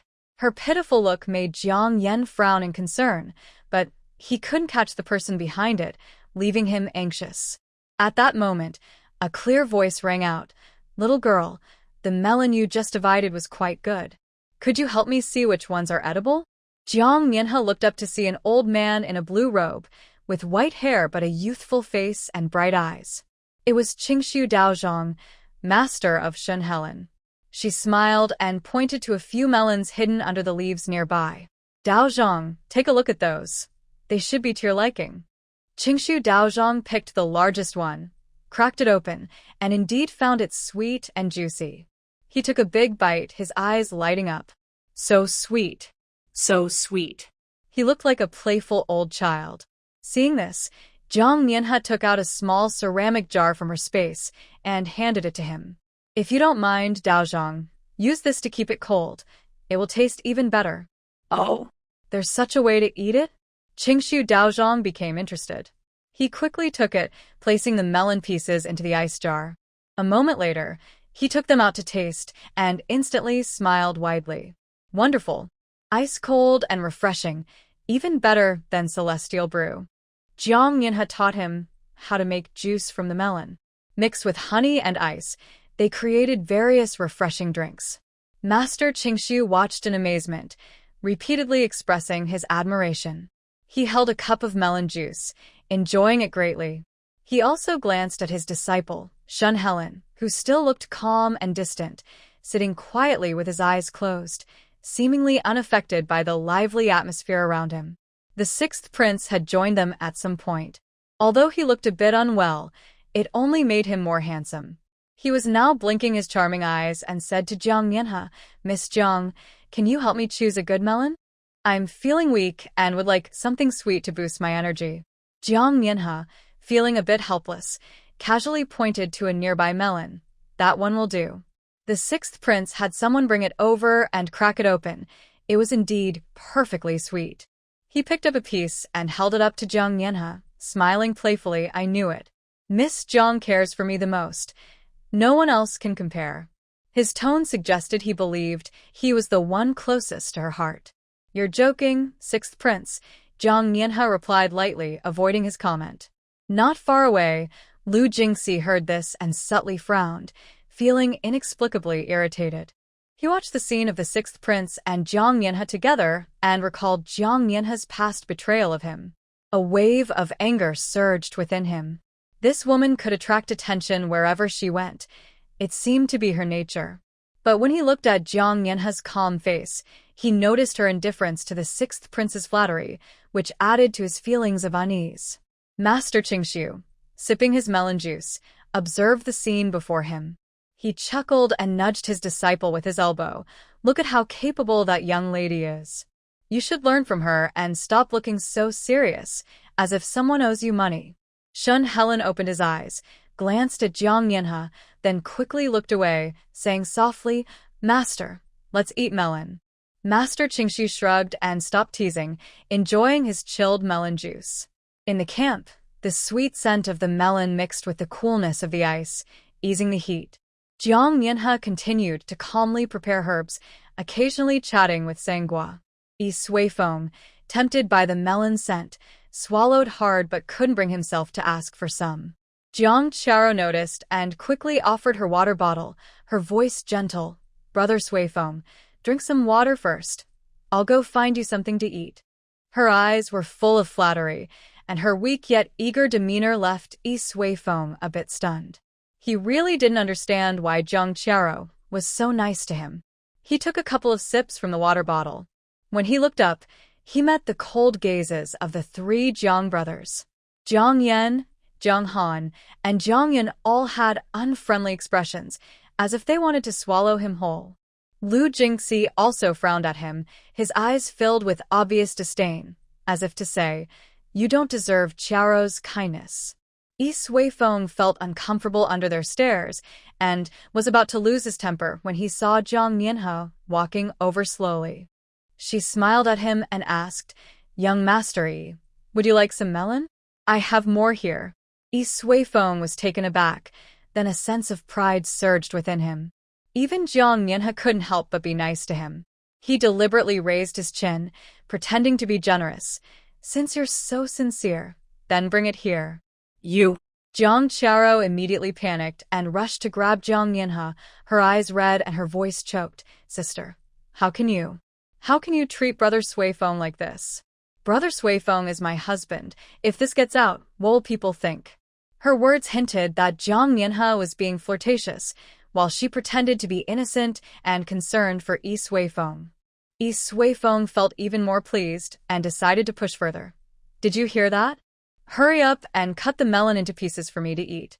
What are you? You think you deserve my aunt to feed you? Songhua's face turned red with anger as she pointed at Yi Suifeng and scolded, My aunt's melon isn't for you. What do you know, little kid? Yi Suifeng's expression darkened at her retort. He reached out to grab the melon from Jiang Mianhe's hands, saying, Give it to me. Jiang Qiaro was anxious and stamped her foot, but didn't dare to stop him. She could only watch as Yi Suifeng reached for Jiang Mianhe.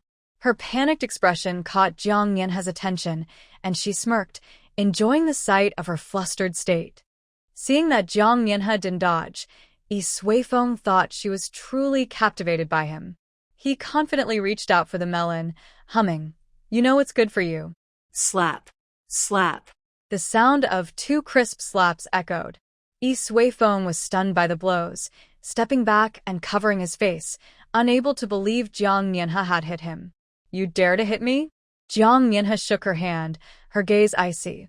You think too highly of yourself, don't you? Do you really think you're something special? Everyone around was shocked by this sudden turn of events. The anger on the faces of the Jiang brothers froze. Lu Jingxi was also stunned. He had just felt inexplicably that Jiang Yanhe was being friendly to Yi Suifeng to make him jealous, but now he saw her act directly. The strange annoyance in his heart faded a bit, leaving only shock. Jiang Qiaro was even more dumbfounded. She never expected Jiang Yanhe would dare to hit Yi Suifeng in public. Jiang Qiaro was momentarily dazed by the two slaps. Then, a sense of relief quietly surged in her heart. Jiang Yanhe hitting Yi Suifeng meant they had no chance at all, right? She quickly suppressed her smile and rushed to Yi Suifeng's side. While rubbing his face, she pretended to comfort him. "Brother Suifeng, don't be angry. Sister Nianhe didn't mean it, she just got a bit impatient." While advising him, she subtly fanned the flames. "It's all my fault. If I hadn't asked you to drink water, this wouldn't have happened. Your face is red. It must hurt a lot, right?" Yi Suifeng was already trembling with anger, and her words only fueled his rage. He pointed at Jiang Yanhe's back and shouted angrily, "Jiang Yanhe, just wait. I'll remember this, and I won't let you off easily." Seeing that Jiang Yanhe didn't turn around, he started to say more to embarrass her. "You think hitting me will change anything? Who doesn't know how you used to cling to me? Your eyes were practically glued to me. Then you saw Lu Jingxi and turned to him, and now you're even after Huizheng." As soon as he said this, the surrounding gazes turned ambiguous, all directed at Huizheng not far away. Huizheng, hearing his name and being reminded of past events, felt his rugged face flush bright red. His ears were hot. He glared at Yi Suifeng, his fists clenched tightly, and if it weren't for his status, he would have thrown a punch by now. Jiang Yanhe seemed to ignore Yi Suifeng's shouting, calmly wiping the juice from Sangwa's mouth. She replied coolly, "Young master, you should worry about himself. If you keep barking like a dog, next time it won't just be a slap." Her tone was calm but carried a chilling seriousness that made others wary. Yi Suifeng was left speechless. He thought bringing up those old stories would make Jiang Yanhe react with embarrassment or defensiveness, but she seemed completely unfazed, as if those events were someone else's story. Jiang Qiaro watched Jiang Yanhe's calm demeanor, and her relief was gradually replaced by unease. Jiang Yanhe has changed, and she is becoming harder for her to understand. The person who used to get angry over a few sarcastic remarks can now treat Yi Suifeng's provocations as if they were nothing. This calmness makes her feel uneasy. Huizheng, blushing, shot a fierce glare at Yi Suifeng before turning and walking away. His ears were still burning. Remembering the last time Jiang Yanhe tackled him made him feel uncomfortable, especially since Yi Suifeng had to bring it up again, which was so embarrassing. Lu Jingxi stood nearby, listening to Yi Suifeng's words, his expression growing darker. It felt heavy on his heart. He looked at Jiang Yanhe's retreating figure, and the phrase after secretly liking Lu Jingxi, "she secretly liked Huizheng," echoed in his mind. He always thought that even if Jiang Yanhe didn't love him deeply, she at least had some genuine feelings for him. After all, she was once his legally wedded wife and had never shown any signs of disloyalty. But now, he wondered if her silence hid other thoughts. Lu Jingxi's expression became increasingly grim, as if something was blocking his heart, feeling both stuffy and heavy. He couldn't help but think that Jiang Yanhe marrying him might have just been a brief episode on her path of secret love, just as Yi Suifeng said. How much sincerity was hidden behind her tackle of Huizheng? The more he thought about it, the tighter his brows furrowed. In his gaze towards Jiang Yanhe, besides the usual complexity, there was now an unexplainable curiosity and a hint of anger that he didn't even notice himself. How many people does this woman really have in her heart? Jiang Yanhe stopped worrying about who was secretly helping her. She would face whatever came her way. Overthinking was pointless. She took out 2 small tents, one for herself and one for Sangwa. She found a quiet spot at the edge of the camp to set them up, planning to take a short rest. Late at night, Sangwa quietly crawled out of the tent, holding a few pieces of melon flesh wrapped in leaves, and sneaked over to Lu Ling and San Ping.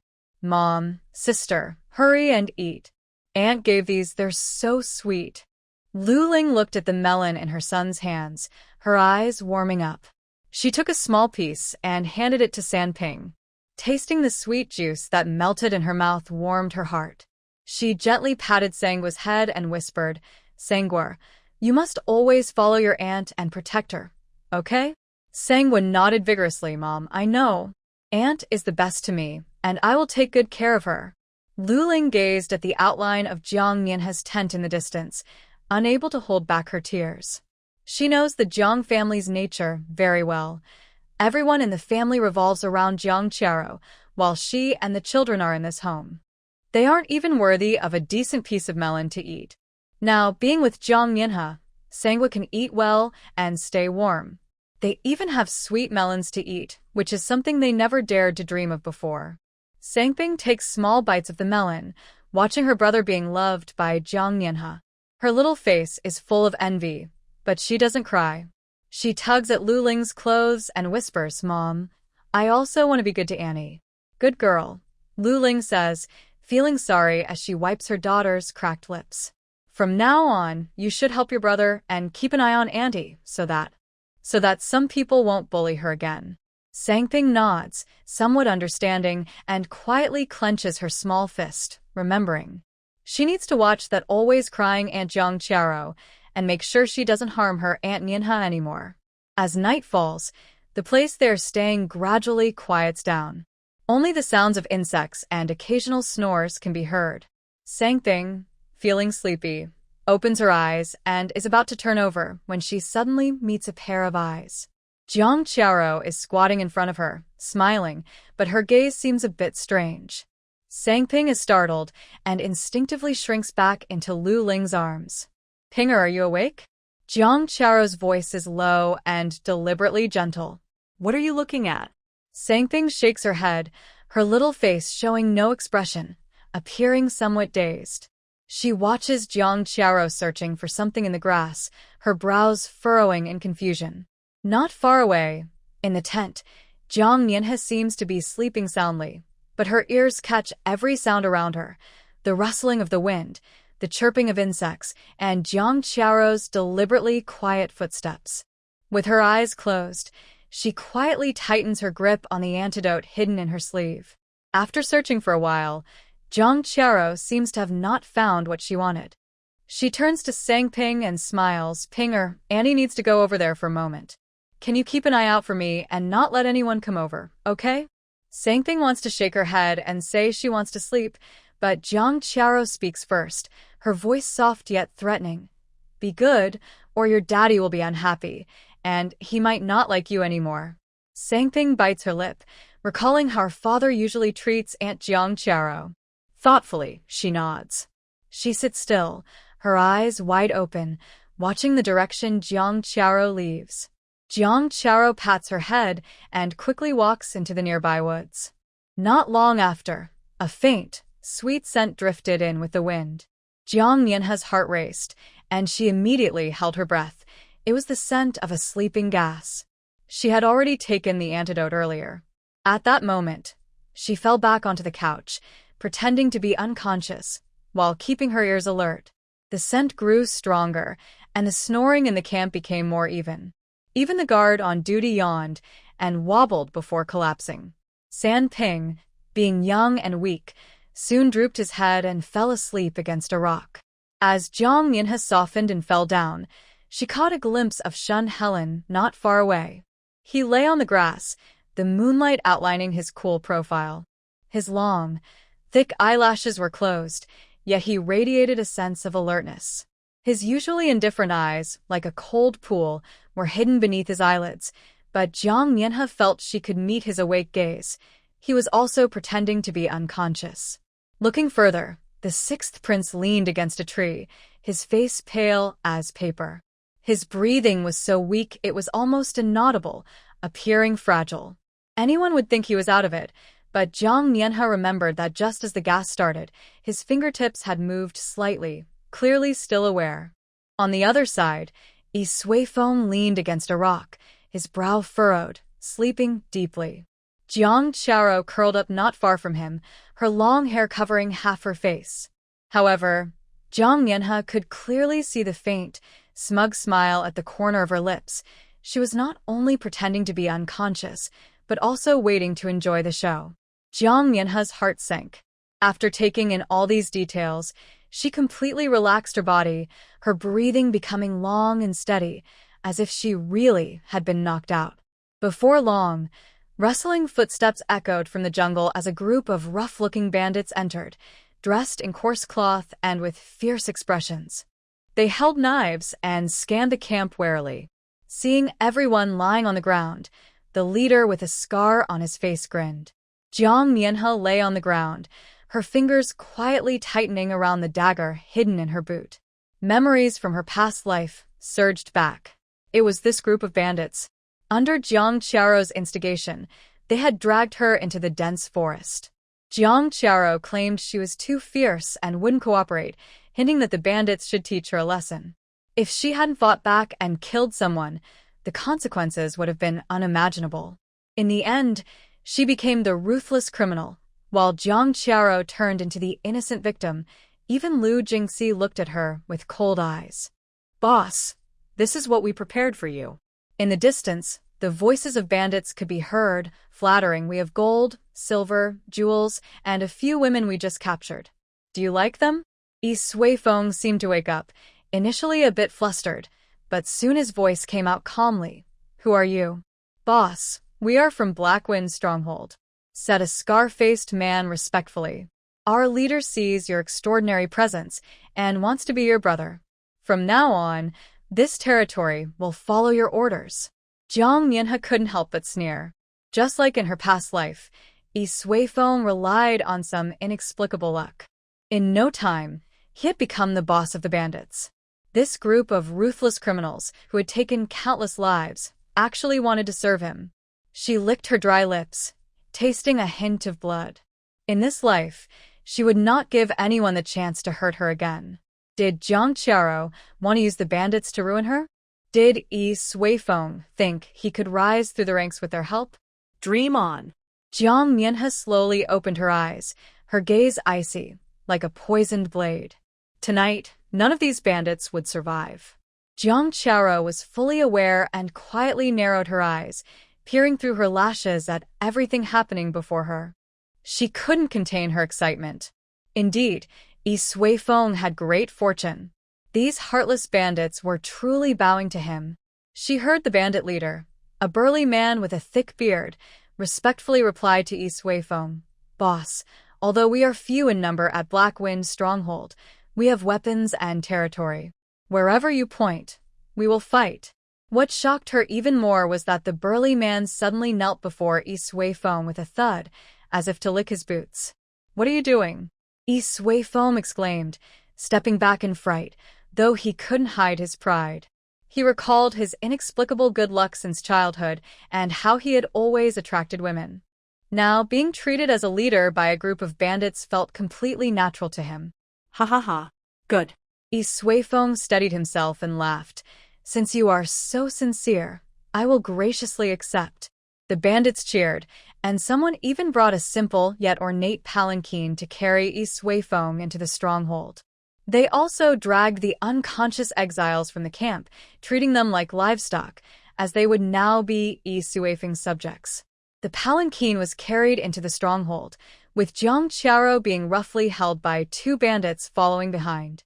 As soon as she entered the village gate, she saw more than a dozen women in revealing clothes standing in the courtyard, all beautiful and shyly looking at Yi Suifeng, trying to please him. Jiang Qiao's heart sank instantly. A sense of crisis washed over her. With so many beauties around, would Yi Suifeng change his mind? While she was thinking, the bearded leader approached Yi Suifeng again. He reported eagerly, "Boss, we've found a gold mine in the back mountain. I've already sent the exiled officials and prisoners to mine day and night. In less than 6 months, we'll have enough money to raise an army." He pointed to another workshop, "And those blacksmiths are forging weapons. When the time is right, we can charge down the mountain and maybe even seize the throne." Yi Suifeng's eyes lit up as he patted the strong man's shoulder. "Great. You have guts. Let's do as you said." Jiang Qiao followed behind, feeling both shocked and delighted. She was shocked that these bandits were plotting rebellion, but delighted that if Yi Suifeng could really achieve great things, she would be the future queen. As for those beauties, humph. Once she became the master, she would have plenty of ways to deal with them. She quietly raised her eyes.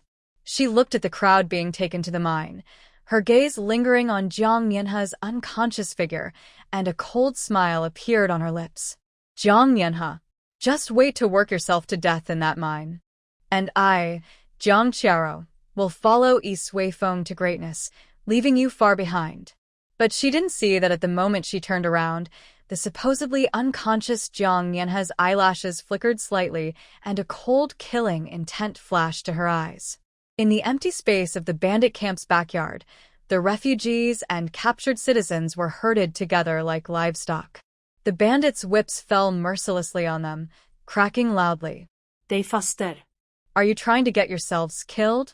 A tall, thin bandit kicked an old man in the back, causing him to stumble and fall. Coughing up blood and begging for mercy only resulted in more brutal beatings. Why are you crying? Cry again, and I'll cut out your tongue. Another bandit grabbed a woman by her hair, dragging her toward the mine. The child in her arms cried out in fear. He snatched the child away and threw it to the ground. Jiang Mianhe was pushed into a corner, watching everything coldly. Memories from her past life surged again. Jiang Qiao stood up at that moment, tears in her eyes, defending the bandits. They became bandits out of desperation. If we all endure a little, it will pass. In the end, even Zhang's family echoed her sentiments, saying, "Who wants to live on the edge of a knife?" As if the bullied common people were at fault. At that moment, listening to the bandits' insults and seeing the common people beaten and bloodied made Jiang Mianhe's stomach churn. She felt incredibly sick. These bandits deserved to be punished. Yi Suifeng approached, surrounded by a group of bandits. He looked at the scene in the circle with little expression, as if observing a group of ants. When his gaze swept to the corner, it stopped on the unconscious Jiang Mianhe. Anger ignited in his eyes. It was this woman who dared to slap him and refuse him. "Boss, that girl is quite pretty," noted a bearded bandit beside him, grinning lewdly. "If you want to have some fun, we can drag her to the woodshed and make sure she play with her." Yi Suifeng interrupted coldly, filled with vengeful delight. "Let her wish for life, but not find it. I want to see how she remains so arrogant." He couldn't forget the 2 slaps from earlier or Jiang Mianhe's disdainful gaze. A discarded woman dared to act tough in front of him. Today, he would make her experience the taste of being trampled by many. Several bandits immediately laughed lewdly and moved to grab Jiang Mianhe. Just as their hands were about to touch her, the unconscious woman suddenly opened her eyes. Her gaze was icy, and in a swift motion, a dagger hidden in her sleeve was drawn. Swish. The wrist of the foremost bandit was instantly slashed, blood gushing out as he screamed and stumbled back. Jiang Mianhe sprang to her feet, the dagger dripping with blood in her hand. Her eyes were as cold as ice. "Want to touch me? First, ask if this agrees." Yi Suifeng and the surrounding bandits were stunned. How did she wake up? Jiang Mianhe didn't give them time to react. She moved like a ghost, the dagger glinting in the moonlight. The pain they inflicted on her and the innocent people in her past life would be repaid today with interest. Screams erupted as the bandits fell into pools of blood before they even realized what was happening. The bearded leader shouted angrily and swung his knife, but Jiang Mianhe dodged to the side and swiftly stabbed through his throat. Yi Suifeng was so scared that he kept retreating, pointing at Jiang Mianhe but unable to speak. "You." Jiang Mianhe walked toward him step by step, blood dripping from her dagger onto the ground, making a sound like a heartbeat. "You say," she said with a bloodthirsty smile, "do you want to suffer and not be able to live, or do you want to die now?" Jiang Mianhe threw the antidote powder in the direction of the officers, and the white powder fell on them. In a moment, the previously unconscious officers opened their eyes. After a brief moment of confusion, they quickly reacted, grabbing their swords. "There are bandits." A few bandits who hadn't been dealt with yet were about to rush at Jiang Mianhe when a cold figure stepped in front of her, Shen Helen, who had woken up without anyone noticing. With his sword drawn, its sharp light instantly pushed back the bandits. On the other side, Huazheng also stood up suddenly, his strong figure protecting Jiang Mianhe from the other side. His handsome face was filled with anger as he knocked down a bandit charging at them with a single punch. Two strikingly handsome men stood on either side of Jiang Mianhe, clearly showing their intent to protect her. Meanwhile, the sickly handsome man in her hand also held a wooden stick. Jiang Qiao slowly woke up, saw the chaos around her, and then looked at Jiang Mianhe in the middle of it all. Her eyes instantly turned red, tears welling up, looking frightened and wronged. At that moment, the Jiang family also woke up from the antidote. Jiang's father and mother, seeing the standoff between the bandits and the officers, huddled together in fear. Jiang Yan immediately spotted Jiang Mianhe protected by the two men, and his expression darkened. The bandits, seeing so many people suddenly awake and noticing the extra help by Jiang Mianhe, became furious, shouting and glaring at her with resentment, realizing she had been pretending to be asleep. Yi Suifeng was even more shocked, pointing at Jiang Mianhe. You were pretending to be unconscious? Jiang Mianhe raised an eyebrow, her tone mocking. What do you think? Yi Suifeng. Zhang Qi recognized Yi Suifeng surrounded by the bandits and shouted angrily, You actually colluded with the bandits? I didn't. Yi Suifeng quickly waved his hands. They insisted on making me their leader. Nonsense. A bandit immediately jumped out to defend Yi Suifeng, shouting at the officers, Our leader is destined for greatness. What do you officers think you are to point fingers at our leader? Exactly. Our leader said this mountain will belong to him from now on. Another bandit shouted along. The officers were filled with rage upon hearing this. Zhang Qi pointed his knife at Yi Suifeng and said, It seems you admit your guilt. Colluding with bandits and plotting something bad, arrest him. Yi Suifeng turned pale with fear and stepped back repeatedly, saying no. Don't listen to their nonsense. I don't know them at all. But his defense sounded weak against the bandit shouts of boss. Jiang Qiao watched this scene anxiously, unable to say anything useful as she stood by, crying. Jiang Mianhe, protected in the middle, looked coldly at Yi Suifeng's panic. Shun Helen kept his sword in front of her, its light reflecting his calm profile. Huazheng stared intently at the bandits, like a beast ready to pounce. She gently struggled and said to the two, Thank you, but I can handle it myself. Jiang Mianhe's eyes were filled with a strong bloodthirsty aura, a mix of suppressed hatred and killing intent from 2 lifetimes, now sharp like a drawn blade.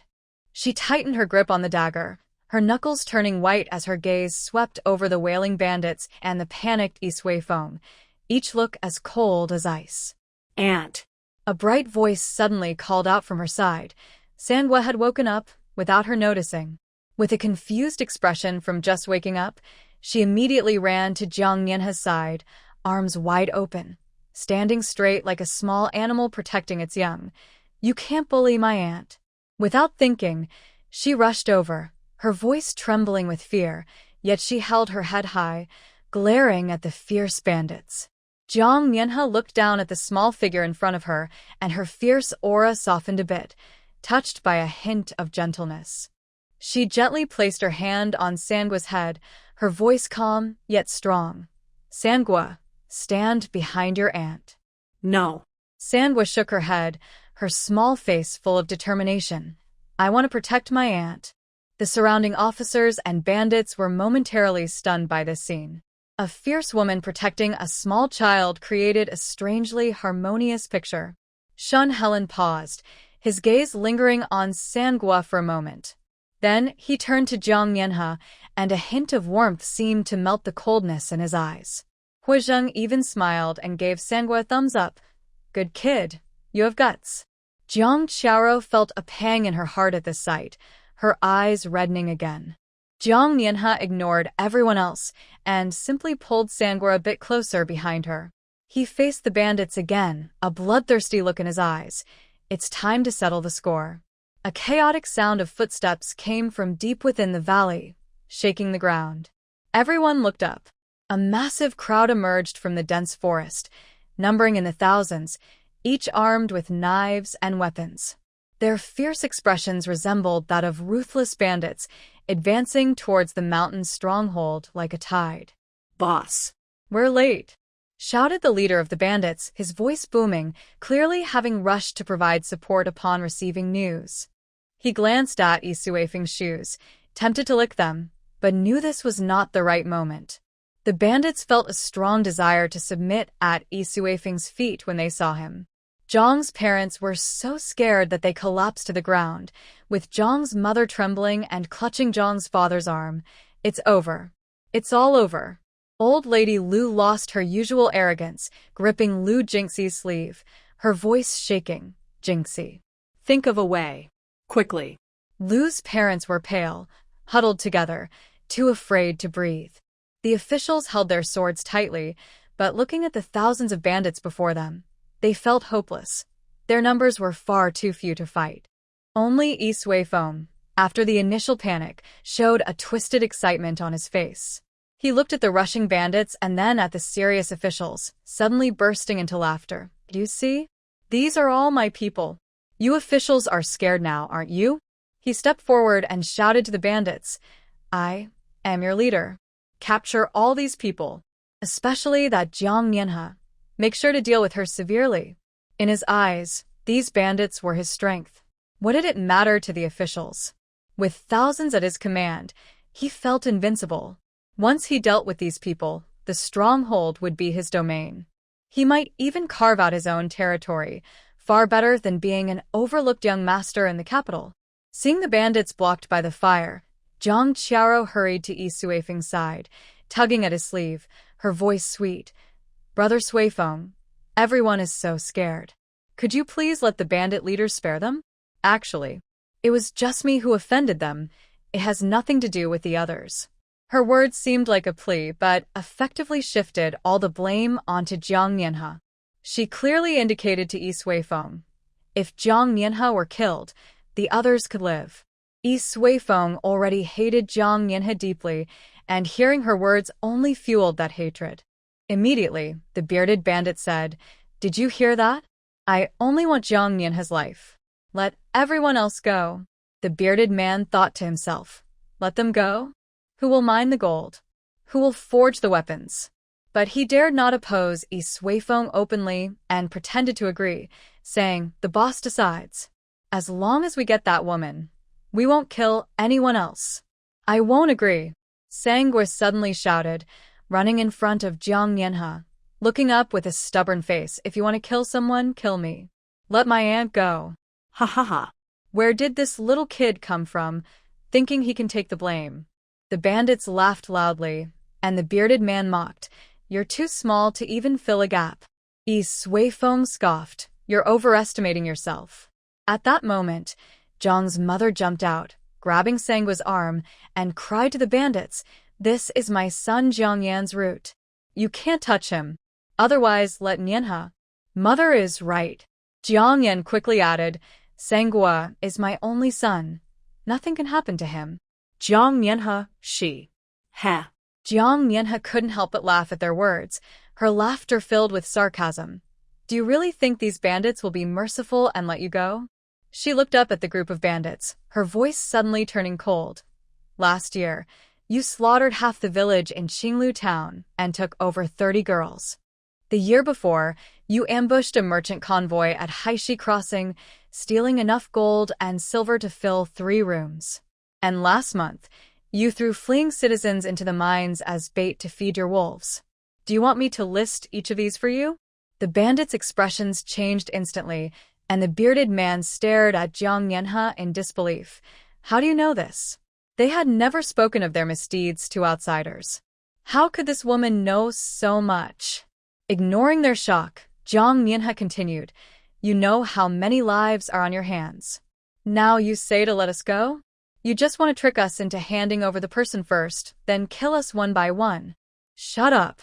The bearded man, caught in his thoughts, shouted angrily, "Stop spreading lies. Just hand over the woman, and everyone else can leave immediately. Can we trust the bandits?" The 6th prince suddenly spoke up.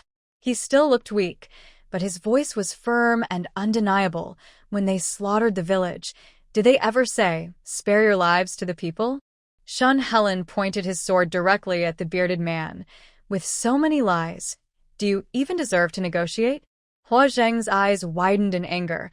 If you want to touch her, you have to get through me first. The officials quickly reacted, shouting, we can't trust them. Let's fight back.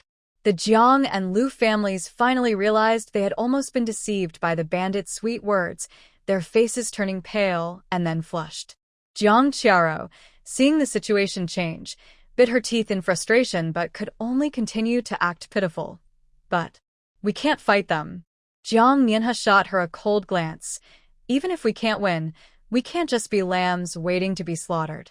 She tightened her grip on the dagger, her gaze sweeping over Sangua, Shen Helen, and Hua Zheng. With the officials picking up their weapons, she smiled resolutely. Today, either they die or we do. The flames behind the thick smoke grew brighter, reflecting on everyone's faces and igniting their fighting spirit. This battle of life and death had just begun. Nianhe, listen to your parents. Stop resisting. Zhang's father pulled Zhang's mother, sweating with worry. Facing the bandits head-on won't end well. You should surrender for our sake. Zhang's mother pointed at Jiang Nianhe, saying firmly, you are a daughter of the Jiang family. It's only right to sacrifice for your family. Should we all die with you? Her face showed great difficulty. In the crowd, the official Tiango immediately chimed in, his tone sharp. Exactly. Jiang Nianhe, stop dragging everyone down. Your bad luck should have been taken by the bandits long ago. Lu Wanning shouted along. That's right. This is all your fault. Now it's time for you to atone. Slap. Slap.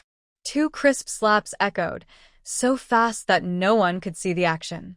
Tiango and Lu Wanting covered their faces, stunned for a moment before realizing Jiang Nianhe had struck them in front of the bandits. The bandits were taken aback, then burst into laughter. This woman is fierce. But I wonder if she'll still be so bold later. With just you, do you think you can defeat us? A bearded bandit mocked. Don't overestimate yourself. If it weren't for your troublemaking, we wouldn't have murderous thoughts. It's all your fault. Tiango, still not learning his lesson after being slapped, boasted to Jiang Nianhe. See? If you let the bandits kill you, we can benefit. Sacrificing you for everyone else is your duty. Jiang Qiao also pretended to step forward. With red eyes, she urged, Sister, please listen to everyone. Be more understanding and don't let us all live in fear anymore. Eldest brother Jiang Han and second brother Jiang Yan also persuaded her. Yes, Jiang Nianhe, do it for the Jiang family. Jiang Nianhe looked at them and found it absurd and laughable. She was about to speak or maybe even slap them. But then she saw Lu Jingxi frowning as he walked over, his expression very complicated, as if he was struggling. It turned out that just moments ago, Jiang Qiao had leaned close to him and whispered, Brother Jingxi, you should persuade sister. If this goes on, we might all be in danger. If she dies, we can still survive, but that's just how it is. Lu Jingxi felt a tightness in his chest at her words. The thought of Jiang Nianhe falling into the hands of bandits made his heart ache unexpectedly. However, seeing the hopeful looks from everyone around and remembering the pressure from the Jiang family, he finally spoke, his voice strained. Jiang Nianhe, he said solemnly, you are the one who attracted the bandits. Now that things have come to this, you should bear the consequences alone. Sacrificing you for everyone's safety is the best solution. His voice wasn't loud, but it pierced like an icicle into people's hearts. Jiang Nianhe felt as if she had heard the biggest joke. She threw her head back and laughed, her laughter filled with resentment. Lu Jingxi, who do you think you are? How dare you tell me to die? I attracted the bandits? If it weren't for you fools getting knocked out, and if Yi Suifeng hadn't tried to use them against me, would we be in this situation? Lu Jingxi felt dry in his throat, left speechless by her words. He could only stiffen his neck and say, at this point, talking about it is useless. If you die, I will burn paper for you. Burn your own.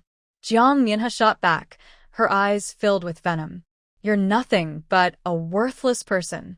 Let me tell you, if you want me dead, you'll have to do it yourself. No one else can step on my life to survive. You want to step on my life to live? Nonsense. Her words were harsh and vulgar, leaving even the nearby bandits stunned. Lu Jingxi's face turned bright red, half from shame and half from anger. He thought he was being noble for everyone, but to be insulted like this was simply outrageous. You. He pointed at Jiang Mianhe, too furious to speak.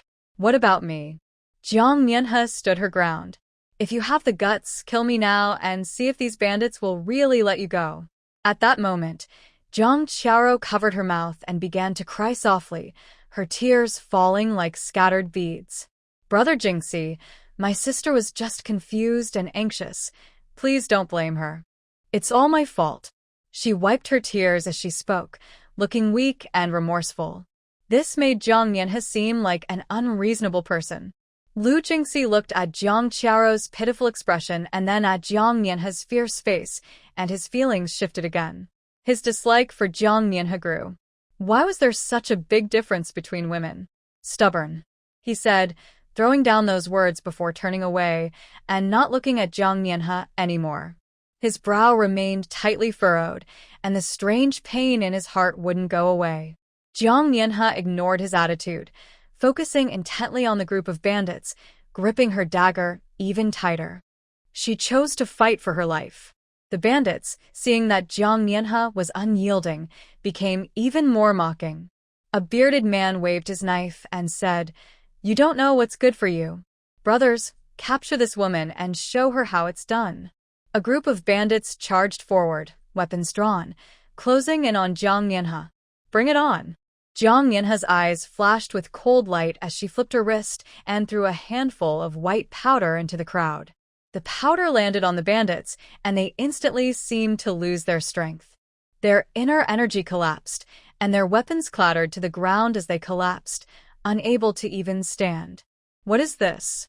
The bearded man was shocked and hadn't reacted yet. Then, Jiang Mianhe pulled out a shining long sword from her clothes. She tossed several weapons to the sixth prince, to Shun Helen, and shoved one into Huazheng's hands. Attack.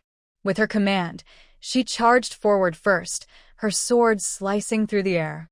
The sharp wind pierced the throat of one bandit instantly. "I'll join the fun too."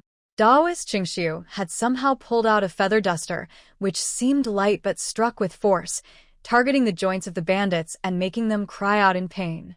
Old Master Hu was furious, swinging a metal rod as he charged in, shouting as he fought, "Beasts! A bunch of ungrateful wolves! You would sacrifice your own daughter? Has the Jiang family's conscience been eaten by dogs? And you Lu Jingxi, with all those books you read, did they go to waste?" He knocked down a bandit with a single blow, his eyes wide like saucers, targeting those who had just shouted for Jiang Mianhe's death. The Jiang parents and Lu Jingxi stepped back in fear. Although the sixth prince looked weak, his swordsmanship was sharp, targeting the wrists and tendons of the bandits. Shun Helen's sword technique was cold and fierce, aiming directly for vital points. Huazheng fought like a tiger among sheep, his punches strong enough to knock someone out with a single blow. The bandits, having lost their inner strength and weakened by the powder, were no match for these fighters. Screams and pleas for mercy filled the air, and soon many fell to the ground. Jiang Mianhe, caught up in the fight, splattered blood everywhere with her sword. She looked at the bandits who had once bullied the common people, her gaze unwavering and merciless, even towards herself. Glancing at the twitching bandits on the ground, she pulled out a bottle of black liquid from her space and poured it over them without hesitation. Ah! A chilling scream erupted as the bandits' bodies visibly melted away. Their skin rotted, and their muscles dissolved. In the end, they turned into a puddle of foul-smelling black liquid, with not even a bone left. This scene was too horrifying, leaving the Jiang and Lu families pale, with many vomiting on the spot. Jiang Qiao covered her mouth, her eyes filled with fear, realizing for the first time how ruthless Jiang Mianhe could be. "Sister, how can you be so cruel? They aren't dead yet." Jiang Mianhe glanced at the trembling Jiang Qiao, a mocking smile on her lips.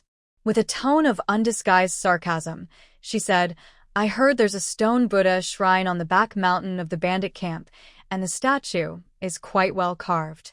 Jiang Qiaro, don't you always pretend to have a kind heart? Why not go sit there and let those bandits admire your compassion? Let's see if this perfect white lotus can guide their souls.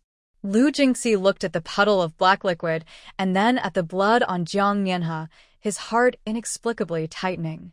For the first time, he realized this woman was not only fierce but also frighteningly ruthless. Jiang Mianhe, as if nothing had happened, wiped the blood off her sword with a cloth. She raised her head to look at her trembling relatives, a cold smile on her lips. Now, do you still want me to die? No one dared to speak, not even to breathe. Only old Master Hua continued to scold. A bunch of useless people. If it weren't for Nianhe's abilities, you would all be dead without a grave today. How dare you look down on her? You are the real Jinx. The bandits looked at Jiang Mianhe, whose fierce aura surged around her, all feeling a chill of fear. She was clearly alone. It felt like there were thousands of soldiers by her side.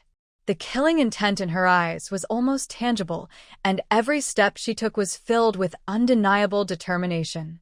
The fierce energy of either you die or I live made even the seasoned bandits feel uneasy.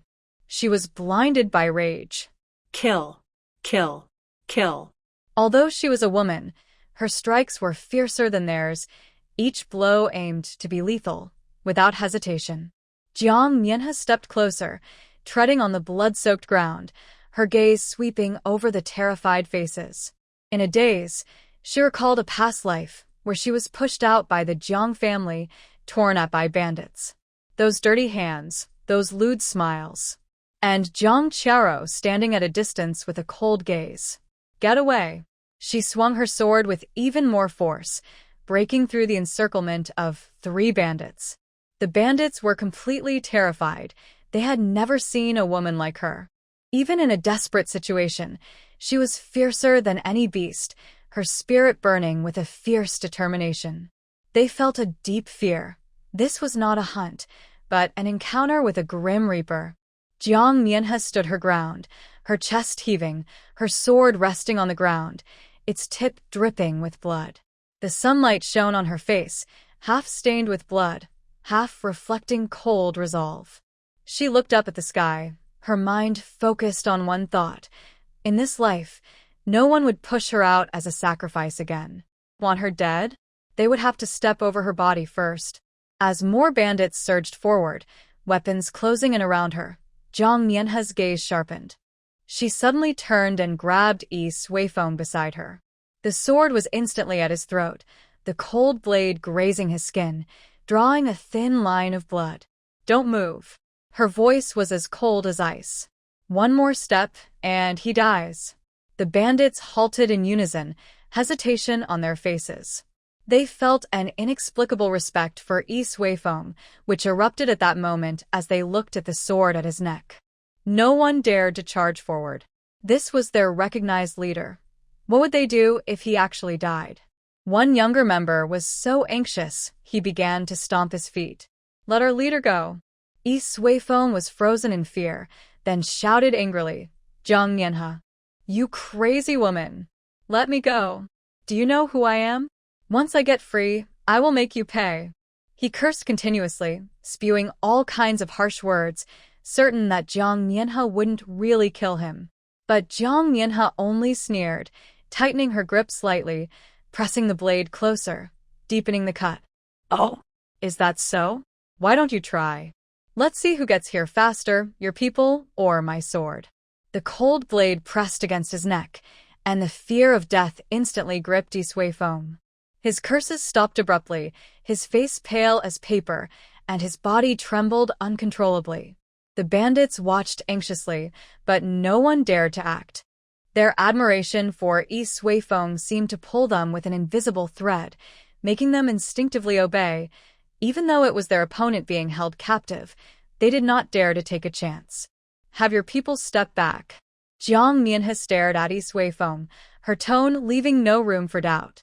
Yi Suifeng gritted his teeth, and under the threat of death, he finally shouted to the bandits, Step. Step back. The bandits exchanged glances and reluctantly took a few steps back, creating a gap in the encirclement. Jiang Mianhe held Yi Suifeng and moved toward the gap, the sword still pressed firmly against his neck. She could feel Yi Suifeng's trembling and saw the struggle in the bandit's eyes, a smirk forming on her lips at their so-called admiration.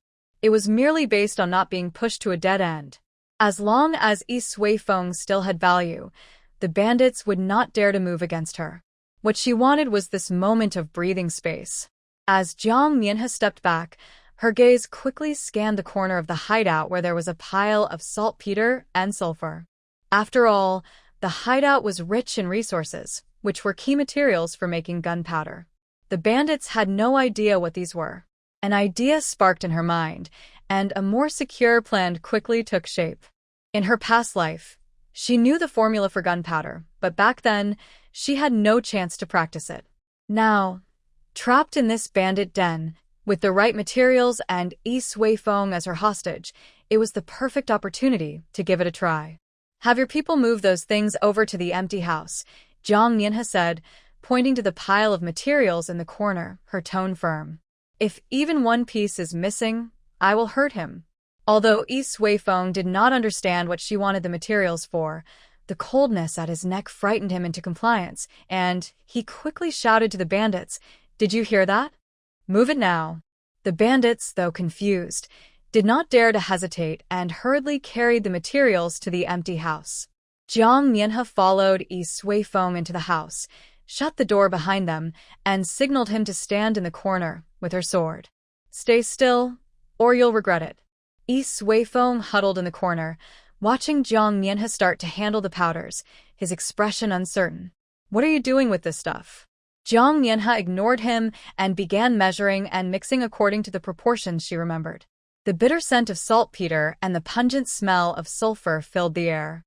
Her movements were so skilled that it seemed like she had done this 1,000 times before. However, she felt nervous inside, knowing that theory and practice can be very different. A small mistake could hurt her. But in this situation, gunpowder was the only thing that could intimidate the thousands of bandits outside. "What do you want to do?" Yi Suifeng asked as he watched her fill a jar with the mixed powder and insert a cloth fuse, feeling increasingly uneasy. Jiang Mianhe finally looked up at him, her expression making him feel foolish. "I'm making something that will make you and these bandits behave." She placed the filled jar on the ground, clapped her hands, and a fierce glint appeared in her eyes. Once this worked, she would have the confidence to face not just thousands of bandits, but even more if they came. Outside, the bandits were urging her to hurry, but Jiang Mianhe ignored them. She carefully checked the length of the fuse, silently calculating the timing for the explosion.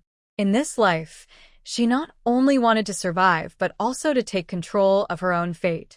This simple jar of gunpowder was her first step to breaking free from her predicament. She intended to eliminate them all, every last one. In this bandit den, none were innocent. The bandits outside were making a commotion, completely unaware of what Jiang Mianhe was preparing inside. They only heard the clattering sounds from within and Yi Suifeng's occasional curses until there was complete silence. "Do you think the boss is in trouble?"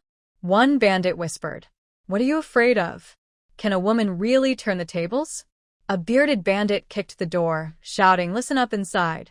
If you don't come out, we'll break the door down." Inside, Jiang Mianhe had just pressed the last bit of powder into a fist-sized ball. She glanced at Yi Suifeng, who was tied to a post and already unconscious, then sneered as she grabbed the ball and moved to the door. More and more bandits gathered outside, a dark mass of thousands, all brandishing weapons and shouting threats to tear Jiang Mianhe apart. "Here it comes," Jiang Mianhe whispered, striking a match to ignite the fuse.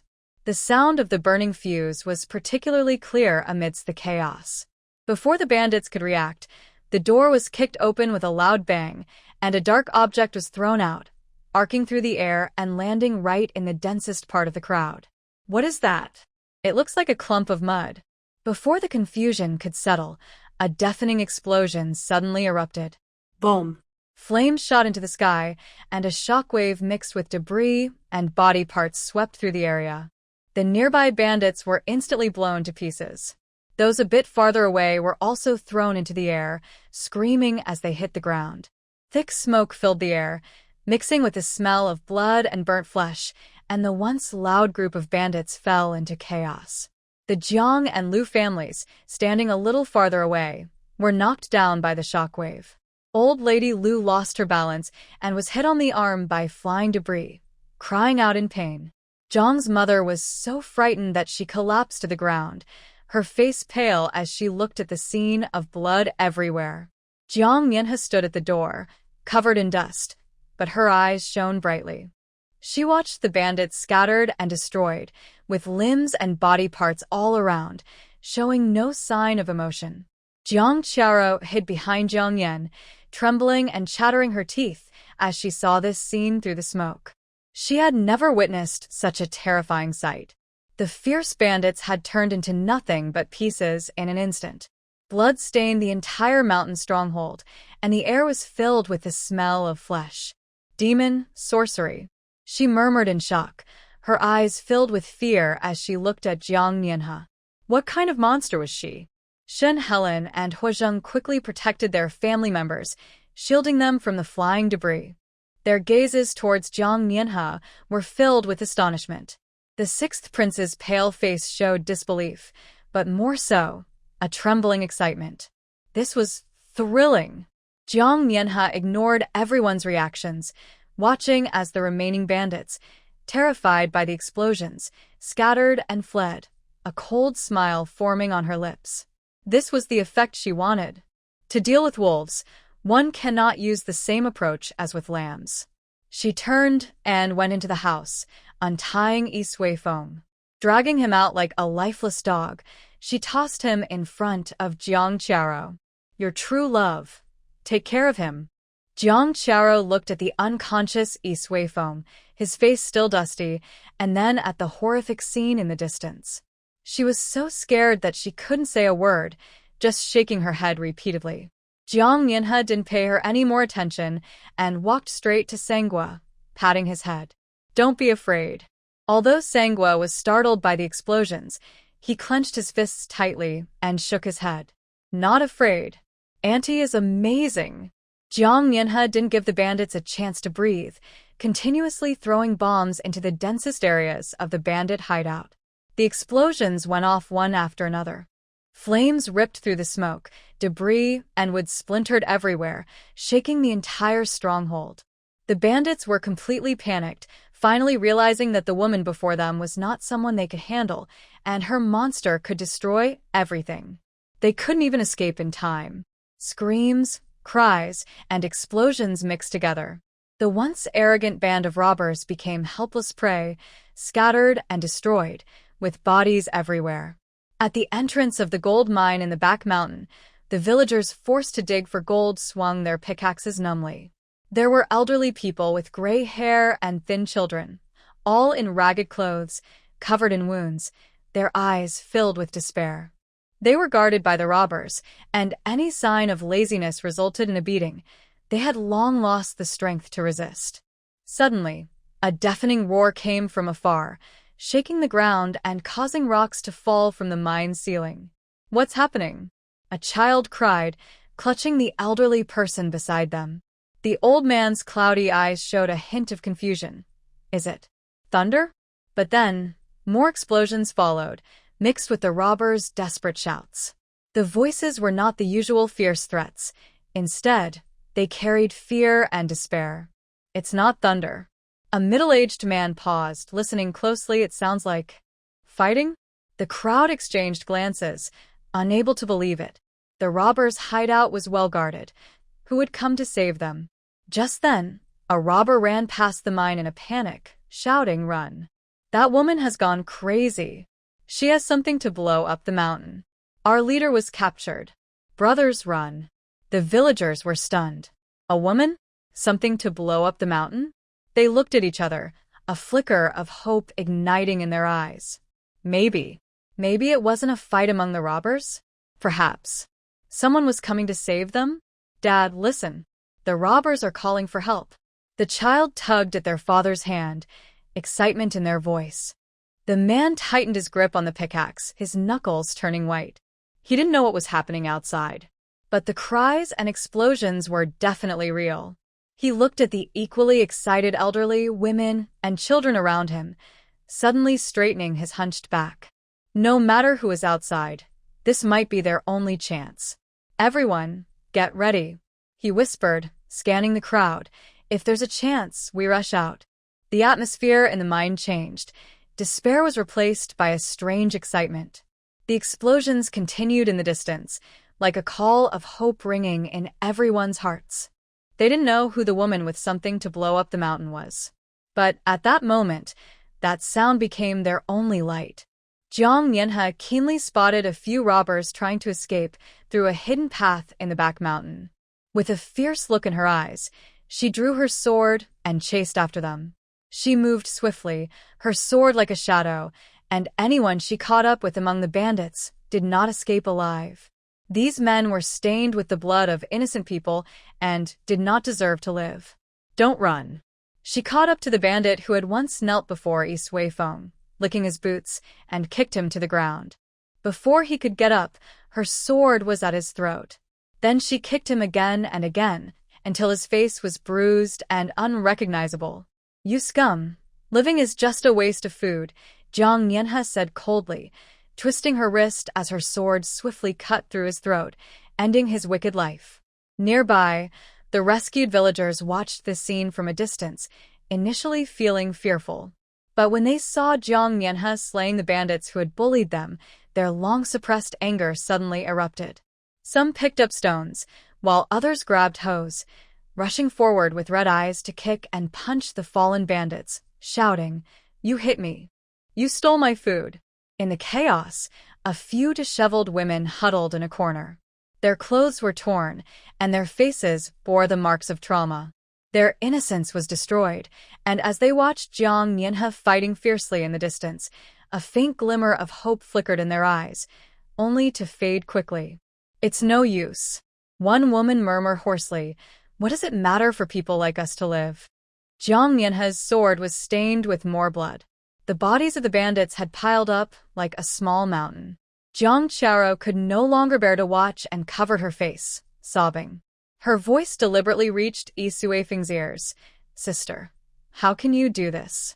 Even bandits shouldn't be killed so ruthlessly. It's too frightening." Yi Suifeng already hated Jiang Mianhe deeply. Hearing this, he immediately echoed her sentiment, shouting angrily at Jiang Mianhe, "Jiang Mianhe, you are truly cruel. Stop it. If you continue like this, how are you any different from these bandits?" Their parents, Jiang father and Jiang mother, also criticized her. "You are committing a sin. Can't you leave them a way to live?" Her three brothers surrounded her, looking pained. "Sister, please stop. Don't let your hands get too stained with blood." Even the officer, Tiango, who had been slapped by Jiang Mianhe, joined in, shouting to the crowd, "Look, everyone. This woman is ruthless and more terrifying than the bandits. She's just a poisonous woman." Jiang Mianhe paused at these remarks, her anger fading away. Instead, a strange smile appeared on her face. She slowly turned around to face the trembling remaining bandits and asked loudly, "Do you want to live?" The bandits were taken aback, and no one dared to respond. "I'll give you a chance." Jiang Mianhe bent down to pick up a fallen knife and threw it at the feet of the bandit in front. "Do you see these people?" She pointed at Jiang Qiao, Yi Suifeng, the Jiang family members, and the shouting officer. "If you kill them all, I will let you go." The bandits instantly became excited, their eyes shining with the hope of survival. "Are really?" one of them asked, trembling. "Of course," Jiang Mianhe replied with an increasingly cold smile. "If you kill them, you can live." "Jiang Mianhe, are you crazy?" Jiang's mother screamed, pointing at her and scolding. "You want the bandits to kill us? We are your family." Her three brothers were both shocked and angry. "Sister, take that back. They are bandits." Jiang Qiao, scared, hid behind Yi Suifeng, tears in her eyes. "Sister, how can you do this to me? What did I do to deserve this?" Yi Suifeng, frightened yet trying to be strong, shouted, "Jiang Mianhe, don't do this. If they dare to act, I won't let them go." Jiang Mianhe ignored their cries and looked at the bandits, raising an eyebrow. This opportunity is only once. Whether to take it is up to you. The bandits exchanged glances, their instinct to survive overpowering their fear. They looked at Zhang Qiao and the others, who were unarmed and panicking. Then they glanced at Jiang Mianhe, who seemed determined to follow through on her words. Finally, someone picked up the knife from the ground. Let's do it. If we kill them, we can live. Someone shouted, and the remaining bandits picked up their weapons, their eyes red as they surrounded Zhang Qiao and the others. Don't. Jiang Mianhe, make them stop. Zhang's father collapsed on the ground, crying out for mercy. Jiang Mianhe stood aside, coldly watching the scene unfold, her smile carrying a chilling sense of satisfaction. Did they think she was cruel? Did they believe the bandits deserved a chance? Then let them experience the mercy they spoke of in hell. The bandits were already ruthless beings. Initially hesitant, they looked at Zhang Qiao and the others in panic. Realizing they were doomed regardless, their greed and ruthlessness quickly took over. They want to survive. They licked their cracked lips, a sinister smile on their faces, as if they could already see a way out. Which of these people hasn't spilled blood? Which one hasn't done something terrible? Now they can drag a group of nobles down with them. It's simply a huge opportunity. They tightened their grip on their swords, their eyes scanning Zhang Qiao, Yi Suifeng, and the Zhang family, as if selecting prey. Kill. Someone whispered fiercely and swung their sword at Zhang's father, who was closest. Help! Zhang's father cried out in fear, scrambling away towards the officials. Zhang's mother screamed and rushed to protect him, but was kicked aside by a bandit. The Jiang parents hurriedly crawled in front of the head official, Zhang Qi, crying out, Lord Zhang, please save us. That wicked girl Jiang Mianhe has gone mad. She wants the bandits to kill us. Zhang Qi frowned, watching the chaos unfold, but did not act immediately. He had just seen how these people forced Jiang Mianhe to face death. Now they were reaping what they had sown. Besides, these bandits deserved to die. He watched coldly, instructing his men to guard the entrance of the mine to prevent the bandits from escaping. As for the Jiang family's fate, that depended on their own luck. Yi Suifeng, terrified, hid behind Zhang Qiao, shouting randomly, Don't come near. I'm your boss. I command you to stop. But the bandits had no intention of listening to him. One bandit grinned and swung his sword, saying, Boss, once we kill you, we'll be the bosses. Zhang Qiao turned pale with fear and wanted to run towards Jiang Mianhe, but was pinned in place by Jiang Mianhe's cold gaze. Don't you feel sorry for them? Jiang Mianhe's voice was light, but struck Zhang Qiao like a whip. Now let's see how you sympathize with them. Zhang Qiao watched the approaching blade and finally realized how wrong she had been. Jiang Mianhe was not mad at all. She wanted to make them experience despair in the harshest way. The bandits' roars, the Jiang family's cries, and the clashing of swords mixed together. Jiang Mianhe stood calmly amidst the chaos, her gaze terrifyingly steady. The most ridiculous thing in the world is showing mercy to evildoers. Since they didn't understand, she would teach them herself. Yi Suifeng, seeing that the bandits were ignoring him, panicked completely and even tried to mimic his earlier actions, raising his foot as if to make the bandits back off, but the way the bandits looked at him, it was like looking at a troublesome stone in the way. He swung his knife at him, showing none of the flattery from before. He was so scared that he kept retreating, scrambling behind a pile of stones, losing all his previous arrogance. Zhang's father and mother were chased by the bandits, terrified. Zhang's mother finally lost her usual grace and composure, and without caring about appearances, she knelt before Jiang Mianhe, crying heavily, Mianhe, I beg you, please make them stop. I am your mother. How can you just watch us get killed by these bandits? They are ruthless and can do anything. Jiang Mianhe looked down at her, her expression calm, but a hint of mockery appeared at the corners of her mouth. Oh, so you know they are ruthless? You understand what will happen if we fall into their hands? She stepped forward, her voice suddenly rising, each word striking Zhang's mother's heart. When you push me out to face them, Did you think about this? Why didn't you say they were ruthless then? Why didn't you say I was your daughter? Zhang's mother was left speechless, her mouth open but unable to say a word, her tears mixing with dirt, looking pitiful. Zhang's father knelt beside her, trembling as he said, "Nianhe, we were wrong. We shouldn't have forced you. Please save us, and we will treat you well from now on." "Treat me well?" Jiang Nianhe laughed, her laughter filled with sadness and disdain. "You're treating me well means making me a sacrifice, watching me be bullied by bandits, and then scolding me for being shameless and ruthless? I can't accept such kindness." She glanced at their pale faces, her voice as cold as ice. "How you treated me back then, you can bear the consequences today. This is what you owe me, and what you deserve." With that, she turned away, no longer looking at them, allowing Zhang's father and mother to cry and plead behind her. The bandits' knives were closing in, ready to charge at the Jiang family. Suddenly, hurried footsteps echoed outside the broken temple. Two groups of people in black rushed in one after the other. Without a word, they drew their knives against the bandits. They moved swiftly, clearly skilled fighters, and in no time they had taken down several bandits. Jiang Nianhe stood by with her arms crossed, a flicker of surprise in her eyes, but she understood perfectly who these two groups were. One group was led by Lu Jingxi, and the other was a force secretly cultivated by Jiang Qiaro, coming to her aid as she had anticipated.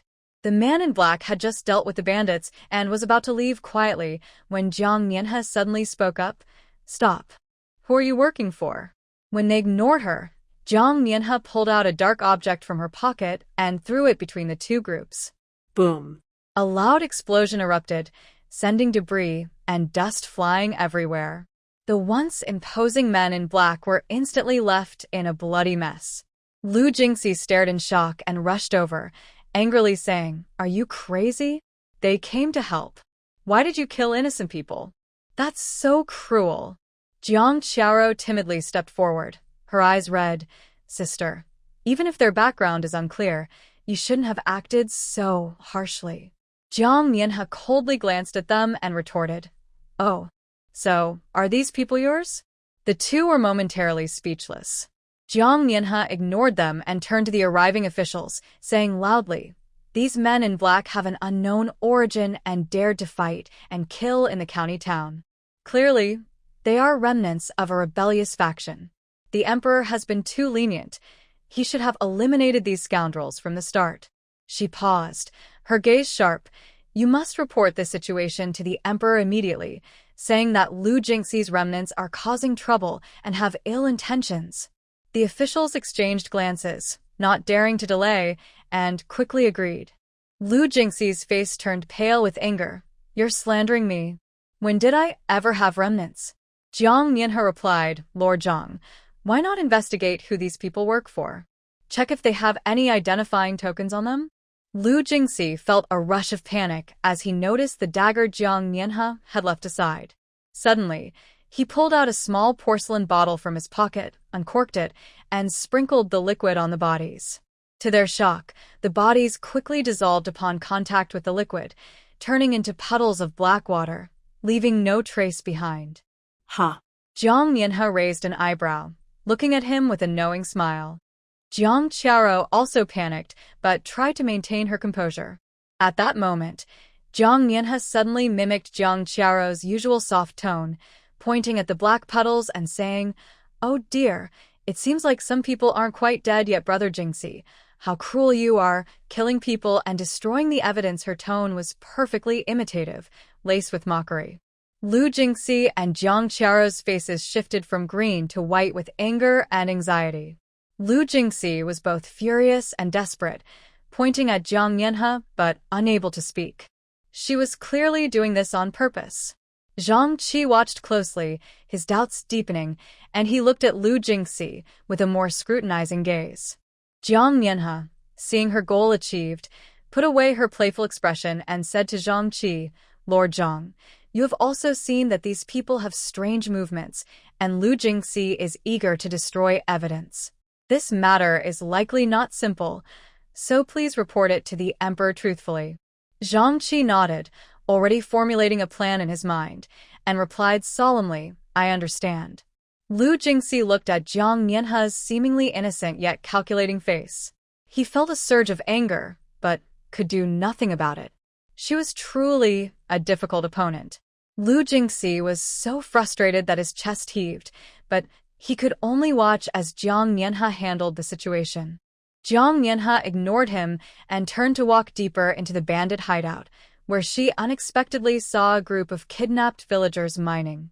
Many were so exhausted they collapsed on the ground, and there were even a few cold bodies. Her expression darkened. Taking advantage of the crowd's distraction, she waved her hand and quietly collected the gold mine into her own space. Oh, it seemed her space was about to upgrade. No, she needed to hold it in. Then, she found the food stored by the bandits and instructed the kidnapped villagers, take this. It's what you deserve. Just as she was busy, she suddenly heard cries from the edge of the cliff. Several ragged women were struggling to jump down. Jiang Mianhe's heart tightened. She rushed over and grabbed them, sternly scolding, What foolish thing are you doing? Let me go. We are no longer pure. One woman cried, What's the point of living? Who says you are not pure? Jiang Mianhe looked at them, her voice clear. The wrongdoers are those beasts, not you. Why should you pay with your lives? They are the ones who are impure. But this world has no place for us. Another woman shook her head in despair. Without our innocence, we are worthless. Nonsense. Jiang Mianhe raised her voice sharply, her gaze as sharp as a knife. Innocence is never defined by a dress. What do they even count for? Her words stunned everyone present. Lu Jingxi, Shen Helen, Hu Zheng, and the sixth prince all stood nearby. Hearing her declaration, their hearts trembled. In the teachings they had received since childhood, a woman's purity was valued above life itself. But listening to Jiang Mianhe's resolute words and seeing her protectively standing in front of the women, they felt those deeply rooted beliefs begin to waver. The sixth prince murmured, She speaks quite profoundly. Lu Jingxi remained silent. Just looking at Jiang Mianhe's eyes became much more complicated. The rescued women stood frozen, tears still flowing. But slowly, there was a glimmer of hope in their eyes. Jiang Mianhe patted their shoulders and said, Living well is better than anything else. She handed the divided silver coins to the women. Then, she secretly took out some good quality gold from her space. Take this and find a place to start over. The women looked at the money in their hands, their eyes reddening again, unable to express their gratitude. Meanwhile, the gold mine that Jiang Mianhe had stored in her space was undergoing a wonderful change. As the impurities from the ore slowly faded away, a golden light suddenly shone in the space. What was once an empty corner now had stacks of yellowed ancient books appearing out of nowhere. The covers prominently displayed titles like Heart Cleansing Technique and Flowing Cloud Sword Method, which were martial arts manuals. Has the space upgraded? Jiang Mianhe felt a surge of joy as she flipped through the manuals, and an idea gradually formed in her mind. She turned to the women and said seriously, I can teach you martial arts so you can protect yourselves and even become immune to many dangers. But this process will be painful. Are you willing to learn? The women exchanged glances, recalling their past experiences. A determination they had never felt before ignited in their eyes. We are willing. Rather than continue to be bullied, they would fight back. Jiang Mianhe nodded, good. I will open a small shop nearby, both as a place for you to stay and to make it easier for me to teach you. She thought for a moment and added, let's call the shop Returning Goose Pavilion, hoping you all can find a home. Without hesitation, Jiang Mianhe began to bribe the officials, using the same approach. She pulled out a heavy money bag from her space and handed it to the head officer, Zhang Qi. The bag thudded to the ground, clearly filled with gold and silver. Master Zhang, she said in a calm tone, but with undeniable certainty, I need to go out for a bit and will return soon. Zhang Qi weighed the money bag and raised an eyebrow at her. You want me to help you cover for you? Not just that. Jiang Mianhe's gaze swept over the Jiang family members and Lu Jingxi huddled in the corner. If I don't return on time, or if I run away, kill them all. She emphasized her words. Though I have cut ties with the Jiang family, there is still a blood connection, and they are a nuisance. And Lu Jingxi should be dealt with too, as a punishment for my absence. Using her mistakes to punish others felt satisfying. Zhang Qi paused for a moment, then chuckled softly, nodding while weighing the money bag. Deal. Zhang's parents were terrified and unable to move, held back by the officials. They could only watch Jiang Nianhe helplessly. Lu Jingxi was both shocked and angry, pointing at Jiang Nianhe and shouting, Jiang Nianhe, are you crazy? I have no grudge against you, yet you want to put me in danger? His eyes were wide with disbelief at how cruel she could be. Jiang Nianhe ignored his outburst and turned to leave, taking the distressed women with her. They walked with determination. Jiang Qiaro, seeing this, clutched her chest and weakly leaned towards Lu Jingxi, saying, Brother Jingxi, how can my sister do this? She's too scary. Lu Jingxi, already furious, became even more agitated by her words. He shouted at Zhang Qi, Sir Zhang, you can't listen to her. She's endangering lives. But Zhang Qi ignored him, weighing a bag of money and signaling to his subordinates. Coldly, he told Zhang's family and Lu Jingxi, behave yourselves. If she escapes or doesn't return, you will all pay the price. His words felt like a cold shower, silencing everyone. Lu Jingxi watched Jiang Nianhe disappear at the door, then glanced at the watchful officials. His face turned pale with fear and anger at how Jiang Nianhe had him under her control. Jiang Qiaro noticed Lu Jingxi's anxious expression and felt a flicker of satisfaction. Yet, she continued to whimper. What should we do, Brother Jingxi? Will we die here? Zhang Qi, impatient, kicked a nearby stone and snapped, Enough noise. If you keep talking, I'll have you all dealt with. The courtyard fell silent, filled only with the sound of their suppressed breaths. No one knew where Jiang Nianhe had gone or what awaited them, life or death. The weak sixth prince whispered to Jiang Nianhe, Are you really going to save these people? Being clever, Jiang Nianhe quickly understood his meaning. Looking at the women, she remembered those who were also struggling in hardship. Perhaps her small efforts wouldn't change much, but at least they would have a chance to live for themselves. She replied, yes. Soon, the sign for the clothing shop was hung up. The women, once battered by fate, were about to start a completely different life here. Jiang Nianhe thought for a moment, and a door to another space quietly opened, revealing piles of various silks and furs she had collected before. She smiled at the women, saying, Let's start by selling clothes. You can use these fabrics as you like. They arrived at the busiest street in the county.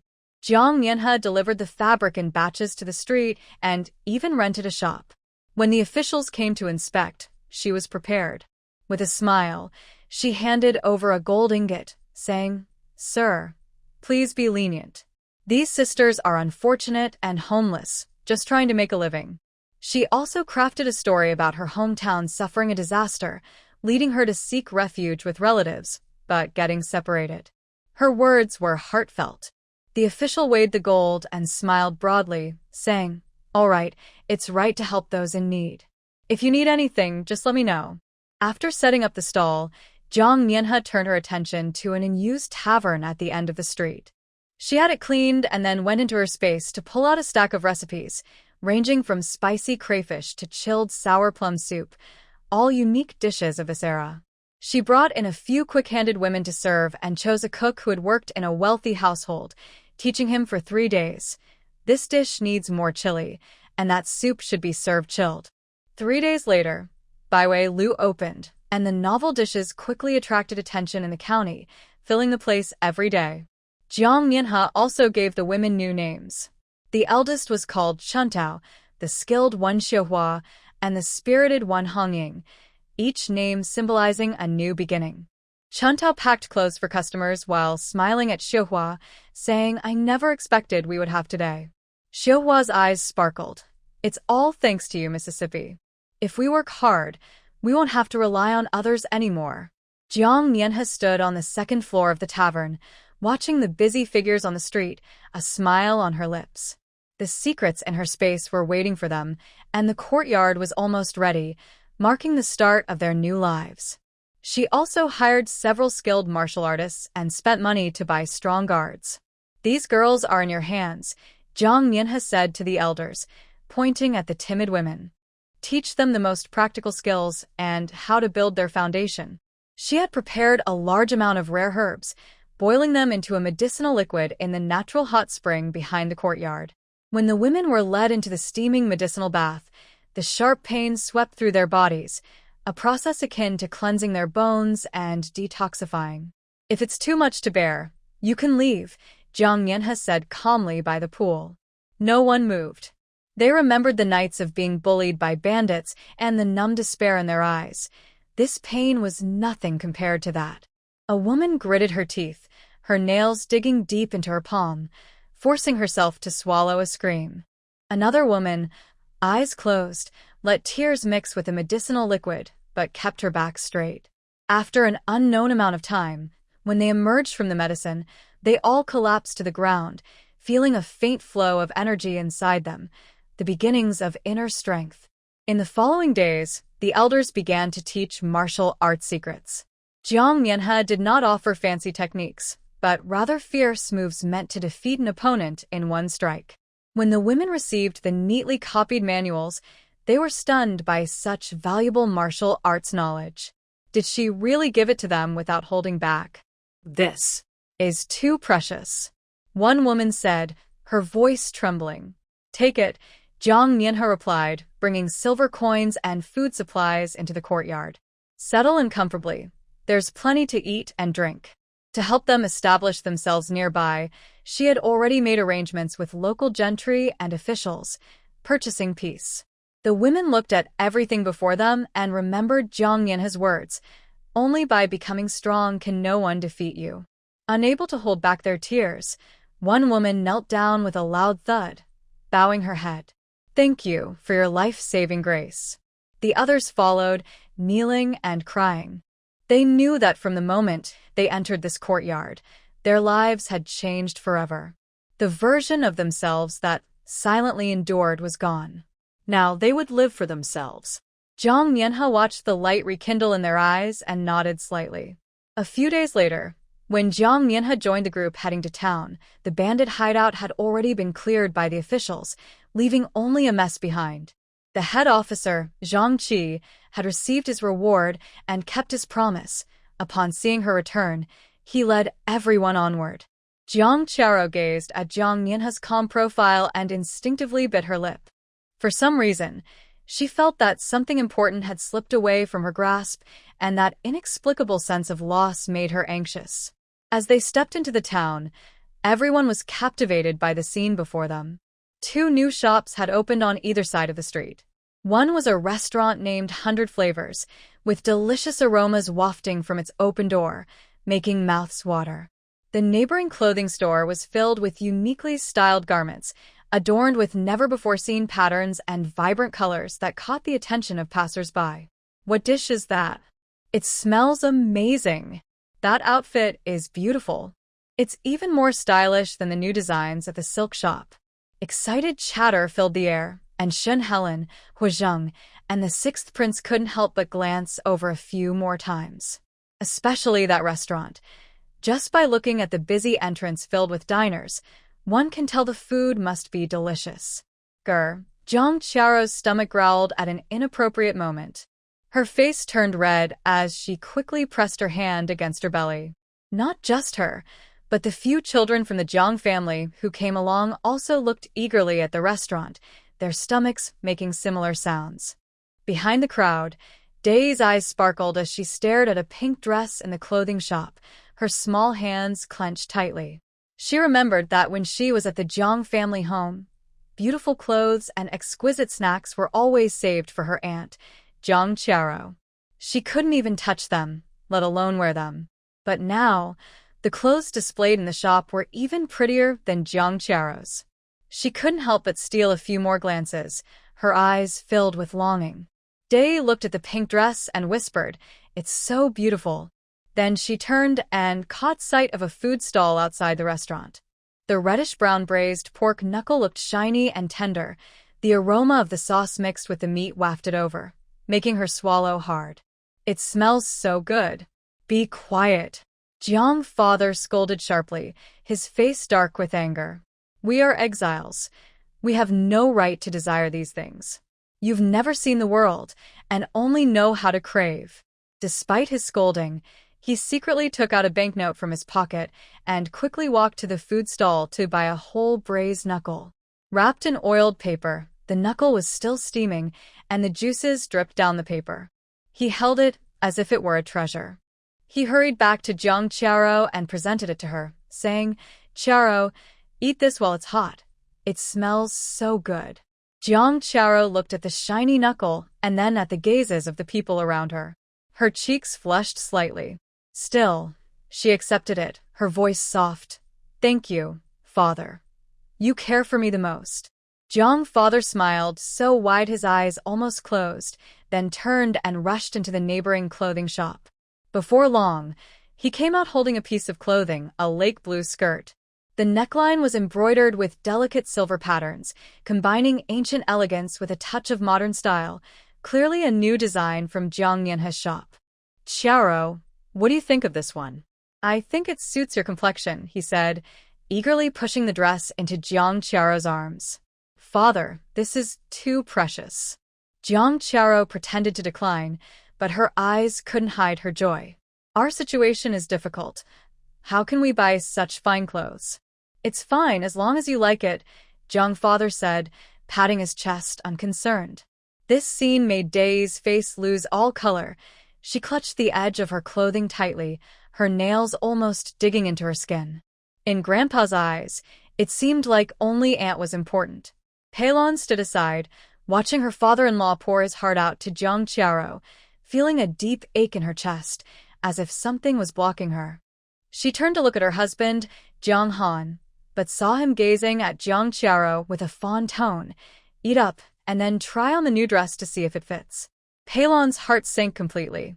Even her husband valued this little sister more than his own wife and daughter. Daya lowered her head, staring at the stones on the ground. Her earlier dreams of the pink dress and cravings for the braised pork were suddenly drowned by an indescribable sense of grievance. She didn't understand why Aunt could receive everyone's affection. Meanwhile, she and her mother were scolded for even looking at nice things. Jiang Qiao took small bites of the pork, feeling the envious gazes around her. When she caught a glimpse of Daya and her sister-in-law's dejected expressions, a barely noticeable smile appeared on her lips. She knew that no matter what, her family loved her the most. Only Jiang Yanhe had not looked back even once. Jiang's father's attentiveness to Jiang Qiao left the exiled people and officials around them speechless, astonished that a daughter could be so spoiled. Daya, unable to bear her hunger any longer, tugged at Jiang Han's sleeve and whispered, "Dad, I want to eat too." But Jiang Han didn't look at her, his gaze fixed on Jiang Qiao. Seeing her take small bites of the pork, he gently reminded her, "Eat slowly, don't choke." When he turned to meet Daya's hopeful eyes, his expression darkened instantly, and he scolded, "All you think about is food. You have no manners at all. How did your mother raise you?" Peilon stood by, her face pale. Jiang Han was scolding their daughter. He was indirectly blaming her for not teaching their child properly. She couldn't help but speak up. "Husband, Daya is still young," she just. "Just what?" "Just poorly raised." Jiang Han interrupted her with a cold snort. "What situation are we in now? How can you still think about these things?" Aren't you ashamed?" Peilon bit her lip, feeling upset. She remembered the money in her bundle, which her family had secretly given her. It was meant to help her and the children have a better time on the road. Why should only Jiang Qiao have no worries about food and clothing? Couldn't she and her children even have a bite to eat? "Husband, that money is for my family. I want to buy Daya a..." "Buy what?" Jiang Han glared. "This money needs to last us in exile. You can't waste it. When we get to a place, everything costs money. Do you want our whole family to go hungry?" Peilon's tears were welling up in her eyes, and she wanted to say more. Lei Shan quietly advised, Big brother, sister-in-law didn't mean it that way. The child is hungry. Is it your place to speak? Jiang Yun, usually gentle, suddenly shouted harshly.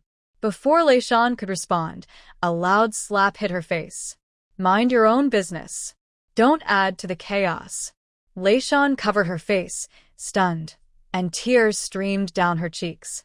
Jiang Yen chimed in exactly. Sister-in-law is already sensitive, and you, second sister-in-law, are just stirring things up. Do you think our Jiang family isn't chaotic enough? Peilon looked at her husband's coldness and saw her sister-in-law being hit. Jiang Yun's fierceness and Jiang Yan's harshness made her feel a surge of anger. Her whole body trembled. She clenched her fists tightly, her nails digging into her palms. Finally, she couldn't hold back and shouted, "Is it wrong for me to use the money my family gave me to buy food for my daughter? You can be so kind to Jiang Qiao, but so harsh to me and my child. I can't live like this anymore." After she shouted, tears flowed uncontrollably down her face. Dia, frightened, rushed into her arms, crying, "Mom, I won't eat anymore. Please don't be angry." People around turned to look and whispered among themselves. Jiang father, embarrassed, scolded, "What are you shouting about? This is so embarrassing." Jiang Qiao timely spoke up, tugging at Jiang father's sleeve, gently saying, "Dad, big brother, second brother, and third brother are just worried. Sister-in-law and second sister-in-law, please don't take it to heart. There's plenty of meat. Dia, if you don't mind, come and have some." As she spoke, she offered the meat to Dia, making Peilon and Lei Shan seem inconsiderate. Peilon looked at her smug face, feeling dizzy with anger, almost fainting. She knew that in this family, she and her children would always be outsiders. Jiang Qiao was the treasure they cherished. Lei Shan, still stunned from Jiang Yun's slap, hadn't processed what happened. She stood frozen, covering her face, her ears buzzing as if countless bees were flying around. Her two sons, Erming and Erliang, rushed over, glaring at Jiang Yun. They couldn't believe that their usually gentle father would hit someone in public. Dad. "Why did you hit Mom?" Erming cried, standing protectively in front of Lei Shan. Mom. Woo. Erliang tugged at Lei Shan's clothes, crying uncontrollably. The three children cried loudly, causing chaos among the Jiang family. Jiang's father stomped his feet in anger, and Jiang Han frowned and scolded, turning the whole group into a mess. Jiang Minhe stood nearby, coldly watching the scene unfold. Once, she had been mistreated, ignored, and treated like an outsider. Now, seeing the Jiang family in disarray, she felt no joy, only a cold indifference. She turned and walked to the food stall, buying a braised pork knuckle and eating it without caring about her image. Grease dripped down her chin as she savored the meat. Nearby, Jiang Qiao held a half-eaten pig's trotter, trying to maintain her elegant demeanor. Suddenly, her wrist tingled. Jiang Minhe secretly used a bit of her energy, causing the pig's trotter to fall with a thud, landing in the dirt. "Oh no!" Jiang Qiao exclaimed, looking at the dirty trotter with a grim expression. "Huh. That's karma," Jiang Minhe said, chewing on her pork knuckle. Her voice was not loud, but it was clear to everyone, and her glee was unmistakable. She exaggeratedly opened her mouth and swallowed the meat, contrasting sharply with Jiang Qiao's previous pretentiousness. The officials nearby were tempted by the aroma of the food and gathered to buy some, eating with grease dripping from their mouths, gasping from the spice, yet exclaiming, "So satisfying." Lu Jingxi watched Jiang Minhe's rude behavior and then looked at Jiang Qiao's pitiful expression, unable to hold back his anger. "Jiang Minhe, you are so cruel. Qiao is weak. Why do you have to pick on her?" Jiang Minhe slowly finished chewing her meat and moved her wrist, the joints cracking lightly as she coldly glanced at him. "Did I hear a dog barking?" she said, raising her chin with a fierce tone. "If you bark again, I'll knock your dog face crooked and pull out your dog teeth." Lu Jingxi watched her wrist movements, recalling how she had silenced him before, and instantly fell silent, knowing she could be dangerous. He remembered the fate of those bandits. He glared at Jiang Mianhe with malice, but dared not say another word. Jiang Qiao looked at the pig's trotter on the ground, and then at Lu Jingxi, who was angry but silent. She felt both frustrated and scared. She realized she was increasingly unable to understand Jiang Mianhe. The woman's fierceness made her uneasy. Jiang Mianhe, however, ignored their thoughts, finished her knuckle, wiped her mouth, and turned to head toward the clothing shop, preferring to watch them fight among themselves. She still has more important things to do. As for the Jiang family's fuss, it was just a minor distraction on the way. Jiang Mianhe bought a braised pig's trotter for Sangwa as well. The two found a stone step to sit on and ate messily. Sangwa was happily gnawing on it, with sauce all over his little face, mumbling, "Auntie, this is delicious." Jiang Mianhe smiled and wiped the oil from the corner of his mouth, saying, "If it's tasty, eat more." On the other side, Jiang's mother saw Jiang Qiao drop her pig's trotter and felt very sorry. She quickly took out a small pouch containing money from Leishan's family and directly bought Jiang Qiao a new snack. With a guilty expression, she told the children, "Your aunt is weak and can't handle any grievances. Let her have this, be good, and bear with it." Erming, Erliang, and Dia pouted with red eyes, but didn't dare to argue. Leishan watched her mother-in-law use her money to please Jiang Qiao and thought of her husband's earlier slap, feeling completely disheartened. Covering her still warm cheek, her eyes lost all warmth. Jiang Qiao took the new snack, but didn't eat it right away. Instead, she held her chest and started coughing. She trembled as she coughed, with tears in her eyes, saying, "It's all my fault. If I were healthier, everyone wouldn't have to suffer." As she spoke, she spat out some sour water, looking so weak that she seemed about to faint. Lu Jingxi felt heartbroken and quickly took out his money pouch to buy her some delicate pastries. He said gently, "Don't think too much. You need to take care of yourself." Lu Wanting, watching from the side, felt envious and couldn't help but mumble, "Brother, I want to eat too." "What do you know?" Lu Jingxi frowned and scolded, "Ruer is sick. Why are you making a fuss?" Lu Wanting stomped her foot in anger, and Lu's mother also frowned at Jiang Qiao, clearly displeased with her state but said nothing more. The old lady Lu felt the same way, as if Jiang Qiao resembled Lu Jingxi's grandmother. Jiang Qiao was about to elegantly taste the pastries Lu Jingxi bought when her wrist suddenly went numb. The pastry box fell to the ground with a thud, scattering treats everywhere. Ouch. She covered her wrist, her eyes wide open as if she had been greatly startled. Lu Jingxi, without thinking, immediately turned and glared fiercely at Jiang Mianhe, convinced she was the cause of it. Anger clouded his mind as he raised his hand to slap Jiang Mianhe, shouting, "Jiang Mianhe, you are going too far." At that moment, a cold figure rushed by. Shen Helen quickly pulled Jiang Mianhe into his arms and struck Lu Jingxi in the chest with his palm. Thud! Lu Jingxi staggered back several steps, spitting blood, before managing to stand firm. He looked at Shen Helen in shock. Shen Helen protected Jiang Mianhe behind him, his gaze icy as he stared at Lu Jingxi. What kind of skill is it to hit a woman? Lei Shan covered her face and suddenly looked at her husband. Her admiration was gone. Indeed, hitting a woman is not a skill. The man stood tall and handsome, exuding an aura that kept others at a distance. Just one look made Lu Jingxi hesitate to approach.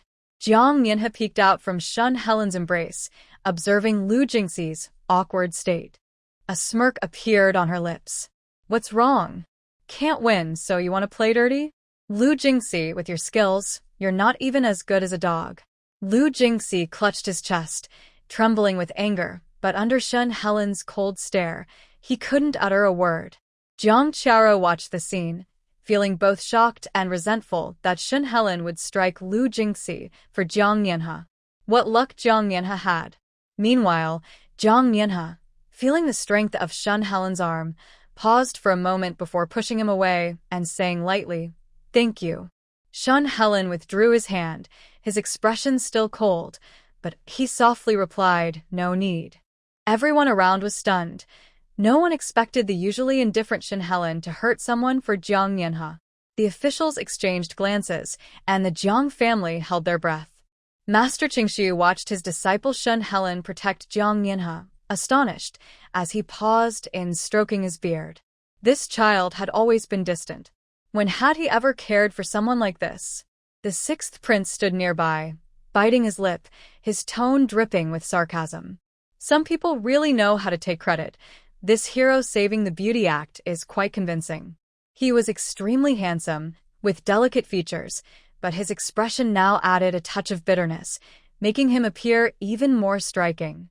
Jiang Qiao clutched her chest, her eyes red, looking as if she had suffered a great injustice, which made Lu Jingxi feel heartbroken. Jiang's mother looked at the pastries scattered on the ground, feeling a pang of regret. These were all bought with Pei Lan, Lei Shan, and Lu Ling's money. It was such a waste. Just as she thought about picking them up, she heard a meow. Jiang Yanhe had somehow learned to mimic a cat's sound. The sound was so lifelike, sometimes crisp, sometimes soft. The people around turned to look. Even more surprising, the nearby stray cats and house cats seemed to understand. They all ran over from the corners and rooftops, gathering around Jiang Yanhe, rubbing against her legs with friendly eyes. "Go, eat what's on the ground," Jiang Yanhe said, pointing. The stray cats immediately scattered and picked up the crumbs of pastries from the ground. In no time, they cleaned it up completely. Jiang's mother, halfway crouched, froze, staring at the empty ground. Her face turned pale with anger. She suddenly looked up at Jiang Yanhe, her voice sharp. "Jiang Yanhe, are you doing this on purpose? Do you want to force us into a corner?" Jiang Yanhe brushed off the dust from her hands, casually replying, "Even a cat knows not to waste food, yet some people only think about spending others' money and not sharing. Who is more disgusting? Don't you know in your heart?" After the stray cats finished eating, they rubbed against Jiang Yanhe's pants as if to thank her, then scattered away. The onlookers were speechless, astonished by Jiang Yanhe. Not only could she fight and understand explosives, but she could also command cats? The sixth prince raised an eyebrow, a hint of interest in his eyes. Shin Helen remained expressionless, but his gaze softened slightly. Only the Jiang family was trembling with anger, yet they were intimidated by Jiang Yanhe's skills and dared not approach. Jiang Yanhe glanced at her furious mother, uninterested, and turned to Sangua, saying, "Let's go, I will take you to buy candy, people." Sangua immediately cheered and ran after Jiang Yanhe to the grocery store. Jiang's mother watched their retreating figures, so angry she almost fainted, but she could only watch helplessly, with no way to stop them. Pei Lan, Lei Shan, and Lu Ling observed Jiang Yanhe skillfully silence Jiang's mother. They all secretly sighed in relief, even feeling a bit of hidden joy. Their gazes toward Jiang Yanhe grew more complex. This once disliked sister-in-law had become the only one daring to stand up to the Jiang family's favoritism. Lei Shan covered her burning cheeks, and her gaze toward Jiang Yun turned cold. For the first time, she gathered her courage and shouted at her husband, who was always described as gentle as jade. "Jiang Yun, you can hit me, but have you thought about Heir Ming and Heir Liang? They are your sons." Jiang Yun frowned, his tone impatient as usual. "Ruer is weak and can't handle stress. Can't you be a little more accommodating? Besides, one child is foolish, and the other is sickly. How can Ruer be more sensible?" His words stabbed into Lei Shan's heart like a knife. She stumbled back a step, looking at him in disbelief. "What did you say? They are your own flesh and blood. In your eyes, they are worth less than a single hair of Jiang Qiao?" Jiang Yun was momentarily speechless. A hint of regret flashed across his face, but it was quickly replaced by anger. He brushed his sleeve and said, "You are being unreasonable." Lei Shan watched him turn to leave, feeling a chill in her heart. What kind of person did she marry? He only cared about his sister and treated his wife and children with disdain. What's wrong? Do you just hide when you feel wronged? Jiang Yanhe had approached without her noticing. She looked at Lei Shan with a calm tone. "I remember your family is known for your stubbornness. Why have you become a pushover with Jiang Yun? What, Did he save your life? Lei Shan suddenly looked up, tears welling in her eyes. Jiang Yun had indeed saved her life. Jiang Yun had not walked far when he heard this, and immediately turned back, glaring at Jiang Yanhe. Jiang Yanhe, are you trying to stir up trouble again? Jiang Yanhe looked at him with an open expression, even a hint of mockery. Yes, I am trying to create discord between you. She stepped forward, her voice clear. What? Am I wrong? A man who mistreats his wife and children and only cares about his sister is fit to be a husband and a father? Lei Shan, you should think about it. Jiang Yun's face turned pale at her blunt words, and he pointed at her but couldn't form a complete sentence. You are simply being unreasonable. Lei Shan observed Jiang Yanhe's calm demeanor and Jiang Yun's furious expression. Suddenly, the tension inside her broke. Past grievances flooded back.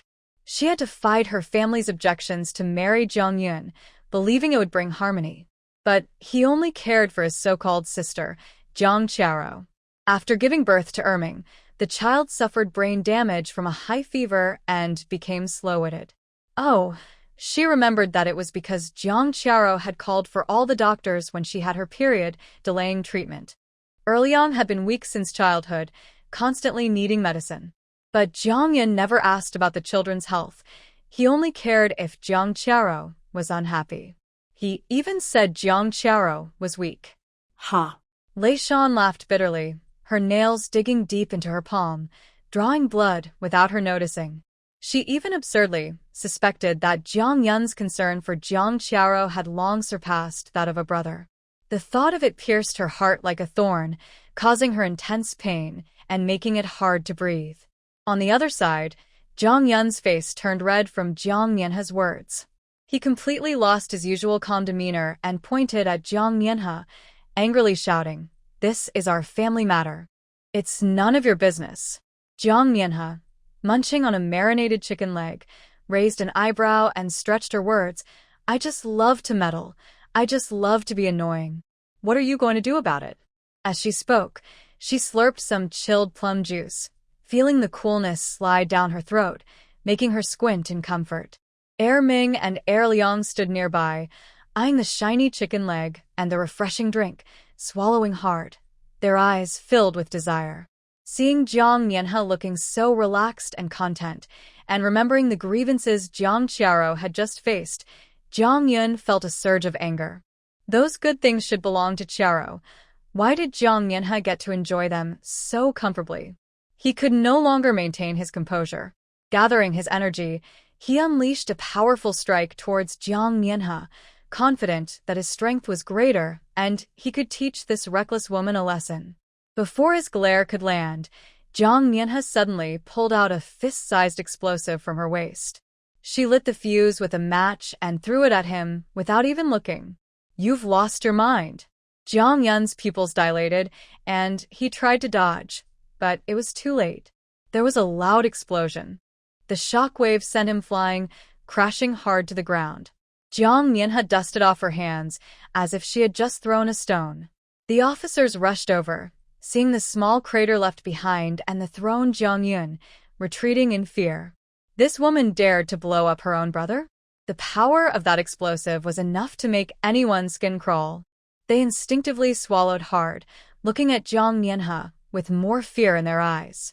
Jiang Yun struggled to get up, his hair mostly burned away, the rest tangled and charred, revealing a bald head. His face was covered in soot, and he looked nothing like his former handsome self, resembling a vulture that just crawled out of a chimney. Lei Shan stared at him in shock, blinking as she questioned if she was seeing things. How did the usually well-groomed and gentle Jiang Yun turn into this ugly sight? She even felt a wave of nausea, losing any previous attraction. How ugly! Jiang Yanhe, you wicked woman! Jiang's parents rushed over, pointing at Jiang Yanhe and shouting angrily. Jiang Han and Jiang Yan also gathered around, their faces filled with rage. Jiang Qiao dramatically covered her face, crying heartbreakingly. "It feels like Jiang Yun is already dead. Sister, how can you harm your second brother like this? He is your own brother. Why are you crying?" Jiang Yanhe glanced at her, her tone flat. He's not dead yet. Are you wishing for his death? As soon as she finished speaking, Erming's dazed voice rang out. Dad. If Dad is dead, can we have a feast? Everyone fell silent, staring at the somewhat foolish child. Erming felt scared under their gaze, shrank his neck, and whispered, When someone dies, there will be a feast. Hearing this, Jong Yun felt dizzy with anger and pointed at Erming to scold him, but the pain from his injury stopped him. He winced and coughed, holding his chest. A few more of his dark eyebrows fell out. Jong Mienha watched this scene unfold, a hint of mockery at the corner of her mouth. The Jiang family was becoming increasingly unpleasant.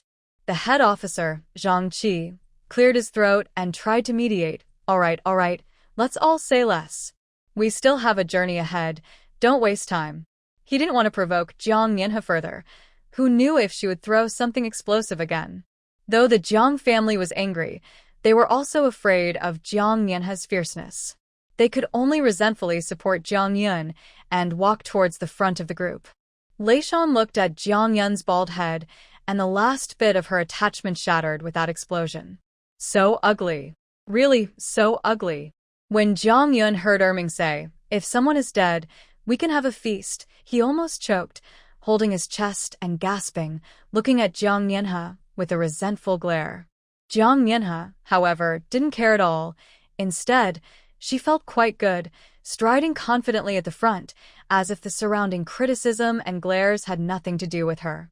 Upon reaching the town, Jiang Mienha directly chose the largest inn and booked a heavenly room.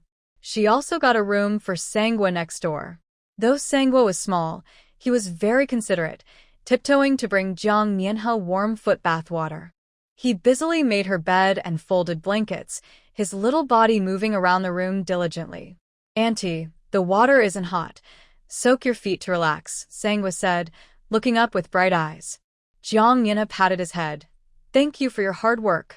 In the inn's lobby, the officer Tian Go, who had previously helped Jiang Qiaro criticize Jiang Mienha, was still stirring the pot. You didn't see how Jiang Mienha could harm her own brother. She's really ruthless. Mother Lu, already disliking Jiang Mienha, immediately agreed. Exactly. She has no manners at all. She doesn't act like a proper young lady.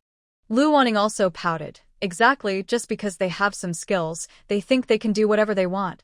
It's so annoying.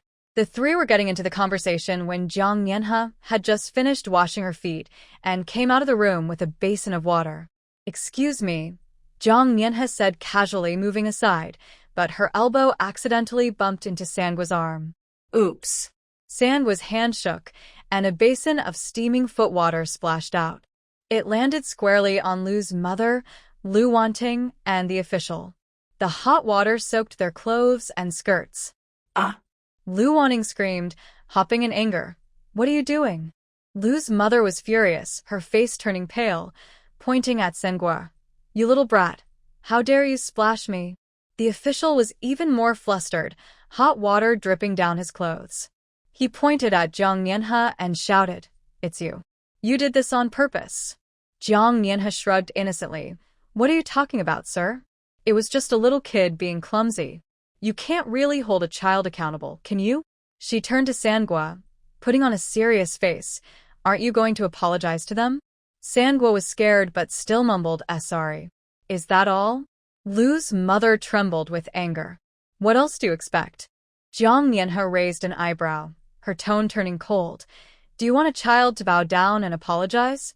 Or do you think your status is even less than a basin of foot water? Her words left the three speechless. Other guests nearby looked over, clearly thinking it was embarrassing for them to argue with a child. Lu's mother and Lu Wanting turned red, and the official was both angry and embarrassed. They could only glare at Jiang Mienha before turning to change their clothes. Jiang Mienha watched their awkward retreat, a cold smile forming on her lips. Want to gossip behind her back? They should be ready to face the consequences. Old Lady Lu arrived, leaning on her cane. Seeing Lu's mother and Lu Wanting soaked, she trembled with anger and raised her cane to strike Jiang Mienha. You ungrateful girl. How dare you be so reckless? Jiang Mianha's expression hardened, her newly developed inner strength quietly circulating. Before the cane could hit her, she reached out and firmly grasped the handle. With a soft crack, the hard cane shattered in her grip, and she gently crushed it into dust that slipped through her fingers. Great, her inner strength had improved. Truly, hard work pays off. It was worth it to practice her inner strength right after meals. Madame Lu stepped back in shock, pointing at Jiang Mianha, unable to speak in her anger. You. Jiang Mianha smirked at her, the smile not reaching her eyes, and turned to walk straight into the inn. The innkeeper and the waiter exchanged glances, their expressions subtly changing. A hint of darkness and strangeness flashed by, but was quickly hidden. Prepare a basin of fresh rose petals, just picked, Jiang Mianha said casually as she sat in the main seat of the hall. The other guests waiting to check in were astonished. Even on the road, she was still so particular. What luxury! The innkeeper, a round-faced man who smiled like a benevolent Buddha, was not upset at all and quickly replied, "Of course. Please wait a moment." The waiter hurried to the backyard and soon returned with a basin of dewy rose petals. Jiang Mianha glanced at them and frowned. The color isn't bright enough. Get another basin. The innkeeper continued to smile. Yes, I'll change it right away. After several rounds of this, onlookers thought Jiang Mianha was deliberately making things difficult, but the innkeeper remained pleasant, repeatedly saying, "Of course." Not only that, he personally went to the kitchen and brought out a table full of exquisite small dishes, all standard for a top-tier room. Jiang Mianha took a bite and frowned again. "This soup is too bland. Add some salt." "Sure, I'll add it right away." The innkeeper took the soup bowl and turned to the kitchen. The waiter stood by, head down, and no one noticed the flash of brilliance in his eyes. The surrounding people were amazed, and the Jiang family was furious, their faces turning green.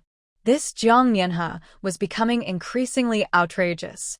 However, Jiang Mianha paid no attention to the gazes around her, leisurely enjoying her meal as if it were an ordinary day.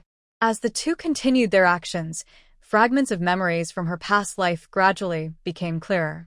This inn was just a front. The innkeeper was a pervert who specialized in abducting good women, and the waiter was his accomplice. In her past life, she had been drugged and fainted when passing through here. She had barely escaped with her life. At that time, she had no modern memories and was scorned by the Jiang family after being rescued, looked down upon by Lu Jingxi, and unable to lift her head in public. She was also bound by the so-called loss of purity, dedicating herself to the Jiang family. It was truly frustrating. Thinking of this, Jiang Mianha put down her chopsticks, her tone suddenly turning cold. "This dish is too salty. Redo it." The smile on the innkeeper's face faltered for a moment before returning to normal. "All right, please wait." "Wait a moment." Jiang Mianha called out to the innkeeper who was turning away, "I want a cold sour plum soup, and I want it now." Although it was hot, getting something cold wasn't easy. The innkeeper looked surprised and quietly said, "Sir, this. Can't do it?" Jiang Mianha raised an eyebrow. "If you can't, then don't run an inn. Just close the doors." The officials nearby were taken aback, thinking Jiang Mianha was being unreasonable, but no one dared to speak up after seeing the strength with which she had crushed her cane. The wet nurse of the sixth prince stood not far away, glanced at Jiang Mianha, moved her lips, but ultimately turned away, thinking that while this girl seemed willful, there might be a deeper reason behind her actions. Hu Zheng's grandfather stroked his beard, filled with confusion about why this girl was causing trouble for the innkeeper. The owner and the innkeeper exchanged a subtle glance, but in the end, they patiently went to prepare the order. Before long, the innkeeper brought a bowl of cold sour plum soup, sweat on his forehead. Jiang Mianha took it but didn't drink. Instead, she splashed it on the ground. "Not cold enough, change it." "You?" The innkeeper finally couldn't hold back, a hint of anger flashing in his eyes. "What? "Don't want to change it?" Jiang Mianha raised her gaze, her eyes cold as ice. "Or are you saying you aren't really running a proper inn?" The owner quickly restrained the innkeeper, smiling apologetically. "Please don't be angry. It's our fault for being slow." We'll get you something better. He pulled the innkeeper toward the kitchen, his back showing suppressed anger. Jiang Mianhe watched them leave, a cold smile on her lips. She would settle the scores from her past slowly. These people, disguised as humans, should also taste despair. While Jiang Mianhe was focused on the kitchen, Jiang Qiaro stepped forward. She gently addressed the owner and the innkeeper. Please don't mind my sister. She has a sharp tongue but a kind heart. She means no harm. As she spoke, she slightly bent her knees, her posture graceful and humble. The owner and the innkeeper, still upset from Jiang Mianhe's earlier behavior, felt much more at ease seeing Jiang Qiao's gentleness. They praised her, saying, "You are truly kind-hearted, much more understanding than your sister." Yes, such a gentle girl is rare. Jiang Qiao blushed from the compliments, shyly lowering her head, her pink dress swaying lightly. She appeared charming and delicate, a stark contrast to Jiang Mianhe's boldness. Understanding? Jiang Mianhe scoffed, her gaze sweeping over Jiang Qiao. Since you're so understanding, why don't you serve me instead? Jiang Qiao was taken aback, seemingly not expecting Jiang Mianhe to say that. Her smile froze on her face. Sister. I what? Don't want to? Jiang Mianhe raised an eyebrow, her tone mocking. Didn't you say I have a bad temper? Now you have a chance to show your kindness and help them out. She pointed to the empty bowl on the table. Go wash the bowl and bring me a basin of hot water, freshly boiled. Jiang Qiao's face turned pale, and she looked around for help. Lu Jingxi immediately stepped forward. Jiang Mianhe, you're going too far. Rower is weak. How can she do such heavy work? If she wants to be a good person, she needs to act like one. Jiang Mianhe replied calmly. Is her kindness just for show? And you, Lu Jingxi, and your group, do you have a problem? Can you say something else? Rower is weak. Rower is weak. If you can't speak properly, maybe you should stop talking. I feel like I'm wasting my breath talking to you. Repeating this all day, is it just to fill space? Jiang Mianhe stood up and slapped Lu Jingxi. Lu Jingxi covered his face, his eyes wide in shock, while Jiang Mianhe skillfully took out a firecracker. Lu Jingxi deflated. She really dared to explode. Now, even her brother, who cared so much about his image, Jiang Yun, had turned into a mess. Jiang Qiao bit her lip, her eyes red, looking wronged. But she couldn't find a comeback. She couldn't say she was just pretending and didn't want to work. In the end, she could only grit her teeth and pick up the empty bowl, walking toward the kitchen. As she passed Jiang Mianhe, she shot her a resentful glare, but Jiang Mianhe ignored her completely. Jiang Mianhe watched her struggling yet compliant figure, a smirk forming on her lips. Want to build a good image on my back? Then be prepared to pay the price. As Jiang Qiao walked toward the kitchen, she suddenly wobbled, pretending to faint. With a thud, she fell. Jiang Mianhe picked up a cup of cold water from the table and splashed it on her face. What are you doing? Jiang Qiao was startled awake by the cold water, her hair sticking to her face. Her pink dress was soaked, looking quite disheveled.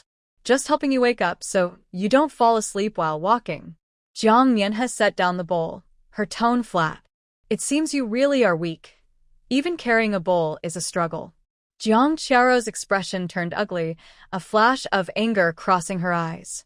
Jiang Mianhe was clearly doing it on purpose. Jiang Mianhe, you are going too far. Jiang's parents rushed over.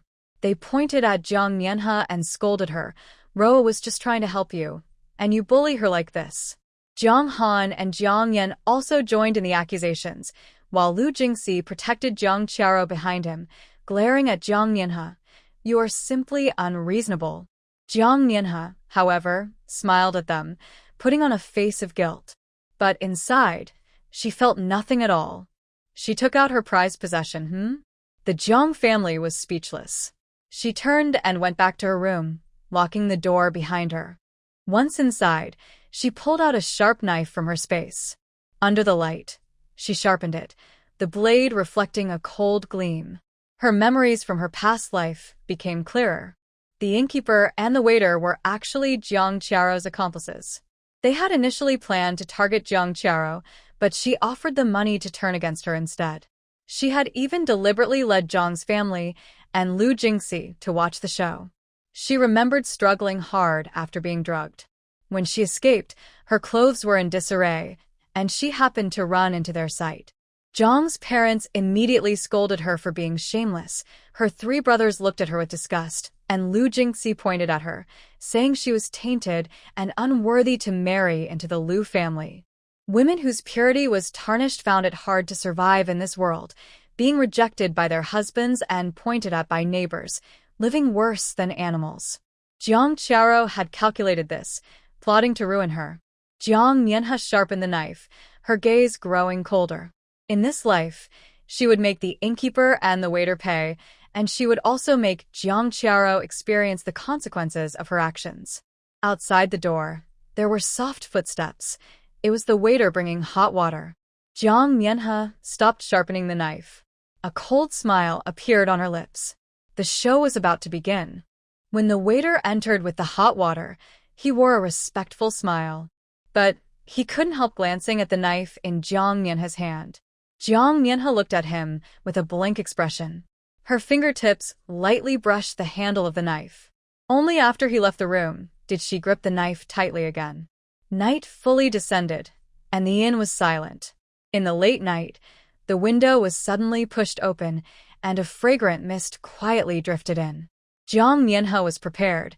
She immediately held her breath, gripping the knife tightly in the faint moonlight. Several figures in black silently climbed through the window, just landing and not yet seeing the scene inside. Jiang Mianhe darted out like a ghost. A cold light flashed, and the butcher's knife precisely cut across the neck of the leader with a thud. The head fell to the ground with a thump, splattering blood everywhere.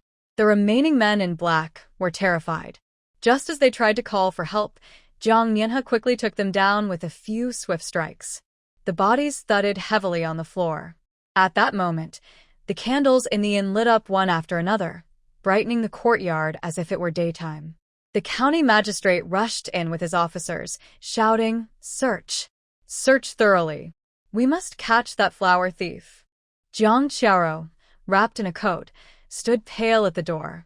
Weakly, she said, "Sir County Magistrate, how could there be a flower thief here? We haven't seen anything." The others echoed her, claiming they hadn't heard any noise. The magistrate frowned, scanning the crowd. His gaze finally landed on the tightly closed door of Jiang Mianhe's room. "Have you checked that room?" Outside, Jiang Qiao cried with tears in her eyes, her voice soft yet anxious. "Sister, please come out. Did the flower thief hurt you?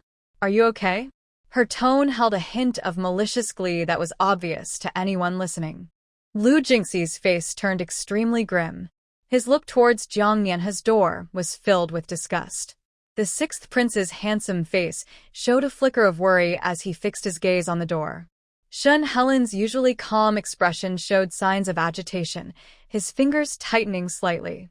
Hua Zheng, feeling anxious, clenched his fists and was about to rush inside.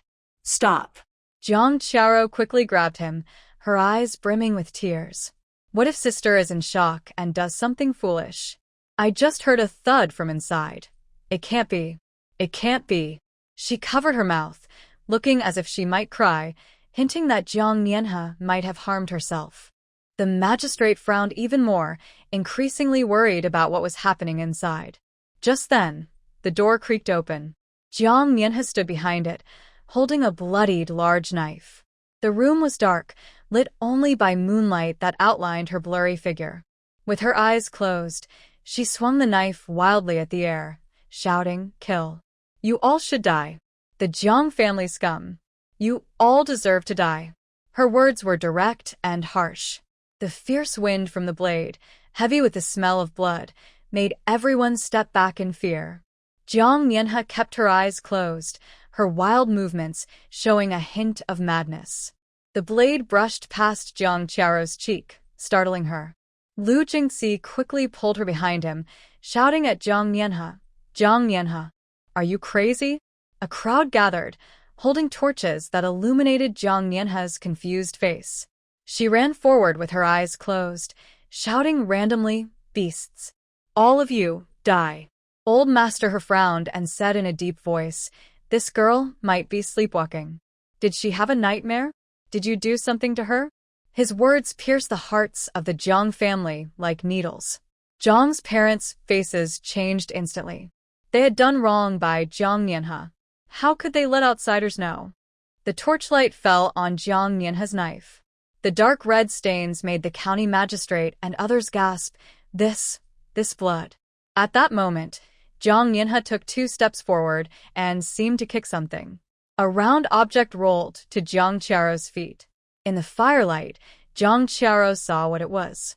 It was the head of the assassin she had sent. She screamed in fright, her legs going weak, nearly collapsing to the ground. The people around her also saw it. The adults gasped. Sandwa cried in fear, tugging at Jiang Nianhe's clothes. Auntie, wake up." Jiang Nianhe seemed to wake up from the cry. She opened her eyes wide and saw the head on the ground. The knife fell from her hand with a clatter. She covered her mouth and screamed, "Ah!" With a dazed look, she glanced around and then at her hands. She murmured, I was just attacking the Jiang family, right? They are all beasts. How could there be a head?" As she spoke, she stumbled over something. 2 more heads rolled out, stopping right at Jiang Qiao's feet. They were all from the people she had sent. Ah! Jiang Qiao's scream pierced the night sky. Her face turned pale as paper, and her fear could no longer be hidden. Jiang Nianhe looked at the 3 heads and then at Jiang Qiao, who was terrified. Her confused expression gradually cleared. Then, she looked horrified. What is happening? Why are there so many heads? Jiang Qiao opened her mouth, but could only tremble. Jiang Nianhe, still in shock, stepped back a few paces and bumped into Sandwa, holding him tightly as she shivered. "Sandwa, I'm so scared. What is going on?" The torches crackled, casting light on the blood and heads on the ground, creating a strange and tense atmosphere. Jiang Nianhe kicked again, and the 4th head rolled to Lu Wanting's feet. Lu Wanting jumped in fright, pointing at Jiang Nianhe and shouting, "Jiang Nianhe, you've gone mad. You're definitely insane." The knife in Jiang Nianhe's hand fell to the ground with a clatter. Her face was pale, and her eyes were filled with fear. She jumped around, shouting, "I don't know. I just had a nightmare where many people were trying to hurt me, and when I opened my eyes, it turned into this. What is happening?" She was hopping around in a panic, but her foot accurately stepped on Jiang Qiao's foot, making her wince in pain, though she didn't dare to say anything. In the chaos, she accidentally slapped Lu Jingxi and then lost her balance and bumped into Lu Wanting, hitting her too. As she passed by old lady Lu, her fingers accidentally pinched her, causing the old lady to scream. When she reached Shun Helen, she seemed to lose her strength and reached out to support herself. Her palm, however, landed firmly on his abs, and feeling the solid touch, she quickly withdrew her hand. Next, she stumbled toward Huizheng, her arm brushing against his waist. Finally, as she passed by Zhang's father, she lifted her foot and tripped him. The heel of her shoe hit him in a sensitive spot, causing him to crouch on the ground in pain, his face turning green. This series of actions was quick and chaotic. Onlookers thought she had truly gone mad from fear. Only Shun Helen and Huizheng stood frozen, their cheeks and ears slightly flushed, their gazes evasive. The county magistrate's eyelids twitched as he ordered the guards, "Hold her down." Just as the guards were about to step forward, Shun Helen spoke up, his voice cool but firm. "Sir, she seems to be still waking from a nightmare. She is likely just overly frightened and did not mean any harm." Huizheng nodded in agreement. "Yes, sir, she is just a woman. Seeing such bloody scenes would naturally frighten her." The 6th prince stroked his chin and added, "I noticed she was scared when she kicked someone. It doesn't seem like she was pretending." The 3 spoke up for Jiang Nianhe. The magistrate hesitated, then looked at Jiang Nianhe, who was curled up in the corner, trembling, her eyes filled with lingering fear.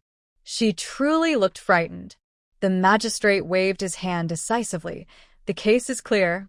These 3 are the notorious flower thieves." Everyone was taken aback. The conclusion seemed too quick. The magistrate remained composed. It seems these thieves saw that there were many women at the inn, especially since Miss Jiang was alone in a room, and they had ill intentions. As for the other women, they either had male relatives to protect them or were in groups, so they did not dare to act. Jiang Mianhe blinked her confused eyes. Flower thieves? Exactly. The magistrate explained slowly. Recently, many young women in the county have gone missing, all taken by this group. Miss, it's a blessing that you can drive them away. Jiang Mianhe turned to the county magistrate, blinked, and innocently asked, Sir, the flower thieves you mentioned, who do they take the flowers for? Just as the magistrate was about to explain, she interrupted herself, saying, No matter who it is for, targeting women is truly despicable. Such scum deserve to be punished. The magistrate's eyes flickered with a brief glimmer before it vanished.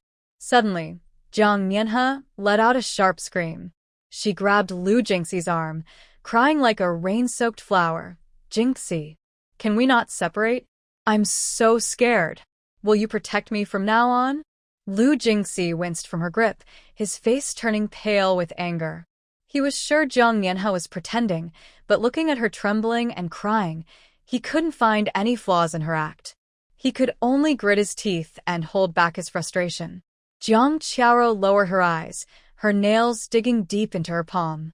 She knew better than anyone that those three were not flower thieves, but hired assassins. She never expected Jiang Mianhe to be ruthless enough to kill them. Their bodies were probably still in her room. That night, Jiang Mianhe refused to sleep alone, crying and insisting on sharing a room with Jiang Qiao. Jiang Qiao was furious, but had to pretend to be gentle and accommodating. Next to them lay Lu Wanting, who looked unwilling. In the middle of the night, Lu Wanting quietly got up. With a fierce look, she stared at the sleeping Jiang Mianhe and reached out as if to harm her. Just as her hand was halfway in the air, Jiang Mianhe suddenly opened her eyes. Her dark eyes shone frighteningly in the dim light. Ah! Lu Wanting was so startled that she fell to the ground. Jiang Mianhe slowly took out a match and lit the oil lamp with a soft whoosh. The light revealed her expressionless face, giving off an eerie vibe. She suddenly smiled sinisterly at Lu Wanting, showing her teeth, which were black from eating sesame paste. Her voice was soft and cold. Sister, what do you want to do in the middle of the night? Seeing her like this, Lu Wanting was terrified and screamed, Ghost. The scream pierced the night, waking everyone who had been restless, and they hurriedly put on their clothes to check. Jiang Qiao looked at Lu Wanting, who was disheveled and trembling on the ground. Then she glanced at the innocent Jiang Mianhe, shaking with anger. This was all intentional. But Jiang Mianhe rubbed her eyes, looking confused. What happened? Why is Sister Wanting crying? Everyone looked at the chaotic scene, feeling overwhelmed. No one noticed the hint of mockery in Jiang Mianhe's eyes. Want to harm her? Then be prepared to be frightened in return. The next morning, the county magistrate personally visited the inn, wearing a concerned expression, and specifically asked about Jiang Mianhe's condition. Jiang Mianhe held her blood-stained large knife, looking shaken. She said that every time she closed her eyes, she remembered the heads of those people. She was truly terrified and couldn't let go of the knife for a moment. The county magistrate glanced at the gleaming knife, paused slightly, and then spoke gently. Miss, you have been frightened. It is my fault for not managing things well, allowing you to face such a disaster in my jurisdiction. I feel truly guilty. The innkeeper and the waiter approached, bringing a bowl of steaming chicken soup, respectfully saying, Miss, please drink some chicken soup to nourish your body and calm your nerves. Someone noticed the county magistrate's dark circles and pale face, as if he hadn't slept all night and had been greatly affected. At least the case is closed. Zhang Qi sighed in relief, saying to the officials around him, we can finally leave this county in peace. It's fortunate that nothing worse happened. The other officials nodded in agreement.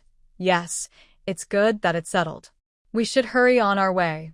The county magistrate listened to them, merely nodding.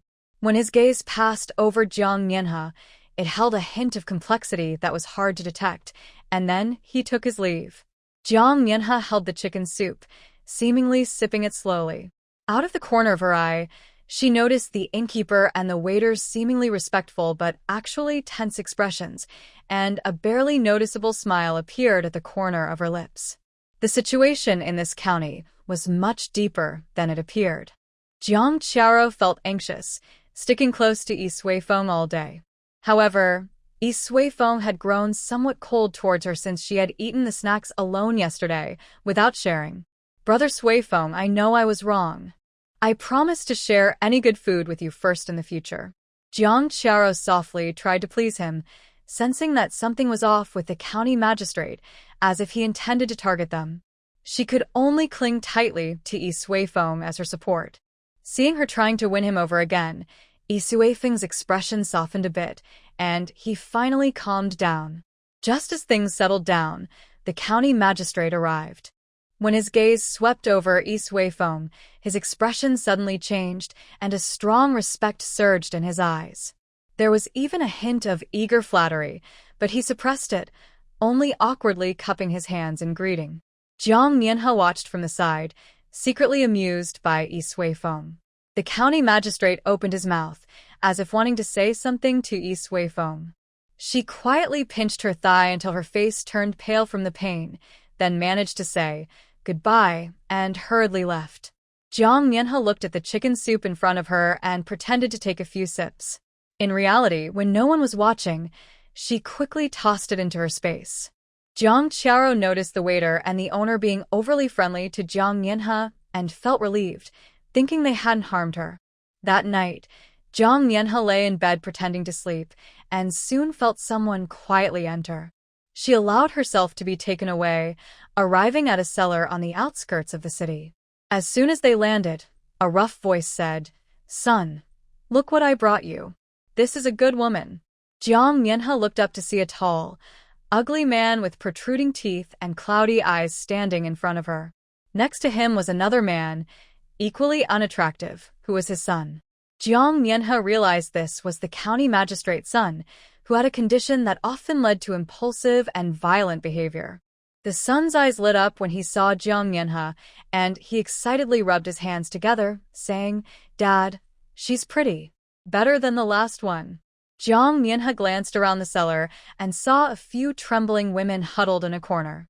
Deeper in, there were some white bones, clearly from previous victims. She slowly sat up, her earlier panic replaced by a cold smile. The father and son thought she was scared, but the son grinned and lunged at her, saying, "Don't be afraid. I'll take good care of you." Before he could finish, Jiang Mianhe suddenly stood up and kicked him hard. "Ouch!" he screamed, clutching himself and rolling on the ground in pain. The county magistrate was startled and pointed at Jiang Mianhe, shouting, "You're asking for death." Jiang Mianhe flexed her wrist, her gaze icy. "Don't rush, you're next." The women in the cellar screamed in fear but couldn't help but look up, seeing this girl who had suddenly turned the tables, igniting a spark of hope in their eyes. Ignoring them, Jiang Mianhe walked step by step toward the county magistrate, a smile on her lips. "So the flower of the flower thief was meant for your son? You really are a dedicated magistrate." The cellar was filled with a foul smell, and the stacked bones hurt Jiang Mianhe's eyes. The magistrate, his assistant, the innkeeper, the waiter, and the ugly son all looked shocked to see Jiang Mianhe awake. "You beasts!" Jiang Mianhe shouted angrily, her eyes filled with fierce rage. Without waiting for their reaction, she took out a bomb from her space, lit the fuse, and threw it. Boom. The deafening explosion echoed in the closed basement, and the shockwave overturned everything. The corrupt officials and their henchmen were instantly blown apart, their bodies mangled. The surviving county magistrate and his son, along with the innkeeper and the waiter, were knocked to the ground, fear written all over their faces as they looked at Jiang Mianhe. The imprisoned women screamed in terror, some huddling in corners, trembling. Others, already numb from torture, stared blankly. "Monster! Who are you?"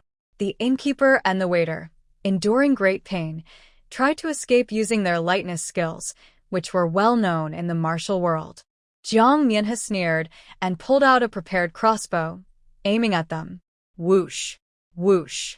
2 arrows shot through the air, hitting the base of their thighs precisely. This was the key point for their lightness skills, and they immediately felt their legs weaken. They fell from the air, clutching their wounds and screaming in agony. How about that for marksmanship? Jiang Mianhe weighed the crossbow, her tone icy. Thinking of running? Did you ask my arrows first? The county magistrate's son, already aggressive, saw the situation turning dire and lunged at Jiang Mianhe, shouting, "You wretch! I will kill you!" Jiang Mianhe sidestepped, swiftly shooting an arrow through his shoulder.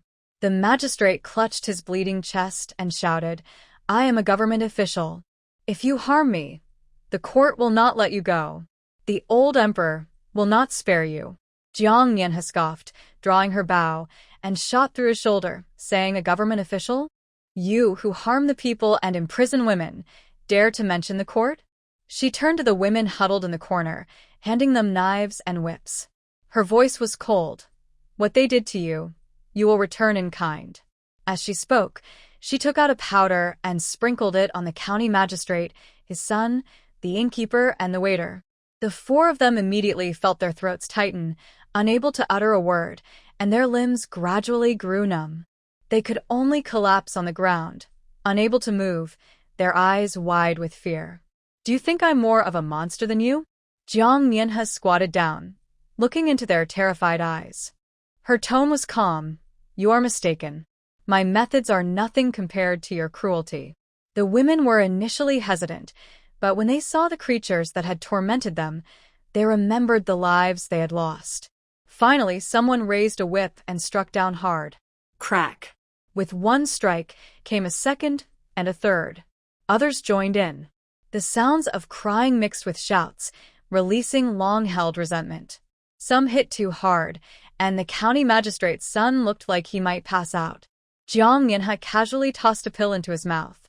It dissolved instantly, and his breathing gradually eased, though his pain did not lessen.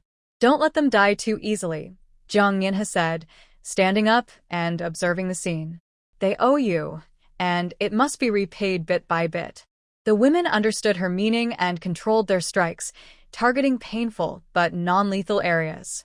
They watched their enemies struggle between life and death.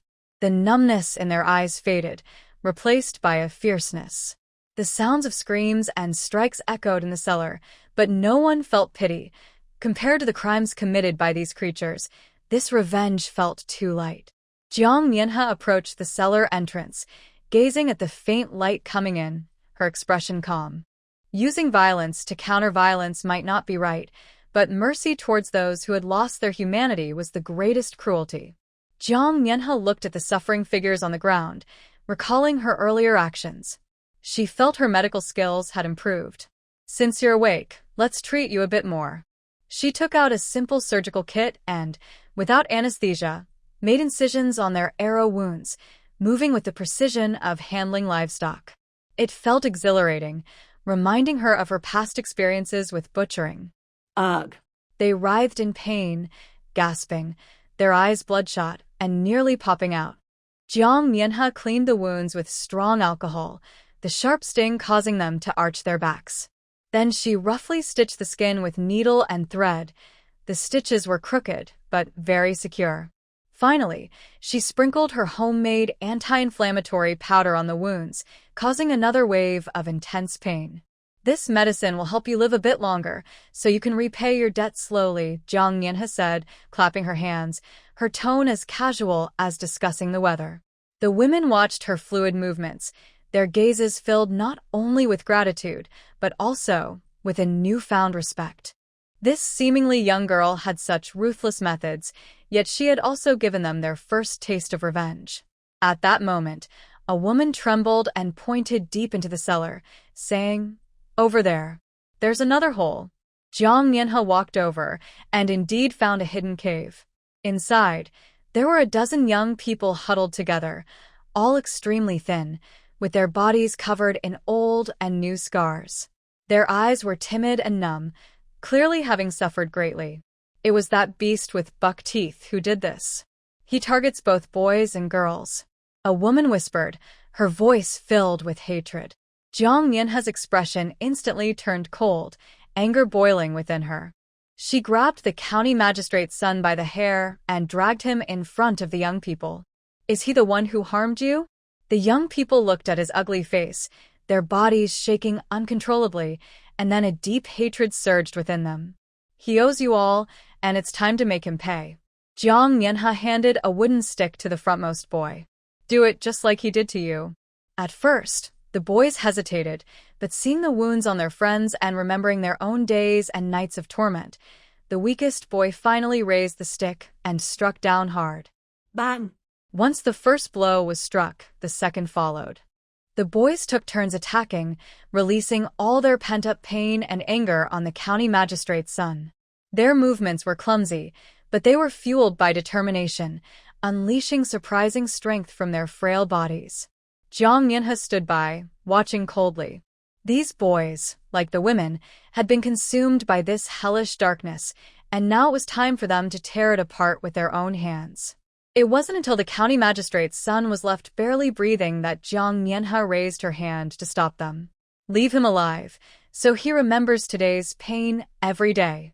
She turned and walked out of the cave, sunlight streaming through the cellar entrance and landing on her, yet it couldn't dispel the chill in her eyes. Evil in this world must be accounted for. Jiang Mianhe took out food and medicine from her space and distributed them to the young men and women. Watching them devour the food, she softly said, "First, heal your wounds. You need to live to have hope." Some cried as they ate, saying they had lost the will to live after being tormented. Jiang Mianhe sat among them, her voice calm, yet powerful. "Dying is too easy. But why should those who harmed you get to enjoy their freedom while you suffer? Living to see them face consequences, and to stand up again is the best revenge." She pointed them to a place far from conflict, leaving behind a few basic martial arts manuals. "Learn some skills so no one can bully you again." As everyone looked into her sincere eyes, they knew she was genuinely helping them. Unable to hold back any longer, they all knelt before Jiang Mianhe, tears of gratitude streaming down their faces, saying, "Thank you, benefactor." Jiang Mianhe helped them up, said nothing more, and turned to use her teleportation to return to the inn. In the cellar, the county magistrate and his son, along with the innkeeper and the waiter, were still enduring endless torment. They would receive their deserved punishment until their last breath. Taking advantage of the others packing their belongings, Jiang Mianhe used her spatial teleportation again and quietly appeared outside the county magistrate's residence. She took out a sleeping powder from her space, flicked it gently from her fingertips, and watched as the powder drifted toward the guards at the gate. In just a moment, several guards swayed and collapsed to the ground. Jiang Mianhe pushed the door open and gazed at the magnificent residence. A cold glint flashed in her eyes. Every brick and tile here was likely stained with the sweat and blood of the common people.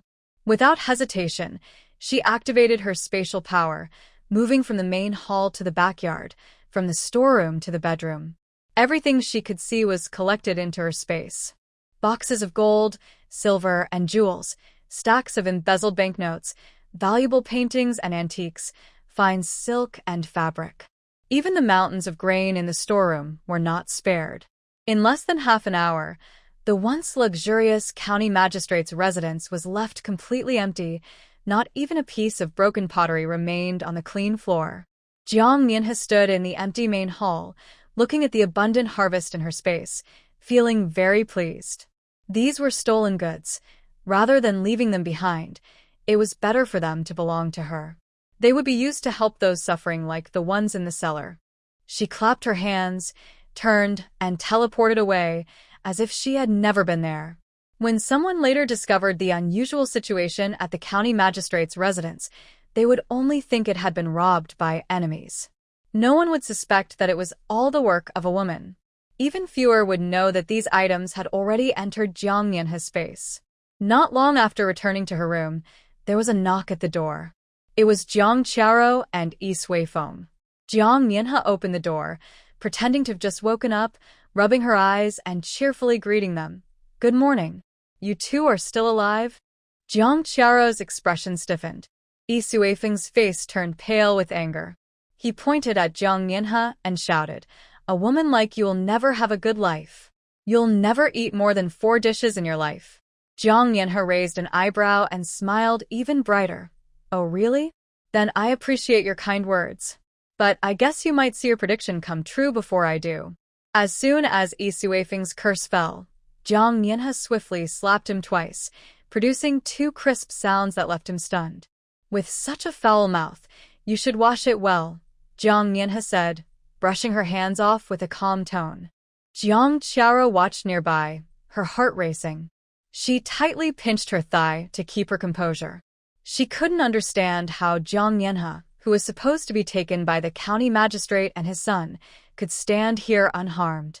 At that moment, Lu Wanning happened to pass by and saw Jiang Yanhe, immediately screaming, "How are you still alive?" Jiang Yanhe glanced at her with a half-smile. "Why shouldn't I be alive? Are you hoping for my death?" Lu Wanting was taken aback, her eyes filled with disbelief. She knew Jiang Qiao had secretly plotted against Jiang Yanhe, thinking she was doomed, yet here she was, not only alive but looking quite spirited, which shocked her. I just didn't expect.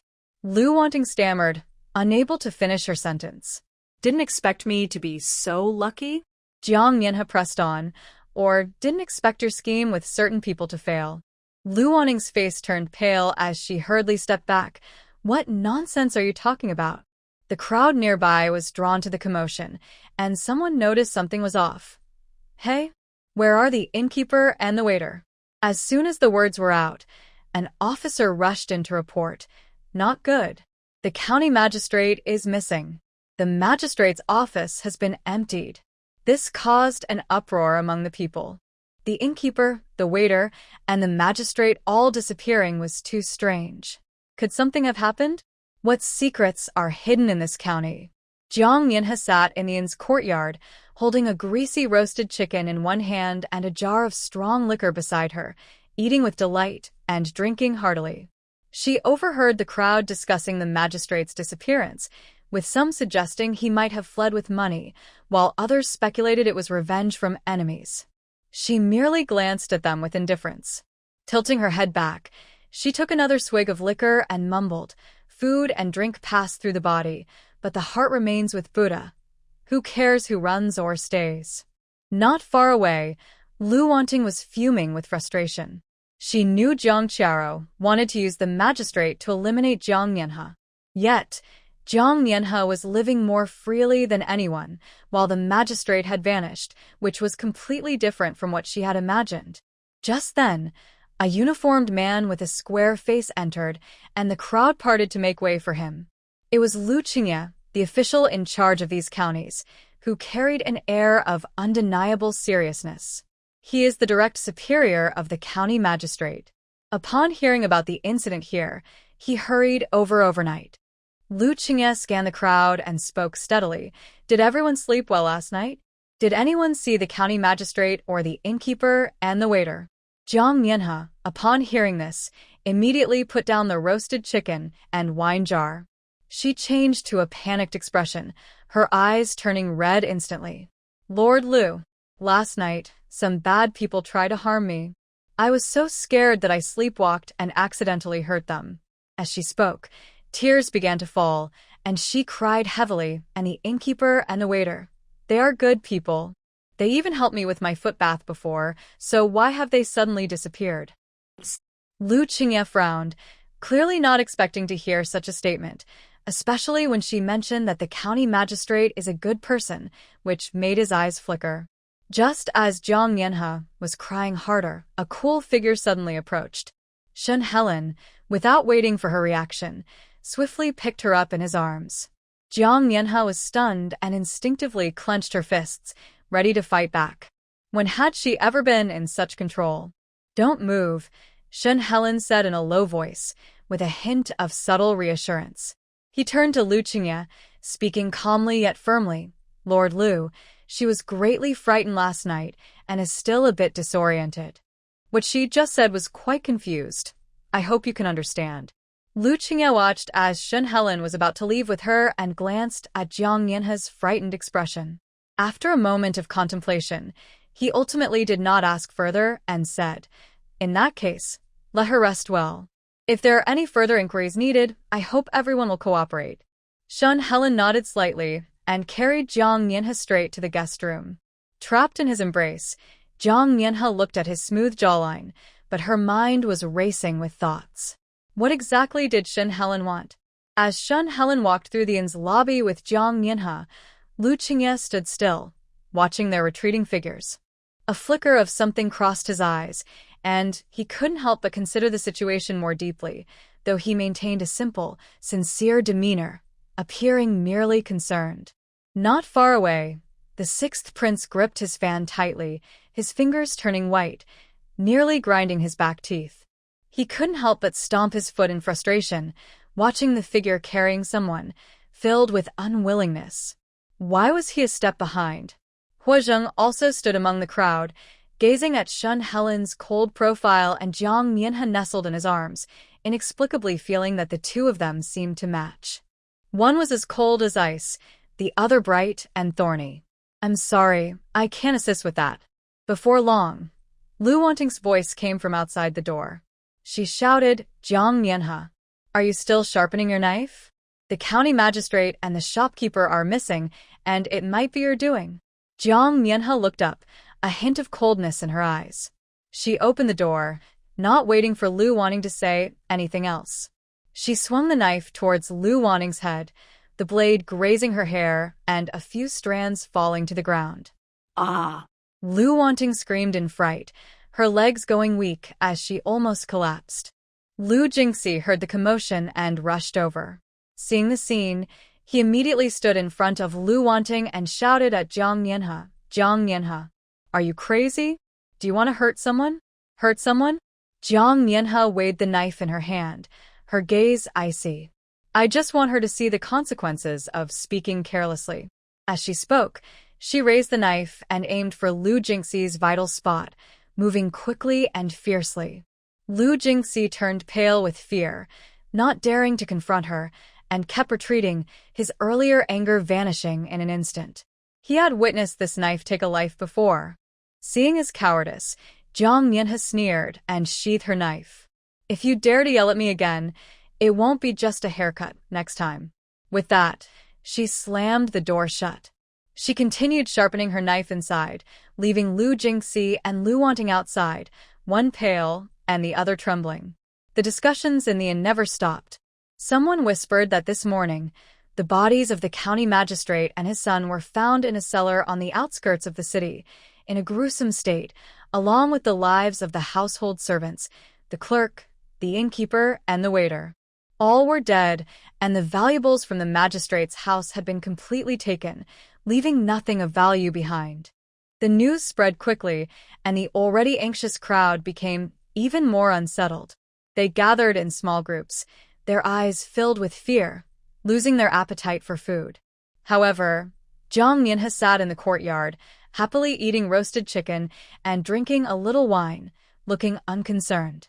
She already knew the true nature of Lu Qingye, who appeared to be a clean and upright widowed doctor. In reality, he was skilled at using others to do his dirty work and profiting from it. Now that the county magistrate and his group were dead and the valuables missing, Lu Qingye would surely use the excuse of investigating the case to take control of the area. He would want to find the murderer and the missing stolen goods while also seizing the opportunity to eliminate the remnants of the magistrate's power. Thinking of this, a hint of mockery flashed in Jiang Mianhe's eyes. Lu Qingye was indeed calculating. Unfortunately, despite all his calculations, he could not foresee that the stolen goods had already entered her space, nor could he imagine that the culprit was right under his nose. She casually took a sip of her drink, her eyes scanning the surroundings of the inn. Although everything seemed quiet on the surface, she could sense unfamiliar presences lurking in the shadows. Even at the street corner, there were a few men who appeared to be wandering but were actually watching the inn closely. It was clear that these were people sent by Lu Qingye, quietly surrounding the place. Jiang Mianhe calmly set down the wine jar and lightly tapped her fingers on the table. Did they think they could catch her easily? That depended on whether she was willing to be caught. Jiang Mianhe was sitting in the corridor, enjoying some seeds. She noticed Sangua was peeling seeds for him, The boy was quite perceptive. She appeared relaxed and unaffected by the anxious atmosphere around her.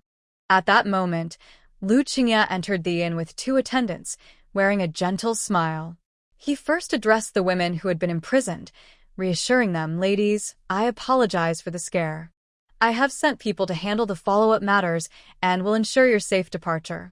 His words were sincere, but his gaze subtly scanned the crowd. Especially when he mentioned the missing items from the county office, his eyes lingered on each face, seemingly to comfort them but actually to gauge any unusual reactions to identify who had taken the stolen goods. Jiang Mianhe observed everything. As Lu Qingye approached, she deliberately raised her voice and smiled at the young man beside her, saying, "You don't know, young Master Yi Suifeng is quite lucky. I've heard that lucky people always end up with good things coming their way." Her words sounded like casual conversation. However, they caught Lu Qingye's attention. He paused for a moment, glancing subtly at Yi Suifeng nearby, curiosity flickering in his eyes. He had heard that Yi Suifeng was often described as lucky. Could it be that the missing items from the county office were indeed related to him? Upon hearing this, Jiang Qiaro panicked. Her face turned pale as she tugged at Jiang Mianhe's sleeve, her voice urgent. "Sister, What are you talking about?" Suifeng is just an ordinary person. He doesn't have any special luck." She clenched her fists, her nails nearly digging into her skin. Jiang Mianhe was doing this on purpose. She knew Lu Qingye was investigating the stolen goods and was trying to lead the conversation towards Yi Suifeng to put them in danger. But Jiang Mianhe acted as if she hadn't heard her, continuing to smile. "How could I be talking nonsense? People in the county said that wherever young Master Yi goes, he finds good fortune. Isn't that luck?" Yi Suifeng always had a high opinion of himself and thought he was impressive. After being praised by Jiang Mianhe, he immediately forgot his earlier displeasure, puffed out his chest, and proudly raised his chin, saying, "Of course. I was born lucky, and no matter what good things there are, they will eventually come to me." Lu Qingye looked at Yi Suifeng's smug expression and then at Jiang Qiaro's flustered demeanor, feeling even more suspicious. He thoughtfully stroked his beard and smiled at Yi Suifeng, saying, "Oh, young master, Yi has such good fortune? That's quite rare." Indeed. Yi Suifeng became even more pleased with himself and wanted to say more, but Jiang Qiaro pinched him hard, making him shut his mouth in pain. Jiang Mianhe watched this scene with a hidden smile in her eyes. Lu Qingye had been eyeing the county magistrate's ill-gotten gains. Now, with her guidance, he would surely focus on Yi Suifeng. This lucky duo should help her take some heat off. Jiang Qiaro saw Yi Suifeng's boasting getting more outrageous and suddenly felt tears streaming down her face, her fingers tightly twisting the hem of her dress. She was filled with panic, unable to understand how someone who could ascend to the throne in a past life could be so foolish in this one.